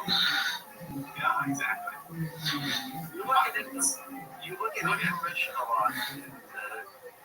Do we really have a good, clear-cut understanding of the universe? Well, the best models of physics right now are really mathematical. They say the standard model, all of that, it's all about the math. It's like, well, how can math create reality? Right? How does math represent reality, especially things like space, time, matter, and energy? So that's a big quadrant that everybody's trying to figure out. But the people who are working on the math realize we have to have more than 3 dimensions to do this. Degrees of freedom, if you think of it as dimensions or degrees of freedom, but you have to have more than 3 degrees of freedom. And some people are using 8 dimensions of degrees of freedom called Newtonians to do this. Okay, so there's so you got to look beyond 3 dimensions. That's a key part of looking beyond dimensionality, looking beyond physicality, looking at the information and the math. Turns out math and information are related. John Wheeler's in from bit. He basically said everything comes from bits. So that's basically what I did for my PhD. 22 years ago was say start with bits and see where we can go. That's where I am today. So. Did it take you a while to understand it, to get it? Or did it come pretty quickly for you? Yeah, I probably studied quantum computing, particularly quantum computing, in this domain for 5 years. And I built 2 separate kinds of simulation environments using Python so that I understood exactly how the math worked. It was implemented, and I could actually write little quantum computing programs in both of those. So it takes a while to do it, and it really takes a lot. I was driven to do the math, because that was what I was working on for my PhD. So, but quantum mechanics is not easy conceptually, and that's the big problem people have. Even if they're not into the math, concept-wise, it's hard too. So, I don't know how well you understand quantum computing or quantum mechanics ideas, George. So, not like you, Doug. Not like you. Thanks. The wonders of the universe. Yeah, it is loaded with things like, as you mentioned in your book, Deep Reality, telepathy, reality, consciousness. Where does all that come from? Right. If you're a traditional physicist, you might have a belief system that could be called scientism, which basically says if it's not physical and we can't measure it, it doesn't exist. And so most people just dismiss metaphysics completely. But the problem is that metaphysics shows up in statistics. And most even drug trials are statistical. So a statistical result is still a measurement. Might not be a direct measurement, but it's an indirect measurement. So realize that this metaphysics is really all about looking at these indirect measures and looking at the statistics of them, which is all of modern physics. Big boson are statistics, instead of determined, but still statistics, measurement, and then that kind of measurement, statistical measurement. And same thing with drug trials or any kind of drugs. So it gives you a sense of. With Doug Mansky, we're talking about the wonders of the universe. Is there a God factor here, Doug? Well, if I was a god, and I said, I want to create the universe from nothing, it doesn't exist yet. There's no space, time, energy. What would I use to create it? And snap his fingers, and it would say, well, I would just use bits because they're not real yet. And now they're more mathematical. And by the way, if you do it right, if you're all knowing God, you say, oh, if I use bits, all this other stuff comes right out of it. Space, time, matter, energy. few bits, bottom tuning, entanglement, superposition, all that stuff comes out of just bits. That's the work I'm trying to do to show how all of that stuff can come out of that. Oh, by the way, that stuff all exists before time exists. So that means our minds might be existing before the physical universe. Tell something about, a little bit about, maybe we survived, but we're infinite in time. But how did that start? How did it happen? Well, that's the perplexing question. Yeah, it's like if you have a mathematical construct, and you say, I want to create a dimension, this bit dimension, I call them bit physics. How, it's still a question of, but you could say, well, God created this, but then who created God? But another way to say it is, God is the set of all bits, and we would call that the source, or God, right? And so one of the things we're going to talk about later is I've been working on a new name for what I've been working on. And we're just going to teach you with the name here now, but it's basically existons. And existons might have all these properties of mathematics, but they might also have something more interesting to me. They might be the discrete amount of consciousness as well. So all of a sudden you go, God is source. My term is source science. God is the source, but it's also the source of consciousness and math, and then therefore physics. So kind of like ties it all in a nice little bow because, where it starts, where does consciousness start? You have to have a beginning of that too. So you might not say, where did God come from? But at least you can say, well, here is this mathematics that works. And it may be conscious to begin with. And then everything else will come from that. And by the way, that's what other people are doing right now. They're basically saying consciousness is primary. Because if you don't have consciousness, you can't create consciousness from non-consciousness. So literally in the last month, I kind of tied this all together by saying the bits that I've been working on for 25 years are probably conscious as well. So that's why I came up with the term existence. Are more and more scientists beginning to understand this? Well, they're understanding. There's at least two people I know that, Tom Campbell was just on Joe Rogan, and he had like 1 million views of this. He was to say consciousness is primary. That he says that. And also another Italian born engineer called Federico Fischi. He's Italian. That's if I pronounce his last name correctly. He also has had a podcast out there talking about information is consciousness is primary, same kind of idea. And basically, I'm saying consciousness is primary too, but it has to be more than just consciousness. It has to be information theoretically, and it's not just information.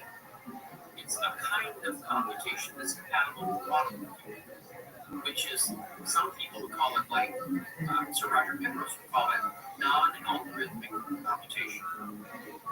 And so there's a whole conversation we have just about that subject, but it has to have those properties too. So, does that make sense?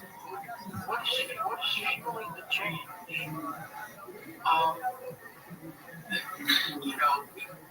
With the internet and all of a sudden people could express themselves, a lot more about these subjects, and then, on-demand publishing and all this other stuff, all of a sudden it's been taking them 10 or 15 years, but all of a sudden there's all this work that's coming out that's finally available.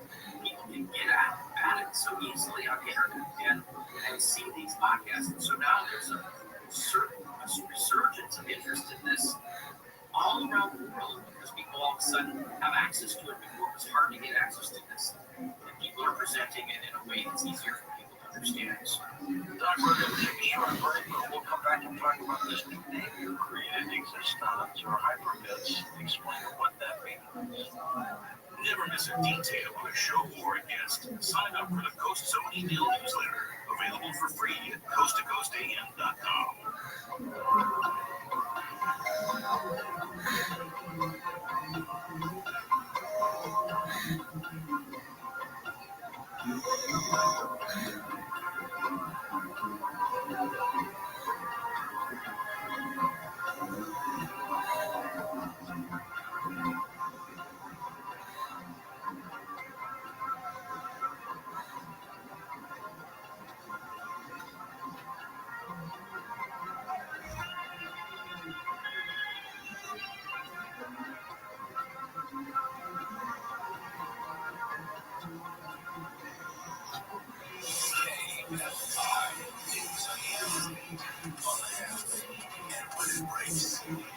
Ivory tennis in the KFI 24-hour newsroom. The ports of LA and Long Beach preparing for the now 125% tariff against China. Port officials say nearly two-thirds of all cargo imports are from China. They say less cargo will mean less jobs. Yesterday, President Trump put a 90-day pause on all the tariffs, except for those on China.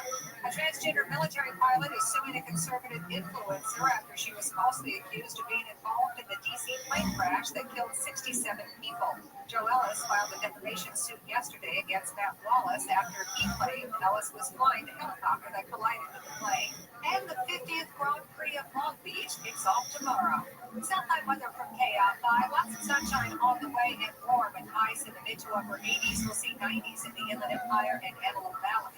Right now, 56 degrees in Orange, 57 in Las Flores, it's 61 in Van Nuys, and 58 in Carson. Wheeling local from the KFI 24-hour newsroom. I'm Bree Pettis. Are you a business owner, CEO, or responsible for marketing? If you are, iHeartMedia can help you reach your goals and find new customers. We reach more consumers in your target area than anyone else, and we can give you access to those potential customers more cost effectively across radio, digital, podcasting, and social. We'd love to show you how iHeartMedia can work for you. Get started today by calling 844-844-iHeart. That's 844-844-iHeart. Future Health Weight Loss. Get access to weight loss meds like Ozempic, Zepbound, and pill options if you don't like injections from FutureHealth.com. The meds eliminate hunger and cravings, while Future Health handles the rest. Best results, best price. All online with no insurance needed. Join those losing 10 pounds in their first month. Visit FutureHealth.com. Future without the E to start losing weight this week. Future Health Weight Loss. Database of Independent Study sponsored by Future Health. Future Health is not a healthcare services provider. Meds prescribed by discretion. Are your money skills total trash? Well, you are not alone. Personal finance ignorance is as American as apple pie. No fret. The How to Money podcast is here to help you think that if your emergency fund wasn't invested, especially given the volatility we're experiencing right now. Investing is ultimately a necessity, but you gotta keep that emergency fund accessible. It needs to be cash parked in your savings. It's time to increase your money balance. And the How to Money podcast is here to bring the wisdom. Open your free iHeartRadio app, search How to Money, start listening today. And here we have a specimen from the early 2000s, a legacy investing platform. Please don't touch the exhibit, folks. It could crash. Ready to step up to the Financial History Museum? At public.com, you can invest in almost everything: stocks, bonds, options, and more. You can even put your cash to work at an industry-leading 4.1% APY. Leave your clunky, outdated platform behind. Go to public.com and fund your account in 5 minutes or less. Paid for by Public Invest Inc. Member FINRA and SIPC. Full disclosures at public.com/disclosures. KFI AM 640. Retirement can be scary, but only if you're not prepared. That's why AARP created thisisretirement.org. Because unless you've already retired, you're in retirement, and you still have time to plan. Learn about retirement savings options, potential tax breaks, and how you can build savings over time. Visit thisisretirement.org for free resources to help you customize your action plan and feel the retirement fear disappear. Brought to you by AARP and the Ad Council. You get married to an American citizen, and you want to apply to come here to the United States. You have to camp out and wait until a visa is granted for you to come to the United States to marry your spouse. And that can take years, so Bill and What's My Opinion? I know you. Live 6 to 9 a.m. on KFI and on demand anytime on the iHeartRadio app.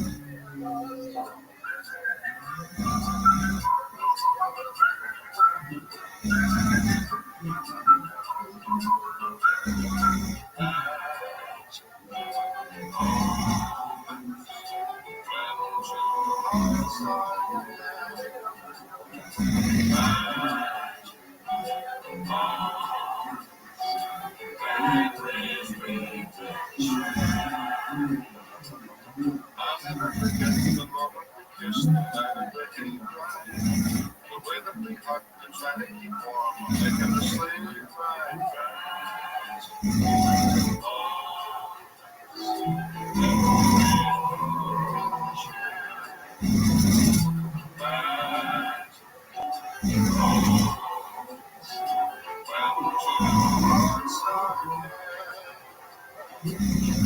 Time can erase the past.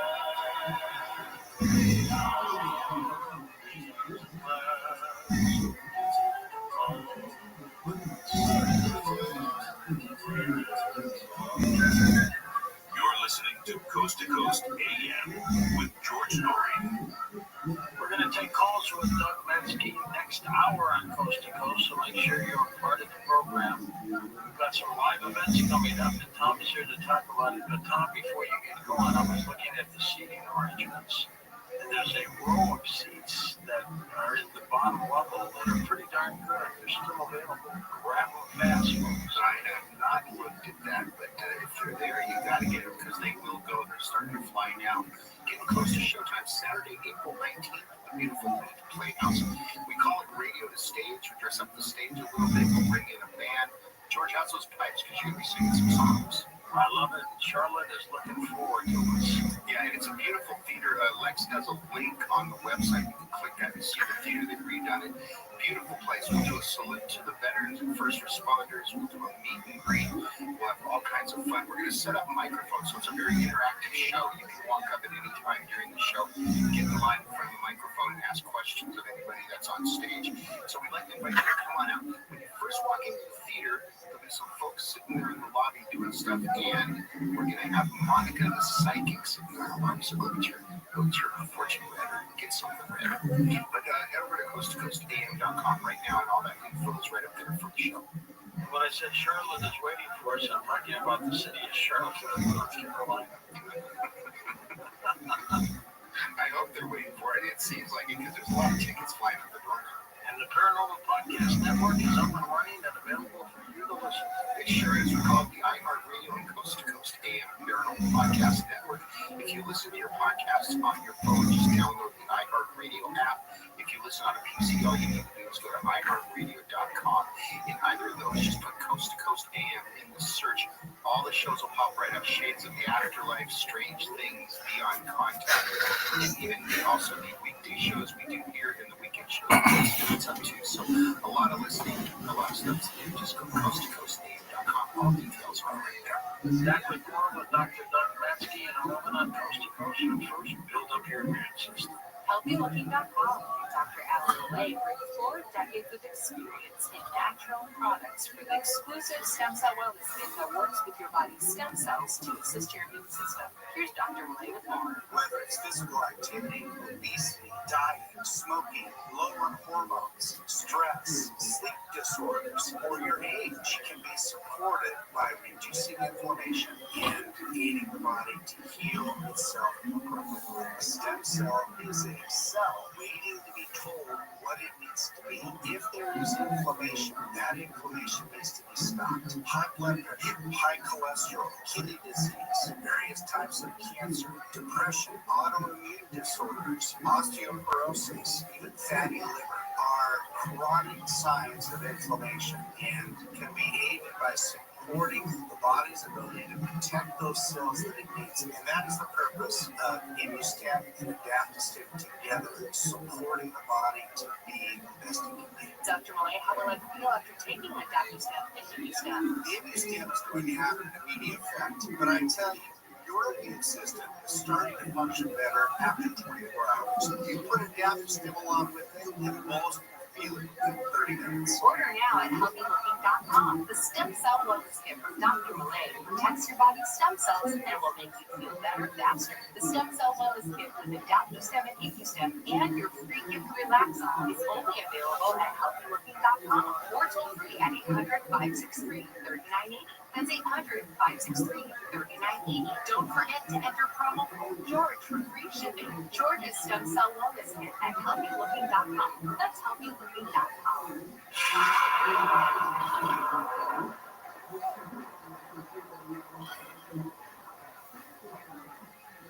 Tariffs have thrown the global economy into chaos. Potential widespread inflation tied to massive supply chain disruptions is weighing heavily on all of us, but there is a silver lining that most people miss. President Trump specifically exempted gold and silver bullion from the sweep of tariffs. While these new policies are triggering significant financial chaos, the administration preserved your ability to diversify into precious metals. If you're concerned about your savings, have a free consultation with the Birch Gold Precious Metal Specialist. The first step is to text the word COAST 989898 to receive your free, no obligation info kit on gold. Learn how to hold gold in a tax-sheltered account. Is it finally time to diversify? With an A-plus rating with the Better Business Bureau, thousands of thankful customers. Text the word COAST to the number 989898 again. Text COAST to 989898 to claim your free info kit right now. I've driven a little for 11 years. It might sound glamorous, but it's tiring, repetitive physical work. I got to a point where I was in severe pain and couldn't bend my leg or stand up straight when I got out of the vehicle. Then I fell and jarred my neck really bad. I cannot drive or lift anything for months. When I heard Dr. Wallach on Coast to Coast AM with George Norrie, everything he said made sense. Once I eliminated the bad foods and started giving my body the right nutrients, I could feel the difference right away. I started sleeping through the night. My body didn't hurt all the time, and I was driving again in 3 months. I went from 230 pounds to 170 pounds. My life has completely changed, and I'm so grateful to Dr. Joel Wallach. My name is Ruth Ellen Sanchez. Visit criticalhealthnews.com. Sign up for the newsletter to receive Dr. Wallach's 10-day foods list and other invaluable nutritional advice. Call 855-949-RADIO to speak to an experienced nutritional consultant. That's 855-949-7234 and criticalhealthnews.com.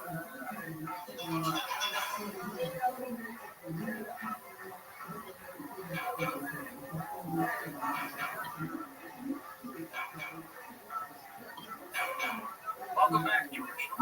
Dr. Doug Lansky. Doug, what are hyperfits, which are called existence? Yeah.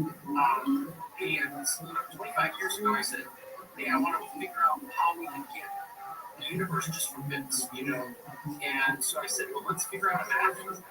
It turns out that regular mathematical bits that we use in computer science doesn't cut it because it's not compatible with the math of physics. So I figured there's a subset of math called Clifford algebras, and I used a subset of that I call geometric algebra. And it basically says, look, each of these little dimensions, I think of them as little toothpicks. And each of these dimensions, and if you have 1,000 of those, you have 1,000-dimensional space. It's like 1,000 toothpicks. And these toothpicks, like everything, any tube, they're 90 degrees from each other. That's called orthonormal. That property has all these amazing properties, these hyperbits, and I call it a cloud because it's not a field, right? And that idea is it's big enough where that cloud and the three-dimensional space can be formed inside of it. Okay, so imagine that that's the computer that's running our universe. So simulation hypothesis. So that's the model that I'm doing is these hyperbits. And so I was trying to realize that these hyperbits are really more than just bits. They're their own autonomous computational distinction of existence. And that they have all kinds of properties besides just bits. They're elementary, they're computational, they're mathematical. And now I realize that I've said, well, let's come up with a better name. And I came up with the name Existon in the last 3 weeks that I came up with that name. And as soon as I did something amazing happen, George, it was like, I said, I was telling a friend about this who was my psychic, and she said, Doug, the Existons like your new name. And I'm going, what? And they said, yes, we are those little hyperbits, and calling us existons. We are consciousness, and we are like a consciousness. And now we found someone that can be our keyboard for us and talk to you directly rather than just through intuition for the last 25 years. So this is like hot off the press in the last 2 years. I want to come back to that in a moment, but when you did your PhD dissertation, what did the review committee say about this? Well, back then I was just trying to do bits of quantum computing. My PhD was quantum computing using bits, and I showed that you can represent qubits from bits, and then for qubits you can generate evens, and it's self-consistent with quantum computing. They just use a different class of math. They use conventional.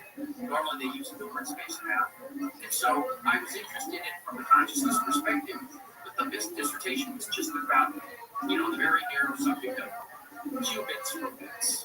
And so that's what my PhD is. You can find my dissertation out there on my website, quantumdog.com. Now tell me more about the lady with the paranormal experience and these existons. Well, yeah, I mean, she just was a lady, a friend of mine, I've only recently met, and somehow I was just drawn to talk to her after I met her in one of these one of these online meetings, and we just started talking about this stuff, and I mentioned this result, and she started essentially channeling existence. You want to think about it that way, and I was like totally not expecting, right? That wasn't the outcome I was expecting. It just happened, and yet when you think about it after the fact, you go, well, it's not surprising because I've been trying to work on consciousness privileges all along, right? And so, the two things I've been focusing in on over the last 6 months is telepathy and consciousness.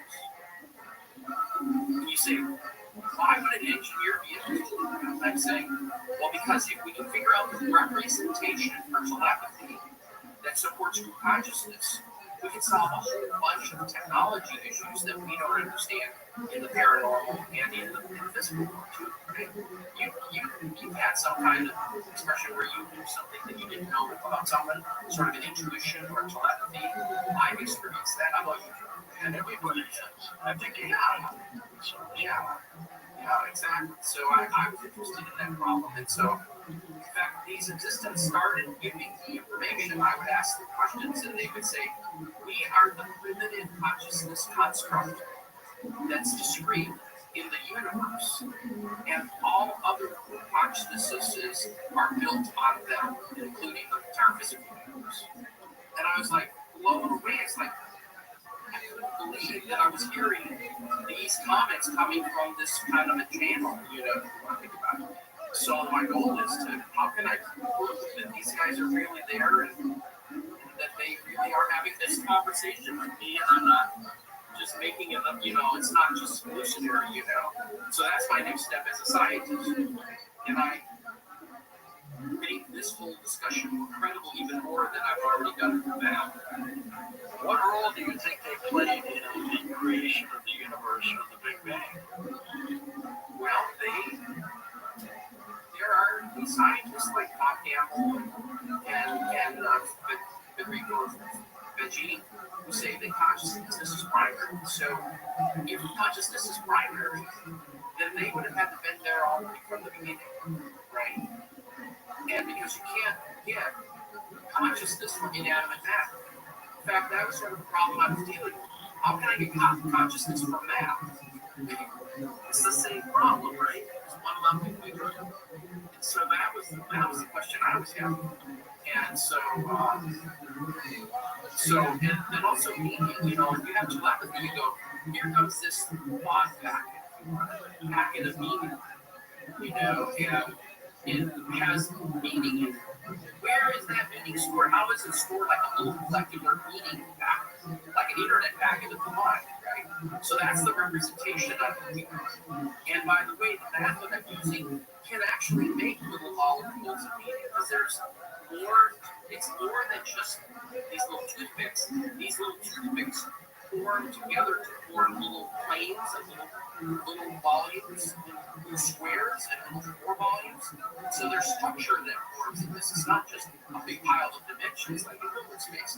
No, there's topology inside. So, that's the universe. How do you make an electron and distinguish it from a neutron or a neutrino? Right? You have structure. Where is that structure? It's in this topological structure. That's essentially what I've been working on since my PhD, is the standard model using this topological structure of geometric algebras.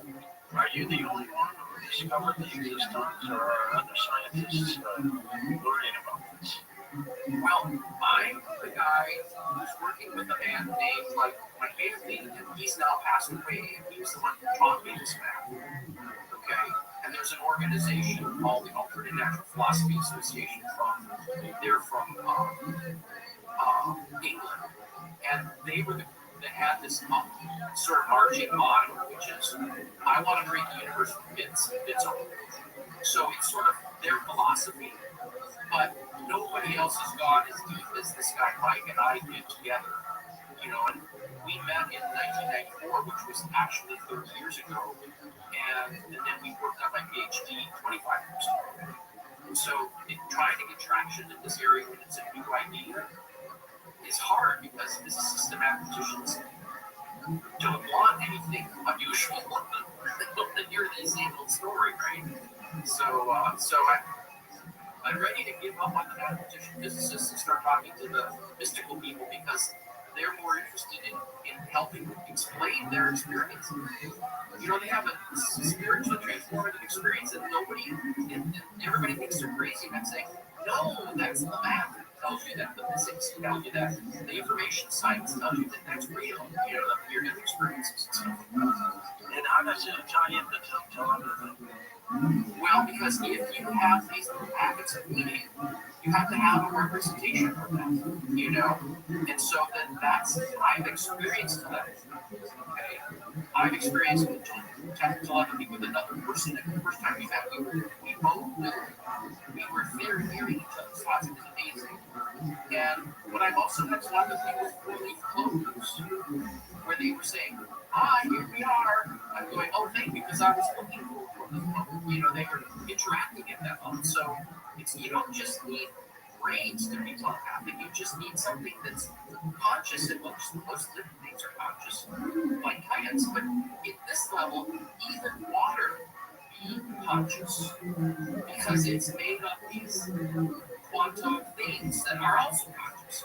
So that's this model of consciousness all the way down. So I don't know if that quite answered your question, but that's the story. Have you found the God factor with this? Well, I think that if you were to look at the stories that people found that have a near-death experience, and they said they were presented with this extremely bright ball of light, which they call source, right? If it was physical light, it would be blind, it would be brighter than the sun. But it isn't physical light, it's just metaphoric light, it's virtual light. So it's this information coming from source.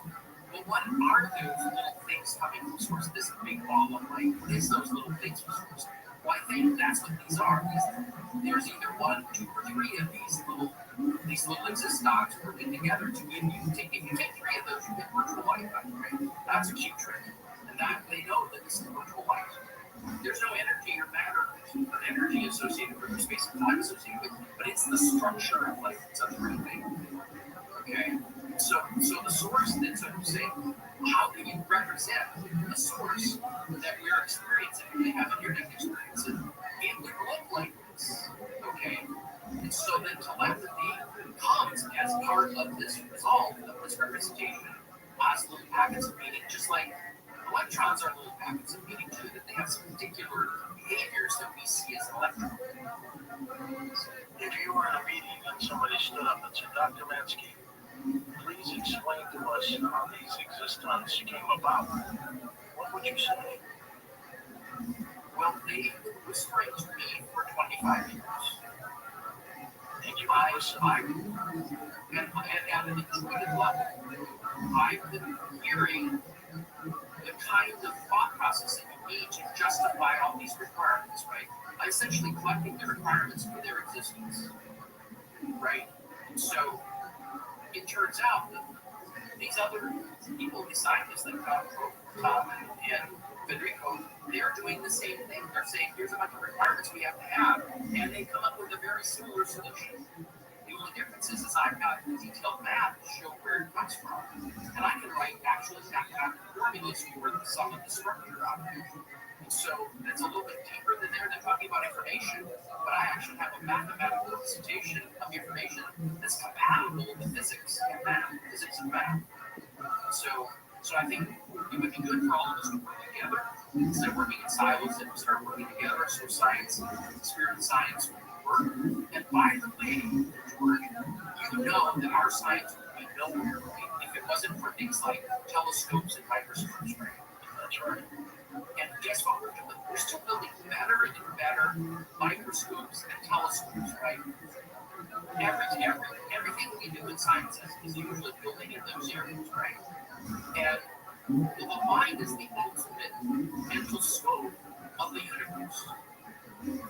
So back 100 years ago, the Philosophical Society was using the mind to explore the content of all the atoms.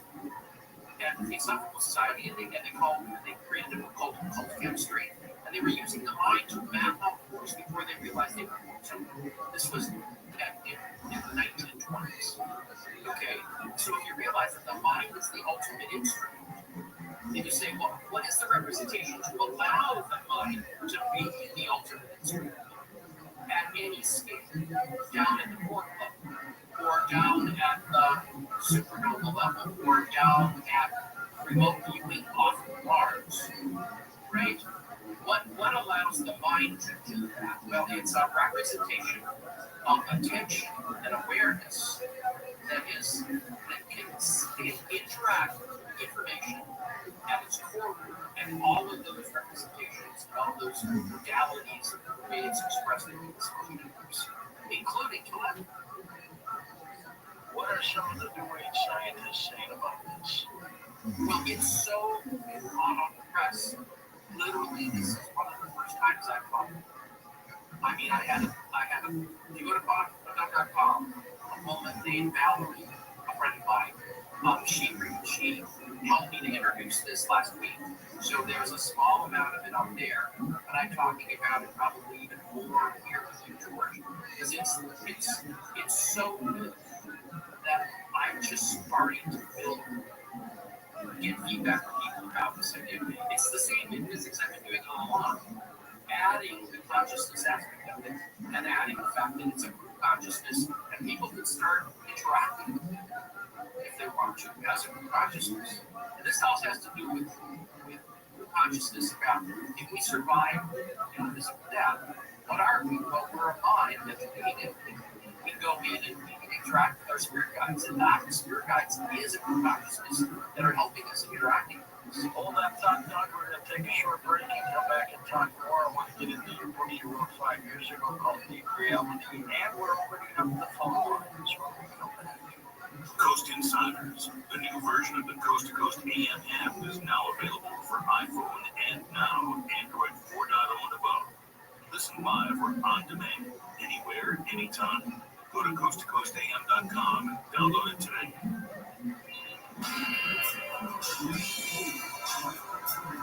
Texting privacy policy, terms and conditions posted. Text Plan WS. Texting rules for recurring automated text marketing messages. Message data rates may apply. Apply. Stop. Top. My name is Salter Devoto. I'm mentoring with the Wildfire Recovery Group, and we've been handling wildfire cases since 2015. Southern California Edison is a public utility company. We've determined that Edison is responsible for the fire in Pasadena. If you suffer damages, you can seek reimbursement for smoke damage, structural damage, loss of your personal property, as well as injuries both to your body and mentally. We recovered more than $1.7 billion for our clients' utility-caused wildfire damages. If you're a homeowner or a renter, we may be able to help. The call and consultation are free. Text BIRD to 323232 or visit fireattorneys.com. Your consultation is free and there's no obligation. If we don't recover for you, you pay nothing. That's BIRD to 323232. BIRD to 323232. Attorney advertising fee for $5 for Cabana LLP, 2625 Towns Gate Road, Suite 260, Westlake Village, California, 91361. Past results depend upon facts of those cases. Future results will differ based upon different facts. Future health weight loss. Get access to weight loss meds like Ozempic, Zepbound, and pill options if you don't like injections from FutureHealth.com. The meds eliminate hunger and cravings, while Future Health handles the rest. Best results, best price. All online with no insurance needed. Join those losing 10 pounds in their first month. Visit FutureHealth.com. Future without the E to start losing weight this week.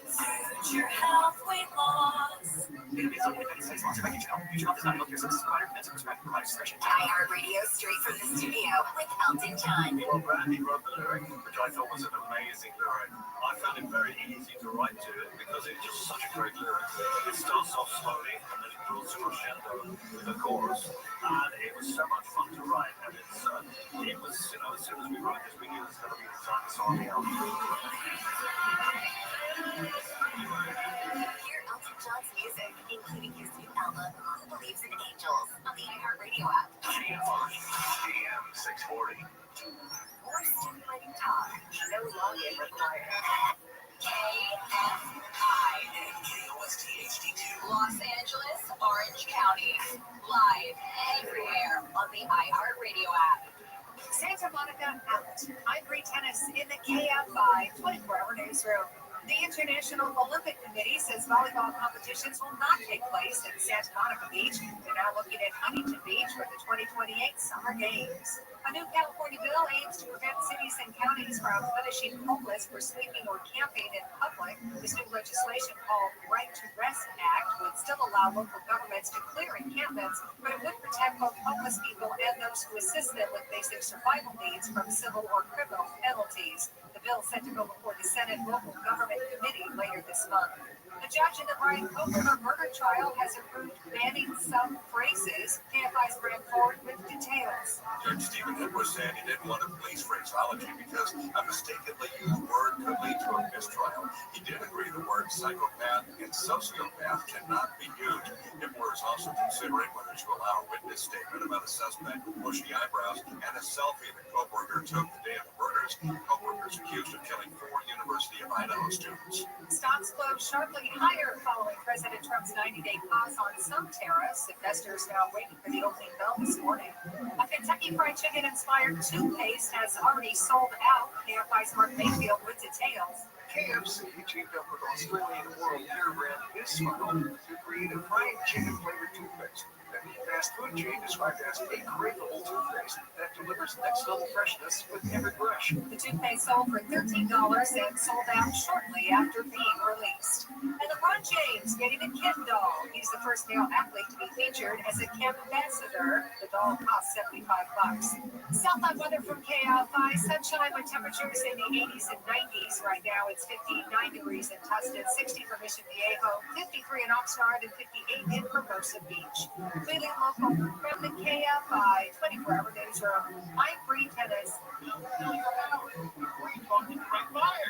want out of your house for whatever reason, moving, downsizing, financial issues, maybe you inherited the house. Selling your home usually means hours of cleaning, painting, repairing, and staging. Enough! What if you can sell your home for a fair price without any of the hassle? What if the buyer never had to walk through your house? And what if you can sell it without an appraisal, pay no commissions, and no fees? And you can get cash in 10 days or less? Wow! That's exactly what they do at DirectBuyers.com. DirectBuyers.com is a local family-owned business. They've been around since 1986. It's a long time. I met with the owners, Janet and Matt. They're great, very honest, and chances are they're going to come out personally and give you an offer. There's a lot of bad actors in this industry. So do not sell your home before you talk to DirectBuyers.com and see what they have to offer. They'll give you an honest, no-obligation offer. They're not going to lowball you. That's not what they do. DirectBuyers.com or phone them.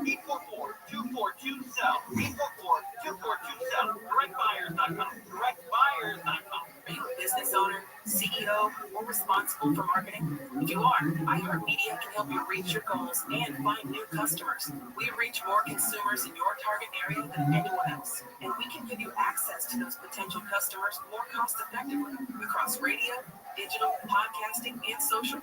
We'd love to show you how iHeartMedia can work for you. Get started today by calling 844-844-iHeart. That's 844-844-iHeart.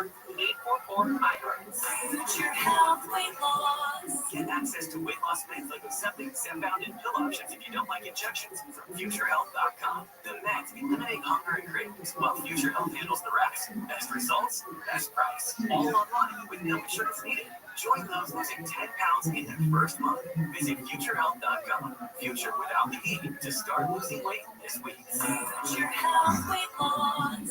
Database on independent study sponsored by Future Health. Future Health is not a healthcare services provider. Meds are prescribed by discretion. In today's Marketers Report, Erica Taylor, Chief Marketing Officer of Connect, weighs in on audio's ability to reach any audience. Everyone is listening somewhere, somehow. So it's a great way to take something very precise in what we're trying to do to reach patients with something that I think we can all agree is somewhat broad in reaching many, many different audiences. As the #1 audio company, iHeartMedia can get more people to hear your message than anyone else. For better results for every budget, visit iHeartAdvertising.com. And exhale, 2, 3, 4.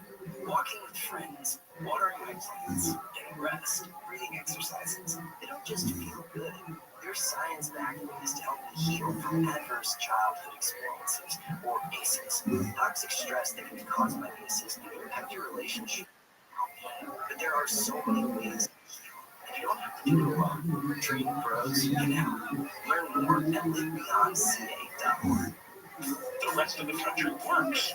Everything works, and it works the way you remember life used to work here. And it still is that way in much of the world. John Cowell's Highway 3 That's California. Live 1 to 4 p.m. on KFI and on demand anytime on the iHeartRadio app. Here's the deal. We gotta set ourselves up. See, retirement is the long game. We gotta make moves and make them early. Set up goals. Don't worry about a setback. Just save them and stack them to reach them. Let's put ourselves in the right position. Pre-game to greater things.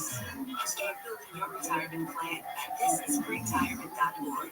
Brought to you by AARP and the Ad Council. Your one stop for advertising.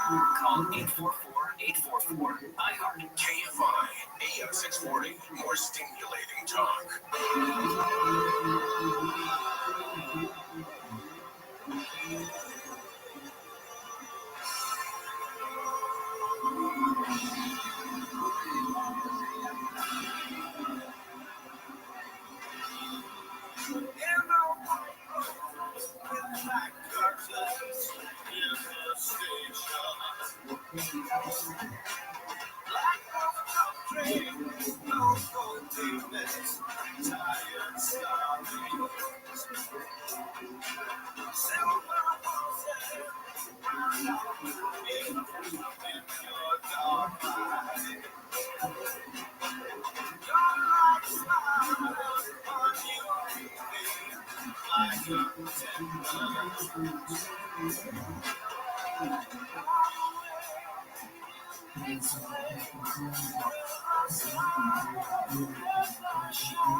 To talk to George Norrie, call the wild card line at 818-501-4109. The first time caller line is 818-501-4721. To talk toll free from east of the Rockies, call 800-825-5033.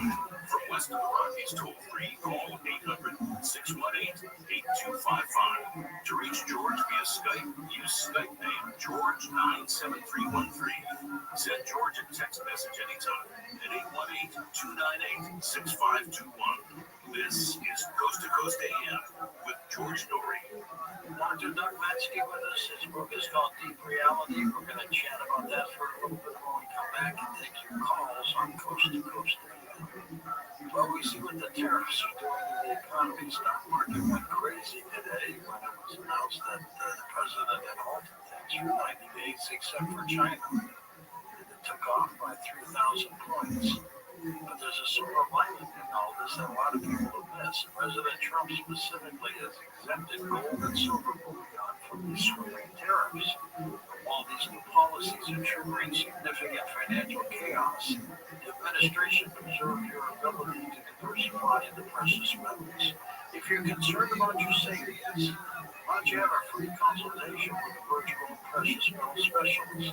The first step is to text the word COAST to 989890 to receive a free no obligation info kit on gold. Learn how to hold gold in a tax sheltered account. Virtual will help you convert an existing IRA or 401k to a gold IRA for no money out of your pocket. Is it finally time to diversify? Think about that.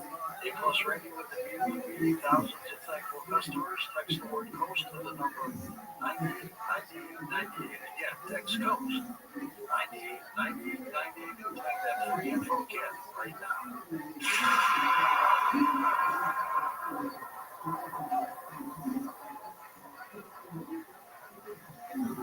Israel is still under attack. Missile fire has resumed from Houthis, Hezbollah, and Hamas, enemies seeking Israel's destruction. Here in America, we cannot imagine living under constant threat of terrorism and rocket attacks. This is the reality in Israel.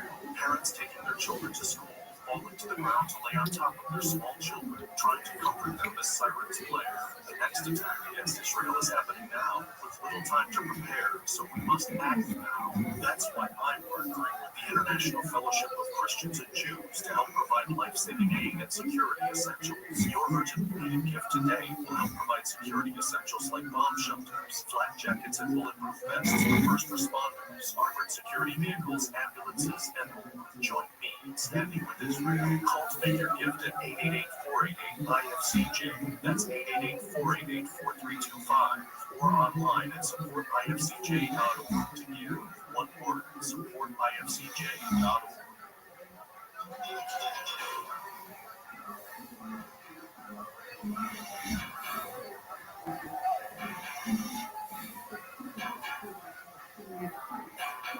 Welcome back, George Story with you. We're with distinguished scientist Doug Matsky. His book is called Deep Reality. Doug, tell us about the time when you came up with that about 5 years ago. Yeah, if you try to put all this stuff together, you realize it goes all the way down to the math below the plane scale. Boy, there's nothing deeper than that, right? So that's my editor, publisher, actually came up with the name. It was quite intuitive and works for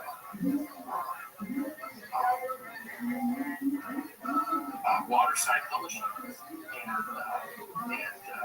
he took the risk on me to do this. Now my co-author was Dr. Bill Tiller. He's a famous physicist and engineer who's involved in metaphysics research, and so he's very famous about that. And so I managed to convince him to write a book to me. So that's a distinguishing. Now he's passed away, so I've had to carrying the torch for things he was interested in. Do other scientists get it? Do they understand what you've been talking about? Some of them do. Like, for example, your next speaker is Daniel Sheehan, right? Tomorrow. Yeah. Oh, that's tomorrow. Okay. Well, Daniel is working, as a physicist who's interested in time models, right? Especially retrocausation models and precognition models. And so they said, how can you tell, there's this whole thing going on with AI right now, right? So everybody's interested, will AI be conscious, right? Is AI really going to be generally intelligent? And my belief is that humans are really intelligent because they're using this class of math, quantum math. And regular computers are only simulating classical math. They can't simulate quantum math. They don't actually have a hypercube space. They're only simulating hypercube space, right? And so there's all these people working on AI, quantum computing, consciousness, and they're even combining them all and say, well, will computers be conscious? Will AI computers be conscious? Will quantum computers be conscious, right? And I just say, oh, that's just garbage. It's noise. Because our human has these metaphysical properties that classical AIs do not have. So one way to talk about that is a model from Daniel Sheehan. And he said basically, look, there's an AI. If you have a difference between AI and human, you can give them metaphysical tasks, and you can distinguish which ones are the AI and which ones are the human because of a Turing test. That's the definition of Turing test. And so I just gave a paper there in my test about 3 weeks ago, and that will be music that put it out on their website, on.com. So they'll see that and hear what I have to say. But it was Daniel Sheehan's work and another lady's, Cyrus, who's also at this conference. So we hung out because she lives in Florida as well. So. Now, the subtitle of your book, Deep Reality, is Why Source Science May Be the Key to Understanding Human Potential. So it's remarkable, isn't it? Well, yeah, because this same thing that I've been talking about, this big physics, right, that I did 25 years ago, is what I talked about in the book. And the only thing that's unique from what I did in this book, there's 2 things unique since I did in the book 5 years ago, is this name of existence and the whole fact that they are talking, that these bits I've been talking about are actually conscious primitives, not just mathematical primitives. That's the one thing. The other thing I did is in this math that I've been working on, there's this thing called spinners. And a spinner, I didn't know what spinners were before until about 3 months ago. And now I realize my math supports spinners, which are reused for all the standard models. So what are they? Well, it's a mathematical property. And, I'm going to teach you a little bit about math for your listeners. But essentially, if you take a vector, which all these things I'm talking about are bit vectors, right? Hyperbit vectors, right? And if you say, is there something that if you take the square of it turns into a vector? That's what a spinner is. It's a square root of the vector. And mathematically, people are heads are blowing off, popping off the top of the computer that description. But mathematically, it means something. And that's what physicists are working on. There's a whole podcast out there with 22 things called Spinners for Beginners out there on YouTube. And so, I only recently found out about that, and they're using the same class of math I am. They're talking about exactly the same things I'm interested in, except not the consciousness part. But I add the consciousness part. But you have to do both. You have to do the standard model, you have to do physics, and the math using physics, but you also have to do consciousness. And my solution, fortunately, looks like it actually does both, which is really kind of cool, and I wasn't expecting it to happen way into this last month. So, These existons, can you see them? You talked about telescopes and microscopes. Are they visible? with your mind, yes. The same way that chemistry was, you could look at the quarks. And so my goal is to find people who are psychics and look at the same way that the Psychical Society did with their occult chemistry, efforts, their abilities to be able to look down at the quantum level. And I think we'll be able to look at the structure of Higgs boson, dark matter, dark energy, which I all have models for those in my source science and physics model. So the question is, can we actually go in and confirm those are the happening? Maybe once we have a mathematical model of what the Higgs is and what the dark matter, dark energy, then if we have more insight about why they're so hard to measure. But just give you a simple example, George. The dark matter, dark energy, they are odd algebras. Most of the other particles are even algebra. So they don't interact very quickly. Also, a neutrino, I think, is a two-dimensional object rather than a three-dimensional object like all the rest of them. So no wonder it just goes through the entire Earth without hitting it. So yeah, there's an example of the kind of things that we could learn if we had a better microscope to look at the structure of that, the structure of the math, using the mind to kind of as an instrument. What do we end up learning once you realize what these hyperbits are? Potentially, we learn something more about the standard model. Yeah, the standard model of dark matter, dark energy, potentially. I mean, they're thinking about building a whole other Large Hadron Collider in Switzerland, maybe making a bigger one. Yeah, it's going to be they think it's going to be too costly to do it. Well, this would be an alternative to that, kind of use the built-in ability of humans to go look at any level in nature with our mind, because our mind is of the same stuff that that stuff is. Right? People like Dean Ray basically show that the mind directly influences quantum states. That's right. Even though it's in a very huge, there should be no way that it's of the same nature of the quantum states itself. And that's what my model is doing. It's saying, look, all of this is the same representation. It's all quantum math. Right? It's a style of quantum math. It's hyperdimensional math. And so let's get back real. Let's get back to telepathy for a moment. Is it conceivable that when I send you something telepathically, I'm jumping on one of these existons that then gets to you?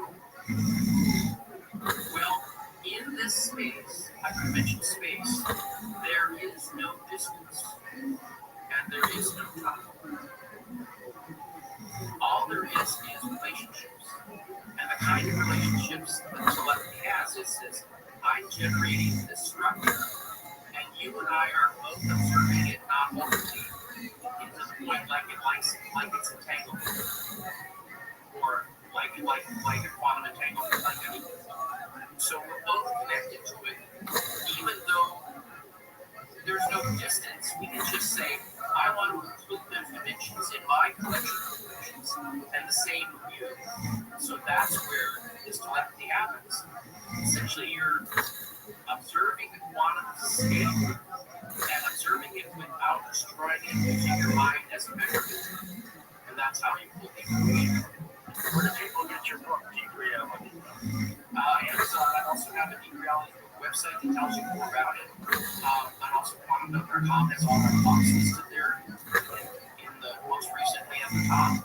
And I've got like 40, 50 talks that I've done the last couple of years.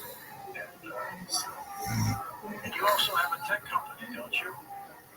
Yeah, as a result of working with Tiller, I met some of Bill Tiller's friends and colleagues, and one of them was this guy named Randy who has had this technology for like encoding thought in a device. So he couldn't get a reliable manufacturer for it, so I decided to help him out, and so we created a system called Coherent Spaces, and we generate and I manufacture them in my house here. I literally manufacture them myself and ship them to people. And it's basically it's a coherence generator. So it's generating higher dimensional snowflakes or bubbles. And your mind likes it because that's the kind of dimensions that your mind is. It's this higher dimensional space. It's where on the spectrum also went because it supports them connecting with their physical body. Savants, a lot of these. There's a whole thing called telepathy teams. I'm sure you've heard of those, right? Sure. You've taken physics to a new level, by the way. Yeah, and the point is that that's great from an applications perspective. But I, as a scientist, say, what's the representation for telepathy? That's what I'm interested in.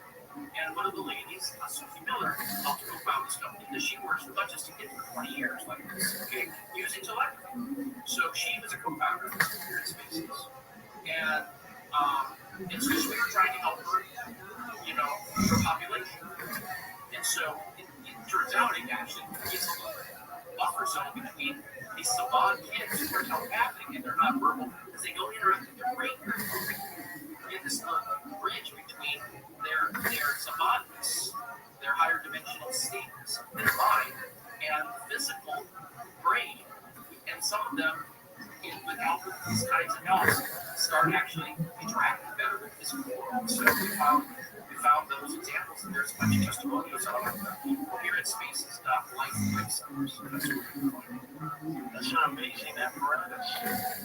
Yeah, it's actually 30 years old. And it represents its own class of consciousness, if you want to think about it.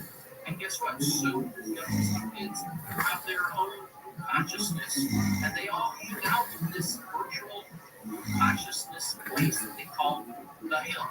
They talk about that on the telepathy tapes. And so, the telepathy tapes is funny for it because they were the #1 podcast we were back then.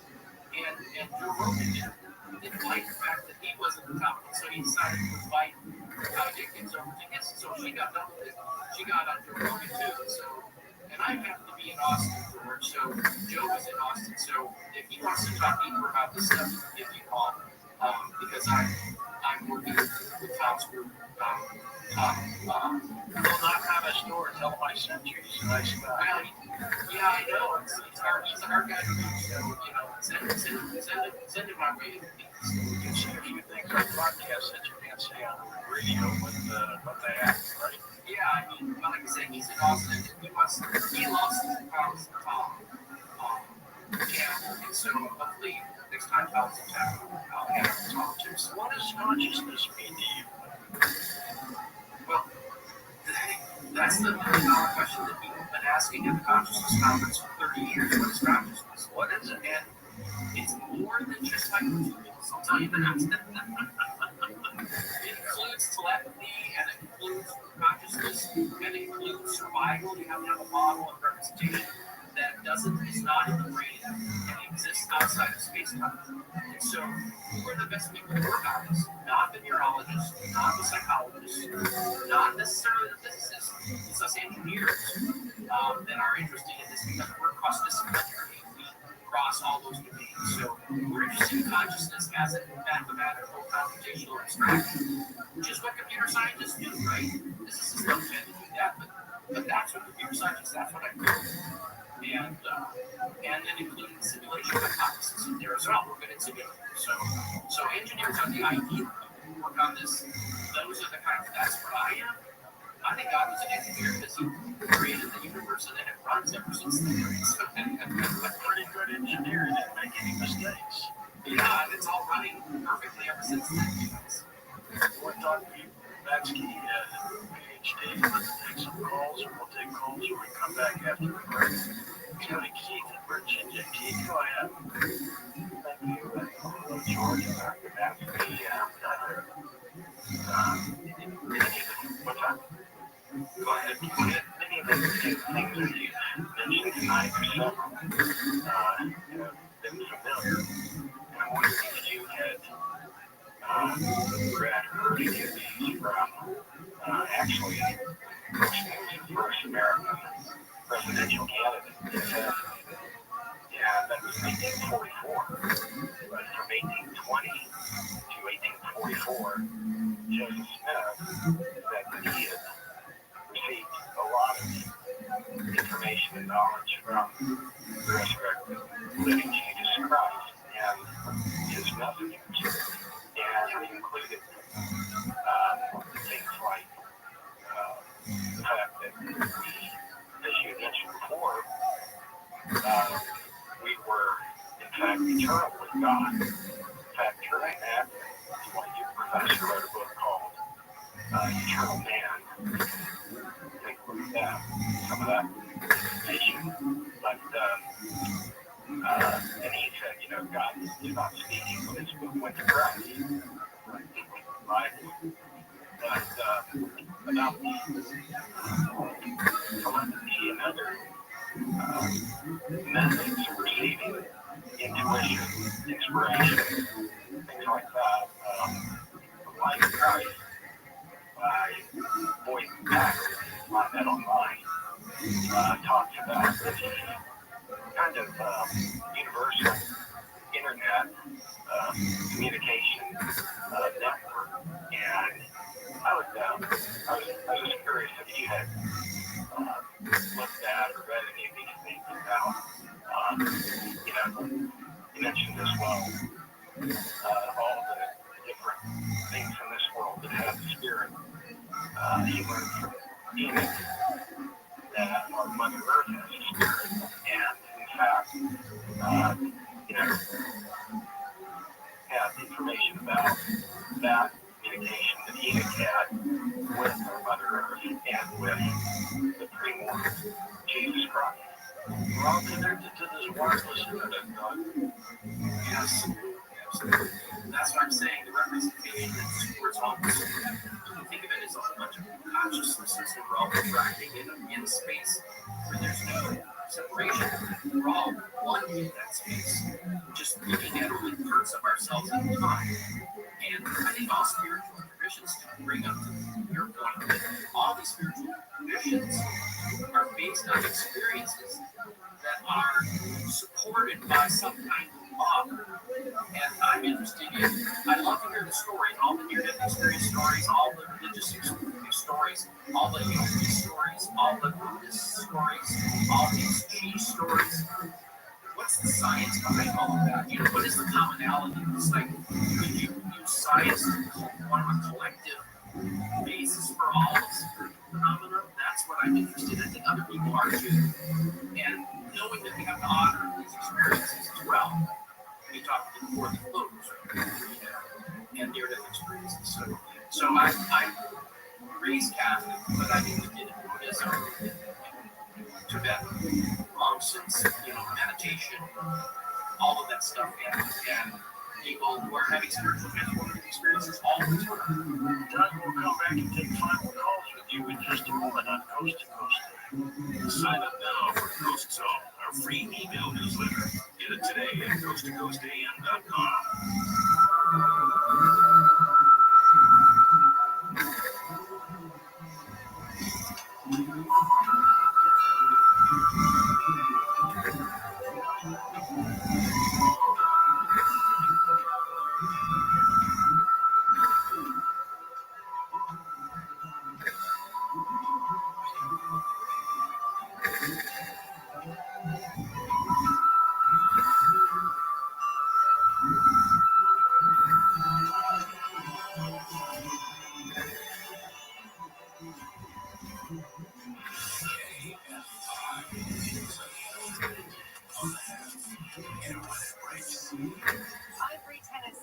KFI 24-hour newsroom. An Orange County wrestling coach has been arrested on sex charges. Investigators say Anthony Alvarado is accused of grooming two girls in a sexual relationship and as a wrestling coach. Orange County investigators say there may be more victims. A pedestrian was fatally struck by a Metrolink train in Old Hollywood yesterday. It happened just after 11 a.m. near North Topanga Avenue. 33 passengers on board that train, but no injuries to them reported. And President Trump has signed an executive order to make America's showers great again. Yesterday, he signed that order to roll back water pressure regulations enforced by Presidents Biden and Obama that limit the flow of a shower head. Southside weather from KFI. Sunny and warm today. Highs in the mid to upper 80s. We'll see 90s in the Inland Empire and Antelope Valley. Right now, 54 degrees in Anaheim, 56 in Fountain Valley, 58 in Bell Gardens, and 53 in Palmdale. We leave local from the KFI 24-hour newsroom. I'm Bree Tennis. Get access to weight loss meds like Ozempic, Zepbound, and pill options if you don't like injections from FutureHealth.com. The meds eliminate hunger and cravings, while Future Health handles the rest. Best results, best price, all online with no insurance needed. Join those losing 10 pounds in their first month. Visit FutureHealth.com. Future without the E to start losing weight this week. Future Health Weight Loss. In the company that is sponsored by Future Health. Future Health is not a healthcare service provider meant to Are your money skills total trash? Well, you are not alone. Personal finance ignorance is as American as apple pie. But don't fret, the How to Money podcast is here to help you think back if your emergency fund was invested, especially given the volatility we're experiencing right now. Investing, it is ultimately a necessity, but you gotta keep that emergency fund accessible. It needs to be cash parked in your savings. It's time to increase your money knowledge. And the How to Money podcast is here to bring the wisdom. Open your free iHeartRadio app, search How to Money, start listening today. It's the Marketers Report. Today, Erica Taylor, Chief Marketing Officer of Genentech, explains how audio is an ideal way for brands to tell their stories. Everyone is listening somewhere, somehow. I think that there's something deep in all of us that enjoys listening to telling stories. When I think about what we do here at Genentech, we do a lot to actually tell the broader story of our company and the legacy that we stand upon. 45 years of marketing, more than 40 medicines over that time period, and we celebrate that in story form, in audio format. It's a great way for people to learn more about what we offer and to be educated in an easy and convenient way. As the #1 audio company, iHeartMedia can get more people to hear your message than anyone else. We can also get a better response rate for all your marketing. For better results for every budget, visit iHeartAdvertising.com. That's iHeartAdvertising.com. KFI AM 640. When it comes to a gun suicide attempt, all it takes is a moment. My son Ricky took his life by the use of a firearm. It broke me, and I contemplated suicide. My grandson, I was going to have to be here forever. I still own my firearm. I keep it in the safe because I want to keep my grandson and myself safe. Store your guns locked, unloaded, and away from ammo. Hear more safe stories at endfamilyfire.org. Brought to you by Brady and the Ad Council. You ever hid a purchase from your husband? Yes. Are you kidding? Oh, I'm sorry. Is it Wednesday? Do I try to get home early and hide things? Yes. Gary and Shannon. Celebrate consumerism and good deals. All America. Live 9 to 1 p.m. on KFI and on demand anytime on the iHeartRadio app.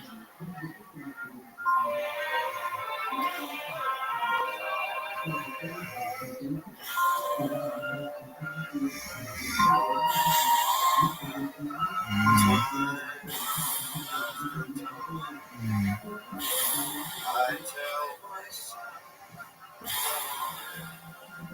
so lucky to be loving you.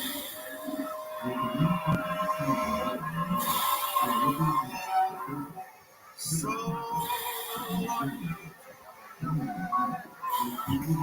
one you run to see.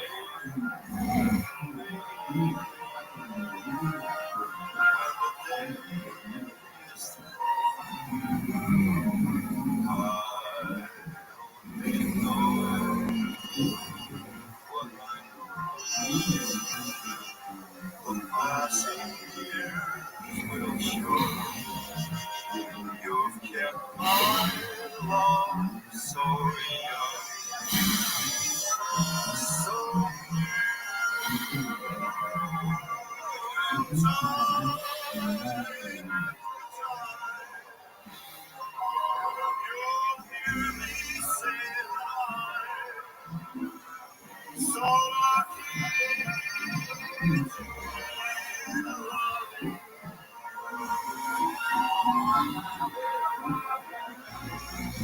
To talk to George Norrie, call the Wildcard line at 818-501-4109. The first time caller line is 818-501-4721. To talk toll free from East of the Rockies, call 800-825-5033.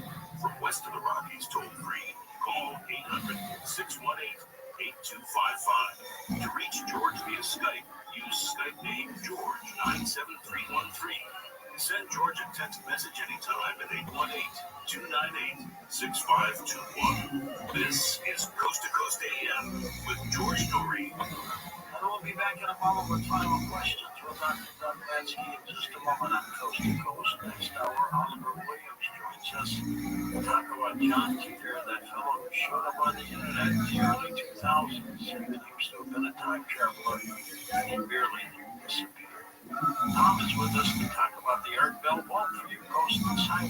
That's right. We cracked open those doors. All over 500 programs inside. We grabbed 2 for you this week. From 1997, Art's guest was psychic poet Michael Scallion as they discussed his gifts and shared visions of the future. And then from 1997 again, in addition to the classic edition of Open Minds, Art calling for Area 51 employees to call in. So we invite you to take a listen to this classic audio. It's available to Coast Insiders. You can listen on multiple platforms. You can get 2 weeks free by signing up through the app. There's many perks to being an insider, George. Sure is, and it's only 15 cents a day. I love being a Coast Insider. I travel a lot. I can always have my shows. I download them on my podcast and never miss a thing. And every show I learn at least one thing. Hey, look, I'm a Coast to Coast Insider, and I'll tell you what, the great thing for me here in West Virginia, we get inundated with snow. It doesn't matter as long as we have our provisions. I've got 5 years of Coast to Coast programs to play. For more ways to sign up to be an insider, you go to our website, coasttocoastam.com. Right at the top of the homepage, it says Insider. Just click that and you're in.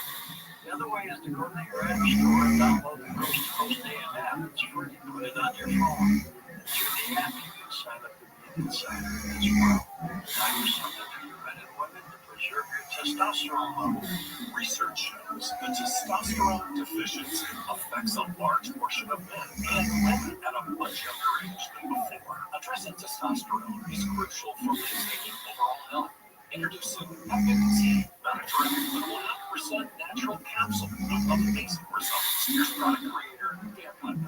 FMT. It's a testosterone enhancer. It doesn't have any testosterone. It works with the body's natural testosterone. Perfectly safe for both males and females. And there's studies showing that it will help increase your testosterone between 3 to 400% with the very first dose. Wow, that's amazing. What kind of changes are you noticing?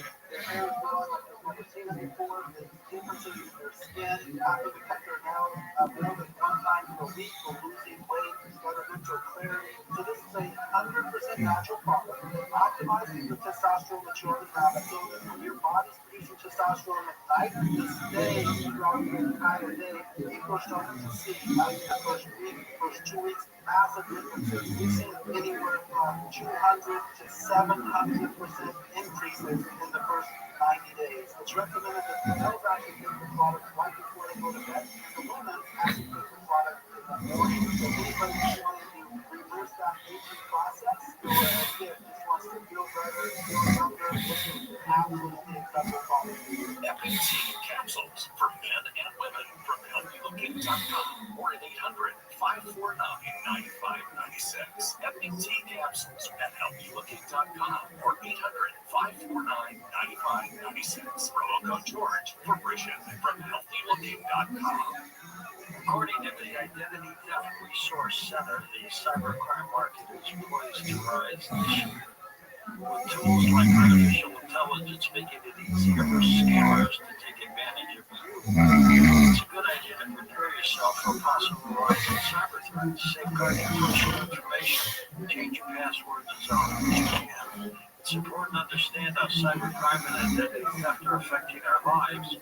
Lots of places accidentally exposing your personal information. That's why LifeLock monitors millions of data points a second for risks to your identity. LifeLock detects and alerts you to potential identity threats that you may not spot on your own. Those taken out in your name, crimes committed by thieves pretending to be you. If you do become a victim of identity theft, a dedicated U.S.-based restoration specialist will fix it guaranteed. Money back, and it's easy to help protect yourself from LifeLock. Join now, save up to 40% off your first year with promo code George. Call 1-800-LifeLock or head on over to LifeLock.com, and when you're there, use promo code George for 40% off in terms of growth.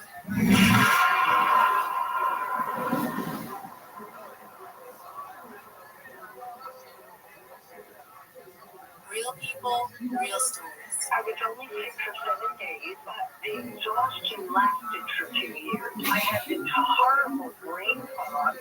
My memory never really totally returned. I kept hearing the carnivore. I was like, I'm going to try it. I tried it. 10 days to 2 weeks after taking the carnivore, I could not believe what happened. I'm 70. I had energy like I was 40. The thing that was so remarkable to me is I wasn't exhausted anymore. I had my clarity and my brain back. I mean, do you know how much it means to be able to think again? I was really happy about that. It's like I kept telling everyone I have a brain again. Call 866-836-8735. That's 866-836-8735. Or visit carnivore.com. That's carnivore.com.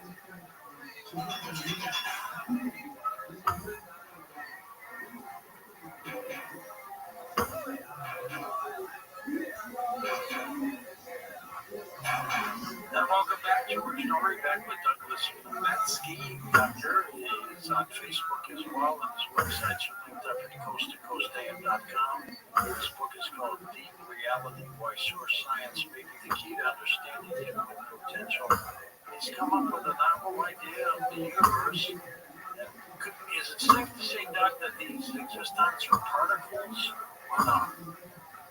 They're elementary mathematical, abstractions, but they have these mathematical properties, computational properties, and I also think they're the smallest instance of consciousness. So if that makes sense, that I've been working out for 25 years as a mathematical thing, but ultimately you just have to say, well, how does the math transcend into consciousness? And so as soon as I came up with the name Existon, they're their own little computational process they do. They're completely each independent of each other. So they're all running in parallel. This maximally ant colony of these little mathematical computers running. And that's what gives them this whole universe running around as a simulation. But they're conscious, and everything is conscious in their companies. It's amazing. Let's go back to the phones. First time caller, Nate, truck driving in Nebraska. Hello, Nate. Go ahead, sir. Oh, thanks for taking my call. Of course. Well, George, I've been listening since start now, and this is the first time I've ever felt that I had to call on it. So let's say it's something. But Dr. Euro taught me my language. I call them pixels. Ever since I was a kid, because I felt like they were there. And since then, I've been really just kind of a whole zero consciousness. I've gone to meditation shop to kind of help explore that. And it's really refreshing the kind of pure consciousness. So here we are. It's absolutely fascinating. And I think you're right on line with there being no time.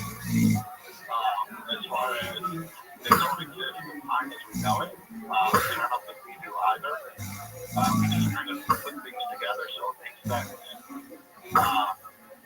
So, yeah, I just want to say, like, I'm right there with you. I don't want to hit you with the word salad because it's exciting. people have said, maybe you experience this too, but you call it pixels. They actually sort of like in the, in the Matrix, they actually see the little pixels of the universe. And so, I mean, you experience them as little discrete pixels in the universe, and you can actually focus in on them. You know, and I'm asking you, but you asking me, but that's the experience that some people have. Yeah, no, that was my experience since I was a young kid. It was like I described it as like a texture, like granular. It was like a really fine fabric. That I really didn't know how to explain it. You know. Yeah. So, and then The fact that the big inside of things now that they're conscious itself, now you can start asking for help, you know, and interacting, getting insights. You know, that's the fun part of it. You have this whole little oracle helping kind of thing. Like these exist on speed, like angels. Well, collectives of them, we would call angels or aliens, right? Because if you have bigger and bigger collectives, what do you call them? I mean, I have a whole talk out there where I say complexity increases, and as complexity increases, it's more and more abused, and they're more and more organized in a lower entropy way. Their complexity is increasing, and they're more organized like crystals, like snowflakes are. The difference between just water molecules and snowflakes is that their more entropy is lower because it's crystalline form. So some people refer to these as snowflakes too. Dave, did you experience that too? As snowflakes or no? Oh, did you? Okay. So that was a cool comment. That was cool. Thanks. It was. Absolutely. Let's go to Mark in Ohio. Hey, Mark, go ahead. Hey, your old lady colleague back in again. Yes, sir. How are you? Yeah, we got out way before I did. I was just a second class petty officer at Big Job. And she was really wearing a cat uniform with that phone. Anyway, the guy behind me was behind me in the PhD in particle physics. And he was way more qualified to ask me the questions than I am. Remember, I've been to George, Dr. Manson, I had a BA and a half in biology. Then he somebody from master's degree. And yeah, school like that, they said they wanted the best. They wanted the BA. They wanted the best. I wasn't qualified even for the BA. Yeah, I get serious, George. You know, what Brian Green talked about, maybe a couple years ago that I think Dr. Manson probably knows Brian Green. Where he said that there's nothing in the mathematics that says alternate realities are not possible. Yeah, I wonder if, and the second guy is George Shepard. You don't have to do that shipment flow. So I think you put down consciousness in the end, you go to the end, you go to the super ego, right? And one of the things about that was psychology. Anyway, the end, the subconscious, I believe. And anyway, the question is the subconscious able to travel through time? Well, yeah, because it exists outside of time. You know, when you have a near-death experience, people say they go through this tunnel. What are they doing in this tunnel? Is where they're actually stepping out of time. And then they have a life review. What is a life review? It's like I call it panoramic time. You're above time, and you're looking at all of time as though you're looking at it like a great game. And you experience that as life review. You're thinking of it as sequential, but it's actually happening all at once. It's just that our mind is not used to running computations in parallel like that, so we can kind of serialize it a bit. But a life review is stepping out of time and experiencing it. That's our nature. Consciousness is being outside of time. And the only way you can be outside of time is if you're not in space, even during this hyperdimensional space. So that's my specialty, is hyperdimensional spaces and thinking about it. And so yeah, we're outside of time. In fact, that's why precognition works. That's why presentience works. That's why recognization works. That's why you know the clock is up there around the next corner 5 seconds before you get to that. So if everybody can just believe that we're outside of time and we can tap into that, knowing about our future. People do it all the time and just they dismiss it as being unreal. So, Doug, is there a higher power that gives us these abilities, or do they just happen? all of this is emerging from this primitive abilities. this, and they have, and it's specifically abilities with these mathematical properties. So, for example, you could take two of these things together, and people think superposition is primitive in quantum computing. But that's not true. If you have two of these systems in hyperbits, two of them form a cube. So, superposition is a property that's emergent. Same thing with entanglement. Same thing with consciousness. Same thing with co-consciousness. Same thing with alien consciousness. Same thing with angelic consciousness and Gaia consciousness. Everything is this collective because the collectives can form because there's no space to keep them apart. Like the data on your disk never will be intelligent like humans are, which are real intelligent, because the data is all segmented in space or on the internet. So it can't be of this holistic idea of information like you can with a quantum state. Quantum states are holistic because it's simultaneously all of the states at once, which is bouquets and tables, all of the combinations of together. West of the Rockies, Julie's with us in the state of Washington. Hi, Julie.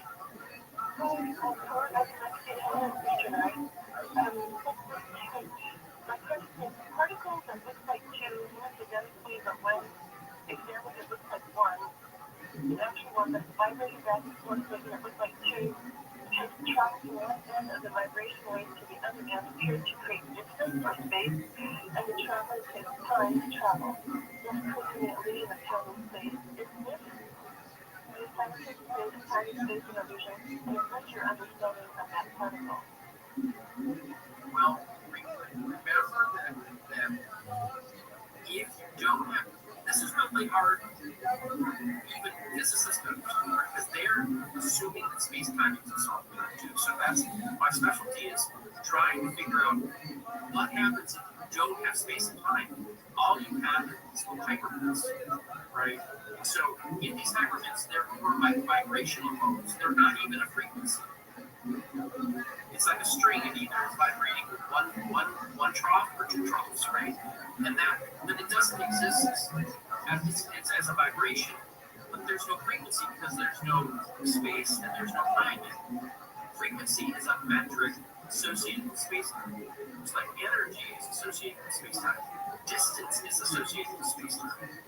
So you have to kind of, in my book, in reality, I go through the whole explanation that says you have to stop using space-time metrics and anything associated with space-time metrics to talk about all this. And you have to start talking using information rather than energy, vibration rather than frequency. You have to use information. You have to use no time and hyperspace ideas. And this is a learning curve for people to come up with. But start with my book and skip the stuff that's too technical. Just breeze through those and walk away with the big picture and go listen to my videos. And it's hard for me to think about it. Hard for people who have a technical background to think about it. So we're trying to solve the problem so that people can understand it. So hopefully some of these ideas will assist you in understanding how I think about it. And hopefully that will assist you. We're Dr. Doug Mansky. Doug, is this paranormal or not? Well, yeah, everything is, what we call normal, this is normal. It's not really paranormal. It's our consciousness is outside our body. And as soon as we realize that's normal, we'll stop using the vocabulary paranormal and making it seem like it's something wrong with it. So I don't like that terminology, just like I don't use the term energy, I don't use the term frequency. So let's go to Ron in Utah, first time caller. Go ahead, Ron. Yes, sir. Thank you. Really enjoy the show, George. I listen to you on the way home from work almost every night, and your guest is very interesting. I just wanted to ask Professor if he had familiar with CE5. Yeah. So I wonder, your thought equation process, does that correlate to CE5? Because what they talk about is getting together groups and using their minds to communicate with alien beings that are in other dimensions, and they actually come into our dimension and they actually hear, like, what we say, and actually hear our prayers and everything. Is there a correlation in that? Yeah, absolutely. You can think of these, I'm going to call them, some of these may be physical, but a lot of them are non-physical.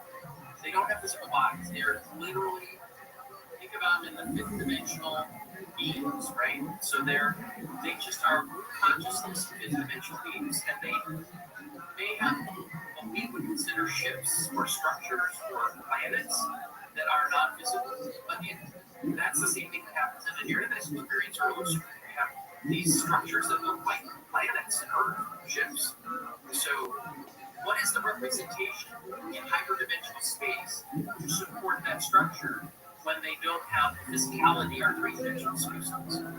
So yeah, those CE5s are advanced non-corporeal beings using the same technology that I've just described here. It's just their advanced control of it is what makes them to do intergalactic space travel. And they probably live 1,000 years. And they're smarter than we can imagine because they're not limited by their brain. Their mind is arbitrarily complex compared to what we're used to because we're kind of too paying attention to our mind, our brain all the time. So yeah, CE5 using this, any kind of telepathic interaction with any advanced beings is like this because they're having to use a common representation for meaning where it's not like there's a conference coming up called the Light Language Conference where literally people are using their higher dimensional beings and their galactic beings that they're connected to speak through them using light language, like speaking in tongues. The new term is light language. Well, I'm glad we got you out there, Doug, a scientist who understands the unusual and the strange. Thank you so much. The name of the book is Deep Reality. Up next, John Teeter, the time traveler. Whatever happened to him? Where did he go? Always on your phone? Then you'll be happy to know the Coast website is now optimized for mobile users. Just point your iPhone or Android browser to coasttocoastam.com and enjoy.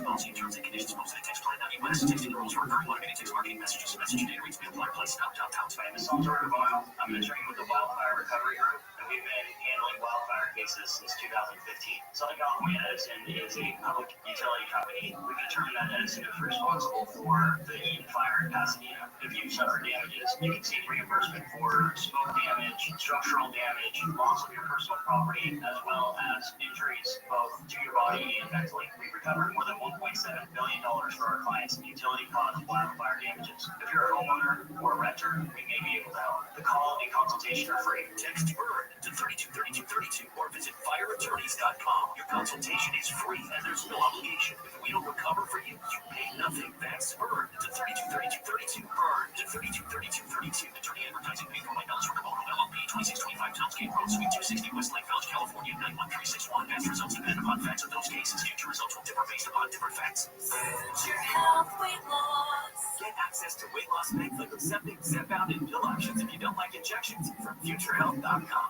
The meds eliminate hunger and cravings, while Future Health handles the rest. Best results, best price. All online with no insurance needed. Join those losing 10 pounds in their first month. Visit FutureHealth.com. Future without the E to start losing weight this week. Future Health Weight Loss. Database of Independent Study sponsored by Future Health. Future Health is not a healthcare services provider. Medicine prescribed by discretion. Hey, it's Dean Sharp here with my friend Sherry Harris, owner of Life Source Water System. Put your family first and get healthy water today with Life Source. As a mom and new grandmother, it gives me comfort knowing my family has clean, safe water from every tap. All right, you heard the boss, so call Life Source today. 800-WATER-99. That's 800-WATER-99. Or visit LifeSourceWater.com. Warranty limitations apply. KFI, AM 640, more stimulating talk. Everyone used to have to have a radio to listen to KFI. KFI. KOST HD2. Los Angeles, Orange County. Live everywhere on the iHeartRadio app. Musician's wife shot. Mike Tennis in the KFI 24-hour newsroom. A woman shot by police during a manhunt for a hit-and-run suspect in Eagle Rock. Turned out to be the wife of police racist Scott Schreiner. KFI's Daniel Martindale with more. 51-year-old Jillian Schreiner was shot by a Los Angeles police officer on Tuesday afternoon. Police say the woman who was involved in the initial incident was shot after pointing a gun at officers. She's now facing an attempted murder charge. She was shot in the shoulder by police and is now in the hospital. A 13-year-old girl who was on life support has died after a violent single-car crash in Santa Ana. Authorities say the girl succumbed to her injuries Wednesday. She's the fifth person to die following the crash, which happened late Saturday night. Most of the victims were teens. Investigators believe an 18-year-old man was driving the car at a high speed, missed a turn, and slammed into a tree. An 85-year-old convicted serial sex offender has to stay behind bars. Mark Mayfield hit details. It only took an hour on Tuesday for an Orange County jury to decide Sid Landau is a sexually violent predator who is still dangerous. The judge in the case ordered Landau to be returned to the state hospital in Coalinga indefinitely for treatment. Landau's lawyer argued her client is old and feeble and can no longer groom and abuse children. The jury disagreed. President Trump says his 90-day pause on tariffs was not part of a planned negotiation with foreign countries. He was speaking at the Oval Office. Trump said sometimes it's not a negotiation until it is. It may not be a negotiation, may not always something I think I got to us. And NASA offering $3 million to anyone who can recycle human waste in space. They say they're looking for new technology. It's called their Luna Recycle Challenge. Southside weather from KFI. Sunny and warm today. Highs limited to upper 80s. We'll see 90s inland. Right now, 54 at Dana Point, 55 for Cypress. It's 72 degrees in Palm Springs and 58 in West Hollywood. We leave local from the KFI 24-hour newsroom. I'm Bree Tennis. Sell your house before you talk to my buyers.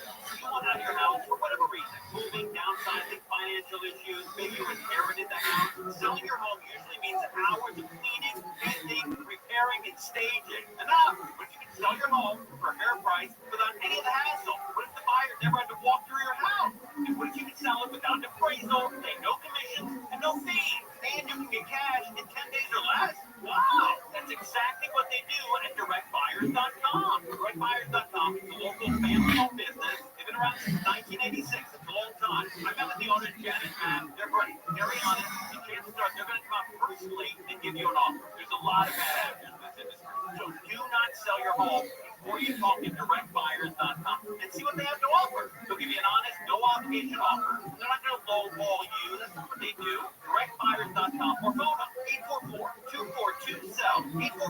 844-242-SELL. DirectBuyers.com. DirectBuyers.com. iHeartRadio straight from the studio with Elton John. This is one of the greatest music experiences of my life. And I've had a lot of great music experiences. The amount of songs you can quickly and the musicianship by everyone involved. Considering it in 20 days, we've got 14 songs and 10 are coming out of the record. And it's, for me, it's immaculate. That's incredible.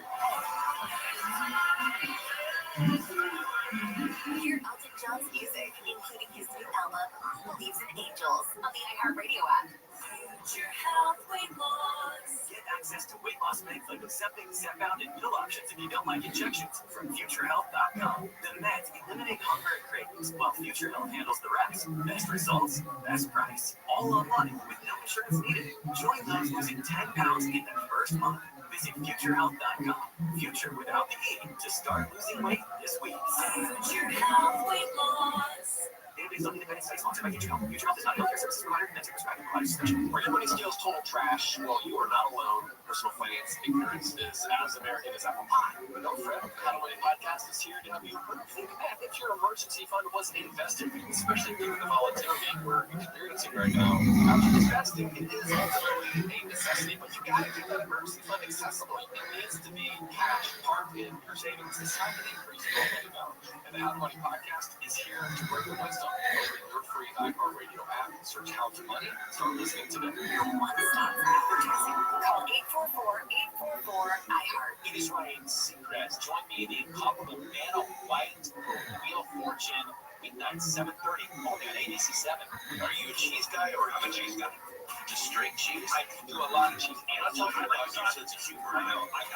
I like sausage. Why? They'll handle. That's what I hear. Yeah. 5, 6 to 9 a.m. on KFI and on demand anytime on the iHeartRadio app. Thank goodness they didn't have social media when I was in college. Every single student has a social media profile. Look at me, I'm having lunch. Look at me, I'm going to the park. Look at me, I'm walking my dog. There are pictures everywhere of you doing everything. Mo Kelly, stop. So, 5, 7 to 10 p.m. on KFI and on demand anytime on the iHeartRadio app. I can hear my stomach just from the thought. Pickle pizza is a bad night. You're gonna check yourself into the hospital bed to let your Kelly one team to get profitable. Now, James, in 20 minutes when I eat this thing, this pickle pizza, Mo Kelly, just back up, don't just get too close to the 5, 7 to 10 p.m. on KFI and on demand anytime on the iHeartRadio app. Your one stop for advertising. Call 844-844. KFI, AM 640. More stimulating talk.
You're hearing Coast to Coast AM with George Norrie, live from somewhere deep below the earth on Premier Networks.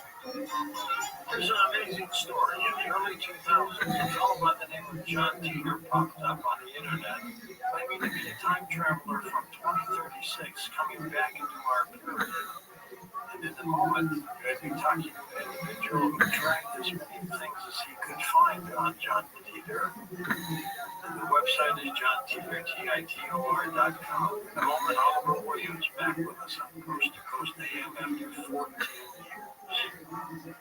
President Trump is exempting gold and silver from the tariffs that he's been talking about.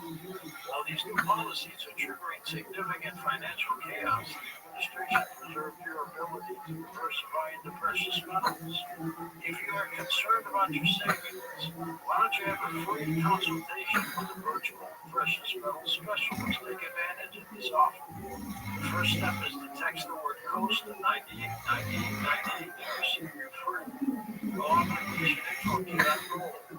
Run out of old gold in the tax sheltered account, which gold will help you convert an existing IRA or 401k to a gold IRA with no money out of pocket. It's a time finally to diversify. A+ rating with the Better Business Bureau. Customers, text the word COAST to the number 989898. Again, text COAST 989898 to claim your free info kit right now.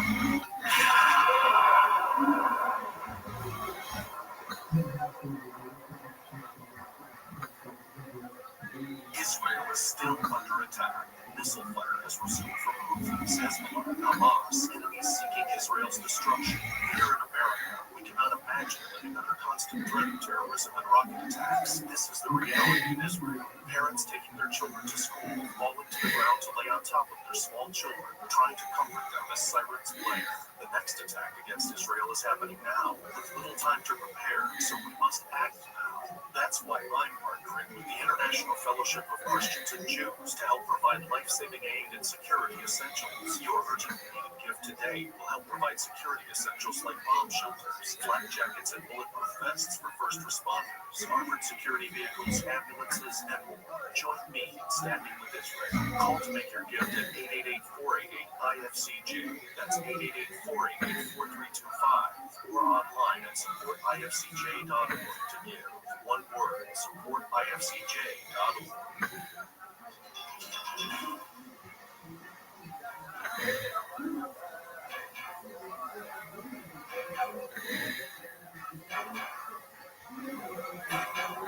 And welcome back, George Norton with you in the early 2000s. Oliver Williams discovered the posts of time traveler John Titor that he left online and was the first person to gather them into a single place on the internet. He started following various people involved with the story and kept track of the many of those predictions, which we'll talk about. More than 20 years later, it's still a topic of mystery and fascination. Oliver, welcome back. How have you been, my friend?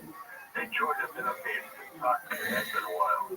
What a story. 14 years? Can you believe it? You know what? I don't. There was a period of time where I almost wanted to go away, and in the last 5 years, maybe the last 6 months, things are starting to pile up again. So, your call was timely.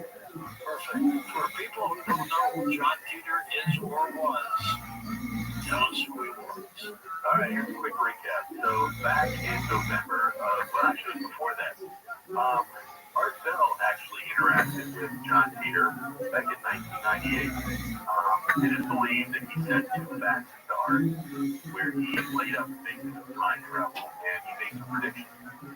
Then he showed up again in November of 2000 on the internet in various chat rooms, claiming to be a time traveler. He posted pictures of his machine. He talked about how time travel works, and he answered any question that was given to him.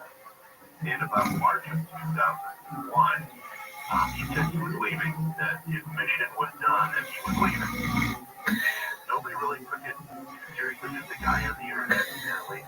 And then a little later, some of the predictions he started making started coming true, and the one that caught my attention was what he said about CERN and the creation of black holes and how that was going to be the beginning of the technology that allows time machines. So that's when I started paying attention and started following, and then more and more things started happening where people would point back to what he said and say, hey, that time travel guy talked about this.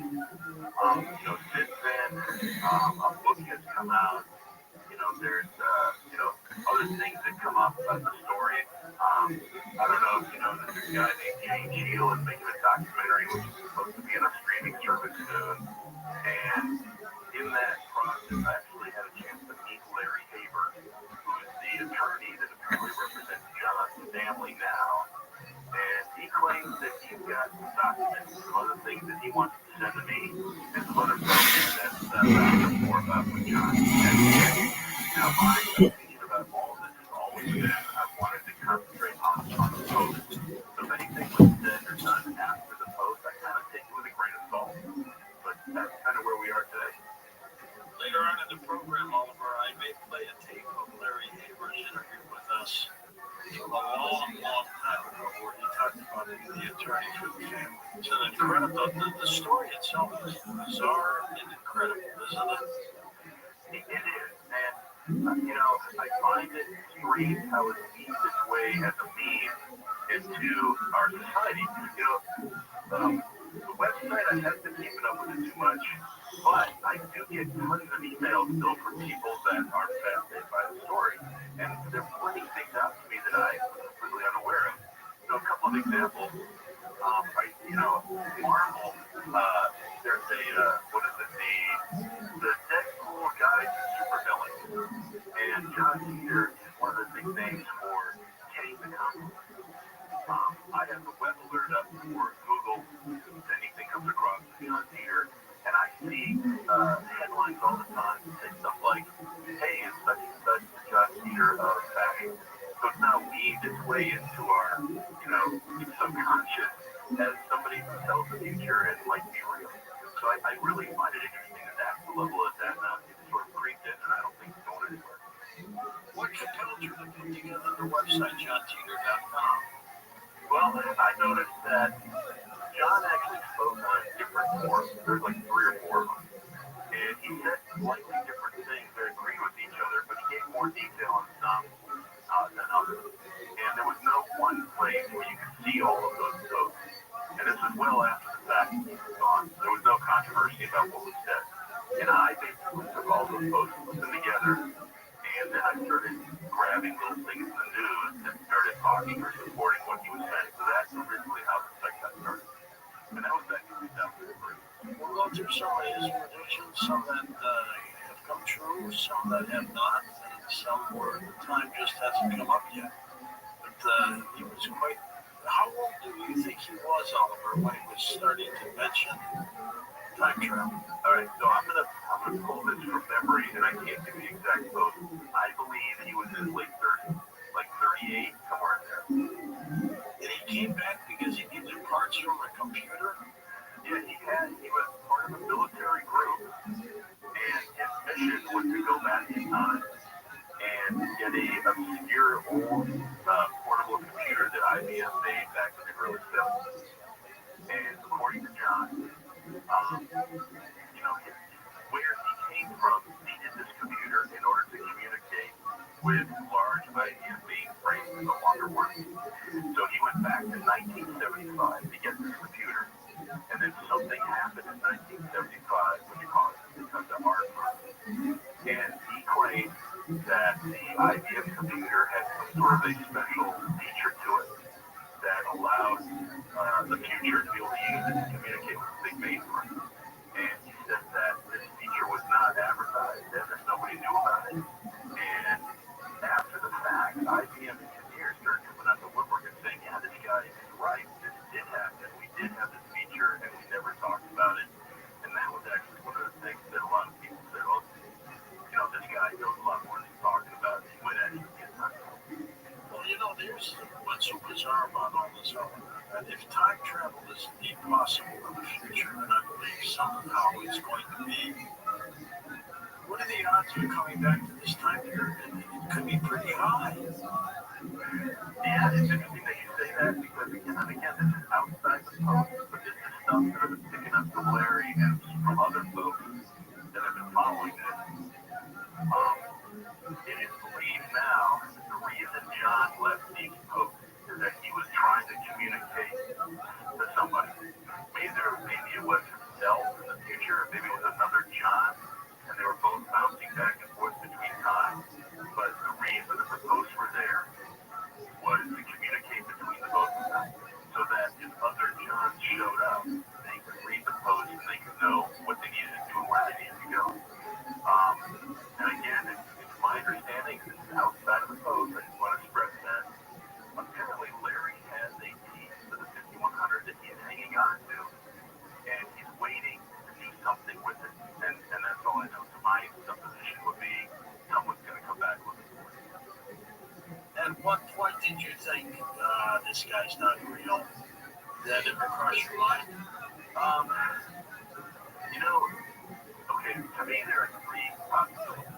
One is that he really is a time traveler. 2, he's in collusion with a lot of people, and they're pretending to be a time traveler. Or 3, whoever did this is just a really lucky guess. Now, to go back to my first supposition, which is he really is a time traveler, I think he might also be a liar.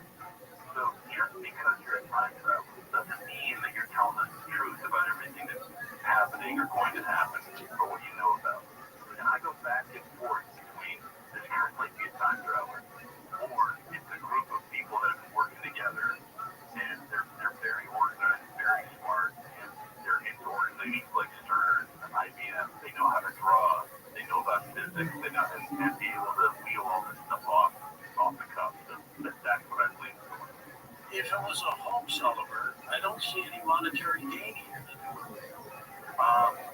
I don't either, and I haven't made any money from this. The only thing that I know that, there was a book. If anything, it's cost you money. Well, no, yeah, so I was just talking to you. there's a book out there that apparently was released by Larry, the attorney, and I think you can still go to eBay or Amazon and for like $800 a copy because it's out of print. And Larry has a cafe press store, I believe, where you can still buy John Peter t-shirts. And it reminds me, somebody pointed out there is a new graphic of the time machine itself, the cutaway, the high resolution photo that I've actually had a chance to take a look at, which is available through Larry. So if anybody wants more detail about that, you can go take a look at it. I think I interviewed you back 14 years ago when I chatted to you on the program. And I recall, as I recall that interview, wasn't John's mom, wasn't she on the phone or wasn't she off the phone and Larry was talking through her? Yes, he had called her and was communicating with her through us. And I do remember that. Right, and I may play that for the next hour for us. No, but gold. Will last forever. Let's talk about some of his predictions. What did he say that was right? What did he say that was wrong? All right, so a lot of his predictions were things that he said over and over again that were specific, but I don't think people really paid attention to it at the time. The first one that most people point to was the famous Art Bell fact he sent in 1998, where he specifically talked about a building that was going to be gone in New York City. And this is pre-9/11, pre-Iraq War. This is when the idea of time travel, multiple universes, creating black holes, all of this was science fiction. We see a lot of it in the news now, and we take it for granted, but back then, all of this was science fiction. So John went on to talk about how the time machine works and made a reference, I believe, to 9/11. After that, and I caught this one just within the last 6 months, on February 8, 2001, John made a reference to an earthquake in Peru. And it happened June 23rd of that year. It was an 8.4. It was the worst earthquake they ever had since the 1970s. And he directly referenced that earthquake. He talked about the Super Bowl. Somebody asked him who was going to win the Super Bowl that year.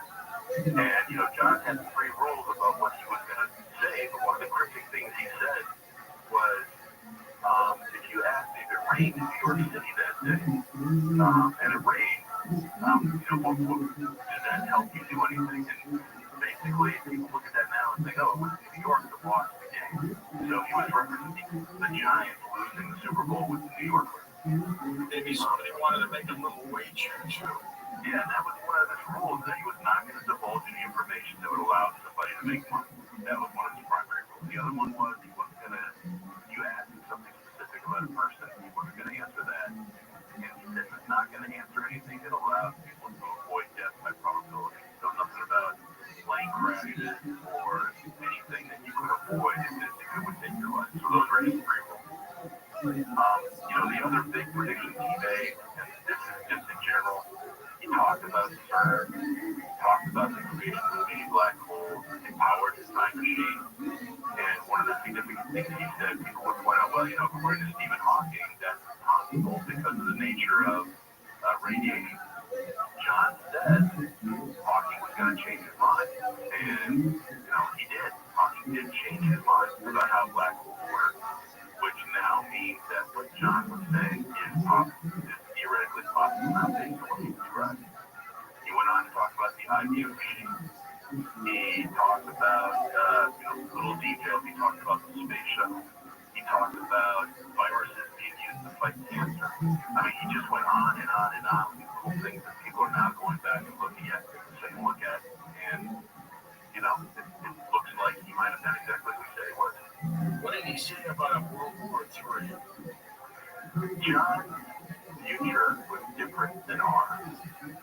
And he claimed that Y2K happened for him, where he came from, Y2K happened, which led to a civil war in the United States, and then eventually a world war in the late 2015, 2020. And obviously that has not happened for us. So our world line, according to John, is different than his. So after that war, he said that the United States was recovering and that the technology for time travel was invented in the early 2030s. And the breakthrough was at CERN. And the unit that he used was built by General Electric. And he went on to talk about how it worked, what the details were. And one of the interesting ones that he said that it only had about a 60-year range. The way that he described how time travel works, that the farther you try to go with it, the more different that world line is going to look than where you left. So if you were making, your trip was only an hour, you might not even recognize anything. So if you went 60 years, you would notice changes when you got there. So the usefulness of the time machine was based on that. So that might be, one of the things that caused his war was that it didn't happen for us. But the new ideas coming out, John sort of led to this a little bit in the post, is that whatever he did in 1975 changed our world line and stopped World War III, stopped all that, stopped questions. And that's why things are so different for us, because we're actually living on a timeline that was altered by a time traveler in the year 1975. Did he ever say goodbye, Oliver? He did. Before he left, he said, "Hey, this is when I'm leaving. I'm turning in my vehicle." And as a matter of fact, that's apparently one of the documents Larry has, all of John's car insurance policies. He can believe that. So he said he got rid of his car, canceled everything, was leaving, and he said goodbye, and he left. And that was it. So nobody's come forward saying it's him. Nobody has come on saying anything. He just was gone in March of 2001. Apparently living in Florida. Yeah, Larry is here. Actually, I'm in Florida, and that was one of the things that drew me to this, because a lot of the places John talked about, I live here, so I went out and checked some of these places out. But the whole thing apparently happened with John here, living with his parents and his young self during that period in early 2000. He talked about the end of the IRS. He may have been right about that. Yeah, there were a lot of things that were different. That the United States was broken into 5 major sections, that the federal government was basically gone and things were much more decentralized. States had a lot of rights, he said, and he described the future as basically being high technology, but a day on the farm. So there was high-speed rail. At the same time, when you were, at your home, you used a horse. There was high-speed internet that was much better, but at the same time, instead of watching videos on the internet, you would go down to the town square and have a square dance. So that was kind of the world he described as living. What does your gut tell you of those 3 possibilities, and there are 2 that you look at the most? What do you think John Titor wants? If he was a real time traveler, he had an agenda. So I think in a way he was manipulating us or somebody or doing something. And as a matter of fact, as proof of this, there is another website up. I have nothing to do with it. It's called the John Titor Foundation, and it's been up for something like 20 years. And it's a single page that looks like some sort of code that's been up there for 20 years. I have no idea what it is. Larry has no idea what it is. I believe he runs the site. No idea what it means. So if John was a time traveler, I believe he had an agenda, and I believe that he might not have been 100% truthful. But then I go back and forth between, there's a group of people out there that did this, I don't know if you want to call it for fun, like scientists at CERN, guys at IBM, some physicists, that somehow they got together and did this as a prank, and maybe just got out of hand, and none of them have come forward. Oliver, we're going to take a quick break and come back and talk more about the life of John Titor. Get daily show updates right to your inbox for free with the Coast Zone newsletter. Sign up today at coasttocoastam.com.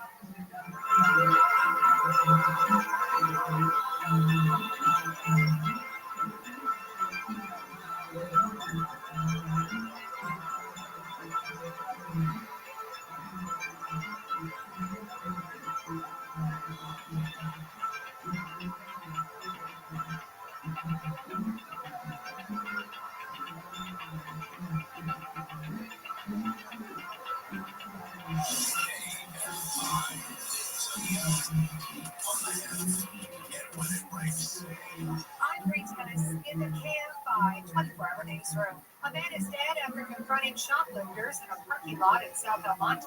The 60-year-old man was helping at his brother's store early Wednesday afternoon. Police say he chased the suspects outside. They then hit him in the head and knocked him to the ground, then hit him with a getaway car. The Lake County Treasurer and Tax Collector reminding homeowners property taxes are due tonight at 11:59. If you miss the deadline, you'll be hit with a 10% penalty and a fine. You can pay your taxes online at the tax collector website.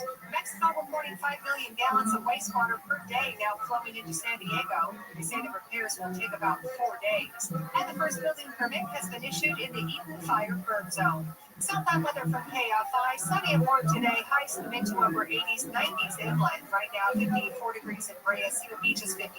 It's 62 in Baldwin Park and 61 degrees in Granada Hills. We lead local from the KFI 24-hour newsroom. I'm Bree Kenneth. My name is Rothschild. I'm an attorney with the Wildfire Recovery Group, and we've been handling wildfire cases since 2015. Southern California Edison is a public utility company. We've determined that Edison is responsible for the Eaton fire in Pasadena. If you suffer damages, you can seek reimbursement for smoke damage, structural damage, loss of your personal property, as well as injuries, both to your body and mentally. We've recovered more than $1.7 billion for our clients in utility-caused wildfire damages. If you're a homeowner or a renter, we may be able to help. The call and consultation are free. Text BURN to 323232 or visit fireattorneys.com. Your consultation is free and there's no obligation. If we don't recover for you, you pay nothing. That's BURN to 323232. BURN to 323232. Attorney advertising paid for by Bellis Riccoboni LLP, 2625 Townsgate Road, Suite 260, Westlake Village, California, 91361. Past results depend upon facts of those cases. Future results will differ based upon different facts. Future health weight loss. Get access to weight loss meds like Ozempic, Zepbound, and pill options if you don't like injections from FutureHealth.com. The meds eliminate hunger and cravings, while Future Health handles the rest. Best results, best price, all online with no insurance needed. Join those losing 10 pounds in the first month. Visit FutureHealth.com. Future without the eating to start losing weight this week. Future health weight loss. Database on independent study sponsored by Future Health. Future Health is not a healthcare services provider and is prescribed for provider discretion. Hey, it's Dean Sharp here with my friend Sherry Harris, owner of Life Source Water System. Put your family first and get healthy water today with LifeSource. As a mom and new grandmother, it gives me comfort knowing my family has clean, safe water from every tap. All right, you heard the boss, so call Life Source today. 800-WATER-99. That's 800-WATER-99. Or visit LifeSourceWater.com. Warranty limited units apply. KFI AM 640. 89% of cars in the United States have a French fry in them. Well, part of it's when you get those fries and you're just your hands in the bag while you're driving. Yes. Wait, it has to do with the bag of fries? And I'm driving, The Tim Connolly Jr. Show. and I just reach in the bag. Live 4 to 7 p.m. on KFI and on demand anytime on the iHeartRadio app. Running cookies last week and then muffins and my daughter said, how come you bringing in baked goods all the time? And I said, the people I work with, they don't make a ton of money and I think they appreciate it. And she said, how are cupcakes going to help them with their money? The Tim Connolly Jr. Show. That is very perceptive. Live 4 to 7 p.m. on KFI and on demand anytime on the iHeartRadio app.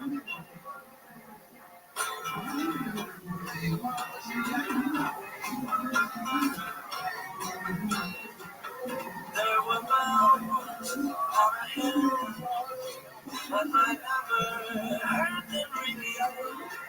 No, I never heard them at all, till there was you. There were birds in the sky, but I never saw them ringing. No, I never saw them at all, till there was you. And there was music and wonderful roses. They tell me in sweet, fragrant meadows of dawn and dew. There was love all around, but I never heard it singing. No, I never heard it at all, till there was you.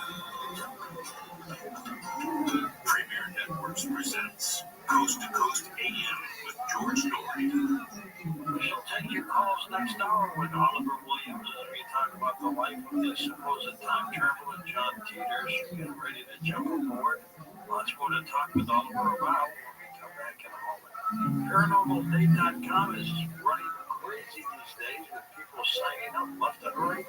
Tom, tell us more. Well, if you're looking for that special person, maybe a companion, a friend to talk to, maybe someone to have a cup of coffee with, just hang out with, maybe go on a date with. How about that? Go to ParanormalDate.com. Those kind of people, those like-minded people who think like you do, are waiting for you there.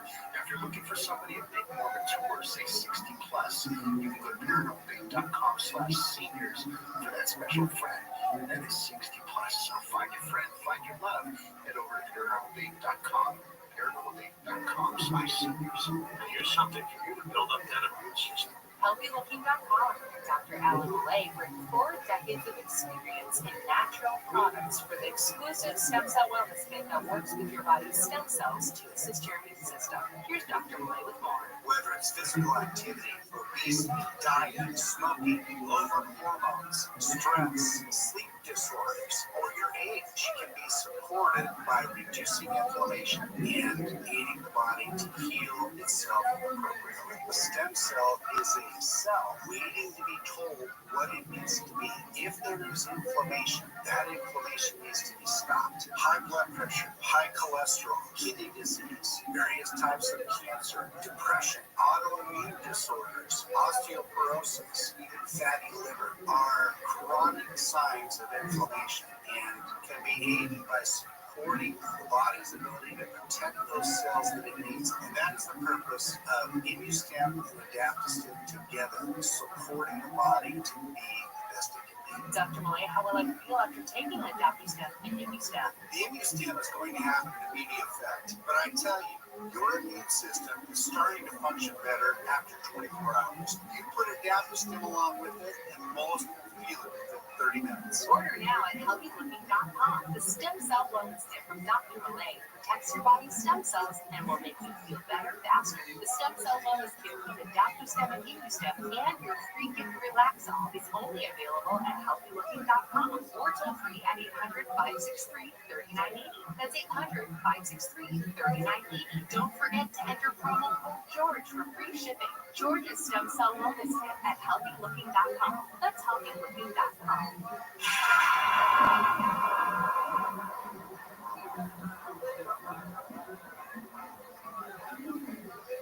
It's tax season by now, and I know we're all a bit tired of numbers, but here's an important one you need to hear. $16.5 billion, that's how much money in refunds the IRS flagged for possible identity fraud last year. Here's another, 20%. That's the overall increase in identity theft-related tax fraud in 2024 alone. But it's not all grim news. Here's a good number, 100 million. That's how many data points LifeLock monitors every second. If your identity is stolen, LifeLock's U.S.-based restoration specialist will fix it. Backed by another good number, the $1 million protection package. In fact, restoration is guaranteed to your money back. Don't face identity theft and financial losses alone. There's strengthened numbers with LifeLock identity theft protection for tax season and beyond. Join now, save up to 40% your first year with promo code George. Call 1-800-LifeLock or go to lifelock.com. Use promo code George for 40% off. Terms apply. Israel is still under attack. Missile fire has resumed from Houthis, Hezbollah, and Hamas, enemies seeking Israel's destruction. Here in America, we cannot imagine living under constant threat of terrorism and rocket attacks. This is the reality in Israel. Parents taking their children to school, falling to the ground to lay on top of their small children, trying to comfort them as sirens blare. The next attack against Israel is happening now, with little time to prepare, so we must act now. That's why I'm partnering with the International Fellowship of Christians and Jews to help provide life-saving aid and security essentials. Your urgently needed gift today will help provide security essentials like bomb shelters, flak jackets and bulletproof vests for first responders, armored security vehicles, ambulances, and more. Join me in standing with Israel. Call to make your gift at 888-488-IFCJ. That's 888-488-4325. Or online at supportifcj.org to give. One word, supportifcj.org.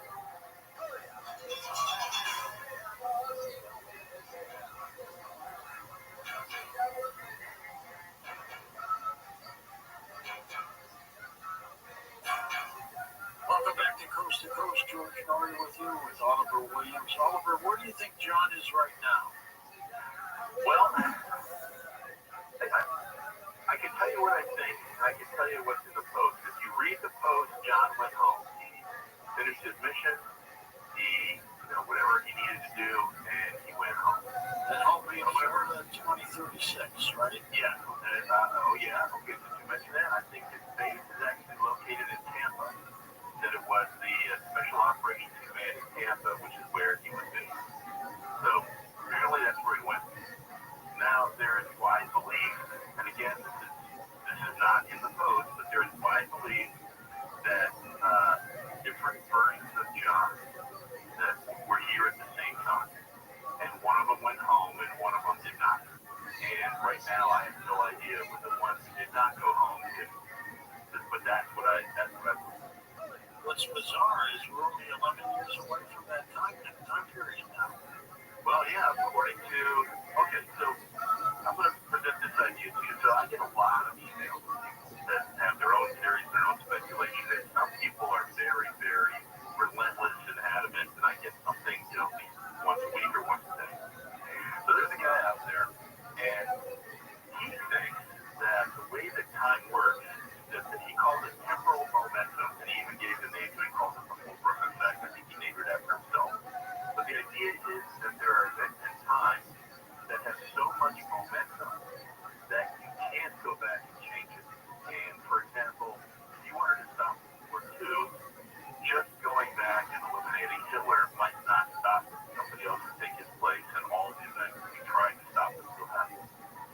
So if you believe that theory, then going back in time and changing something in 1975, would that have an effect on whether or not the time machine was invented?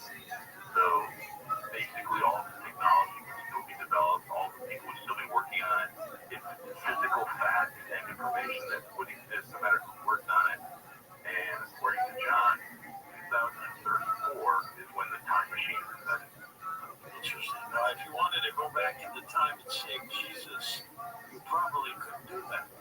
But according to the way John described how time works, you could not do that. And the reason why is if you tried to go past that 60-year threshold, that the world line would be so off from where you came that you wouldn't recognize anything or even any event that you expected to happen would not happen. So the idea that everything is happening all at the same time, but you're limited to how far you can go with the technology. Now, in theory, how old would John Teeter be today? And where would he be? He should still be around right now, physically. Yeah, the young John Teeter, I believe, was born in 1998. So what would he be now? His mid-30s right now? So yeah, he would be the age he would have been if he was about to enter this military time travel. He'd be 27 years old. Yeah. Listening to this program, you might call it time. Or he's, working at McDonald's. Hey, who knows? Now, do you think he knows he was the time traveler? I don't know. Maybe he does. Again, this gets into like weird, speculative science fiction. Is there a reason why? He might know. With all the turmoil going on around him, he might know. As a theory, there could be like several John Teeters. One is the John Teeter who's alive right now on the planet, but doesn't know he's going to go into all these other things. Or because things have changed and Y2K didn't happen, he's not going to be a time traveler at all. That's very possible. If that's the case, we've been following. Well, we're following time travelers from another timeline that is different from ours, and one of them affected ours, which is why we're living the way we are. I would much rather live this way, George, than be in the middle of a civil or nuclear war. I agree with you there. But interestingly enough, John thought that would be bad. He thought the war and the conflict was the impetus for us to make a change that was ultimately going to be good for us. So I thought that was interesting. If it was an elaborate hoax, other than a few laughs, what does anybody gain from this? There's nothing that I'm aware of, Larry. Nothing. Go ahead, George, let's start. The reason I thought of Larry was because the big person they think is behind it is Larry and his brother. And I looked at that as much as I can, and his brother apparently has a connection in the computer world, but I don't see how you could do all of these other things. How does he know what's going on at CERN? How does he know what Stephen Hawking? Who drew the time machine graph? Who made the manual? Who did the post? I just find it really hard to believe one person did that. He thought about the Olympics being canceled, right? Correct. And that was, he talked about the Olympics being canceled. He talked about a civil war that didn't happen. And, of course, the nuclear war didn't happen. But, again, with John, if you believe John was a time traveler, then he ended up lying, or he didn't know because that was what was happening in his whole mind. So in his whole mind, the Olympics didn't happen, which led to the Civil War, which led to the nuclear war. So that is most people's explanation for why all of those things did not happen. And he said the U.S. would be split up into 5 regions, didn't he? Correct. That they would each have their own president. So the office of president now would be held by 5 people. And that the United States federal government would be much more decentralized. That basically their responsibilities were defense. And that the states would have much more power. I'm trying to think if he said anything else specific. He said that industrialized food production was no longer a thing. He said that the amount of, he called it useless, items would no longer be available. And that life was much more centered around the family and around entertainment. And that's kind of the way he described the future. What are the possibilities that the late Art Bell was part of this thing? I have no idea. I remember, I think it was, I can't remember why he said the fact, I believe Art was calling for people to contact him if they were time travelers. I think that's why the fact. So, I don't remember exactly. I think he was doing a time travel show, and that's why they were, I don't know, Art seemed like a great shooter. I'm not sure that was something he would do. Was that the first time we had heard of the name John Teeter? In the fact is, I don't believe he used his name. He didn't start calling himself that until he was on the internet at the chat room. And how do we know that's his real name? Is he Abraham? I think he said it was an anagram. Let me think about it for a second. I think Teeter stood for time travel war. That's what he said. So he might have been using his real name, but I think Teeter is the representation for the word time traveler. Now, what does Larry Amer say about everything today? So, when I was being interviewed for that film, I had a chance to speak with Larry and meet with him on the phone and talk to him numerous times. And Larry has always taken this, I'm only, it was a very hands-off, I'm only going to tell you what I can prove, I guess, to this stand. He's not going to say anything that he doesn't think is true. If you ever talk to him, he's very standoffish and offish about it. But according to Larry, he's hanging on to some documents, and he's got this computer chip that is expecting somebody to come get. And I suspect that it's not as real, that he knows the details about where they went and what happened and why. It's a truly remarkable story. The fact that it seems to be coming back. You feel that? Yeah, that's what I find most remarkable. I was so close to it for so long. Nothing seemed to change, and that's kind of when I fell off. And then you start getting these Google alerts about stuff. What was it the other day? I just saw one from it. Scientists now believe that creating many-back black holes is not only possible, will take less energy than they thought. Yep. And that's right out of the text from 25 years ago. And how would a guy know that? Yeah, I would get it so right. He was very detailed about the way that his time machine worked, and that physics apparently now is real. Alternate realities are real. what John said are real. That's what I find fascinating. Yeah, and I'm convinced that if time travel is real, Teeter was real, that John Teeter, who's on the planet right now, is the 27-year-old guy, has no idea he's the guy who came back in 2036, back to the year 2000. Right, and I agree with you. I agree 100%. I mean, if we were to interview the John Teeter, he'd have no idea what we were talking about. Or he might be listening right now. Saying, I got him. Amazing, Oliver, isn't it? It is. And, the other thing is I don't understand a lot of the animosity. People are entertained. People, are curious and they ask questions about it. But there's a group of people that are really, really angry about it. And that's the part I don't understand. For example, I've got very threatening emails. And I really talk about, oh yeah, I get it all the time. People that, I'll give you a more solid example. Larry tells me that he's actually had people come to his house and follow his kids. And this was 20 years ago, but when it first came out, Larry took some heat over this. So I don't understand why it makes people so angry. I guess that's my point. Do they think they've been doomed? I don't know. You might be closer to that phenomenon than I am. That if people think that, if someone's trying to convince you that Bigfoot is real and it makes you mad, or if someone tries to convince you time travel is real and it makes you mad, I don't understand that reaction.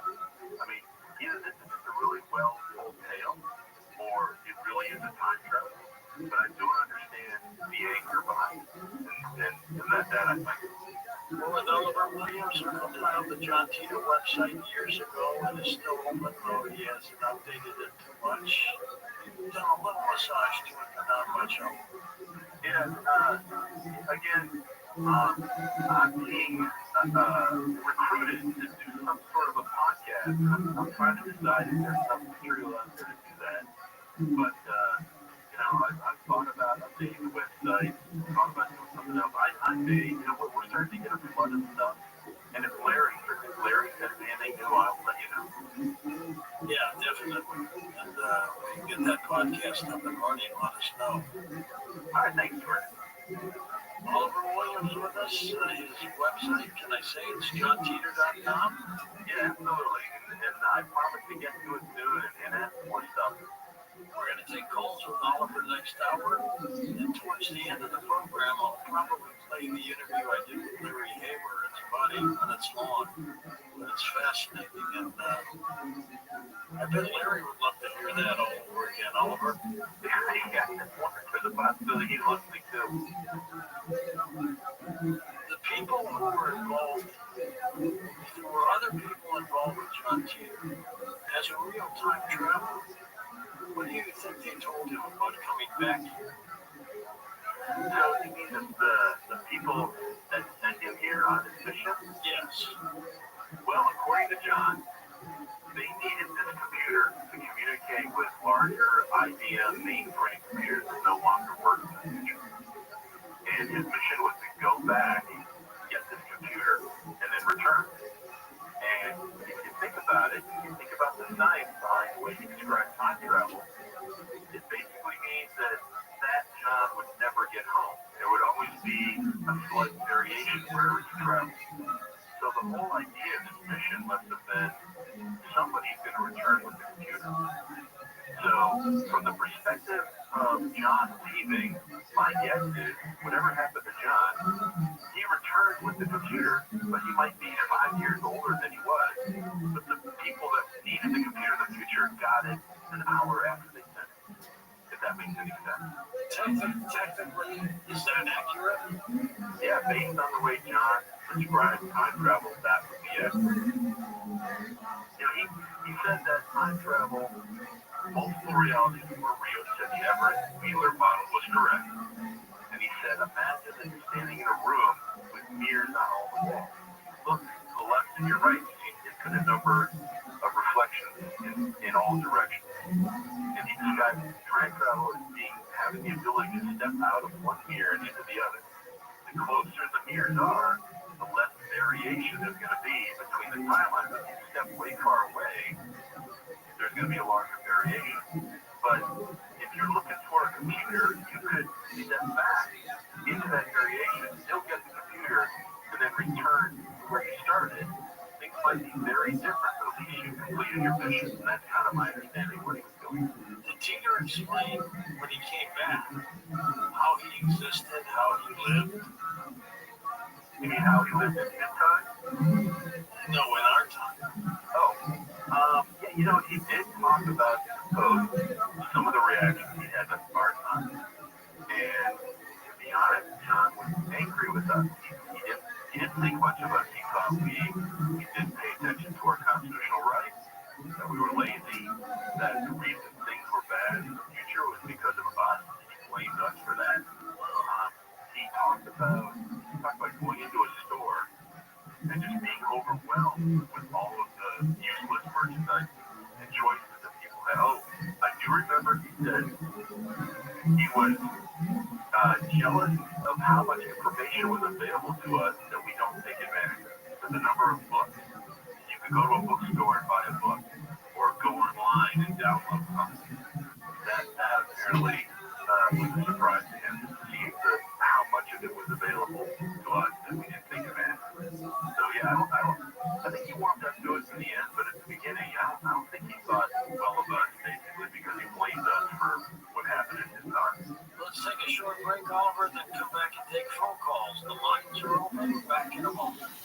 Find out more about tonight's guest. Log on to coasttocoastam.com.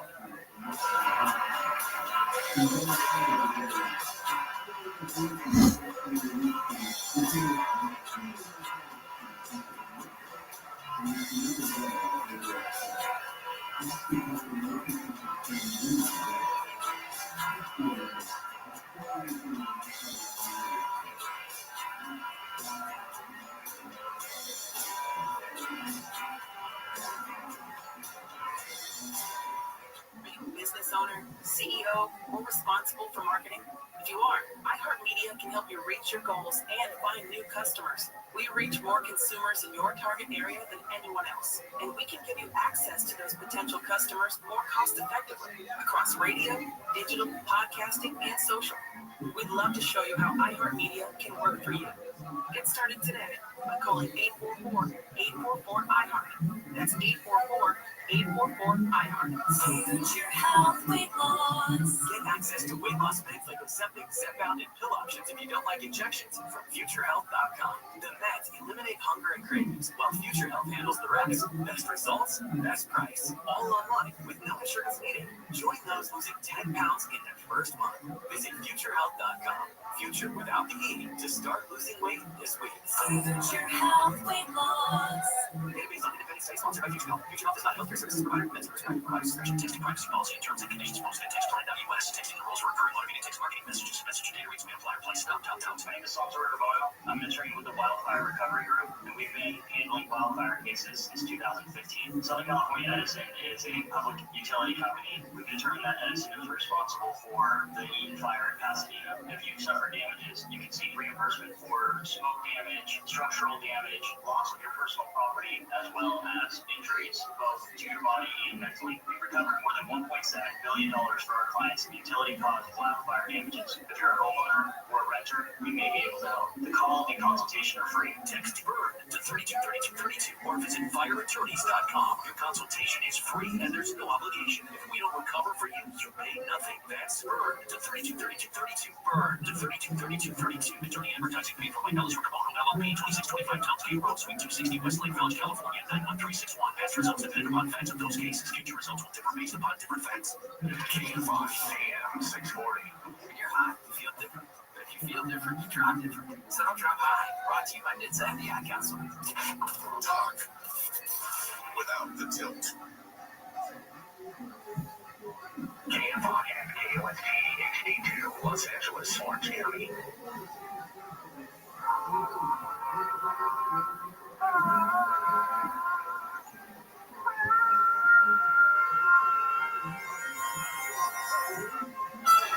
KFI Radio Radio. This is Mission Neutral Houston. Same accommodations for Rothschild.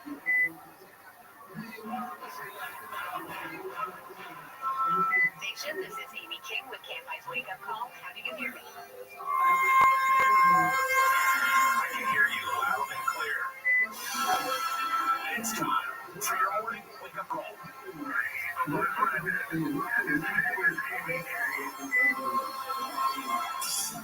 Here's Amy King.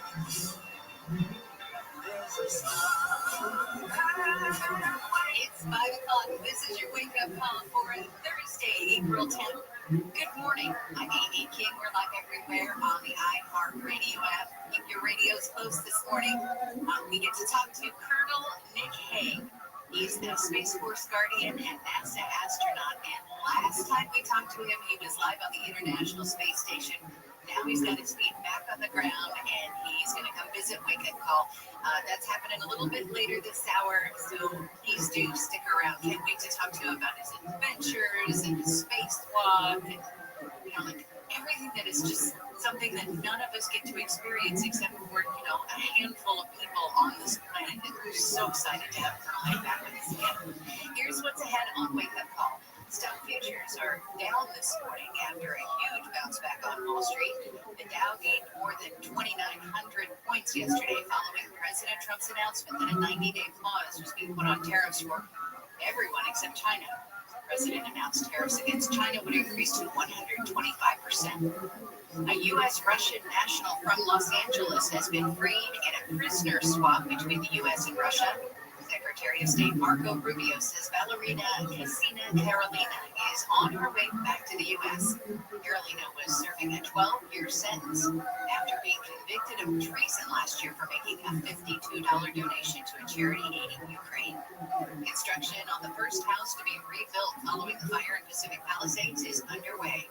Mayor Bass toured the construction site yesterday. She said for those who want to rebuild, she's looking at what permit fees can be waived. 6,800 homes, businesses, and other buildings burned down in the Palisades fire in January. Bloomberg's Courtney Donahoe joins us a little earlier than normal this morning. She's going to be with us at 5:20. We will, of course, be talking about the near-historic day of Wall Street, now closing, of course, up more than 2,900 points. We're also going to check in with ABC's Karen Travers and talk to why the president announced those 90-day tariffs. And then, of course, at the bottom of the hour, Colonel Hague, fresh off his 6 months in space, leading the Crew 9 mission to the International Space Station. Let's get started with some of the stories coming out of the KFI 24-hour newsroom. As construction to rebuild the Palisades gets underway, LA Mayor Bass says she's looking at ways to ease traffic congestion around the burn area in the Palisades. Speaking to KTLA outside of Hall, where construction has begun, Bass says she's got some ideas. So we're looking at a lot of options. Maybe we do the debris removal at night. Maybe we have some of the trucks go at night. So we're examining all of that right now. Bass was in the Palisades to visit with a homeowner who has received a permit to rebuild. She says she's also looking at which permit fees can be waived as rebuilding efforts pick up. LA school district officials say federal officials weren't allowed to go into 2 elementary schools this week. The district says the Homeland Security Department officials were denied entry to the Lillian Street and Russell Elementary schools. Both schools are in South LA. The feds are jumping into the homeless problem in the Southland. U.S. Attorney Bill Seeley and U.S. District Judge David Carter visited LA's Skid Row. Seeley tells KFI's Tim Conway Jr. his office has begun an investigation into how money for homeless programs has been spent in the area. All we know right now is that there's at least $2 billion that's unaccounted for owing to an audit that was just conducted last month. And that's not a rounding error. Judge Carter ordered an audit of the LA Homeless Services Authority and the City of LA's homeless spending. Seeley says it found the more than $2 billion had been poorly accounted for with limited evidence of results. Michael Crozier, KFI News. Today is Dolores Huerta Day in LA. The LA County Board of Supervisors voted to honor the legendary labor and civil rights activist's 95th birthday. She was born April 10th, 1930 in New Mexico and moved to Stockton as a child. She co-founded the United Farm Workers Union with Cesar Chavez. Let's say good morning to Will Kohlschreiber, who is doing his first traffic report on the phone because he got stuck in a traffic crash. For this one, Amy, it's outside of the Boulevard, right there, Burbank Boulevard. All lanes were blocked for a while. I was right behind it, and I saw all lanes blocked. Now, only the right lane is blocked. It's still a vehicle. A whole lot of the officers there on the scene.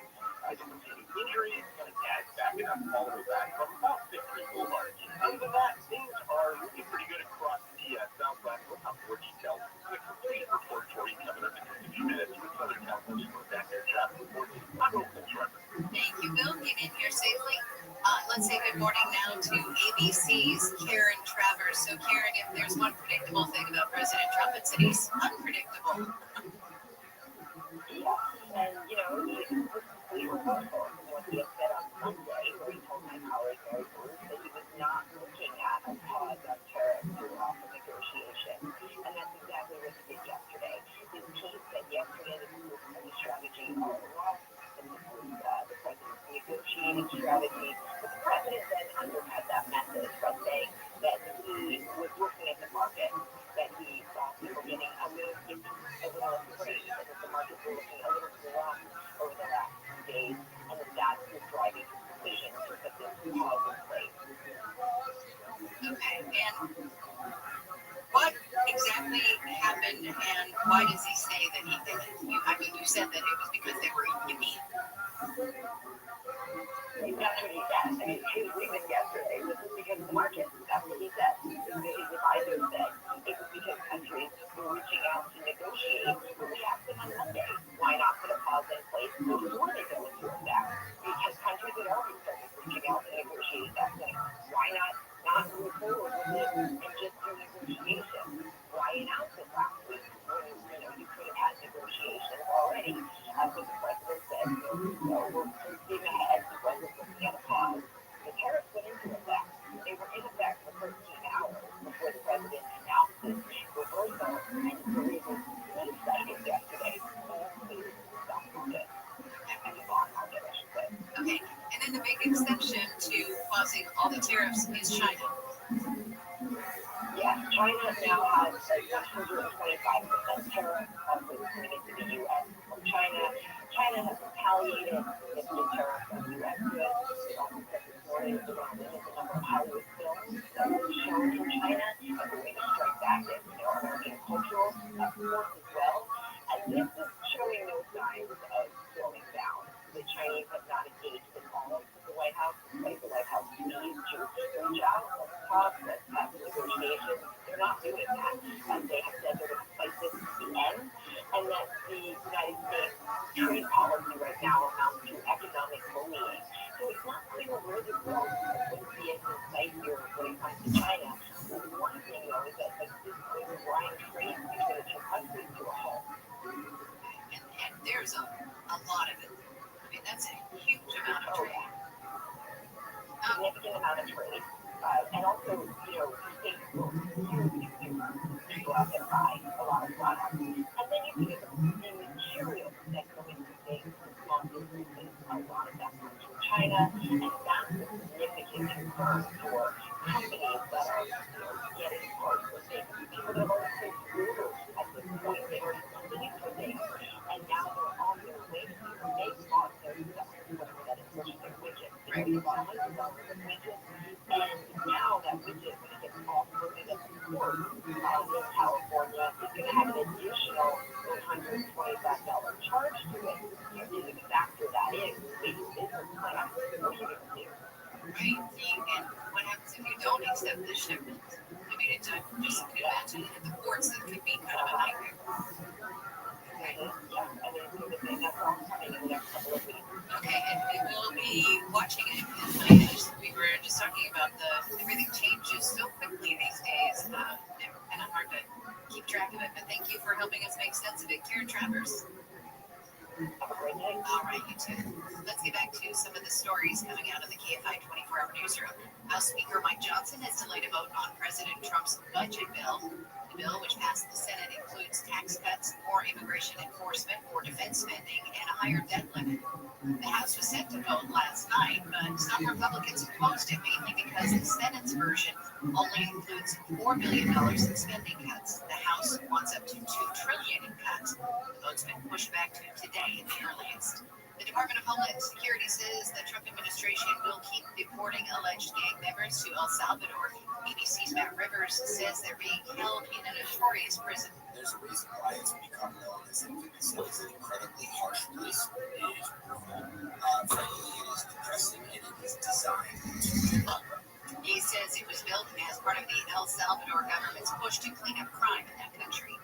45,000 pounds of cocaine worth $500,000 has been seized by the Coast Guard in Florida. Attorney General Pam Bondi says the Coast Guard used drones, aircraft, and ships to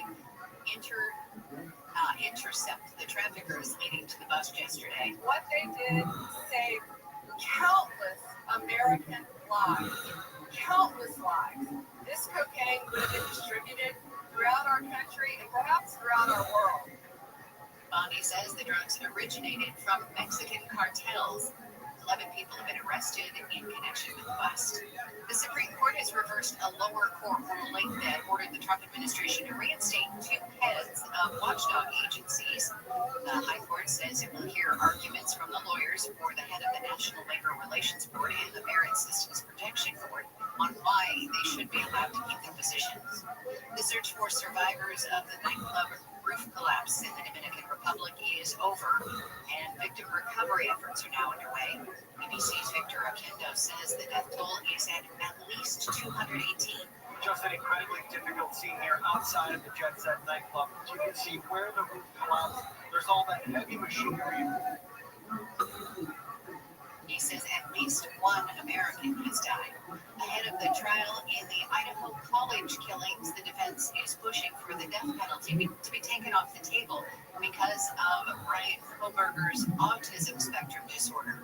At a pretrial hearing yesterday, Judge Stephen Hippler said he didn't think that's relevant. They did not make it.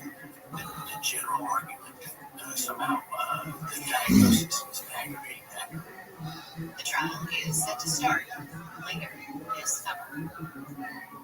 Flying could soon become less stressful. American Airlines is teaming up with Customs and Border Protection on a plan they say will make international flights move more quickly.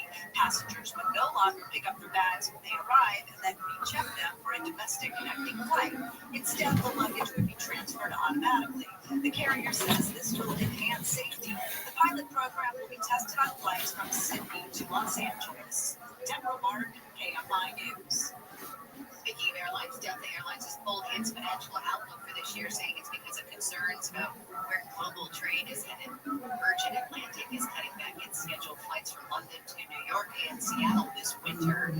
The travel and tourism industry is a big part of the U.S. economy. It contributed more than $2 trillion in 2022. It also supports more than 9 million jobs. You'll soon be paying more to wish people happy birthday, happy anniversary, or congratulations the old-fashioned way. The Postal Service is raising the price of a first-class stamp from 73 to, I believe, 78%. I have a typo there, sorry. Postcard stamps will go up from 56 to 62 cents. The USPS says prices are still among the most affordable in the world. Coming up in just a few minutes, NASA astronaut and Space Force guardian Colonel Nick Hague has his feet back on the ground, but you can bet he's still reaching for the stars. Yeah, he's fresh off a 6-month mission to the International Space Station and joining Wake Up Call in about 15 minutes. And coming up next, what's in store for the markets today after a near historic rebound on Wall Street? Bloomberg's Courtney Donahoe is going to fill us in. Right now, Will Schreiber is going to fill us in on what's up with traffic in Oil Heights. Problem there, 55 freeway southbound past Rodney Vista. Only the left lane is open because of a bad crash. There are 3 vehicles involved. Traffic's stopped recently all the way back from 7th Street. We still have that problem in Sherman Oaks. I saw it 405 southbound before Burbank Boulevard. 2 right lanes now blocked. It's jammed up back from Sherman way down with that overturned vehicle on the right. inside. You promote a crash up the 10 westbound before Gary, that's in the center divide. And look out in Studio City, 101 freeway southbound at the 134 crash on the right shoulder. With Southern California's most accurate traffic reports, I'm Will Goldschreiber. The Rocket Man has landed on iHeartRadio.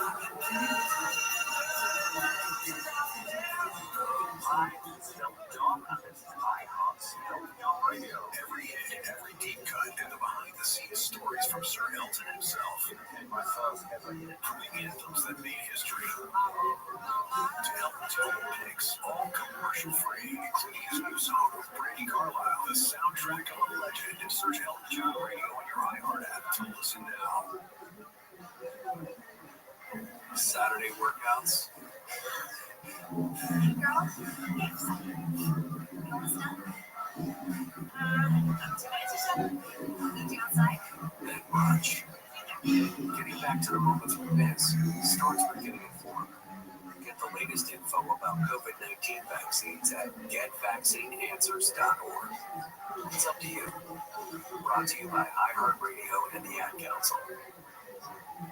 The free iHeartRadio app is #1 for music, radio, and podcasts all in one. Discover a new podcast from our library of hundreds of thousands of titles. Here's an iHeartRadio podcast preview.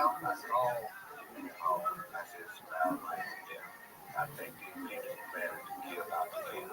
On April 4th, 1968, Dr. Martin Luther King was shot and killed in Memphis. A pediatrician named James Earl Ray was arrested. He pled guilty to the crime and spent the rest of his life in prison. Case closed. James Earl Ray was a pawn for the official stuff. The authorities laid on and found the money James Earl Ray bought in Birmingham that killed Dr. King. Except it wasn't the gun that killed Dr. King.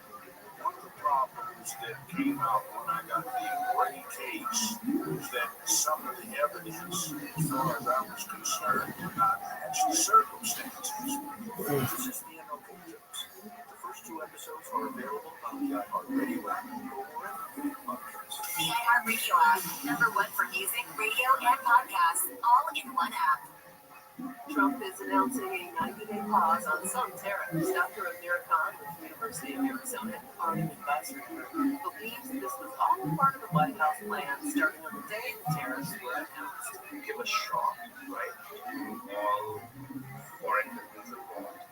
And then now you give them some relief along with relief to the markets. That's why you see the markets responding to it very positively. The White House press secretary saying it due to countries calling to negotiate trade deals. The quest to make the government more efficient is focusing on federal real estate now, with lawmakers looking to sell off unused property. Congressman Pat Fallon says the vast majority of government offices are half-empty. Clearly, when you're in government reports, even pre-COVID, we didn't need the space that we had too much.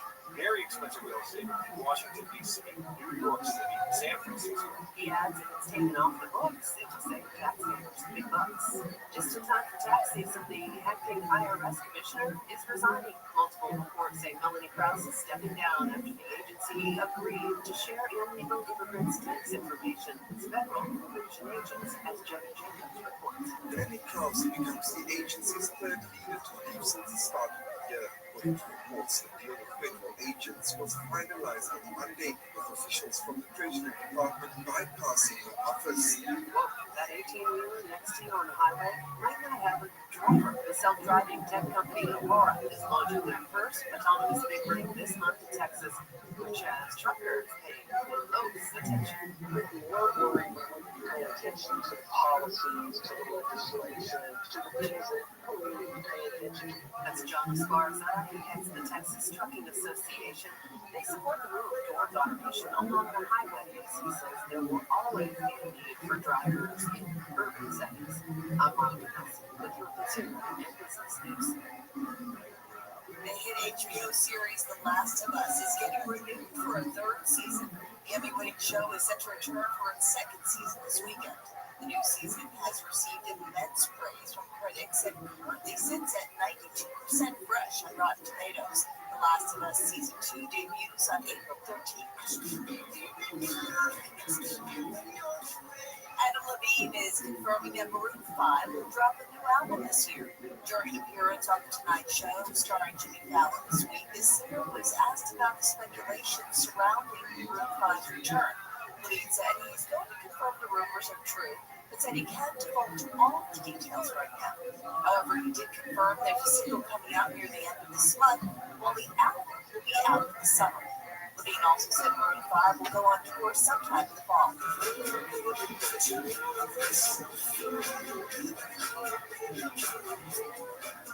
Twilight is going on tour. On Wednesday, Gale Alive and Lionsgate announced a Twilight concert tour, which will include 60 stops across the U.S.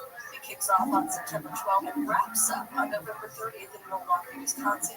The experience will feature the 2008 movie, accompanied by an on-stage 12-piece ensemble of rock and orchestral musicians who will synchronize their performance to the movie scenes.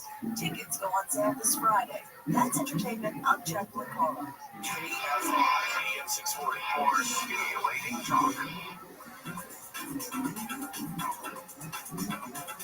Coming up on the next Gary and Shannon show, they regret and they were on, but now they're off.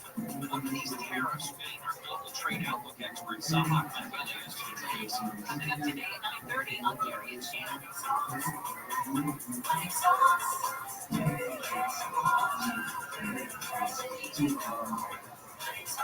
It's 5:21 on your Thursday morning wake-up call. Good morning, I'm Amy King. Here's what we're following in the KFI 24-hour newsroom.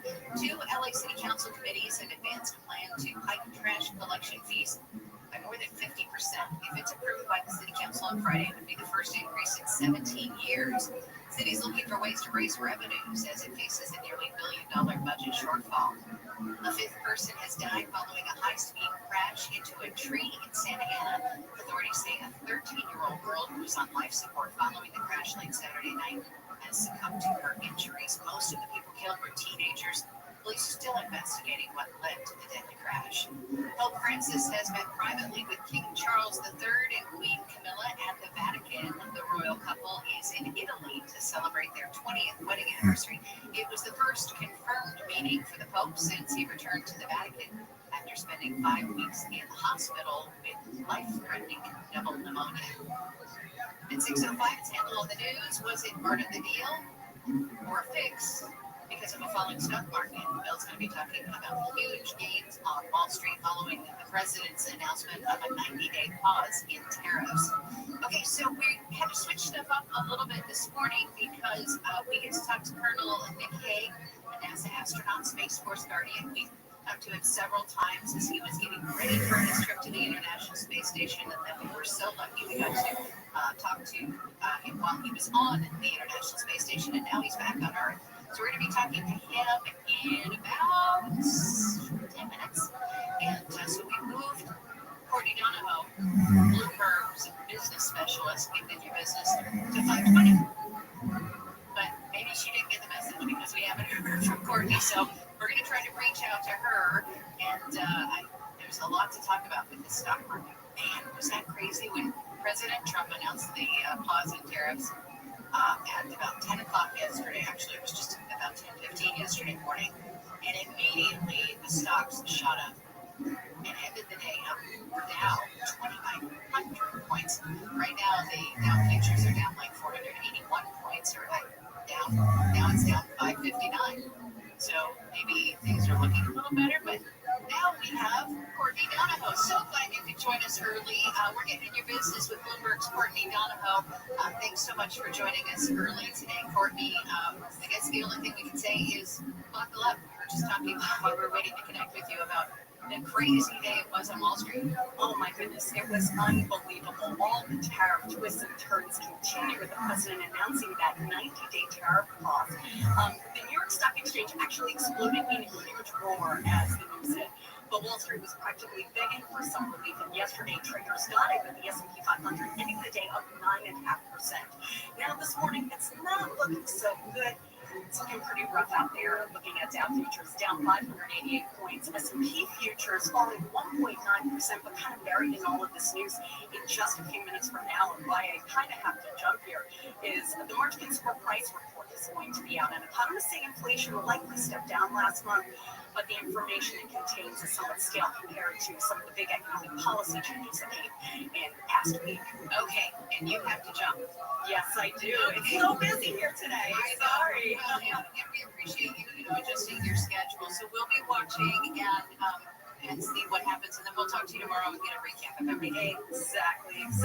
Have a great day today. All right, Bloomberg's Courtney Donahoe getting in your business in an abbreviated version today. I would imagine if you have anything to do with the financial industry, things are a little hectic. It's crazy. Okay. Let's get back to some of the stories coming out of the KFI 24-hour newsroom. The LAPD says it's looking for a father who allegedly abducted his 9-year-old daughter and 7-year-old son in Stillmar after he lost custody. The children were last seen at their elementary school around 11 a.m. on Tuesday. He was picked up by their father, who's Ukrainian. Police say Rodion Polomits was presumed to be driving a 2016 gray Toyota Prius, a California license plate ending in 966. A man is dead after confronting shoplifters in a parking lot in South Almani. The man's brother, Yamshid Yagumi, says it all happened really fast yesterday afternoon. It was 3 guys. 2 was in the car. They opened the door, they come out, and one of them, they punch my brother, he go down. The 60-year-old man was helping at his brother's stores. No arrests have been made, and police have not released a description of the shoplifters who got away in their car. Plans to expand the LA Convention Center have been approved by the full city council. The project is estimated to cost more than $2 billion, but city council wants that price tag and other risks to come down. Councilman Isabel Corrado says the city can't wait any longer to improve its outdated sector. Moving forward with this project, albeit cautiously and responsibly, will help us regain our competitive edge. Plans to revitalize the convention center seemed dead earlier this year because of the city's financial condition. Now the plan is for a phased approach with work done until the Olympics have been finished after the games.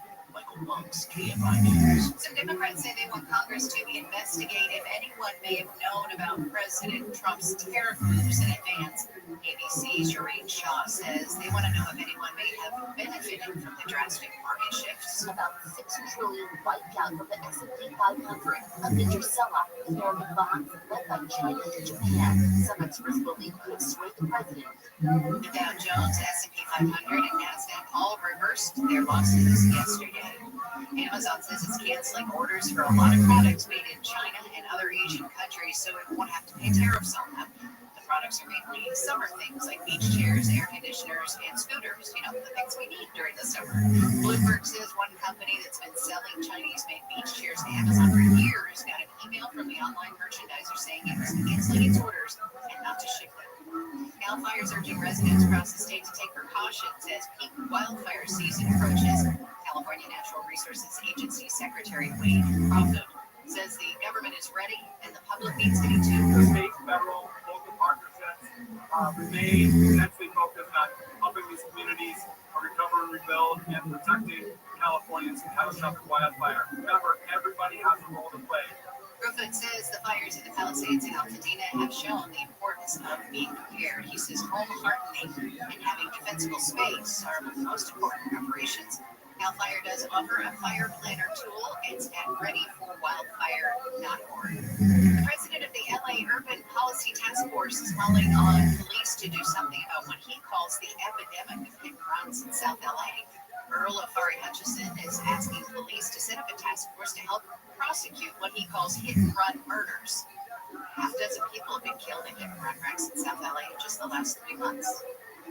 A new bill could make it harder to force people in California government to keep secrets from the public. A bill to block non-disclosure agreements in the government is moving forward in the legislature. AB 1370's goal is to update California's Political Reform Act of 1974 to prohibit lawmakers from signing or asking others to sign NDAs. An exception can be made for NDAs used to shield information from private businesses. The bill's text states a violation of the act is punishable as a misdemeanor. Experts experts say the use of NDAs in government is a violation of the First Amendment that limits free speech and freedom of the press. Mark Ronner, KFI News. When we come back, NASA astronaut and Space Force Guardian Colonel Nick Hague joins Wake Up Call for his first radio interview since returning to Earth after 171 days in space on the International Space Station. Stick around, that's coming up next. Southland weather from KFI. Sunny after some morning low clouds and fog. Highest heat low 70s at the coast, 70s to mid 80s for Metro LA and NC, 80s to low 90s in the valleys and Inland Empire, 70s and 80s in the Antelope Valley. Highs tomorrow about the same as today. Cooling this weekend with highs in the 70s to low 80s on Saturday, 60s and 70s on Sunday. It's 56 in Huntington Beach, 60 in Mission Viejo, and we've got a cold zone in Temecula on 15. It's outside 15 from Winchester down to the 215 to 2 left lanes. Closed for Caltrain's work until 6 o'clock, so another half an hour. There's a pretty good backup from before the 215 interchange, so just beware. 5 northbound in Eastern, an injury crash. Also 5 southbound right there in East LA and Grande Vista. Only the left lane is open. That might be clearing up a little bit, but I still see a whole lot of traffic more on the northbound side, so just beware if you're heading into the East LA interchange. And the southbound side of the 405 still a hot mess, starting from Sherman Way all the way down to Burbank Boulevard, where they're clearing an overturned vehicle with Southern California's most accurate traffic reports. I'm Will Schreiber. The Rocket Man has landed on iHeartRadio. Hi, this is Elton John, and this is iHeart's Elton John Radio. Every hit, every deep cut, and the behind-the-scenes stories from Sir Elton himself. And myself, From the anthems that made history to Elton's own picks, all commercial-free, including his new song with Brandi Carlile. The soundtrack of a legend. Search Elton John Radio on your iHeart app to listen now. Find your iHeartRadio everywhere. There are hundreds of ways to experience iHeartRadio at home and on the go beyond the iPhone and Android app at iHeartRadio.com. Here's another way to connect to iHeartRadio. Android Auto. Our Android app comes alive in your car's dashboard with a seamless way to play your favorite music, radio stations, and podcasts. Developed with driver safety in mind, the Android Auto app interface was built for simple navigation and to limit driver distraction, while making sure that you can still access all your favorite content from iHeartRadio. No need to download another app, just plug or pair your Android phone with your dash, and if Android Auto is available in your vehicle, iHeartRadio will sync automatically. iHeartRadio, everywhere you want to listen, including in your car, through Android Automotive. Check it out for free now. iHeartRadio, anywhere you want to listen, iHeartRadio is there. iHeartRadio brings you New to View, streaming edition.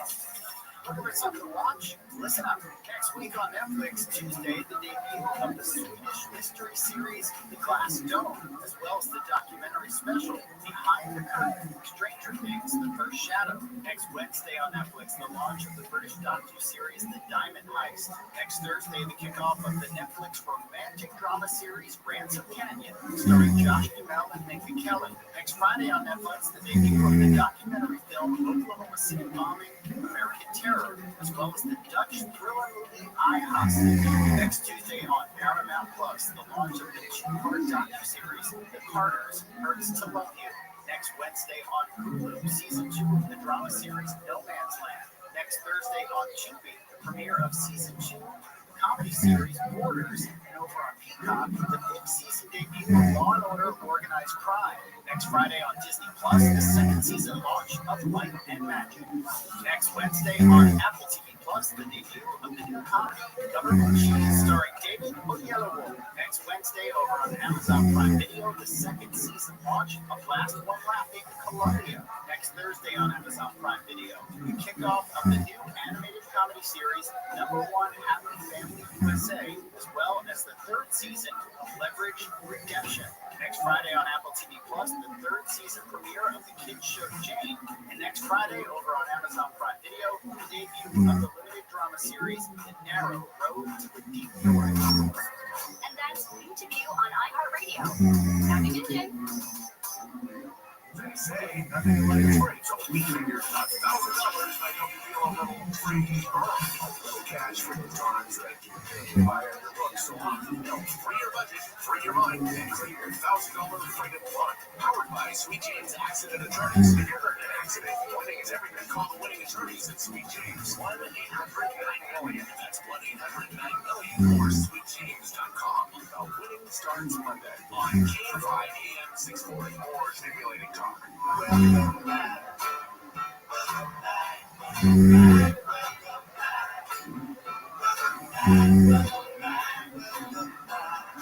It's 5:35 on your Thursday wake-up call. Good morning. I'm Amy King. So glad you're with us today because we have a super special treat coming up in just about 45 seconds or so. Here's what we're following in the KFI 24-hour newsroom. As construction gets underway, the first house destroyed in the fires in Pacific Palisades. LA Mayor Beth says roads are going to be packed with big trucks. Trucks moving debris out of the clogging streets. She says one thing to look at is having the trucks only move at night, but that would result in a lot of noise for people who still live in the area, so they're still trying to figure that one out. LA City Council's voted to move forward with plans to modernize the LA Convention Center. The project would connect the South Hall and West Hall above Eco Boulevard with a new building. A new study suggests hearing loss can increase your risk of heart failure.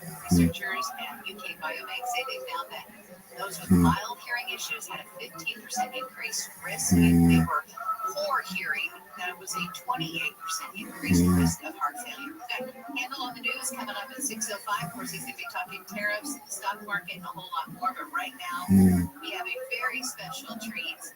We'd like to say good morning to NASA astronaut and Space Force Guardian, Colonel Nick Hague, the first Space Force Guardian ever on the International Space Station, the commander of the Crew 9 mission. Colonel Hague, I'm guessing you hear this a lot, but welcome home.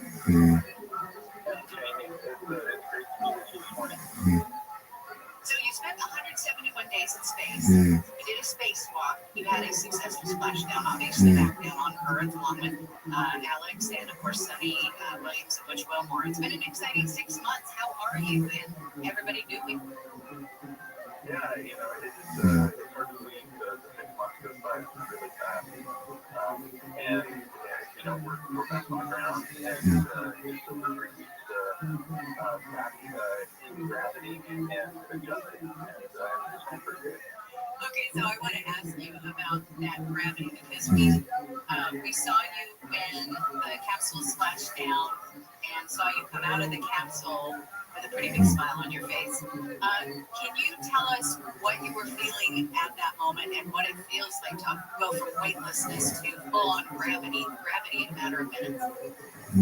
Yeah, the smile coming out of the capsule is just the thrill of re-enter. You've gone from 17,500 miles an hour down to zero, and you do that by riding in the center of essentially a fireball. And then, the adrenaline rush from that experience, and then watching your parachutes open and landing safely, you're just ecstatic to be home. And so there's a lot of that going on, but then you're also starting to realize, hey, gravity is real, and I've been able to ignore it for the last 6 months. You're strong.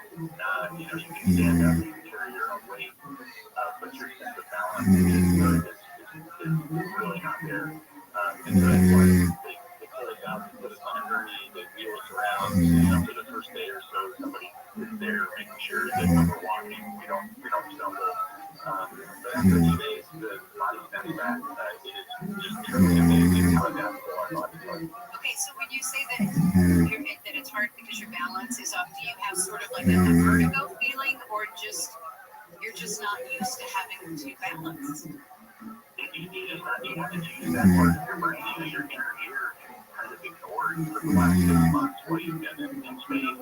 And then when you get down on the ground, if I stand up and close my eyes, my mind really doesn't know how to figure out which way's up and which way's down. And so you get a little bit off balance, and then gravity takes over. You just have to be really careful. But it's like I said, it's amazing because, I'll take a nap, wake up, and there's this just huge decrease in the amount that my body has already adapted. And so over the course of 24 hours, you're pretty close to having your balance back. Even within the first 6 hours or so, you go from needing somebody to hold your arm everywhere you go to being able to walk on your own. Okay. And then I was trying what that might feel like. You know, like we were talking about going from no gravity to having full gravity and having to deal with that. And I was like, would it be sort of like when they put those weighted vests on you when you get X-rays at the dentist, and then you have to walk around all day with one on? Do you have that heavy feeling, or what does it feel like? Yeah, you know, you described it perfectly. It's like you're wearing this bodysuit that adds just this excessive amount of weight. Everything feels like it's 20 pounds heavier than it should be. And so just lifting your arm takes effort, or moving your head takes effort. And it feels strange because for the last 6 months, it takes no effort.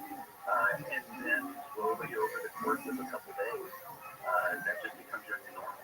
And, I've been back just over 3 weeks. And, after I get off the phone with you, I'm going to go over and continue my reconditioning. And my strength and conditioning coaches are going to have me, running and lifting and doing all the things that you would expect somebody to be doing, just trying to stay in shape. So we bounce back so fast. Okay, and when you were up on the space station, were you exercising a couple hours a day? Yeah, 2.5 hours a day, every day. You come back so much stronger. I came back stronger than when I launched because I was lifting every day. And so the big muscles, my skeleton remains strong. My big muscles remain strong. The real challenge is all of the little muscles that stabilize everything and keep all my joints in the right position. Those are a little bit, agitating. So we spend a good 45 days after we land getting all of those conditions so that my joints go back to the right positions that they're supposed to be in. And you've got to be really patient because you're strong, so I can go and outperform those and end up hurting myself. So it's a very regimented program. Interesting. Okay, and are you taller too? I've heard that some astronauts come back taller. So I came back taller and then I lost it all. Gravity took away. So it was short-lived. Okay. I want to go back up into space for a second. We'll talk in a minute about what you're doing on the space station and stuff, but the whole journey is so fascinating to me. We followed when you undocked from the space station, when you were finally ready to go home, and there's this pretty large line of time between when you separate from the station and when you re-enter the Earth's atmosphere. How long was that, and what do you do during that time? And so it was 15 hours for us. It varied. The reason there's the delay is you're waiting essentially for the alignment of your orbit and the position of your capsule to line up with your target for your splashdown. And depending on where the station is when you undock, that could change anywhere from 7 hours to 40 hours. And that's just orbital dynamics. And so what do you do during that time? We had a fairly long day prior to undocking. And so as soon as we undocked, we got our suits off and got completely comfortable clothes. We all went to bed. And so we slept a solid 8 hours, and then we got up and we had a lot of time. And so we did what you might expect a crew coming home from space would do. We were glued to the windows, looking out, enjoying the latitude we have for the foreseeable future. The night sky and all the stars and galaxies and looking down on Earth at the daytime and just trying to soak it in as much as we could. So great. And then for the re-entry, again, we're talking to Space Force Guardian Colonel Nick Hague, who just returned from the International Space Station. For the re-entry, I mean, it's got to be nerve-wracking because you're still going thousands of miles an hour, and then when you do the entry, you're superheated. You're basically, like you said, a big fireball. Like, what does that feel like? Are you guys talking and joking during that time, or are you just kind of holding on? I mean, what do you do during that time? What does it feel like? Yeah, so the first when you're in the space station, you're 400 kilometers, 250 miles above the surface of the Earth. So as the Earth goes by below, you're really traveling over the Earth, but you see the Earth going by below. You don't really realize what 5 miles a second means in terms of speed. But once you start to descend lower, you really don't slow down until you start to get into the thick part of the atmosphere or thicker